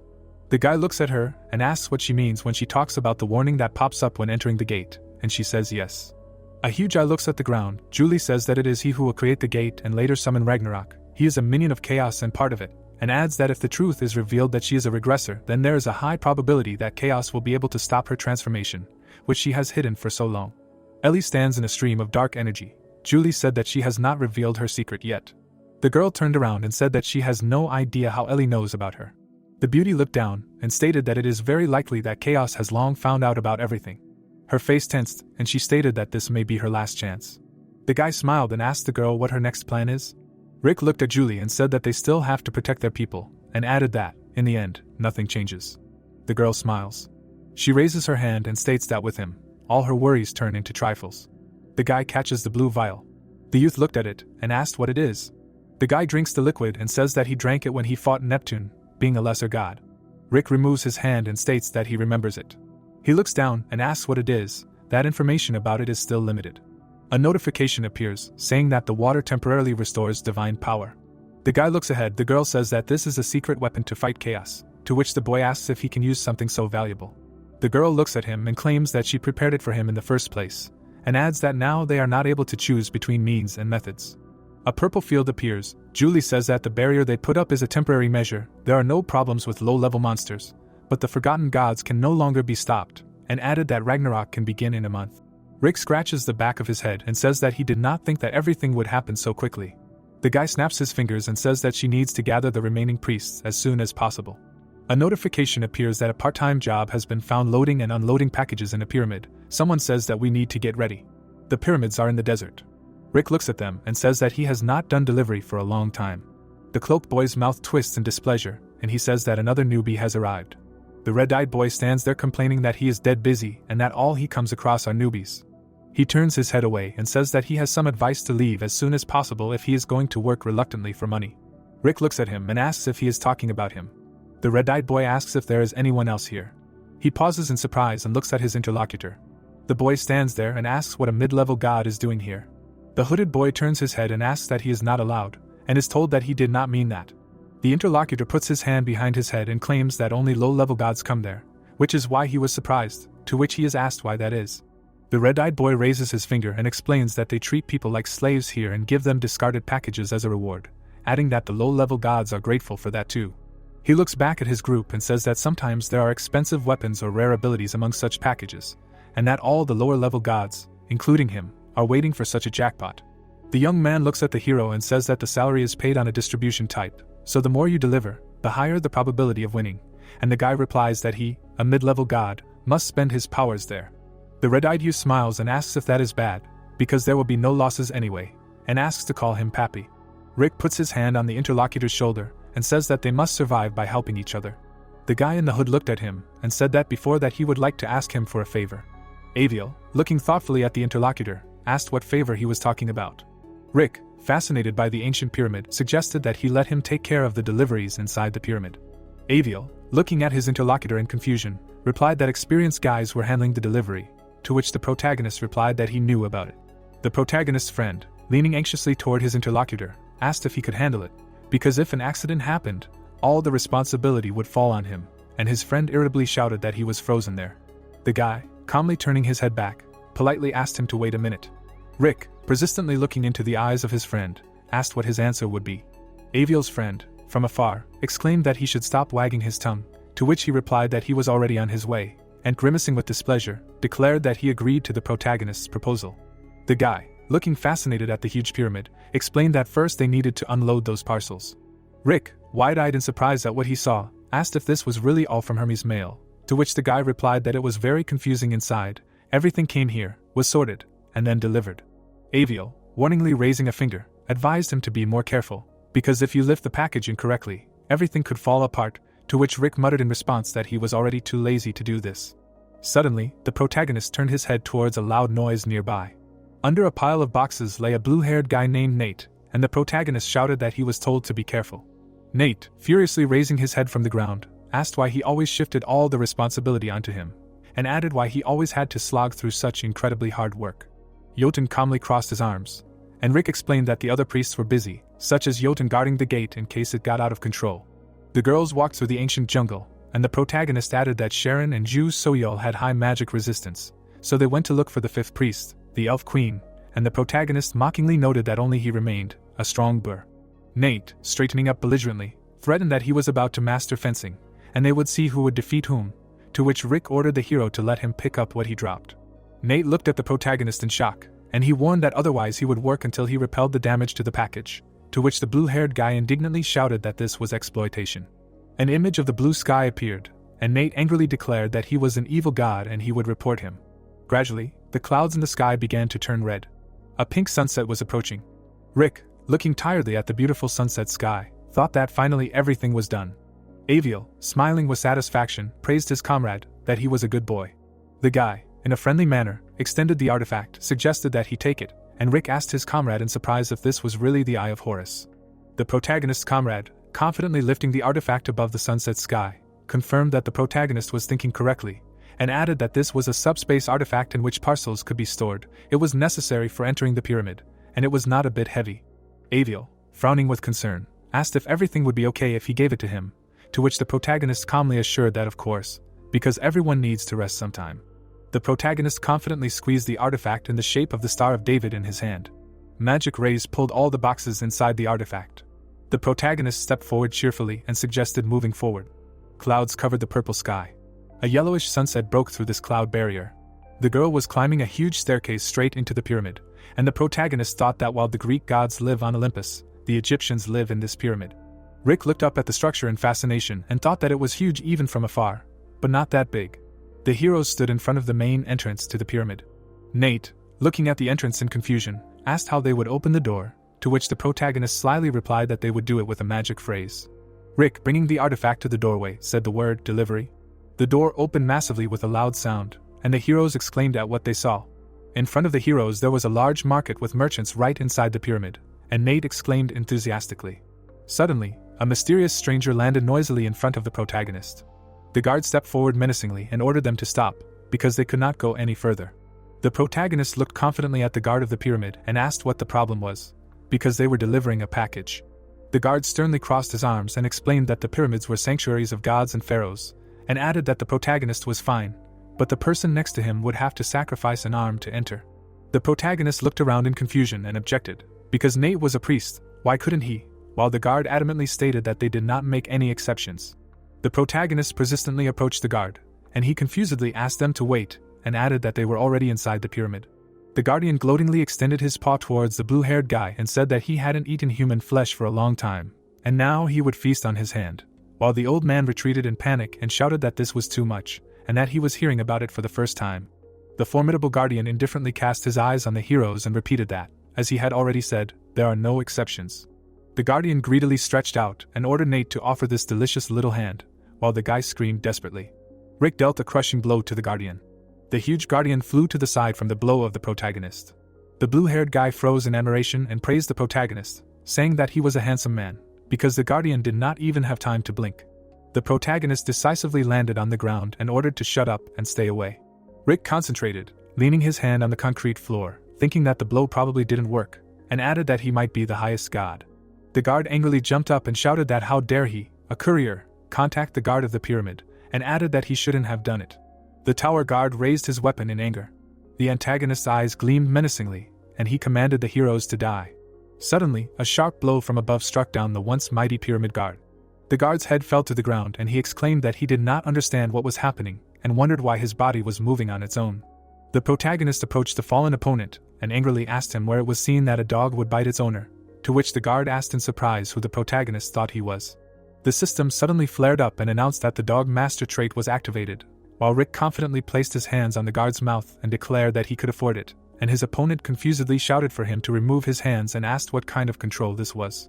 The protagonist, grabbing the antagonist, mockingly stated that it was his body that was giving him away. The protagonist laughed maliciously and suggested that he either answer the question asked or experience all forms of humiliation, including the commands sit and paw. The enemy, baring his teeth furiously, shouted that the protagonist was simply a vile bastard. The protagonist's foot stepped on the ancient step of the pyramid's dungeon. Nate, squinting with difficulty, said that it was very dark here, asking his companion if the guard had lied to them, and Rick answered uncertainly, "I don't think so." The statue cordially invited the heroes to come in here. The protagonist looked at the statue in surprise and asked if the passage to the top of the pyramid was really underground, while the hero, raising his eyebrows in surprise, asked again, "Underground?" And the statue answered that this road leads to the abode of the Sphinx, and Rick repeated this word. The statue raised its head menacingly and explained that it did not know why the heroes needed to go to the top, but the structure of this labyrinth changed every day, and one could not go there without permission. The protagonist looked at what was happening with confidence, and thought that the Sphinx knew everything about the pyramids, it would be useful, and stated that he believed that they were in the right place, while the Sphinx, having firmly straightened up, noted that no one had come here for a long time. The Sphinx glared menacingly at the guests and asked why they were looking for it, to which the protagonist calmly replied that they were looking for the pharaoh, and added that they needed his advice. The Sphinx, smiling condescendingly, noted that they needed his wisdom, and warned that first it was necessary to withstand a contradiction proving wisdom. Rick nodded mockingly and thought that the riddle from the Sphinx was quite expected. The cat, heading towards the hero, said that the protagonist was full of confidence, and added that this test would not be easy to pass. The cat gracefully straightened up and allowed him to introduce himself, that he was Max, he was Oscar, while the cat playfully jumped up and added that she was Danny, and if you add them up, you get a Sphinx. The protagonist, with his eyes wide open in amazement, thought that the cats were the Sphinx, while the Sphinx confidently nodded and confirmed that it was true, and suggested starting to solve the first problem.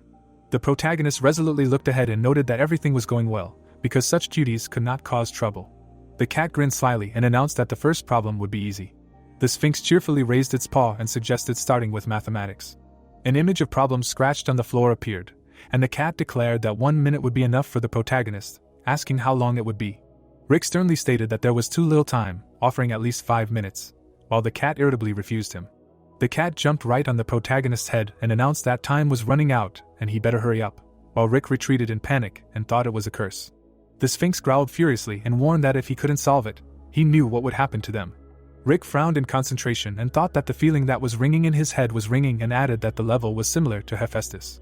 The protagonist sweated terribly over solving the examples and thought that he would have run away if everything hadn't gone according to plan, but now he would have to solve it. The protagonist looked at the examples intently, and thought that he had no time to think at all. Papyrus persistently sent a message and asked where they were delayed, because there were already so many complaints that deliveries weren't coming. At this time, Rick looked irritably at the screen that popped up in front of him and exclaimed that he had found the time, because he was actually trying to concentrate here, and now he couldn't see the task because of this message. The protagonist stared thoughtfully at the message and thought that he had heard this name somewhere.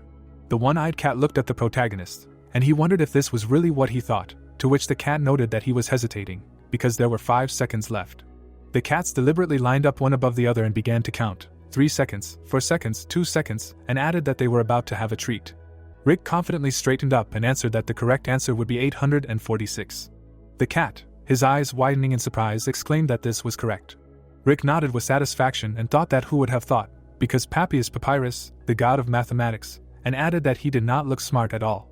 The protagonist firmly stood up and said that he had answered their question, and ordered them to tell him the answers, while the cat meowed in disappointment. The cat jumped up excitedly and announced that the next task was coming, while the protagonist stepped back in shock and exclaimed, "What was this all about?" Rick looked at the cats, and one of them slyly asked the hero, who told him that there would be one task, adding that there were 3 of them, so the protagonist had to answer 3 questions correctly, to which the protagonist irritably replied, "Let them start asking questions." The Sphinx jumped up playfully and exclaimed that this was more fun. The Sphinx cheerfully raised its paw and announced that the second task was beginning. The Sphinx greedily stretched and asked, now they would definitely savor them, asking how they should divide the heroes so that everyone ate equally. Nate froze in confusion and exclaimed, "What was going on here?" The Sphinx mockingly threw the sword at the protagonist's feet and suggested that he try to solve the task with it. The cat licked its lips in anticipation, and Rick thought darkly that they had never intended to tell him anything in the first place, and added that they were damned insatiable cats. The protagonist reached for the sword, and the cat explained that the sword could only be used once, assuming that two heroes had the same mass, ordering the hero to now divide it. Rick narrowed his eyes in concentration and thought, okay, most gods are like that. The protagonist decisively raised the sword and declared that the correct answer. Rick looked furiously at the cats and declared that the correct answer was to remove one hungry mouth. The cat, shocked, tilted its neck to the side and exclaimed, "What is he doing?" The cat, desperately opening his eyes, screamed, "What is he doing?" Suddenly, the walls of the pyramid began to shake terribly. Nate powerlessly fell to his knees with a broken wheeze. The protagonist grinned maliciously and asked the cats if this solution to the problem didn't count. A pop-up notification said that the protagonist had become the ruler of the Gorgon Island and had activated the fear impulse. The protagonist looked at the opponents with a furious look and menacingly stated that they shouldn't have teased them. The hero fiercely pointed his sword at the cats and asked what was going on, since he was simply giving the right answer, and asked if the incomparable sphinxes wouldn't accept him just because they didn't like him. The cat bared his teeth angrily and shouted that he was an impudent brat. Confidently raising his huge paw up, he suggested that the protagonist take a risk if he wasn't afraid. The Sphinx raised his clawed paw up, and another cat calmly ordered him to stop from afar. The Sphinx nodded conciliatorily and admitted that this was the right answer. The Sphinx, looking at his kinsman with displeasure, explained that they ask questions, and the one who gives the correct answer passes the test. This is their main principle, an immutable law, while his kinsman stated that the protagonist was behaving so arrogantly. The cat looked into the distance with displeasure and said that it does not matter, everything begins with a riddle and ends with it. The protagonist grinned maliciously, and the Sphinx stated that for the first time they had a provocateur who was not afraid of intimidation, adding that it was simply truly amazing, to which the hero replied that it was not worth praising. The Sphinx, soaring into the air, noted that Rick had incredible wit and provocation, stating that he impressed him, while the protagonist awkwardly thanked the Sphinx. The Sphinx, lowering his head melancholically, remembered that in ancient times there were many like him, all of them fearlessly betting their fate on their own answer, regardless of the outcome, and added that his ardor made him sad. Rick stood in the middle of the room, and the Sphinx announced the last question. An angel with white wings appeared over one of the protagonist's shoulders, and the Sphinx declared that on one side of the protagonist there would be an angel who would listen to him unconditionally. A demon appeared over the other shoulder, and the cat added that the hero would have a devil on his other side who would twist everything he said. The hero looked forward in surprise, and the Sphinx asked him what he would say in one sentence if he wanted to go to heaven, and stated that he was giving Rick only one chance, to which the hero thought that an angel and a devil, he had heard about this before. An image of the protagonist appeared, crying in the dark.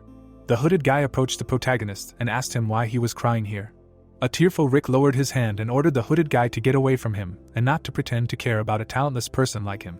The guy leaned over mysteriously and asked the protagonist if he really thought he was unimportant. The protagonist turned to the interlocutor, and he thoughtfully asked if the protagonist had heard the phrase that a chance comes to those who are ready, while Rick irritably exclaimed that anyone could say such a thing, and ordered not to fool him. Rick wiped the tears from his face, and the guy in the hood enthusiastically advised not to give up, no matter what. There are definitely things in the world that he is capable of, while Rick, squinting incredulously, asked how he should know. The guy in the hood nodded in a friendly manner, and said that the same thing happened to him. The guy raised his finger up and suggested that the protagonist make him answer one question, and he will tell him about his amazing experience, and asked if he knows who angels and demons are. The protagonist stumbled and thought that he could not guess the correct answer until he left, and added that he had lived all the time thinking that he definitely needed to find the key to the solution, and when he found out the answer, he understood the reason why he, the untalented, was needed. Rick resolutely put his palm to his chest and thought that he would definitely protect this land on which his dear people breathe. It was he who must cope with this, since he awakened as a god. The hero confidently looked at his opponents and said his answer, be it an angel or a devil, take him to where he is, adding that here is his answer. The cat calmly looked at the protagonist. The Sphinx, admiringly widening his eyes, said that it was excellent. A green portal appeared behind the protagonist, and the cat added that Rick said that he was looking for the pharaoh, and now he would open the door leading to the royal palace for him. Nate frowned in concern and asked if they had fooled them again, while Rick stepped forward cheerfully and exclaimed, "Great!" The Sphinx stood up straight and assured them that the riddle was absolute, adding that the heroes could rest assured. The heroes stepped into the portal together. The cat looked insistently at the portal and explained that the pharaoh's space was beyond the top of the pyramid, ordering Rick to be careful, although he should succeed, while another Sphinx maliciously warned that there would be no bones left of them if they went in there. The heroes entered the green portal together. Nate looked around in surprise and asked if this was really the top floor. At the same time, a guy from the crowd stepped forward menacingly and ordered the heroes to stop, calling Rick an evil god. The guard stepped forward menacingly and stated that he had been warned that some impudent person would come here, and added that they would not tolerate violence anymore. The protagonist looked at the enemy in surprise and shouted for him to wait, because this was just some kind of misunderstanding. The guy angrily summoned a magical aura above himself and ordered the protagonist to shut up. The guard raised his hand threateningly and declared that he would no longer fall for the persuasion of the gods. The guy resolutely straightened up and exclaimed that how shameless they were to exploit us with their shameless deceptions, while the protagonist confusedly asked himself what was going on and thought that, by the way, this was divine power. Rick squinted in surprise and thought that the pharaoh was a man, and asked himself how he controlled divine power. The guard desperately looked at the protagonist and shouted that he was even ready to lose his life. He was tired of sitting idly by. He would stop this arrogance. Rick insistently approached and repeated what he had already said. There was a misunderstanding. Suddenly, the door behind the protagonist opened slightly. The system suddenly flashed and notified that intuition was activated. Extreme danger was detected. Rick froze warily and thought that there was someone behind the door, and asked himself what this eerie feeling was. The protagonist stared at the door in fear and thought that it looked like Hades, a high-level god, while Nate worriedly asked the protagonist what was happening to him. Rick brought his hand to his comrade's face and told him to go back. The system methodically displayed and announced that the dimensional shift of the priest Nate was being called to the Earth dimension. Rick resolutely looked at the screen and thought that he also needed to leave quickly. The system instantly updated and reported that there was a dimensional shift, a lack of divine power, and the hero thought in horror what the lack could mean. The protagonist looked at the display in confusion and wondered if he had spent too much power during the last battle for the gate. Although it was not surprising, he had summoned all the priests, wolves, and even Cerberus. The door to the hall slowly swung open. Seth tiredly pushed one of the doors aside and slowly said, "What a fuss." Seth thoughtfully stared into the distance and wondered what was going on here. The guy froze warily and thought it was strange. Before that he had felt someone else's presence. Rick decisively jumped aside, and Seth said that he had not thought that the protagonist would show up on his own, and the system had notified that the invisibility helmet had been activated. The protagonist sighed with relief, thinking that fortunately he had not been caught, and wondered what had happened that even his intuition had warned him. The guy from the market approached Seth menacingly and noted that no matter how strong he was, his will was unchangeable, and added that he would never give in to force or betray his people, and added that if he understood, then let him get away. Suddenly, the guy was thrown aside with terrible force. Seth angrily grabbed the guy by the throat and told him to be quiet. The guy, writhing painfully, let out a piercing cry. Seth greedily stretched and announced that the divine power collected by the pharaoh was a real delicacy, so today he would choose it.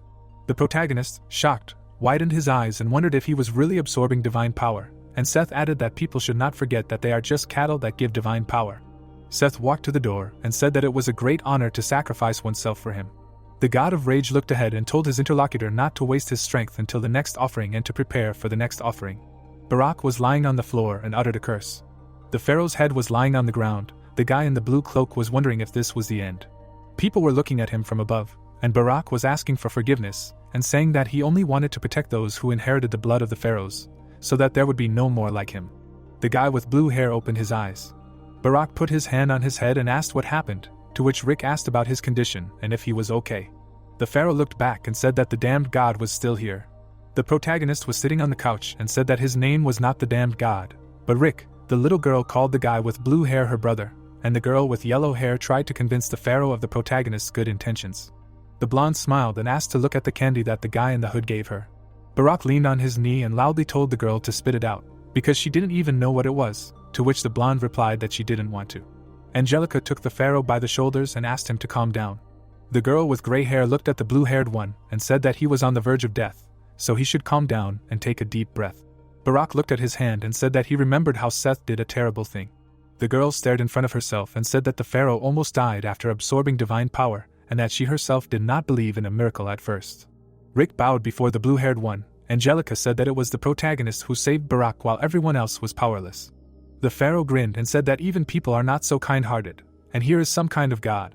The hooded guy stared ahead. The blue-haired guy continued to talk about how the damn god obviously didn't save him for free, and also stated that he bets that he saved him because he needed something. Rick tried to object. Barak turned his back and said that such behavior is typical for gods. The gray-haired girl turned to him and asked him not to move for now. The protagonist was surprised by his name, and said this name to himself.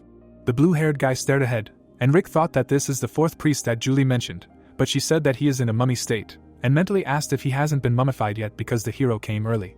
The pharaoh walked away from the protagonist. Rick asked to wait, and asked if his name was really Barak. The black-haired man looked away and said that the god should not be familiar, and that he was not going to communicate with his people. The protagonist stared ahead and asked why the guy in the blue cloak was talking like that. The pharaoh bared his teeth and asked that isn't it the gods who extend a helping hand to those people who are in the most despair, but in fact send them to hell. Barak looked away and asked how could one forget such a thing.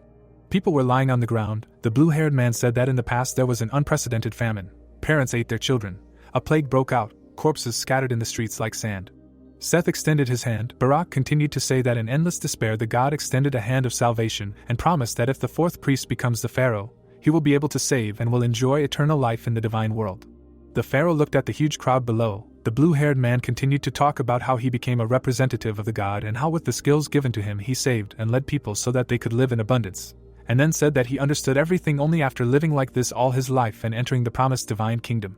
The cup was filling with blood. Barak said that the pharaoh was just a vessel that accumulated faith and stored divine power, and the hell that overtook the human world was the work of the gods. The blue-haired man bowed his head and said that he was just a clown in a terrible play and that for the gods, people were just cattle. Rick looked ahead and said that he did not think that something like this happened. The guy with different colored eyes looked back and asked if his interlocutor now understood why he hated his people. Rick stood. The pharaoh told him to leave and never come back. The protagonist took a step and said that he would return. The protagonist touched the door and said that in a month, as the god of rage had said, he would do everything possible to earn his trust.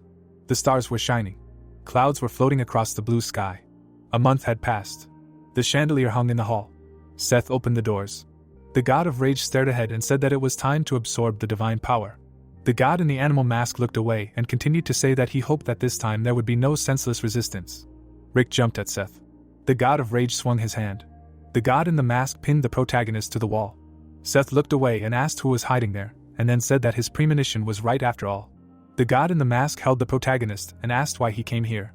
Rick looked ahead. Angelica covered the children with her hand, and the protagonist replied that he came to save the pharaohs. Seth tensed his hand.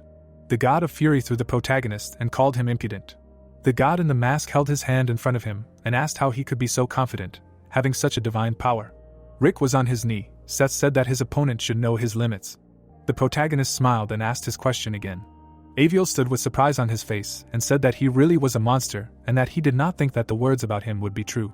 The guy with red eyes stood in front of the protagonist and asked where he had been, and also said that he had been waiting for him for a long time and he had not been paid a penny, so he had to sleep on the street, to which the protagonist apologized and referred to the fact that a lot had piled up. Rick smiled. Two people stood in front of a huge pile of boxes, and the protagonist asked how much he would get if he moved all the packages. A notification appeared stating that the salary was being calculated. A banner appeared, stating that a random set operation was in progress and that the reward was being calculated. A notification appeared, stating that they would be given 12,000 sets. The masked god looked at his hand and asked what he had done, since his divine power was running out. A banner appeared, stating that self-healing had been activated. Rick smiled and called the god a bastard, and then said that he had apparently appropriated too much for himself. The protagonist swung his sword and said that now we would see who had more divine power. Holding the blade in his hand, Rick declared that he would not repeat it twice. He rushed into battle. The guy appeared in front of the god and screamed for him to let the pharaohs go. The protagonist struck him in the stomach. Gritting his teeth, Seth asked how a low-level god dared. Smiling, he asked if the protagonist wanted to save the pharaohs. He extended his hand, shrouded in a red aura. The boy lunged at him. The god grabbed the old man by the face. Rick caught the emaciated man. He was shocked by what he saw. Watching the old man's body melt, Seth asked if he liked to save corpses. He asked with a satisfied look why the protagonist hesitated. Because he had just missed the chance to hit him. It was funny, because he had challenged Seth, having pathetic sympathy. Creating a sphere of dark mana in his hand, he screamed that the pharaohs were cattle. No one would dare to change the structure of the pyramid. Chains were thrown at the protagonist. The boy was scared. The protagonist covered him and repelled the attack. Seth with an evil grin said that he could not believe that he was protecting some people. Swinging the chains, he asked the question, is it right to give hope to livestock? His insignificant sympathy makes life difficult for everyone. Rick was suddenly taken aback. Looking at the people who were chained, he heard that the local pharaohs were just guardians of the divine power. This is the immutable law of the pyramid. The man and god asked what was wrong with obeying the rules. The pharaoh's face was dried up. Watching the chains, The protagonist answered that Seth was right. He would fight to protect everyone. He did not care if it was a man or a god, talented or not. He said with a serious look that he was doing this for a happy world. The god laughed and said that this was nonsense. He rushed into battle and said that if the protagonist protects fools, he will never achieve greatness. The guy found himself in front of the protagonist. Rick jumped back and listened that he would become stronger only by throwing everything away. The chain began to reach for the girl. The protagonist was taken aback by what he saw. A blow flew into his face. Blood flew out of his mouth. Seth looked at him with a mad look. He began to attack the boy and asked how he could be distracted by these worthless people. The protagonist frowned in pain. The boy was watching the battle. He turned around at the voice that asked how long he would stand there and watch. Angelica touched Barak's back and asked him to take her divine power. Barak hit her hand and asked what she was doing. Smiling, the girl said that she knew him. She began to crumble with words that she did not have much left, not only her, but also the others. The old man touched his shoulder. He noted with a satisfied look that everything was fine. They had lived long enough. It was thanks to Barak that he could still stand there. The pharaoh stood behind him and spoke words of encouragement. The tearful boy asked to forgive him. Barak clenched his hand into a fist and said that he was so weak that he could not protect them. Angelica touched his face and told him not to cry. She noted with satisfaction that she had created a new kingdom, enjoying its glory and wealth, and having endured thousands of years of suffering, she had learned true love. A tearful Barak listened as she told him that she had seen all the joys of life and was now ready to go. All their past regrets should dissipate in laughter, and their happiness would return to him after his bitter tears. She began to disappear. The pharaohs turned to sand. A cloud of dust rose. Rick tried to get to his feet. Wiping his face, Seth noted that this was not bad. He had not visited the memories of the past for a long time. A red aura enveloped his hand, after which he noted that now the end had come. The main character must die and disappear from his sight. Barak rushed into battle and declared that Seth would be the one to die. A powerful blow was heard. The pyramid shook from it. Smoke rose from the destruction. God was in the pit. Frowning, the pharaoh asked how it felt to fall from the top of the pyramid, which he was so proud of. Frowning, the god asked how dare he. There was a terrifying energy around him. Lowering his head, the protagonist emphasized the fact that he could not believe that he hid such power. Barak said with a serious expression that it was over. This place would become his grave. Seth made a fist. He clenched his teeth and declared that because of one pharaoh, the pyramid would be stained with blood today. He would grind them all into sand. The sphinxes appeared behind him and asked where he was going. Oscar looked at the god's back and said that he had to solve all the problems since he was there. This was the absolute law of the pyramid. Lowering his gaze, Seth asked to be silent and asked how dare they treat the highest god like that. Max hit him with his huge paw and asked if they had said that once they set foot there, only those who solved the problems would be able to leave, noting that these were the rules of this place, which had been in effect for thousands of years, no matter what kind of god he was. Seth screamed in anger, looking at the Sphinx's intense thirst for death. Max, with a smirk on his face, asked if he had spent too much divine power shouting at the top of his lungs, since with that level he would definitely not be able to stop them. The cat stood in front of Seth and said that the first task was to tell them about all his misdeeds. Danny, looking serious, suggested that 30 seconds would probably not be enough for him. They would not limit him in time, but if he did not cope, he would not get out of there until this blood-soaked pyramid turned back into sand. The people left the pyramid and discussed what would happen to them now. Where did Seth go, since they needed to get the money? The man lowered his head and asked if the gods who entered the pyramid had not received a guarantee. Rick walked among the crowd. Aviel looked after him and asked if he was leaving already. Wiping away his tears, he noted that he was very upset. The guy took the glasses off Aviel's face and said that he did not give him divine power so that he would not grab it all by himself. So in the future he must distribute it fairly among the Egyptian gods who work well. Holding the back of his head, Aviel replied that he would be attentive and promised this on behalf of Papyrus, the god of mathematics. Smiling, the protagonist said that this was excellent. Barak was sitting on a mountain of sand. The protagonist approached him and offered to make a separate tomb for the pharaohs. The guy looked at him and said that nothing connected them to this land anymore. If they were sent to the wind, they would gain unlimited freedom. Looking at the sand that was scattered in the wind, Barak said that he tried his best to be freed, but suffered irreparable losses. He was entrusted with so much happiness that he could not simply laugh at victory or hang his head in defeat. Raising his head, he emphasized the fact that life goes on despite the difficulties. If they ever meet again, he will give him all the feelings that he has grown in his heart. Rick listened to him attentively. Smiling, Barak noted that despite his stupid distrust, the protagonist helped him. If he does not mind, he would like to stay next to him and repay him with his loyalty. Looking at him, the protagonist said that he did not mind it. Sunlight enveloped the buildings. Crossing the road, Rick wondered how long it was since he was on Earth. Holding the phone in front of him, he assumed that Julie had not arrived yet. Shifting his gaze, he noted that he would go home, eat chicken and rest. The man stood next to him and said that the guy looked carefree. Either he did not know what was happening in the world, or he was pretending to be brave. The confused protagonist asked why Charles was there. Putting his hand in his bosom, Charles clarified if he did not understand. He threw the documents down and asked if he wanted to explain himself. There were articles about him lying under the protagonist's feet. Frowning, the man said that the word in society was that Hunter Rick had created the gates on purpose to sow fear and gain profit. The protagonist was taken aback when he was asked not to even think about escaping. The guy was surrounded while Charles said that all their hunters in the area were disguised as civilians. At least 300 hunters of level A and above were waiting for him. The man asked with a serious look to follow him. The stranger adjusted his glasses. Looking at the protagonist, whose hands were cuffed, he asked how long he planned to remain silent, noting that it was high time to confess to the crime with the gates. Frowning, Rick said that he did nothing illegal. He had no need to justify himself. It would have been better if they had called him a lawyer instead of arresting an innocent person. Charles stood in front of him and said that the protagonist was arrogant. They expected this, so they prepared. Someone entered the room. The guy had a mask on his face, and the man asked Leo to come in.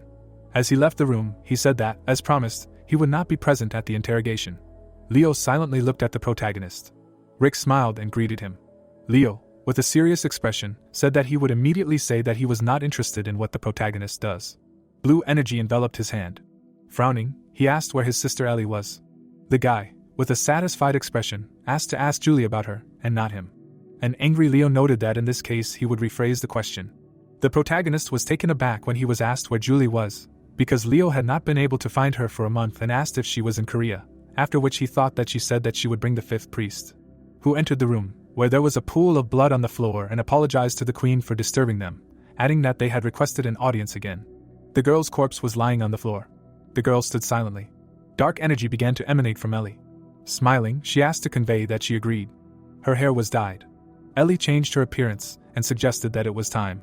Julie watched Adele and reasoned that it was strange. Fairies rejected strangers, especially humans, but something was bothering her. Holding her chin, she noted that there was some kind of ominous atmosphere there.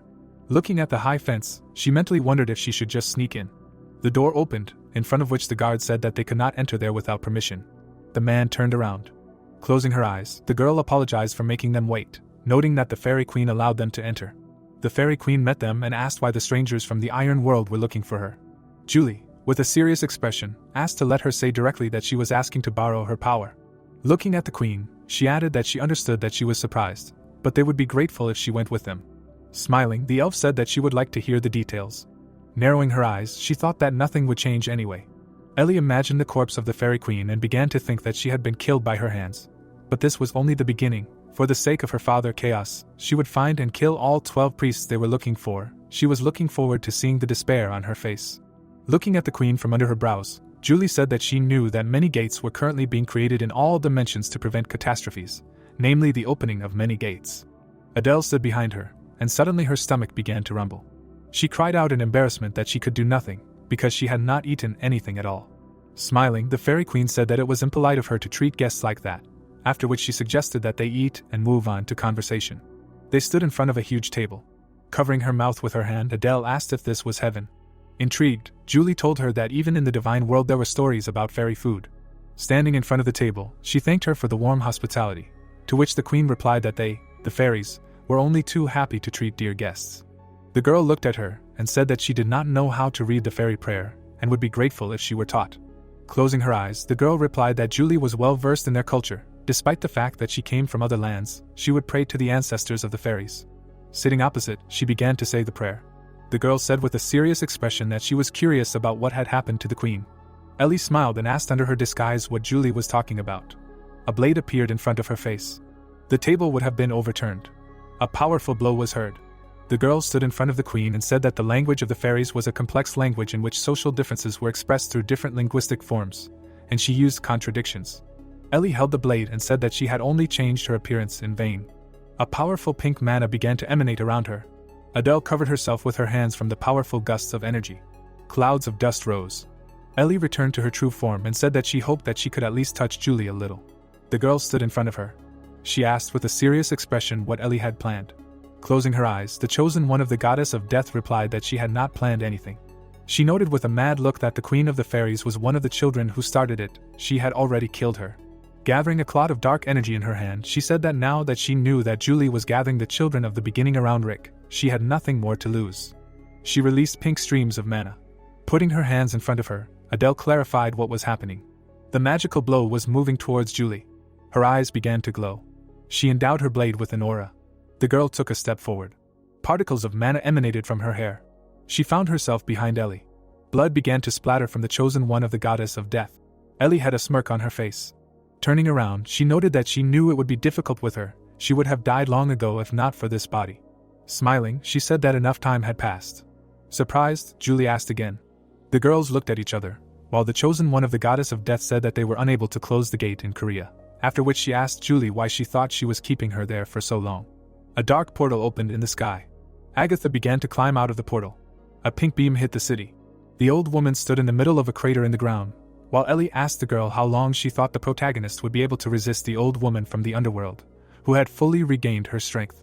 The frightened girl thought that the old woman from the underworld broke through the gate. This could not be. Touching the screen, she noted that Ellie was clearly lying to avoid danger. She was shocked when a notification popped up that movement was prohibited in this area. Smiling, the chosen one of the goddess of death clarified if she was not succeeding. Standing in front of her, she emphasized the fact that now her world, Earth, is under the direct influence of the power of chaos. Because of the old woman from the underworld, she will be beyond the control of the system. Creating a ball of dark matter in her hand, the demon asked if Julie felt powerless when she saw that something valuable would be torn apart, and she was unable to change anything. Spreading her arms, she screamed so that the girl would feel this vile sediment slowly and thoroughly. The siren began to glow brightly and talk about the red code. Leo stood in front of the protagonist and listened that all the hunters should gather in the square. An unidentified old tree and an old woman appeared at the gate. They lost contact with all branches within a 5-kilometer radius of the gate. Stunned, Rick asked in his mind about the old tree and the old woman. Looking at the handcuffs, he noted that if all this commotion was the work of an old woman from the underworld, then all the hunters would become nothing more than useless victims. Freeing his hands, he asked Leo to leave, because he needed to go to the gate. Leo surrounded himself with electricity and ordered him to sit down, because they were not finished yet. The protagonist with a serious look said that he would no longer dance to their tune. They did not even know what came out of the gate. He rushed past the guy and shouted that there was no time to waste. Leo calmly did not turn around and replied that he knew. The lightning was aimed at the protagonist. The guy stretched out his hand and said that a monster had appeared from the gate, and Rick panicked when he heard about it, which meant that something was happening that was incomparable with the last time. He madly emphasized the fact that he would not let him go until they found out Ellie's location. He cherished this world, but his sister was much more important to him. Frowning, the protagonist turned around. A huge tree had grown in the middle of the city. The inhabitants were trying to escape. The tree was waving its branches. The frightened girl turned around and saw a branch that was reaching out to her. Nate cut the branch. Turning around, he asked why she was wandering around there if she was supposed to leave there. Frowning, Nate asked why this was happening now. Standing in front of Agatha, he asked where Rick and Julie were. The old woman, with an evil look, noted that the guy was just a pathetic piece of flesh, but he smelled like that impudent boy. Raising her head, she said that she smelled the same smell and that ball of fur. That's why she spared him. Now she understood everything. They were both somehow connected to him. Etten clenched his hand into a fist and screamed that Nate should run. They could not handle her. He tried to hit the old woman and asked her to find their god. Looking at the oncoming attack, Agatha noted that Etten was energetic. He was shackled by branches, after which the old woman asked him to be patient a little longer. Nate was surrounded by tree branches and heard Agatha saying that she would tear them to pieces before that boy. He was scared. A powerful stream of electricity cut the tree. Leo was holding a two-handed sword in his hands. He lowered his head and assumed that he had arrived on time.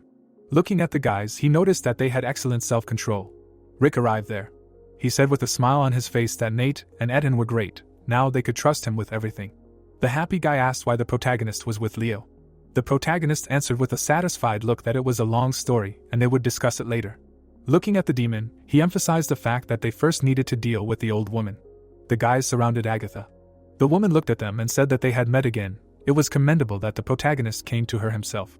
Raising her fist, she said that as a reward she would rip off the skin from him and his priests, and then send it to the granny as a gift. Dodging the attack, the guy cried out that he shouldn't be so self-confident, otherwise it would be worse. He dashed forward. Swinging his blade, he cut the roots of the tree. Leo jumped after him and hit the tree with electricity. The old woman was surprised. Agatha stood in front of him and said that the main character was different now. She didn't think that he would tear off the branches of hatred so easily. Smiling, the protagonist noted that this impressed him. Leo calmly asked her to stop flattering him and better not to forget about the deal. Joyful Rick said that he would definitely find Ellie. He remembered how he extended his hand and asked her to leave, because the city was being destroyed there. An angry Leo said that he would do everything to find his sister. Standing in front of him, the protagonist clarified whether he would do anything if he had a way to find her. The protagonist rushed into battle. He rushed at Agatha and screamed that they would end this. The distraught old woman held a flower in front of her and asked that instead of the earth, its roots grow into dead flesh, instead of the sun, it shrink into darkness, and the mother's secret be desecrated along with it. The flower released purple pollen. A purple cloud rose in front of the protagonist. He thought with a dumbfounded look that his intuition was silent, so it was not poison. Having endowed the blade with yellow mana, he noted that he would simply get rid of it with the power of the sword. Frightened Rick thought that this was not poison, but an effect that interfered with the use of skills. This is a feature of the old woman from the underworld. Looking at Leo, he cried out that he needed to be careful, because the smoke sealed the skill.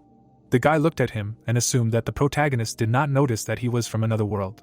Electricity surrounded him as he said that mana was a power that had been with him since birth. He had never relied on any skills to control it. If the protagonist became stronger, relying only on skills, he should give up and leave. Smiling, the guy replied that he was in his element. Energy emanated from his blade. He rushed into battle, shouting that he would figure it out himself. The old woman looked at him and said that Rick still controlled mana, despite the sealed skills. She extended her hand, noting that she would try another way. The tree branches began to reach for them.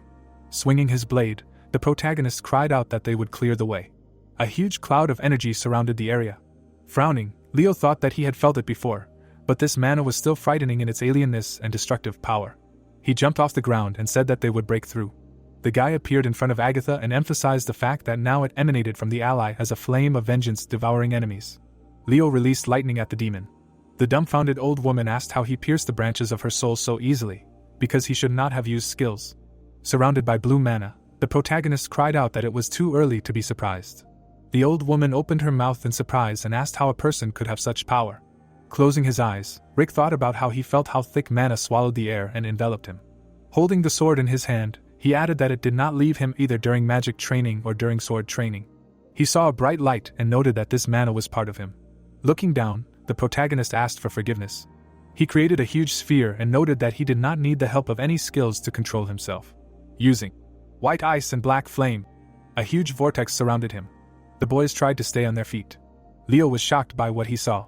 Looking at the huge hole in the ground, he said that he did not believe his eyes. The protagonist landed on the ground. He calmly noted that it was hard. Enthusiastic Nate ran to him. Sighing, the guy said that it was funny to say that he was the #1 hunter when such a guy existed. He agreed to teach the priest this technique. Dumbfounded, Rick screamed for them to move away. The boys were scared. A huge stream of dark energy rose. Nate covered his ears from the loud sound. The boys were stunned. The surprised protagonist looked at his allies. Agatha climbed out of the hole. She seriously reported that Rick managed to hurt her. Lowering her hand, the woman said that life is such a painful burden, it can corrupt even people with a pure heart, she can only grieve. The demon's face began to transform. The protagonist was shocked. A huge creature appeared before him. The old woman extended her hand and asked him to come to her. The protagonist clenched his teeth. He remembered how the demon smiled and began to reason that it was impossible to escape. If he called the system window, she would break it again. He could not abandon the guys and escape alone. Frowning, Rick came to the conclusion that he had to fight and struggle with her. Swinging his blade, he wondered if he could win. Julie stood on the monster's head. She rushed into battle, saying that this would not happen while she was around. The monster was shocked by this. The enraged girl ordered to remove the vile claws. The moon shone brightly in the sky. Ellie was lying on the ground. She closed one eye, noting that she hoped that she could stall for time. Looking at the crack in space, she asked how Julie had even crossed dimensions through the gate, adding that she did not think there was another crazy person capable of such a thing. Smiling, Ellie emphasized the fact that the girl would still need time to recover, but she did not care anymore. Looking at the sky, she stated that Ragnarok had already begun.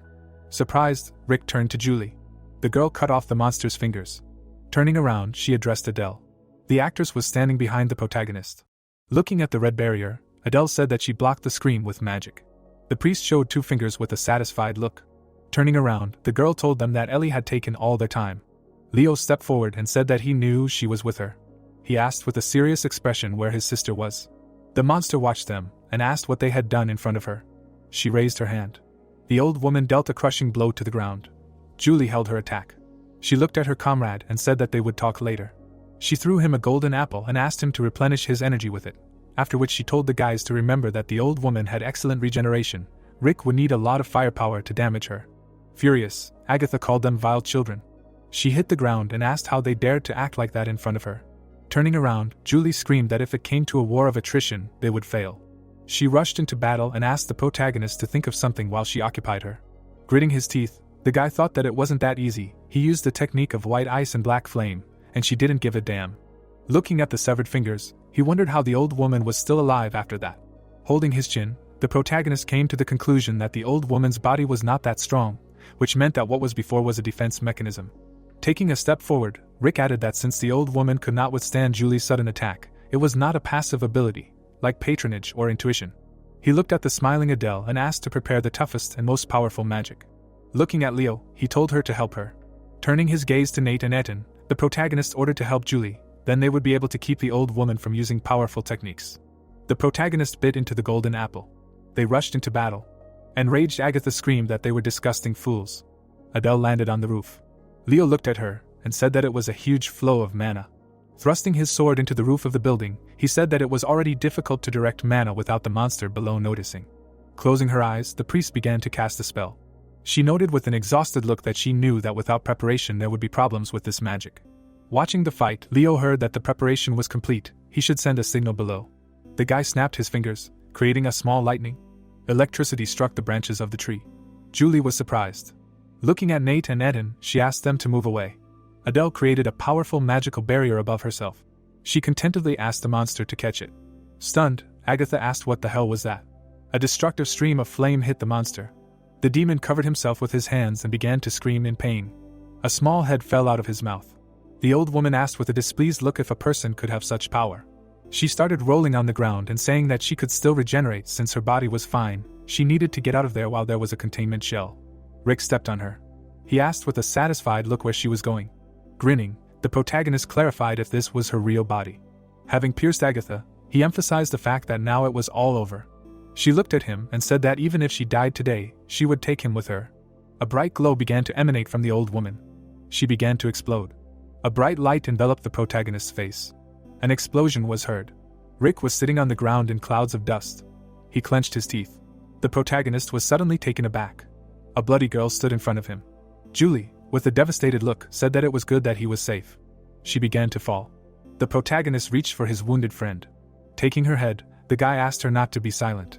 He suddenly got scared. Looking at the red sky, Rick asked if Ragnarok had really begun. A huge eye was looking at their planet. Rick leaned over the girl, called her name and asked her to wake up. He looked at his partner and said that the healing skills weren't working. He remembered Olympus and said that he could save her there. System windows appeared. The hero punched and cursed. He exclaimed, "Why now?" He looked ahead and said that they couldn't move there. The hand grabbed the cloak. The girl asked to stop. Julie looked at the hero and told him to get out of here. She claimed that on Olympus they probably only think about how to seal the gates to the world of the gods, and abandon the human world. The protagonist grabbed the girl's palm and asked her some nonsense. He told her not to dare die. She lay on the ground and said that she had no divine power left to support her body. She asked him to run away as soon as possible. Her palm slipped out of Rick's hand. She said that if he continued in the same spirit, she was afraid that he would ruin everything. The hero's eyes opened wide. He leaned over the goddess and shouted her name. A monster appeared in the middle of the city. He clarified whether it was the earth and said that he liked it. He looked back. He looked at the protagonist and said that he did not understand. He clarified if there were any more people left. He raised his hand and said that he thought he would get nothing and that he was worried in vain. The monster wished death on the hero. The creature's arm was cut off at the elbow. Tears flowed down the protagonist's face. He asked why and for what. Rick looked back and asked why they continued to climb on them. He clarified what evil people did to them. The creature looked at the stump and exclaimed. The arm grew back. The deity added that the hero thought he would scream so much and said that he was a god of regeneration so he could handle any wounds. The hero stood up and struck. He looked at the enemy and told him to shut up. The enemy's head was chopped up. The protagonist attacked again. He was asked to wait. The blow dispelled the enemy. He looked forward and said what kind of god he was and insulted him. The system reported gaining super regeneration. Rick told him not to brag about being a god, because they were just a bunch of disgusting cockroaches that should be trampled. The deities hung in the air and talked. They attacked the protagonist. The hero looked up. The heel came off the ground. The tip of the sword rested on the forehead of the enemy. The hostile deity looked at the hero and said that it was useless, and his body was so strong that he would not even leave a scratch. The blade began to cover with fire. The enemy found himself in a stream of flame. Another opponent appeared in the fire and told him to get out of the way. He attacked the stream of fire and said that this flame would not even touch him. The blow caught the protagonist. Blood spurted from the stump of the limb. The opponent said that he would first deprive him of his hand. He looked forward and said that with a one-armed man there would be no problems. The palm grabbed the opponent's tail. The hero pulled the opponent towards himself. The deity looked back and said that it did not understand. Rick slammed the enemy into the ground. Blood flew out of his head. The opponent thought that the hero's hand had recovered. He assumed that this guy was absorbing their power. The system reported an action beyond regeneration. The guy raised his fist. The blow nailed the deity to the floor. The enemy looked at his defeated partner. He turned around and exclaimed, "What a psycho." He looked back and asked if it was the supreme god and what he was doing on earth. The deity put his fingers to his temple and ordered everyone to retreat, gather reinforcements, and then the blow separated the foot from the leg. The enemy fell to the ground screaming. The dagger stuck near the deity's head. Rick approached the opponent, who asked him to stop. The protagonist clenched his fist and told him to shut up and that he would not run away now. The dagger stuck into the enemy's back. The foot landed on his head. The enemy was bleeding and said that he did not want to die. The hero looked down and told him to die. Blood covered the ground. The palm landed on Rick's shoulder. Leo stood behind the hero and said that his enemy was already dead and he should stop and come to his senses. He said that perhaps it was not too late. The protagonist looked back and asked what he was talking about. Leo stood in front of the god and said that in the past, his world was also destroyed by monsters that broke out of the gate, and there was exactly the same situation, but he managed to escape through the gate from this hell and cross dimensions. He explained that in the gate all dimensions are intertwined and there he saw passages that connect countless dimensions, the image of the tree of the world. The hero looked at the interlocutor and asked what it meant. He frowned and replied that he was not sure if they could save her, they could risk their lives and jump through dimensions. The hero was surprised and asked if they could get to Olympus. The fist clenched and the answer was that they certainly could. The protagonist looked up at the roof of the building. The new character asked where the guys who were responsible for this area had gone. He looked at the characters and said that there were people over there. Rick frowned and thought it was another one. The monster looked down and assumed that they had suffered from the humans. The hero grimaced and thought that if he left now, there would be no stone left on this place. He cursed and asked what to do. Nate grabbed the hilt with both hands and said the unity of spirit and sword. Rick and the unknown monster were surprised. The blow cut off part of the multi-story building. The hero looked back. He looked at the young man and exclaimed. They answered that they had prepared this move to surprise him during the fight. He frowned and shouted that it was enough to waste time, and that they had dealt with that decrepit old woman, and these opponents were nothing. The protagonist looked at his interlocutor and said that he was. The enemy created a pentagram, laughed, and said that look at these show-offs. The girl said that this would not work. The explosion blew the roof apart. She stood with her hand outstretched and said that there was no time to hesitate. She frowned and asked if he would save Julie if he were transported to Olympus, after which she told him to trust him. The hero looked at Adele, who asked to save Julie, and said her name. She explained that he saved her world when the gates of the magical world went out of control, memories of the monster. She added that even then she understood that she would save his world no matter what. The girl remembered the grinning hero. Etten looked at the protagonist and added that he agreed with the sorceress, and that they had to repay Rick. He added that he should leave, because they would protect the land at all costs. The protagonist looked at the priests and addressed them. He grinned. The hero looked at his partner and told him to lead him. He replied that he saw his readiness. Leo took a step and said that there was no time to lose and they needed to move. The characters rushed up the building. Leo stopped at the edge of the roof. He looked up. The guy swung his sword. The blow split the sky. A portal to another dimension appeared. He looked back at the hero and told him to jump into the gate now before the crack closed. The protagonist took a step and said he understood. They jumped into the gate. The hero's face lit up. He stepped onto the ground and said he didn't think he'd be here again. He looked around and said everything was still murky.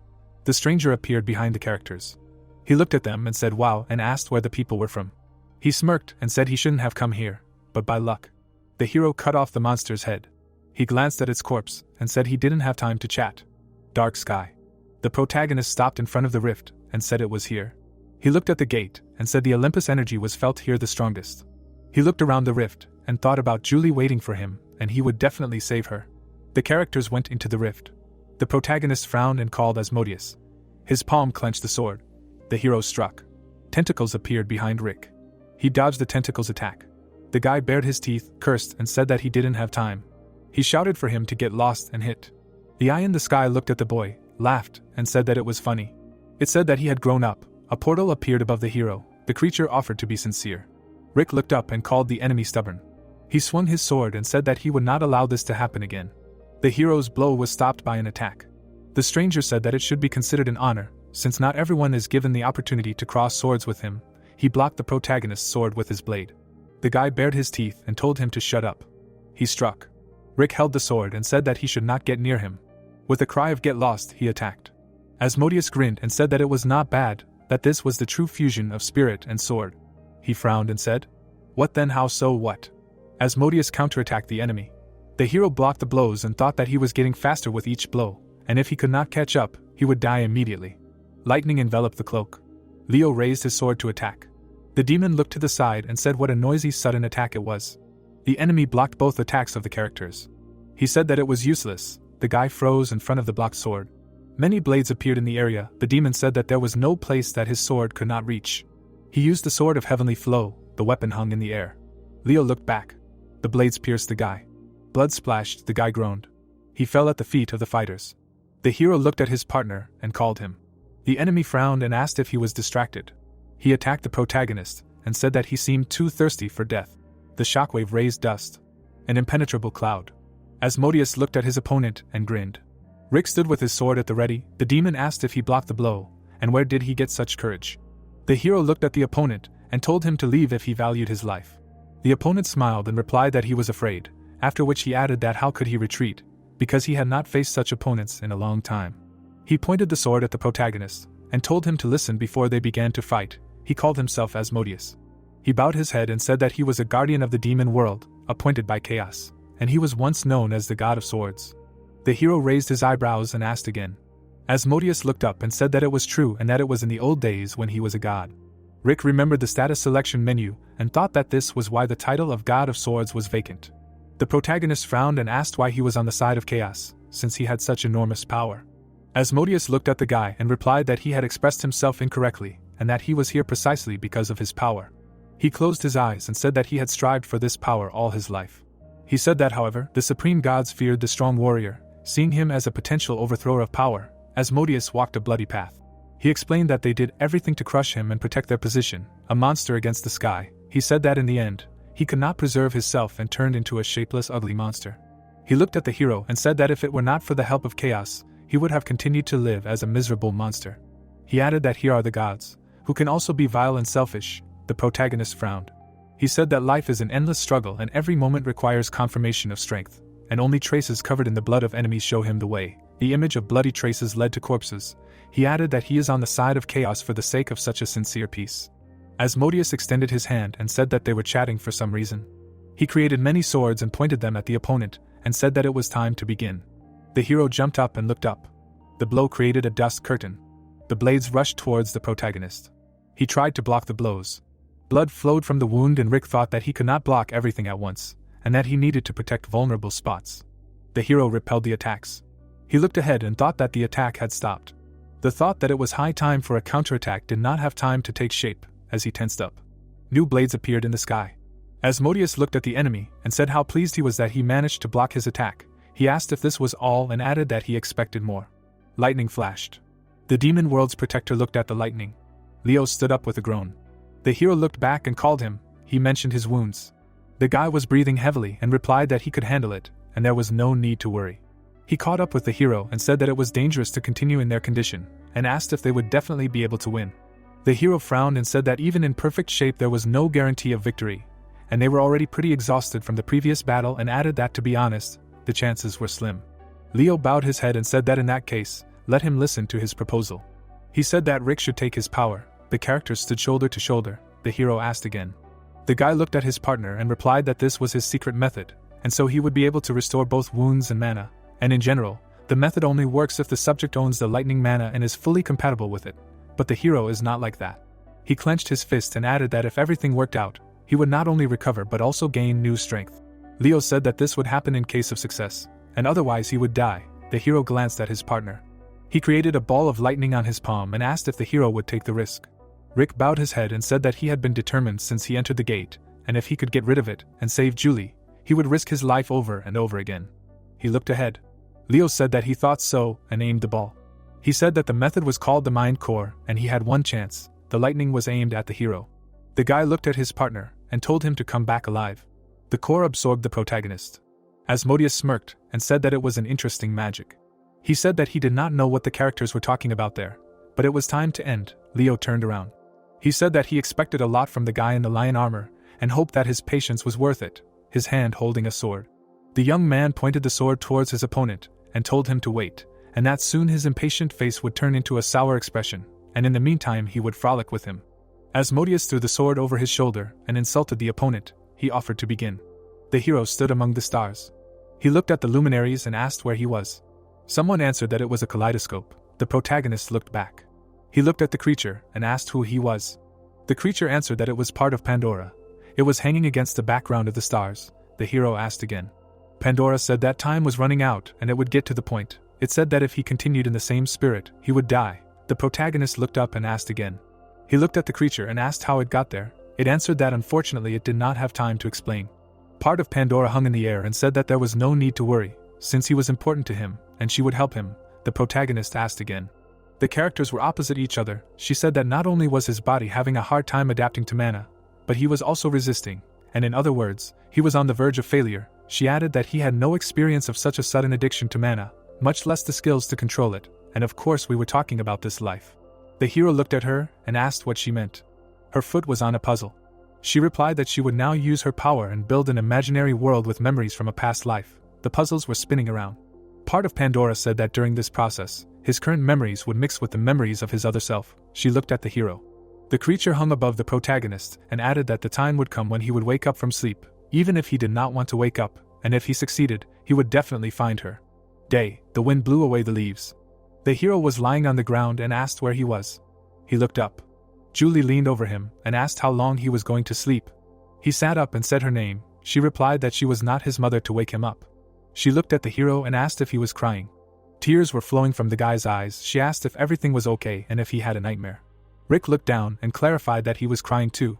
He said that it was a nightmare and asked what kind of dream it was. The girl looked at him and asked if everything was okay. She added that he looked tired. She suggested that he rest and said that she could go to work part-time. The hero stood up and refused. He said not to worry and that he was fine, and added that he felt calmer when he saw her. Julie turned away. She walked away and said that since he was talking nonsense, it meant he had recovered. The protagonist asked to wait for him. He followed the girl and thought that he was anxious, and there was a feeling that something important had happened. Julie hurried the hero, to which he replied that he was running and sped up. He thought that it was some kind of trifle. The leaves were playing in the wind. The sun was shining on the trees. The girl asked where they were going, and he said that of course they were going to work part-time, since they needed to fulfill Persephone's order. She added that she had no idea when he would arrive and therefore it was better to get the golden apple in advance. The hero walked behind his partner and asked what exactly would arrive. She turned around and answered Ragnarok and clarified what else could be. The protagonist repeated and jumped up. A memory of the wounded Julie flashed. She looked at Rick and turned to him. She clarified if everything was okay with him. The hero put his hand to his face and replied that he was fine and nothing special. Rick thought that Julie was almost dead. The characters looked at each other. He thought that this place was just a world recreated inside his memories and everything that happens here has nothing to do with reality. He clenched his fist and thought that he needed to quickly find Pandora and go back. She looked at the hero and asked if everything was okay with him. He added a question about him being frozen in place and offered to go fulfill the request.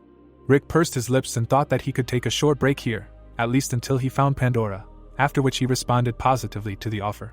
Pandora watched the characters from above and asked what Rick's choice was. She said that if it was better this way then everything would suit her. The hero stood opposite the girl and asked if she was sure that she could handle it.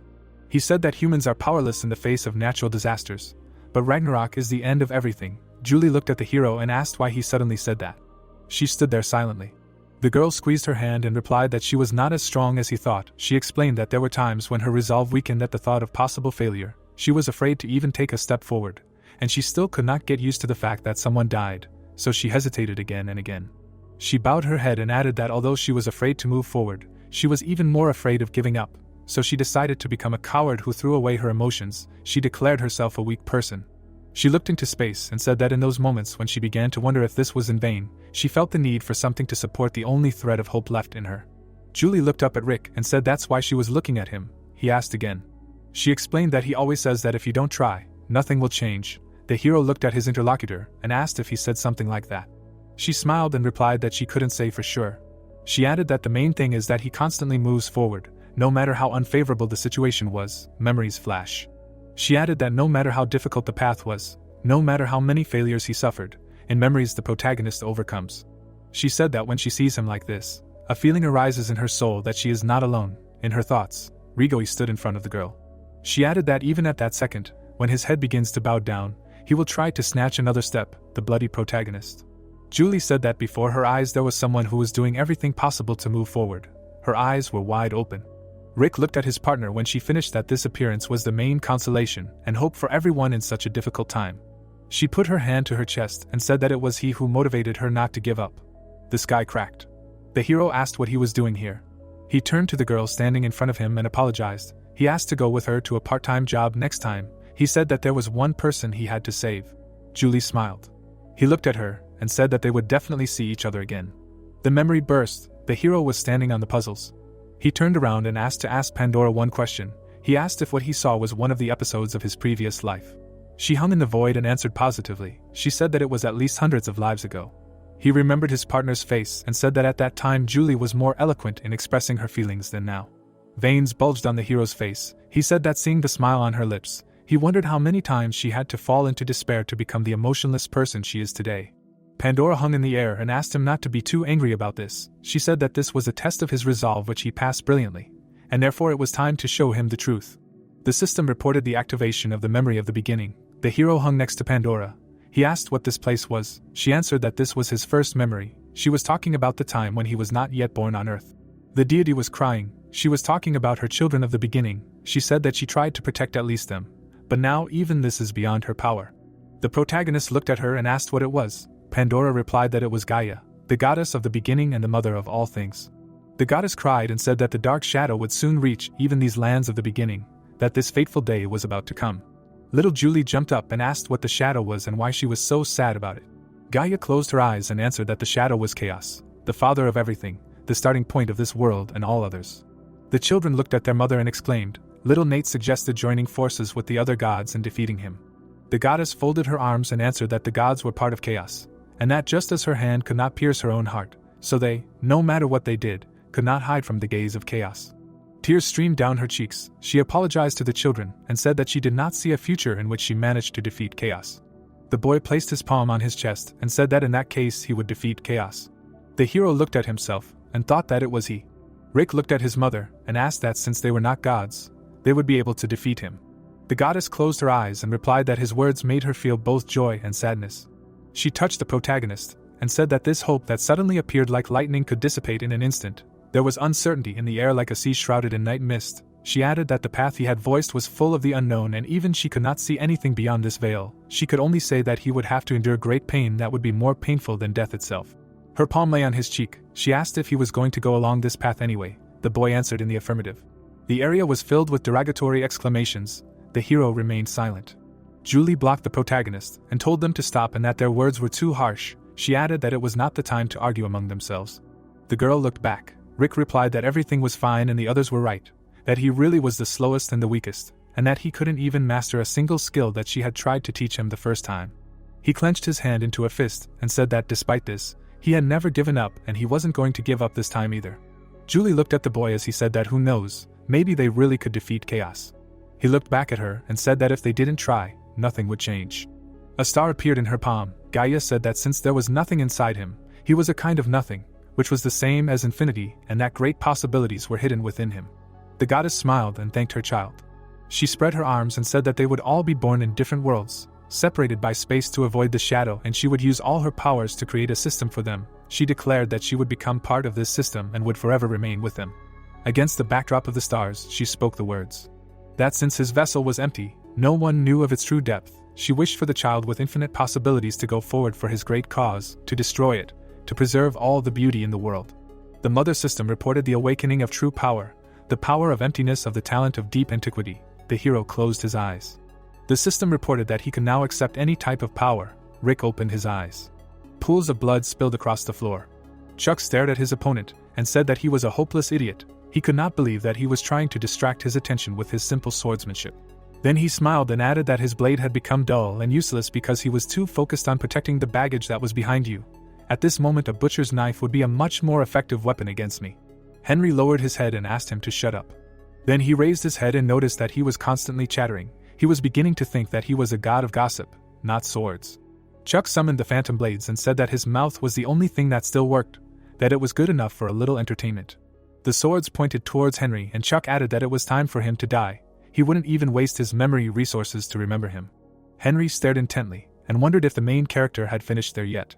At that moment, a bright flash appeared. Chuck stared at the light in surprise. After which a silhouette appeared. The blue-haired man stared in surprise.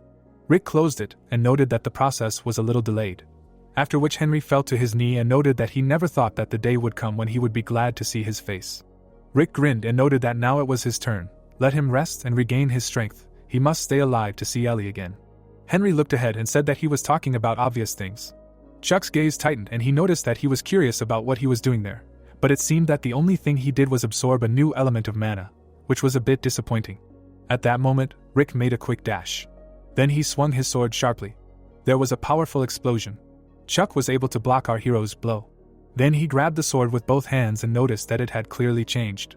Then he suddenly darkened and shouted that it was now quite interesting to cut the enemy into pieces. Chuck quickly used the technique of slicing the horizon. A huge blast wave headed towards the mountains. Chuck looked away in surprise and was surprised that Rick was able to dodge it. Then he quickly got into a stance and shouted that he tried to dodge it at least once. A tornado of blades immediately appeared. Then it immediately headed towards our hero. The tornado began to approach. Then it quickly absorbed our hero. Rick strained his eyes and thought that he was clearly surrounded by an infinite number of blades. A huge number of blades were visible in the powerful wind. The protagonist paid attention to one of them and thought that he saw this wave in the form of a single sword. He immediately decided to swing his sword and added that if he managed to break through this curtain, he was sure that he could make that sword his own. After which he immediately struck. A bright flash appeared. Chuck stared at the tornado in surprise. After which he thoughtfully looked at the sword, because he did not understand why it flew from the whirlwind. Immediately after that, he stared at the light in surprise. Rick opened his mouth.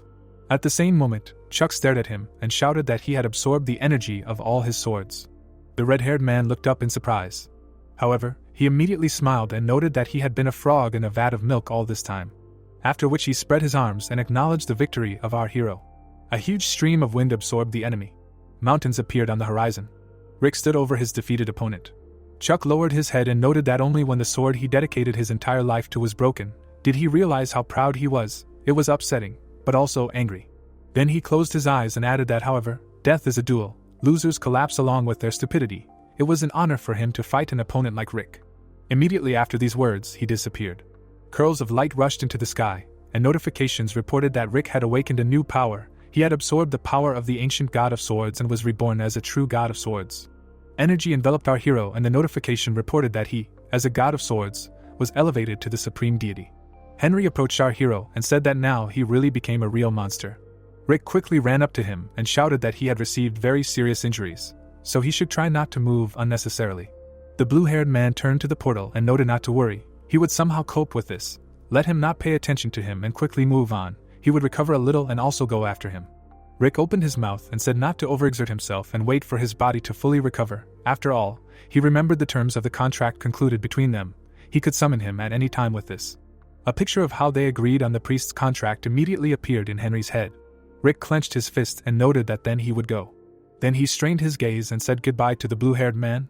Huge columns supported the ceiling, and Hephaestus noted that he never expected that he himself would brazenly burst in here. How dare he even show up in this place? Rick blocked the fist and wondered what the hell was going on. Hephaestus gritted his teeth and yelled at our hero to leave Olympus immediately. Our hero opened his mouth and asked what had gotten into the god of fire. The forge master opened his mouth and asked how he dared to set foot on Olympus radiating that horrible energy. Then he clenched his fist tightly and added that the enormous and vile energy of a forgotten god was pouring out of him, and he still dared to evade the question, acting like a fool. Hephaestus struck the ground with a powerful blow. Rick opened his mouth and yelled that there was a reason for that. The blacksmith glared and yelled at him to shut up. He may have considered him a friend in the past, but now he was giving him a final warning. Let him leave Olympus now. Our hero clenched his teeth and shouted that he didn't have time for such a showdown. After which he quickly jumped back at his opponent, and noted that since words didn't work, he would have to break through by force. He immediately dealt a powerful blow to his comrade. Hephaestus tensed his eyebrows and shouted that he warned him because they had once been friends, which made him become like this in the first place. Rick opened his eyes and shouted back for the blacksmith to get out of the way. He had to bring Julie back to life. He didn't have the free time to waste even 1 second on fighting with someone. After which he slowly reached for his sword. Then he swung it sharply and added that if he didn't get out of his way, his sword would not spare even him. The god of fire flew back from the blow. Only the column was able to stop him. After some time, Hephaestus opened his mouth and asked if Julie was really dead. Rick took a step forward and answered that it was, so he needed to meet Hades as soon as possible. The god of fire lowered his head. He clenched his fist. Immediately kicked the ground. He also strained his gaze and noticed that it didn't matter. Those who had the power of the forgotten gods were forbidden to set foot here. He was the god of blacksmithing who created this place, and protecting his masterpiece was the meaning of his life. Hephaestus raised his palm and added that this was the fate that was given to him on the day he was christened Hephaestus. The legendary blacksmith decided to summon his masterpiece, the Pelian spear. Then he swung. Then he threw the spear at the protagonist and shouted that as long as he lived, his spirit would not be in this place. Rick clenched his teeth and shouted that words were truly useless here. Then he pulled out his sword and added that he was the one who started all this. At that very moment, our hero struck a lightning strike, cutting the horizon. Hephaestus doubled over in pain. Then he began to walk forward and shouted that it was a mere trifle. Rick opened his mouth and shouted for him to stop, because the winner had already been decided. Let him stop fighting and let him pass. The god of fire did not listen to him and opened his mouth and summoned the masterpiece. The blacksmith approached the protagonist with the core of Salas, after which a powerful explosion was heard. Thick dust rose. Rick held the sword over Hephaestus and heard that he had to finish him off with one blow. He was still the same soft-hearted boy. Let him finish him off quickly. Rick gritted his teeth and asked why it was necessary to go so far. The god of fire opened his eyes and noted that even having become so strong, he was still a beardless youth. Then slowly reached his hand to the blade and asked Rick what he thought the name meant for the gods. It is not only what others call them, it is about their destinies. Rick opened his eyes. Then Hephaestus squeezed the sword and shouted that a god who cannot fulfill his destiny will fall and become a forgotten god. The god of fire clenched his teeth and said that even knowing what he felt, he could not give up his destiny. He wanted to remain Hephaestus until the very end. There was no resentment towards him in his soul. There were just things that they could not give up. Rick looked down with wet eyes. At the moment of disappearance, Hephaestus managed to notice that he hoped he could do what he came here for. Our hero clenched his teeth and thanked the god of fire, and notifications reported that he had awakened a new power. The sword sparkled brightly with its stones. Rick picked up the sword and noted that it was time to move on. After some time, Rick stepped into the kingdom of the dead. He slowly began to walk towards the tower. A gloomy picture of a guy and a girl appeared on the screen, and the plot told that in Greek mythology there is one very famous story about Orpheus. In order to bring his beloved wife Eurydice back to life, he turned to Hades himself with a request, playing his lyre. Bright stars appeared in the sky, and the plot continued that this is a tale of how the protagonist managed to touch the heart of the ruler of the underworld and get permission to return his wife from the depths of the kingdom of the dead. Rick looked up and noted that although there was no happy ending in the end, everything would be different for him. Green lightning appeared in the sky. A powerful lightning bolt struck in front of our hero. Hades stared straight at the protagonist and noted that he saw a small bug sneaking in here. Rick looked at him, heard that given the current situation, he would make an exception and turn a blind eye to his prank, so let him leave this land now, and replied that he could not do that. Then he raised his head and noted that he would not leave until he brought Julie back to life. Hades opened his mouth and replied that he was speechless. Then he took a step forward and added that he never thought that someone would dare to brazenly ask the god of the underworld to revive someone. He immediately stopped in front of our hero and added that it looked like he was finally eager to part with life. Rick stared at him and heard that from this second on he had better be especially careful when choosing his words, because in the worst case he could tear the impudent fellow to pieces. Then he opened his mouth and noted that he would bring Julie back to life again. Then he put out his sword and added that for your information, he did not need his permission for this. Hades opened his mouth and said that it looked like he wanted to follow in the footsteps of the one who left the world of the living before him. Then he summoned a huge funnel and added that he did not have time, so he would deal with him quickly. Rick opened his eyes, seeing a stream of energy. He immediately decided to use Hermes' boots. He dodged the blow with a quick jump. Then he turned his gaze to Hades. Instantly decided to counterattack. Rick dealt a powerful blow to the god of death. Hades slightly opened his mouth and remarked that he clearly had a low level of intelligence. Didn't he feel during their duel that sword blows couldn't even scratch him? Then he pointed his finger forward. Energy began to rage around, and the god of death remarked that death was another name for him. Then he opened his eyes and asked that he really thought that he could defeat death in the underworld. Rick looked at him in fear.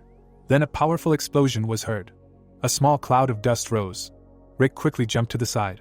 Then he opened his mouth and remarked that he seemed to have misunderstood something. He was not here to endlessly reflect his blows. Gripping the sword tightly, Rick added that he always wondered why, having set foot on these lands, he did not see the gates leading to hell. But who would have thought that he moved them behind the castle? Hades looked at him in surprise. Our hero swung his weapon, after which a beam of energy appeared in the sky. Rick's face lit up with powerful force. The huge sword began to fall on Hades' castle. The god of death himself turned around and shouted what unheard of atrocities he was committing, after which he immediately tried to stop the lightsaber. Energy enveloped the light. Hades opened his mouth and shouted that if the gates of the underworld were broken, the human world would become a real hell because of the dead souls. Is this really the world he wants to see? Rick stared at him and noted that it seemed like he didn't know a damn thing, so let him listen. While he was trying his best to lock Olympus, hell had already broken out down there a long time ago. Moreover, he had been living day by day for a long time, trying to survive in a world similar to hell. This is a world in which he was completely alone, having no strength, no dreams, no hope. And only thanks to meeting that person who believed and began to rely on him, he realized. Then he opened his mouth and shouted that if they were together, they could overcome even hell itself. The lightsaber began to approach the gate with renewed vigor. Hades put out his hand. Then he opened his mouth and asked our hero to stop. The sword approached the gate. Immediately there was a powerful explosion. Rick stood in the middle of nowhere. Then he opened his mouth and wondered where he was. He immediately opened his eyes when he heard that she knew he was a reckless boy who did whatever he wanted, but she never expected him to cross such a line. Julie looked at him and asked if he had come to find her. The girl turned her head and noticed that he had raised such a fuss that the entire underworld shook. Rick smiled widely and asked if she knew how much he missed her. They should go back together. Julie lowered her head and noted that it was too late. The protagonist backed away and asked again. At that moment, petals appeared. Julie closed her eyes and said that the hour had come, she had to leave. The protagonist covered himself with his hand and shouted that she intended to reincarnate again. Didn't she know that Chaos had already realized that she did this every time? If in the current situation he tried to reincarnate again, then no one knew how things could turn out. The girl grinned and answered that despite the dangers, she had to do so. Gaia opened her mouth and asked if the first child, what she wanted, really wanted an eternal process of reincarnation with the memories of past lives preserved.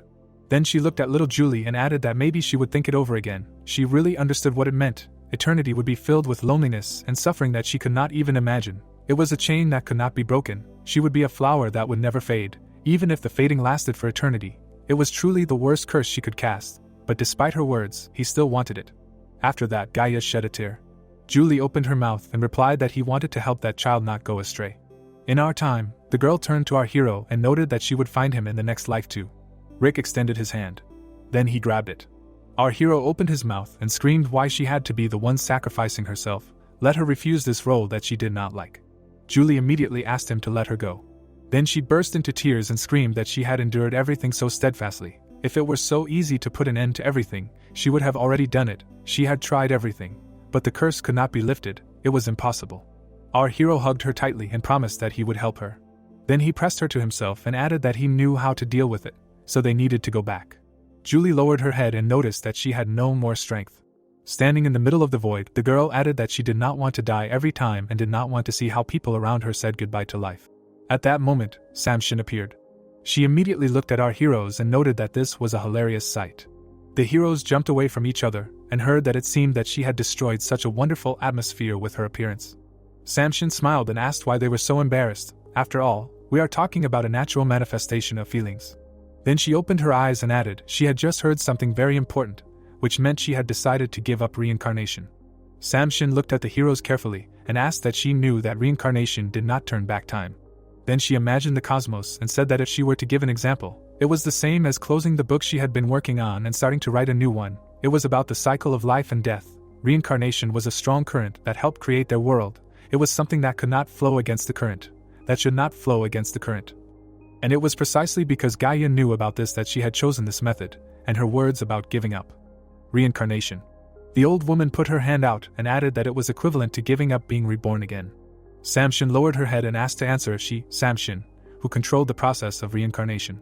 Then she pressed her hand to herself and added that she would not allow this child to refuse reincarnation, whether Rick would give up and leave. Samshin stared at him. Our hero opened his eyes wide. Then he summoned the sword and noted that he had made a decision. The protagonist looked at Samshin and noted that he would no longer allow Julie to be a sacrificial lamb for this world, even if it was against her will. Samshin silently stared at the tip of the sword. Then she smirked. She quickly waved her hand and ordered the sword to be put away. Rick looked at Snow White and shouted that he did not believe his eyes. The transformation was cancelled. Samshin put her hands on her hips and said that although she knew that he did not have all the memories from his past lives, but did he really still know her so poorly? Then she smiled broadly and remarked that he really hadn't gotten it yet, and where had he ever seen a grandmother who would stop her grandchildren from following the path they wanted? She was just worried about the plan she saw in his head, so she pretended for a while to find out how determined he really was. Rick opened his mouth and asked what she could even know. Samshin looked up and said that she had only partially, but she could feel how dangerous his plan was. Then she took their hands and remarked that her wish was for the two of them to be happy, since they had spent so many lives in suffering. Then she moved them even closer and added that they should not worry and tell her everything. He would help in any way he could. Julie looked at her and thanked her. Rick held out his hand and called for the priests. A powerful stream of light appeared. 5 warriors appeared in front of him. They immediately stared forward in surprise. Rick smiled and asked how they were all doing. Julie smiled. The blonde jumped on the girl. Then she started crying and screamed that at least she knew how much she missed her, and Julie noted that she missed her terribly too. The girl pointed at the protagonist and screamed to never do something so reckless again. Let Rick take the rap, and she would save him if necessary, and not the other way around. The two guys at this time exchanged a few words and got acquainted. FAO smiled and noted that he must be a priest too, admitting that his life was very different from his, so he will watch him and learn everything, and the blonde smiled and replied that it was immediately obvious that he knows a lot about people. If you do not take into account Brother Rick and Sister Julie, he is the strongest here, number 1, you could say. FAO scratched his chin and remarked that it was impressive, but he still looked like a child who had not yet reached adulthood, and the blonde asked, as if there was a big age difference between them, what, some kind of grandfather? Samshin smiled widely and remarked that it was great when children chatted with each other like this. She could listen to them chatter for days on end. Then she looked closely at the children and thought that while they were talking, the world was inevitably approaching its end. Samshin looked at the protagonist and noted that he had called the priests, so he thought he should slowly bring them up to speed. Now that they had broken the cycle of reincarnation, there would be no next time. Let him tell them in what direction he was going to go in order to save Julie and avoid disaster. The blonde looked surprised and asked what kind of salvation he was talking about, and Julie replied that he would explain everything later. Rick opened his mouth and replied that there was only one way. Then he stared seriously and replied that it was necessary to defeat chaos. Julie looked at him in surprise. Samshin opened her mouth and noted that she had heard this phrase countless times. According to the prophecy of Gaia, he needed 12 priests to be able to resist chaos. But in none of his past lives had all 12 priests been gathered in one place. In this life he managed to gather 5. So would it end the same as always? Rick lowered his head and noted that at the moment everything was like that. Samshin raised her head and asked what he was getting at. Rick strained his gaze and noted that he had a fragment of Pandora. Then he stared at his pet and thought that having received the abilities of Lord Hephaestus, he learned what the true nature of Snow White was. She continued to help him all this time. Then he stroked his pet's head and noted that they would go through the time gate to the past and return to the moment when Ragnarok first broke out, and then they would use the preparations of the priests of the past to eliminate the chaos. A plan of the event appeared in his head. Julie froze thoughtfully and heard that if the powers of his priests from the past and the future were combined, there would be exactly 12 priests, as stated in the prophecy. Then she looked down and thought that it sounded like something absurd. But who knows, maybe it really will work. In the prophecy of the mother it was only said that there should be 12 priests. But there was no word about them having to be different priests. But going to the past means. Samshin opened her eyes and said that he wanted to say that he was ready to pay the appropriate price for it. She imagined herself looking at the cosmos and added that if he went against the natural order of things, he would become an outsider in this world. She would no longer be protected by the gods or the rules of this universe, and since he had rejected reincarnation, there would be no second chances after this attempt. Samshin lowered her head and asked if he was truly ready to give up everything and follow this path. Rick placed his hand on his chest and replied that he was ready. Then he opened his mouth and added that no matter what price he had to pay, he believed that this was the path he needed to follow. Rick turned back and added that now he wanted to hear his thoughts on this matter. The time had come to make a decision. They would go with him. Then he looked at his comrades and added that they could either live their next life again. The protagonist lowered his head and said that he swears that he will not hold a grudge against them if he decides to leave him. The guy smiled widely and replied that he was hurting his feelings. Was he really going to go alone, leaving him here? And the blonde noted that she had originally lived without knowing about any reincarnation, and from now on she was not going to care about something like that either. The frost giant clenched his teeth and noted that his loyalty was with him, his god, and that was his answer. FAO opened his mouth and said that he had freed them. He would no longer have to live bound by his own cowardice. And Henry noted that he was not interested in reincarnation. The only thing he regretted was a calm and serene world where he could live with his sister. Rick opened his eyes. Julie looked at him and noted that why was he so happy, they hadn't even started yet. Then she smiled and added that they should celebrate when they fulfilled their plan. Rick smiled and agreed with her. Samshin stepped forward and said that they had all made a decision.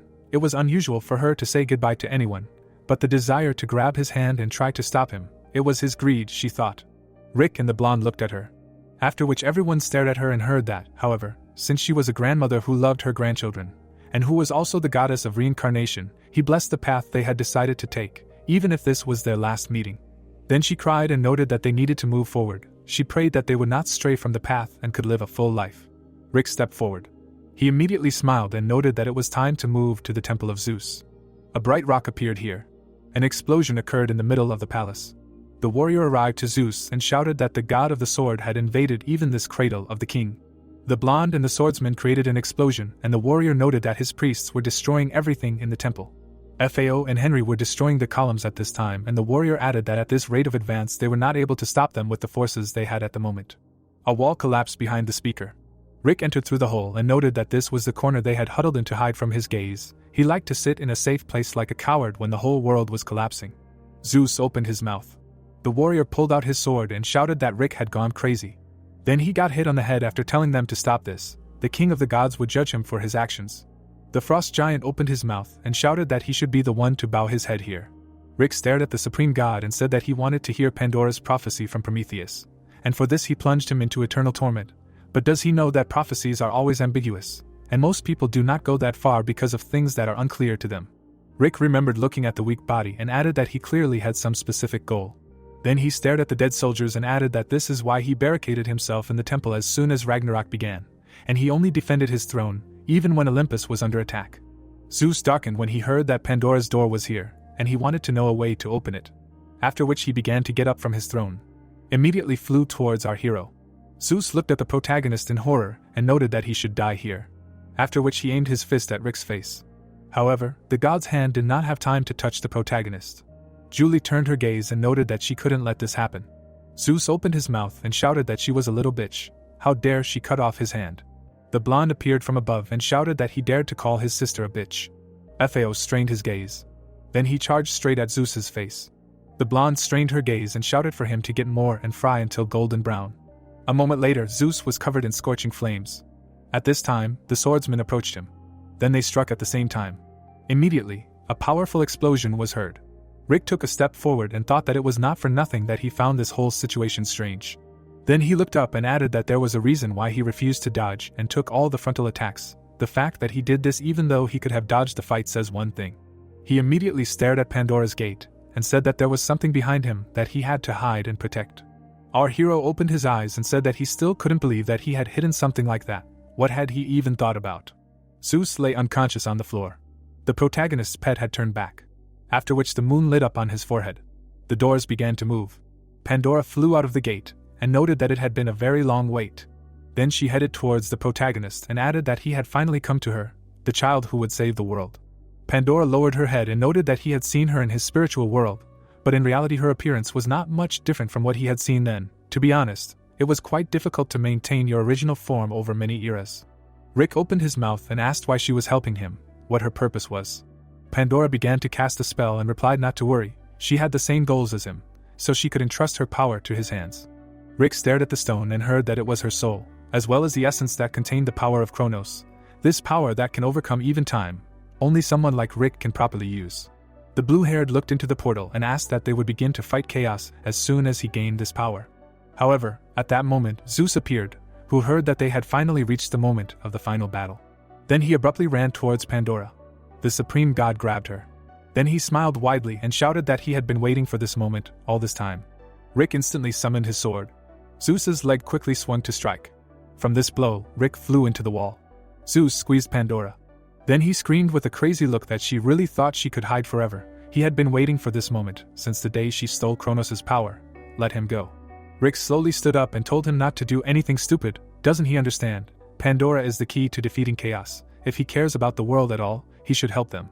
Zeus opened his mouth and said that he was the only one who didn't understand what was going on. Defeating chaos with Pandora's help, he was just her poor puppet, who, in his opinion, was the person who opened Pandora's box, in which chaos was locked.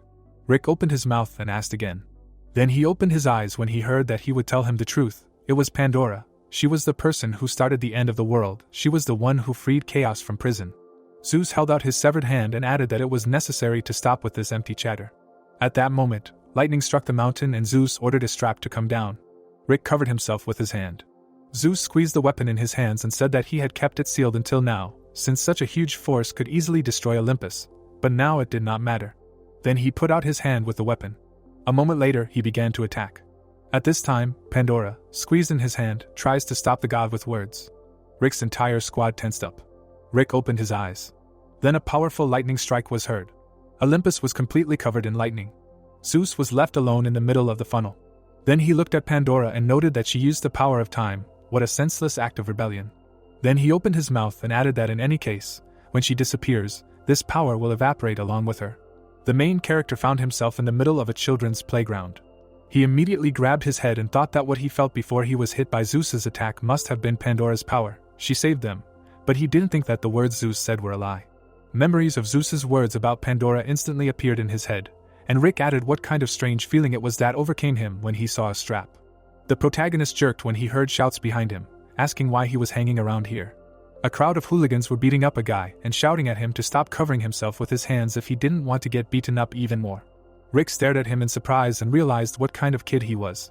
The hero stood around the corner and thought that he remembered this day. He heard that he would leave his shoes at the dumpster, so let him look for them there, an idiot who has neither talent nor money, and if he died right now, then probably no one would look for him. The protagonist lowered his head and thought about how he studied hard and managed to get into a private school with a scholarship. But the trouble started when he decided to fight back against a bully who was always shouting about how he had no talent. The sky opened up. The trash cans appeared. The thought arose that the day his efforts were trampled by another person. A street lamp illuminated the street. The thought arose that on that day he felt acutely that the world that was based on talent would continue to block his way forward. The boy put his hands in his pocket. It was said that on that day someone's strange words, thrown out in passing, became a great consolation for him. The young man sat by the wall. The thought arose that after that day he developed a severe inferiority complex, because of which he suffered for many years. He believed that the fault of all his even the most insignificant failures was the lack of talent. Rick raised his head, thinking that, but as soon as he had truly powerful abilities, he realized that the happiness a person experiences in life does not depend on whether he has abilities or not. Looking straight ahead, he said that he couldn't even imagine that the guy who asked him that strange question was himself. So this is what it is, the power of time. A sphere appeared above his hand. A thought arose that it seemed he knew how to control the power. But first, a notification appeared that the effect of Hercules' lion armor was disabled. The hero put on his hood. The starry sky appeared. It was heard that why was he sitting here and shedding tears. Holding the box in her hands, the girl heard that the power of time is really amazing, isn't it? Smiling widely, the guy said that if he killed him before everything began, then everything that happened would disappear, as if it had never happened. Pandora frowned, hearing that now let it disappear along with his mistake. A glow appeared in front of them. It was heard about the heavenly sword of infinity. The hero landed on the ground and said that he knew they would leave at this time, to which the guy asked how he ended up here. A notification appeared that Hercules' lion armor was activated. Looking straight ahead, the protagonist said that he, who had huddled in a corner out of fear of chaos, would obviously have aimed at Pandora from the past first. Frowning, the guy shouted that then why did he block his path? She must certainly be killed. Lightning flew around his hand. It was heard that if the destruction of chaos was his goal, then let him not interfere. Rick swung his weapon sharply. Looking straight ahead, he said that chaos must disappear. The guy smiled. It was heard that but if Pandora dies. The hero and the girl walked forward. The protagonist stood in front of his rival. It was said that all the lives associated with him would be distorted. Nate grinned. It was heard that if everything started because of Pandora, then who he is today also appeared because of her. The hero sat at the table. It was said that the days of the past that he is trying to erase. The monster stretched out his arms to the sides. It was heard that they were full of misfortunes. People looked at him with fear, and the protagonist said that they were very cruel to everyone. The man clenched his teeth. It was heard that but everyone worked day after day so that today would come. Rick stood in front of the girl. The girl grinned. It was said that going through many difficulties with his comrades. The hero looked at the monster. Lightning flew around the guy. The protagonist stood in front of him. It was heard that he met new people. The young man looked down. The guy looked away. The fighter smiled widely. The man was crying. It was heard that he was rescuing people from trouble. The people smiled, and the hero said that he was saving the world in which people live. Julie turned around, and the protagonist added that therefore everything that is dear to his heart. Rushing forward, Rick shouted that he will not allow it to be wiped off the face of the earth. Frowning, the guy shouted that he was a fool. He really thought that his stupid experience was worth sacrificing the world. He struck with his fist and added that he was ready to destroy even the world of the gods in order to achieve his goal. A bright glow appeared around his hand. Flames rose above him. It was heard that he would bury him next to Pandora and Olympus. A powerful flame burst out in front of the hero. Holding the weapon in his hands, the protagonist shouted that he was just trying to protect himself. He opened his eyes wide and thought that this strange feeling again, similar to déjà vu. What the hell does this mean? Holding the box in her hands, Pandora exclaimed. Gritting his teeth, Rick thought that he should concentrate. Now was not the time to be distracted by other thoughts. He could not fight Zeus and protect Pandora at the same time. They needed to move to another place. Lightning flew among the clouds. A thought appeared. A place where lightning strikes would not harm others. Maybe the sky would be suitable, because there is up there. A view of the city opened up. It was said that lightning was raging anyway. Grinning, the hero thought, so that's how it was. Taking a step forward, he added that all of this was predetermined in advance. Stretching his hand forward, the protagonist thought about the past, the present, and even the decision he was making now. With wide eyes, he shouted that he should come with him. Zeus frowned, hearing that in the past, where they should be now. A bright glow appeared. A notification appeared that time travel had begun. Rain poured from the sky. Looking straight ahead, Zeus said that he did not understand him. He pierced the hero and asked him why he chose this place as his grave. The protagonist's mouth fell open as he heard that he didn't know what he was planning there. But he had made one serious mistake. Even he tried to avoid touching his spear directly. He raised his hand as he heard that since his vital organs were affected, he would die. Zeus' eyes widened. Looking at him, Rick said that he was curious about how strong the lightning had to be to hit him for him to be able to see his status window. Smiling, he added that it was obvious now that the lightning had to be exactly like that, right? The god looked at him in amazement, and shouted that it was impossible. What kind of trick did he use? How could he remain unharmed after being struck by lightning like that? Holding the weapon in his hands, the hero said that he saw that this was his second time. A notification appeared that Charlie was copying the astral. The protagonist swung his weapon. As he struck, he shouted that he meant that he had taken his lightning strike twice. Lightning flew around them, and a scream was heard. Lightning struck from the sky. Frowning, the hero shouted that he should receive a response. A blow flew across the ground. A view of the blue sky opened up. A forest appeared. The hero descended to the ground. He looked to the side. Looking at the girl, the protagonist said that if she was the one who planned all this, then he wanted to ask her his questions. Is it true that she broke the seal of chaos? Pandora froze, hearing that what her true goal was. Holding the box in her hands, she answered that it was true. It was she who broke the seal that bound chaos, but she simply had no other choice. Looking straight ahead, the girl said that it was done so that they could finally free themselves from the power of the gods. Closing her eyes, she said that she was Pandora. She was the firstborn human and the child of the beginning. Pandora looked down and said that on the day she was born, it rained flower petals from the sky. All the gods of the world blessed and loved her birth. The girl was sitting on the ground. She was smiling. It was heard that she was crying and laughing next to them. She believed that this was true love, but soon she came to a realization. Pandora opened her eyes wide. It was said that how stupid she was. What the gods gave her from birth, what she called love, was not the affection of a parent, the friendship of a close friend, or the tender feelings of a lover. She looked straight. The girl was bound with chains. It was heard that they simply treasured the cattle that they themselves fattened. It did not matter to them who exactly it was. The main thing was that they remained obedient to the will of the gods, because their true goal was to gain divine power through her. Standing in front of the protagonist, Pandora said that after learning about everything, she began to act to change this sad reality. And so a plan was born involving opening Pandora's box. Frowning, the protagonist asked what was the point of making the world like this? She closed her eyes, hearing that she couldn't help but know what chaos had done after the box that served as his prison was opened, to which the girl replied that yes, she knew. Prometheus told her everything. Looking straight ahead, the protagonist listened to how he also mentioned what would happen in the future, and even mentioned that he was destined to come here, and yet, the reason she opened the box was because. Holding the box in her hands, the girl said that it was the only way to stop her. Frowning, Rick asked that even knowing what would happen, she had to do it to stop someone. Who the hell was it? To which she replied that she couldn't tell him. Looking straight ahead, Pandora said that as long as the system exists, she hears everything through it. With wide eyes, the hero asked what the system was, what it was even talking about. Looking down, the girl said that he should forgive her. He was very uncomfortable. She was also very sorry, because she wanted to tell him everything as it was, but she took this step to protect people. Let him just know it. A view of the forest opened up. It was heard that in order to protect humanity from the gods, she brought the world to the end of the world. Looking straight ahead, the hero asked what this meant. Frowning, He added that, but honestly, even if it was a little selfish, he had a reason to keep her alive. But this did not change the fact that it was she who made the world like this. Holding the weapon in his hands, the protagonist said that he should not hope to gain his understanding. He would never be able to understand her, if even the fact that he could not kill her was part of her plan. The girl closed her eyes, hearing that perhaps Zeus was right. She looked down, listening to that. In general, a notification appeared that a request for a priest contract had been sent to Pandora.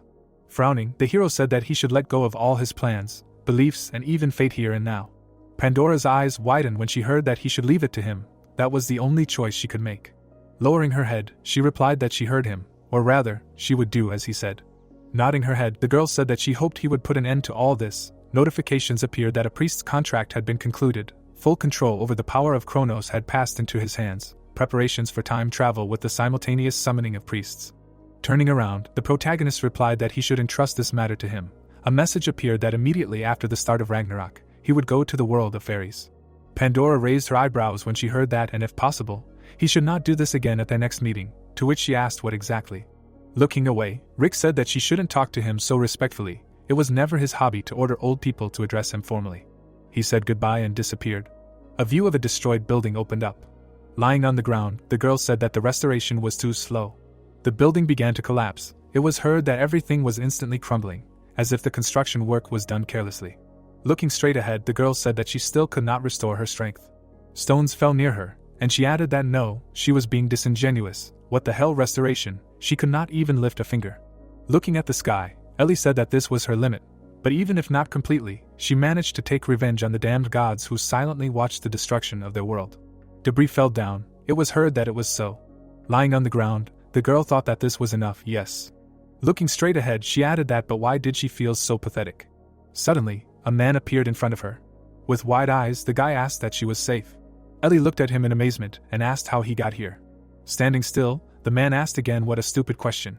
Walking forward, the hero said that he was his priest, so something like this was easy for him. Looking to the side, the girl turned. She snapped her finger and asked how he got here. A notification appeared that self-healing was activated. The effect is halved when used on others. Lying on the ground, Ellie heard that this was Pandora's door, with the help of which they came from the future to find her, to which she replied that he was really talking about the power of Mr. Kronos. With wide eyes, she added that this could not be. This was unacceptable. Raising her head, the girl asked why he was still alive and well. Was all the effort she had put in until now in vain? The guy touched her shoulder and spoke to her. Looking down, he said that she had to go through a lot alone. Taking his hand away, Leo said that he should forgive her. But now he was next to her. Gritting her teeth, Ellie replied that he should shut his mouth and stop pretending to care about her. She did not consider someone like him her family. The guy lowered his head, listening to the fact that he could not even imagine how miserable her life was after that day when they were the only ones who escaped and survived the destruction of their hometown. Everyone they knew died, both friends and grandparents, and mom and dad. Tears appeared in the girl's eyes and she said that, but how could she start living in a new world after all this? As if nothing had happened, she wanted to die. How much she regretted that she could not part with life with everyone then. Ellie stood on the edge of the roof. It was heard that, but knows, what is even more disgusting, the one who gave her a new meaning for life was not him, but Chaos, who destroyed her hometown. The girl stood in front of the eye. It was said that he told her about the gods who used their world as a shield, and also promised to bring their native land back to life if she helped him achieve his goal. Until now she lived following his will, to keep at least a grain of hope in her heart.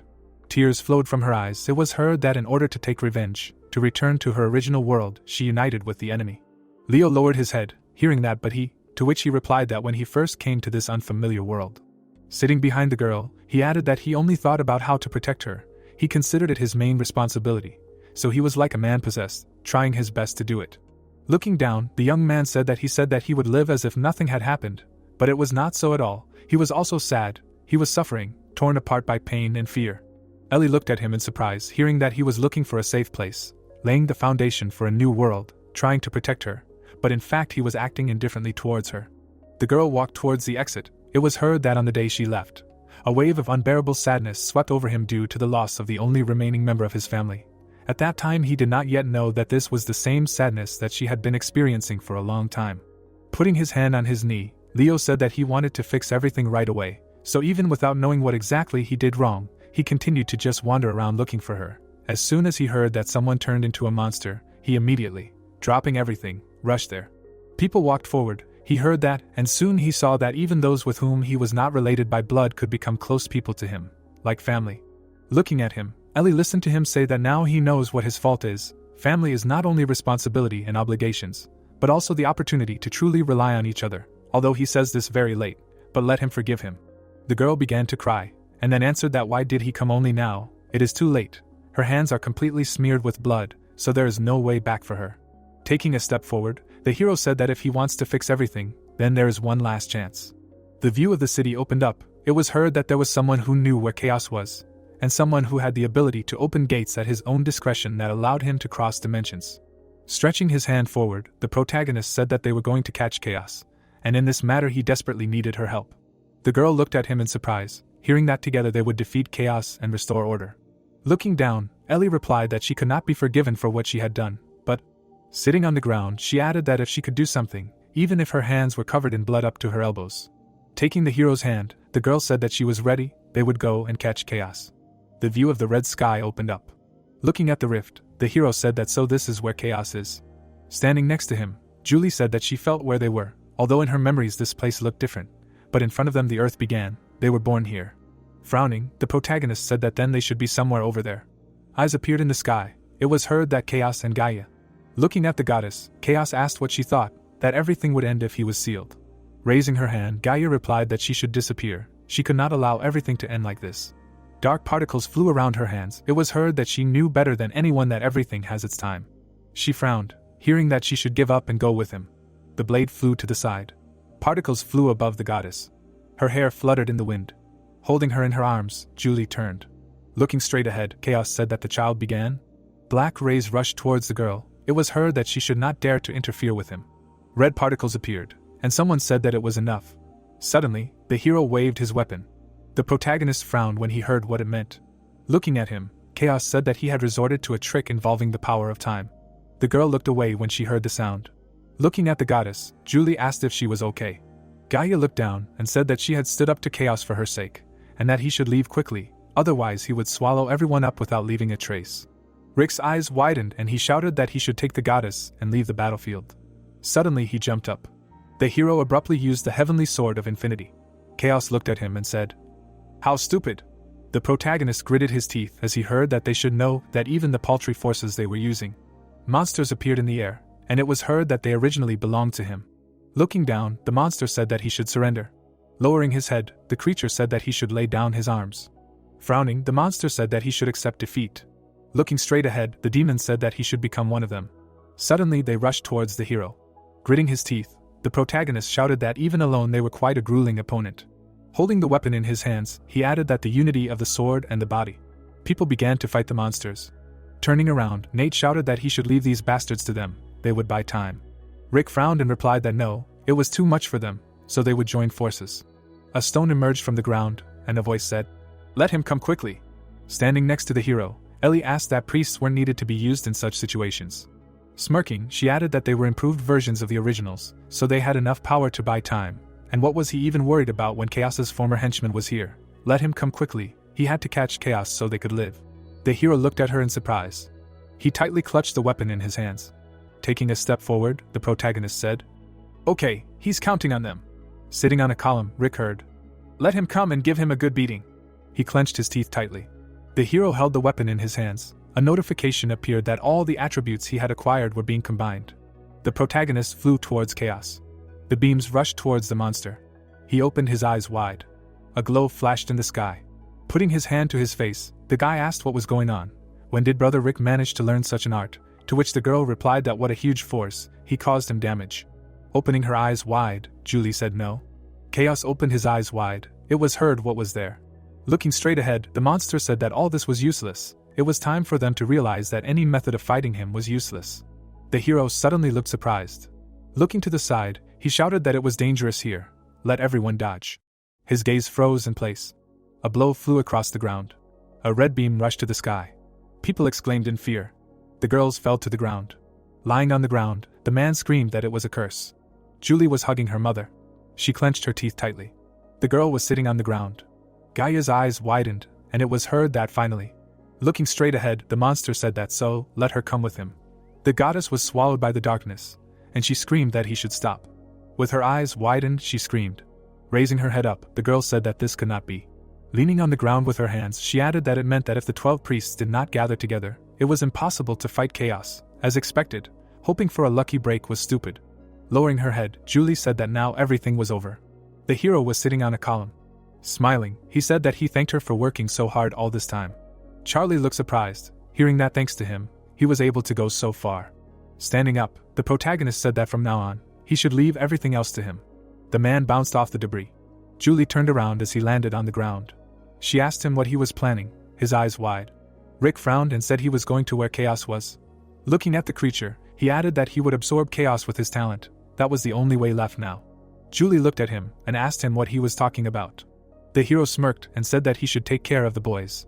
The protagonist jumped up, hearing that he shouldn't do that. She jumped up after him. Rick was flying up. He held his hand out. A notification appeared that his talentlessness had been activated. He was absorbing chaos. A glow appeared in front of his hand, and he heard that it was so funny, he couldn't handle it with his puny strength. The protagonist looked in surprise, hearing that he should stop struggling and become one with him. He grinned and replied that he would never know unless he tried. Rick held his hand out and said that he had found something that intrigued him greatly. Looking at the glow, he shouted that the reason he was born without talent was because of this moment. Everything was heading towards him. A bright light began to engulf him. The fragments of the earth shook. The hero suddenly woke up. Raising himself, he asked where he was. Standing in front of him, the creature said that it was looking. He came to his senses. Turning around, he added that he had been waiting for him to wake up. The protagonist opened his eyes wide and asked if he was chaos. The monster closed his eyes and replied that he should let it cool down, that it had no intention of killing him, or rather, that it could not kill him. Looking straight ahead, it added that their powers would now feed each other, meaning that their souls were now connected, as if they were one body. The protagonist opened his eyes in surprise. Frowning, he asked what he was talking about. Looking at him, Gaia shouted that now was his chance. If he sacrificed himself, the world would return to its original course. Wide-eyed, she added that rather, for the sake of protecting the world, let him defeat chaos. Looking away, Rick asked again. Raising his hand, Chaos said that the woman was crazy. The hero turned around in surprise, hearing the scream. Rushing forward, he shouted that he should stop. Raising his hand up, Chaos said that if he wanted to lay hands on himself, he would not stop him from killing him. The protagonist widened his eyes, hearing that, but first he would tell him why Pandora called him to this world. He froze in fear, hearing that it was all the truth. Looking straight ahead, Chaos asked what she was doing in this place. Did she at least know what she got herself into? Gaia held out her hand and said that she knew. She was just trying to understand how the world worked, so that she could create a world that suited them. She had created a system. She smirked and added that in the future she planned to make it so that all the gods could gain the powers she had created with this system. The children who had tasted power would become intoxicated with it, and would want to exalt their name to gain more power, and eventually they would be unable to live without it. Chaos looked at her in amazement, and said that it was no different from watching the goddess. He added that cattle ranching, let him stop that now. Life was unpredictable. She herself knew that life did not flow according to their will. Raising her hand, the goddess said that then maybe she should make them believe that it was their own will. Looking at the sphere, she added that the god from the machine, the system, would be a control device for them. If they made it seem like the creators had disappeared, then the gods, intoxicated by the fruit of power, would happily throw themselves into the system's cage, and over time, for the sake of exalting their own name, they themselves would become the cage and begin to control people. The man held the sphere in his hands. It was heard that this way they would be able to prevent possible disorder in advance. Chaos frowned, hearing that this was the only mercy that the creators could bestow on their creations, to which he replied that this was bullshit. He thought he did not know her intention to make them dependent on her. Suddenly he rushed forward. Looking at the goddess, Chaos shouted that she simply did not want to be forgotten forever. Holding the box in her hands, Gaia answered that yes, that was right. Stretching her hand to the side, she added that therefore he should not interfere with her. With his eyes wide open, the monster shouted about the sealing box. A glow appeared in front of Chaos. He frowned and shouted at her to stop. Gaia smirked when she heard that her methods were wrong, that way she would not be able to achieve what she wanted, to which she replied that no, she would be remembered forever, she would definitely achieve it. The hero's gaze froze in place. Standing in front of Chaos, he asked what it was.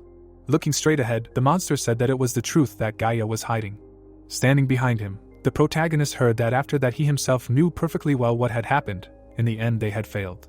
Frowning, the monster said that Gaia had divided the originally single world into countless dimensions so that if he were freed, he would not be able to fix what she had done. A glow appeared above his hand and he added that in order to regain control over the countless dimensions divided in this way, he created the gates of chaos. Rick froze in surprise. Clenching his fist, He wondered if this was what Pandora's words meant that day. Because of this petty quarrel, so many people were sacrificed. Looking at the hero, Gaia shouted that why was he hesitating? The protagonist lowered his head, hearing that no matter the reason, chaos had ultimately taken many lives. With wide eyes, the goddess shouted that he should trust her. She was different from him. She did not control them, but protected them.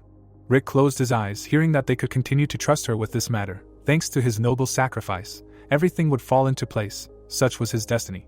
Looking at his hand, the hero said that if he had merged with it now, then all these feelings, as if various dimensions were penetrating him, were real. Looking at him, Chaos replied that after absorbing all the dimensions, the world would be based on him with him. The protagonist extended his hand and said, "That's how it is." Black beams appeared around the hero. Chaos asked him what he was doing, his eyes wide open.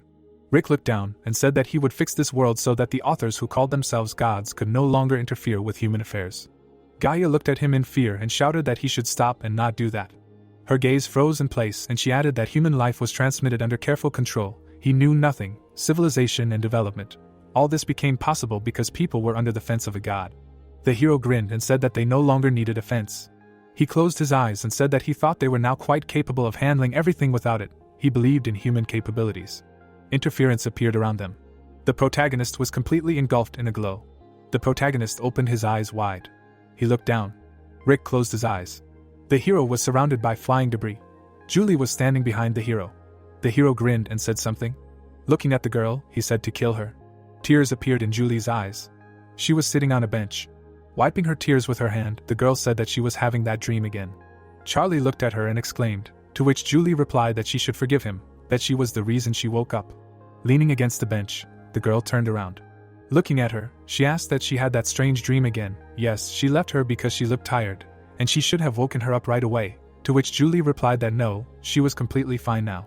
The girl closed her eyes, hearing that yes, what was fine, she had been sleeping well lately, she had definitely not overexerted herself, she had not missed meals, to which she replied, what kind of mommy regime is this? She should not worry, she sleeps well and eats well.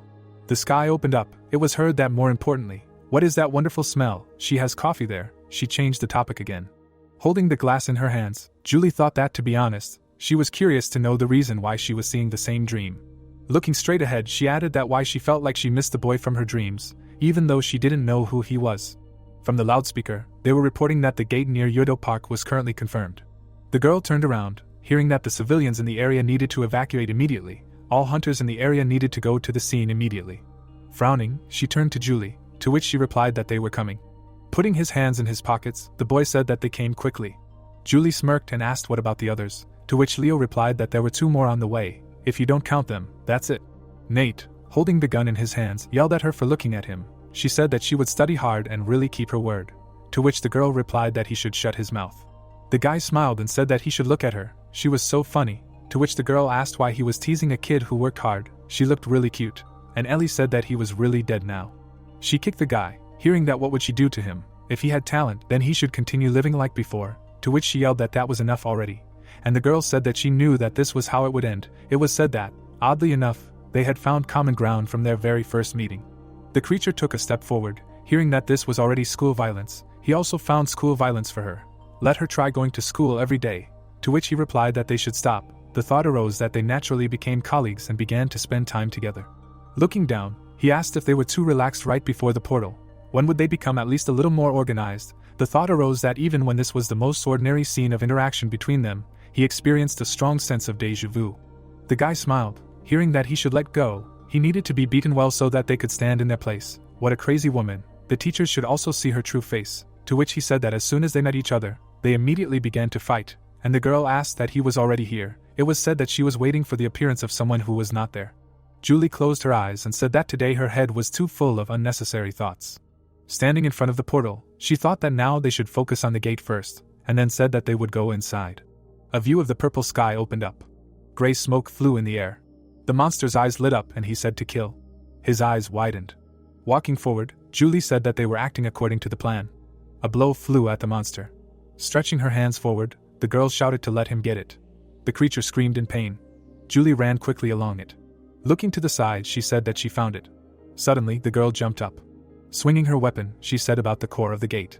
Opening his eyes wide, the monster said to kill him. Julie's gaze froze in place. She cut the core. The monster was cut in half. Smiling, Nate said that no matter how much he looked, these are perfect skills. Raising his head up, the giant said, "Come on, the gates will soon be sealed. Hold on tight. Getting out of here is also part of the plan." He picked up the people in his arms. Adele's eyes widened in amazement. Looking at Julie, she asked what she was doing there. Stretching her hand forward, the girl replied that she needed to check something. Suddenly, she jumped up. Rushing forward, Julie said that she ordered, as the squad leader, to leave first with the guys. She would also soon follow them, to which the giant replied that it would be done. Kneeling, he heard that he should stop, to which he replied that he could not. The squad leader's order came first for him. The ground cracked beneath him. The girl ran forward rapidly. Opening her mouth, she thought about why. Clenching her fist, Julie added that she forgot about it. The girl stood still. The people held hands. The petal lay in her hands. The hero grinned. Looking straight ahead, he turned. Tears were falling from the girl's eyes. Running towards the monster, Julie heard that someone continues to remember. A god is a being that can only live thanks to this, and humans are not much different in this regard. They are beings that leave behind memories. Stretching out her hand, Eva said that but the petals of reincarnation are miracles that bloom for such people. Closing her eyes, she added that the children who became gods while being humans, although she can no longer look after them, but she hopes that her last gift will help continue their relationship. The girl took a step forward. Looking at the monster, she said the name of the hero. Standing still, Julie heard that there is no place for foreign creatures in this world. Only if he is killed, the world will become whole.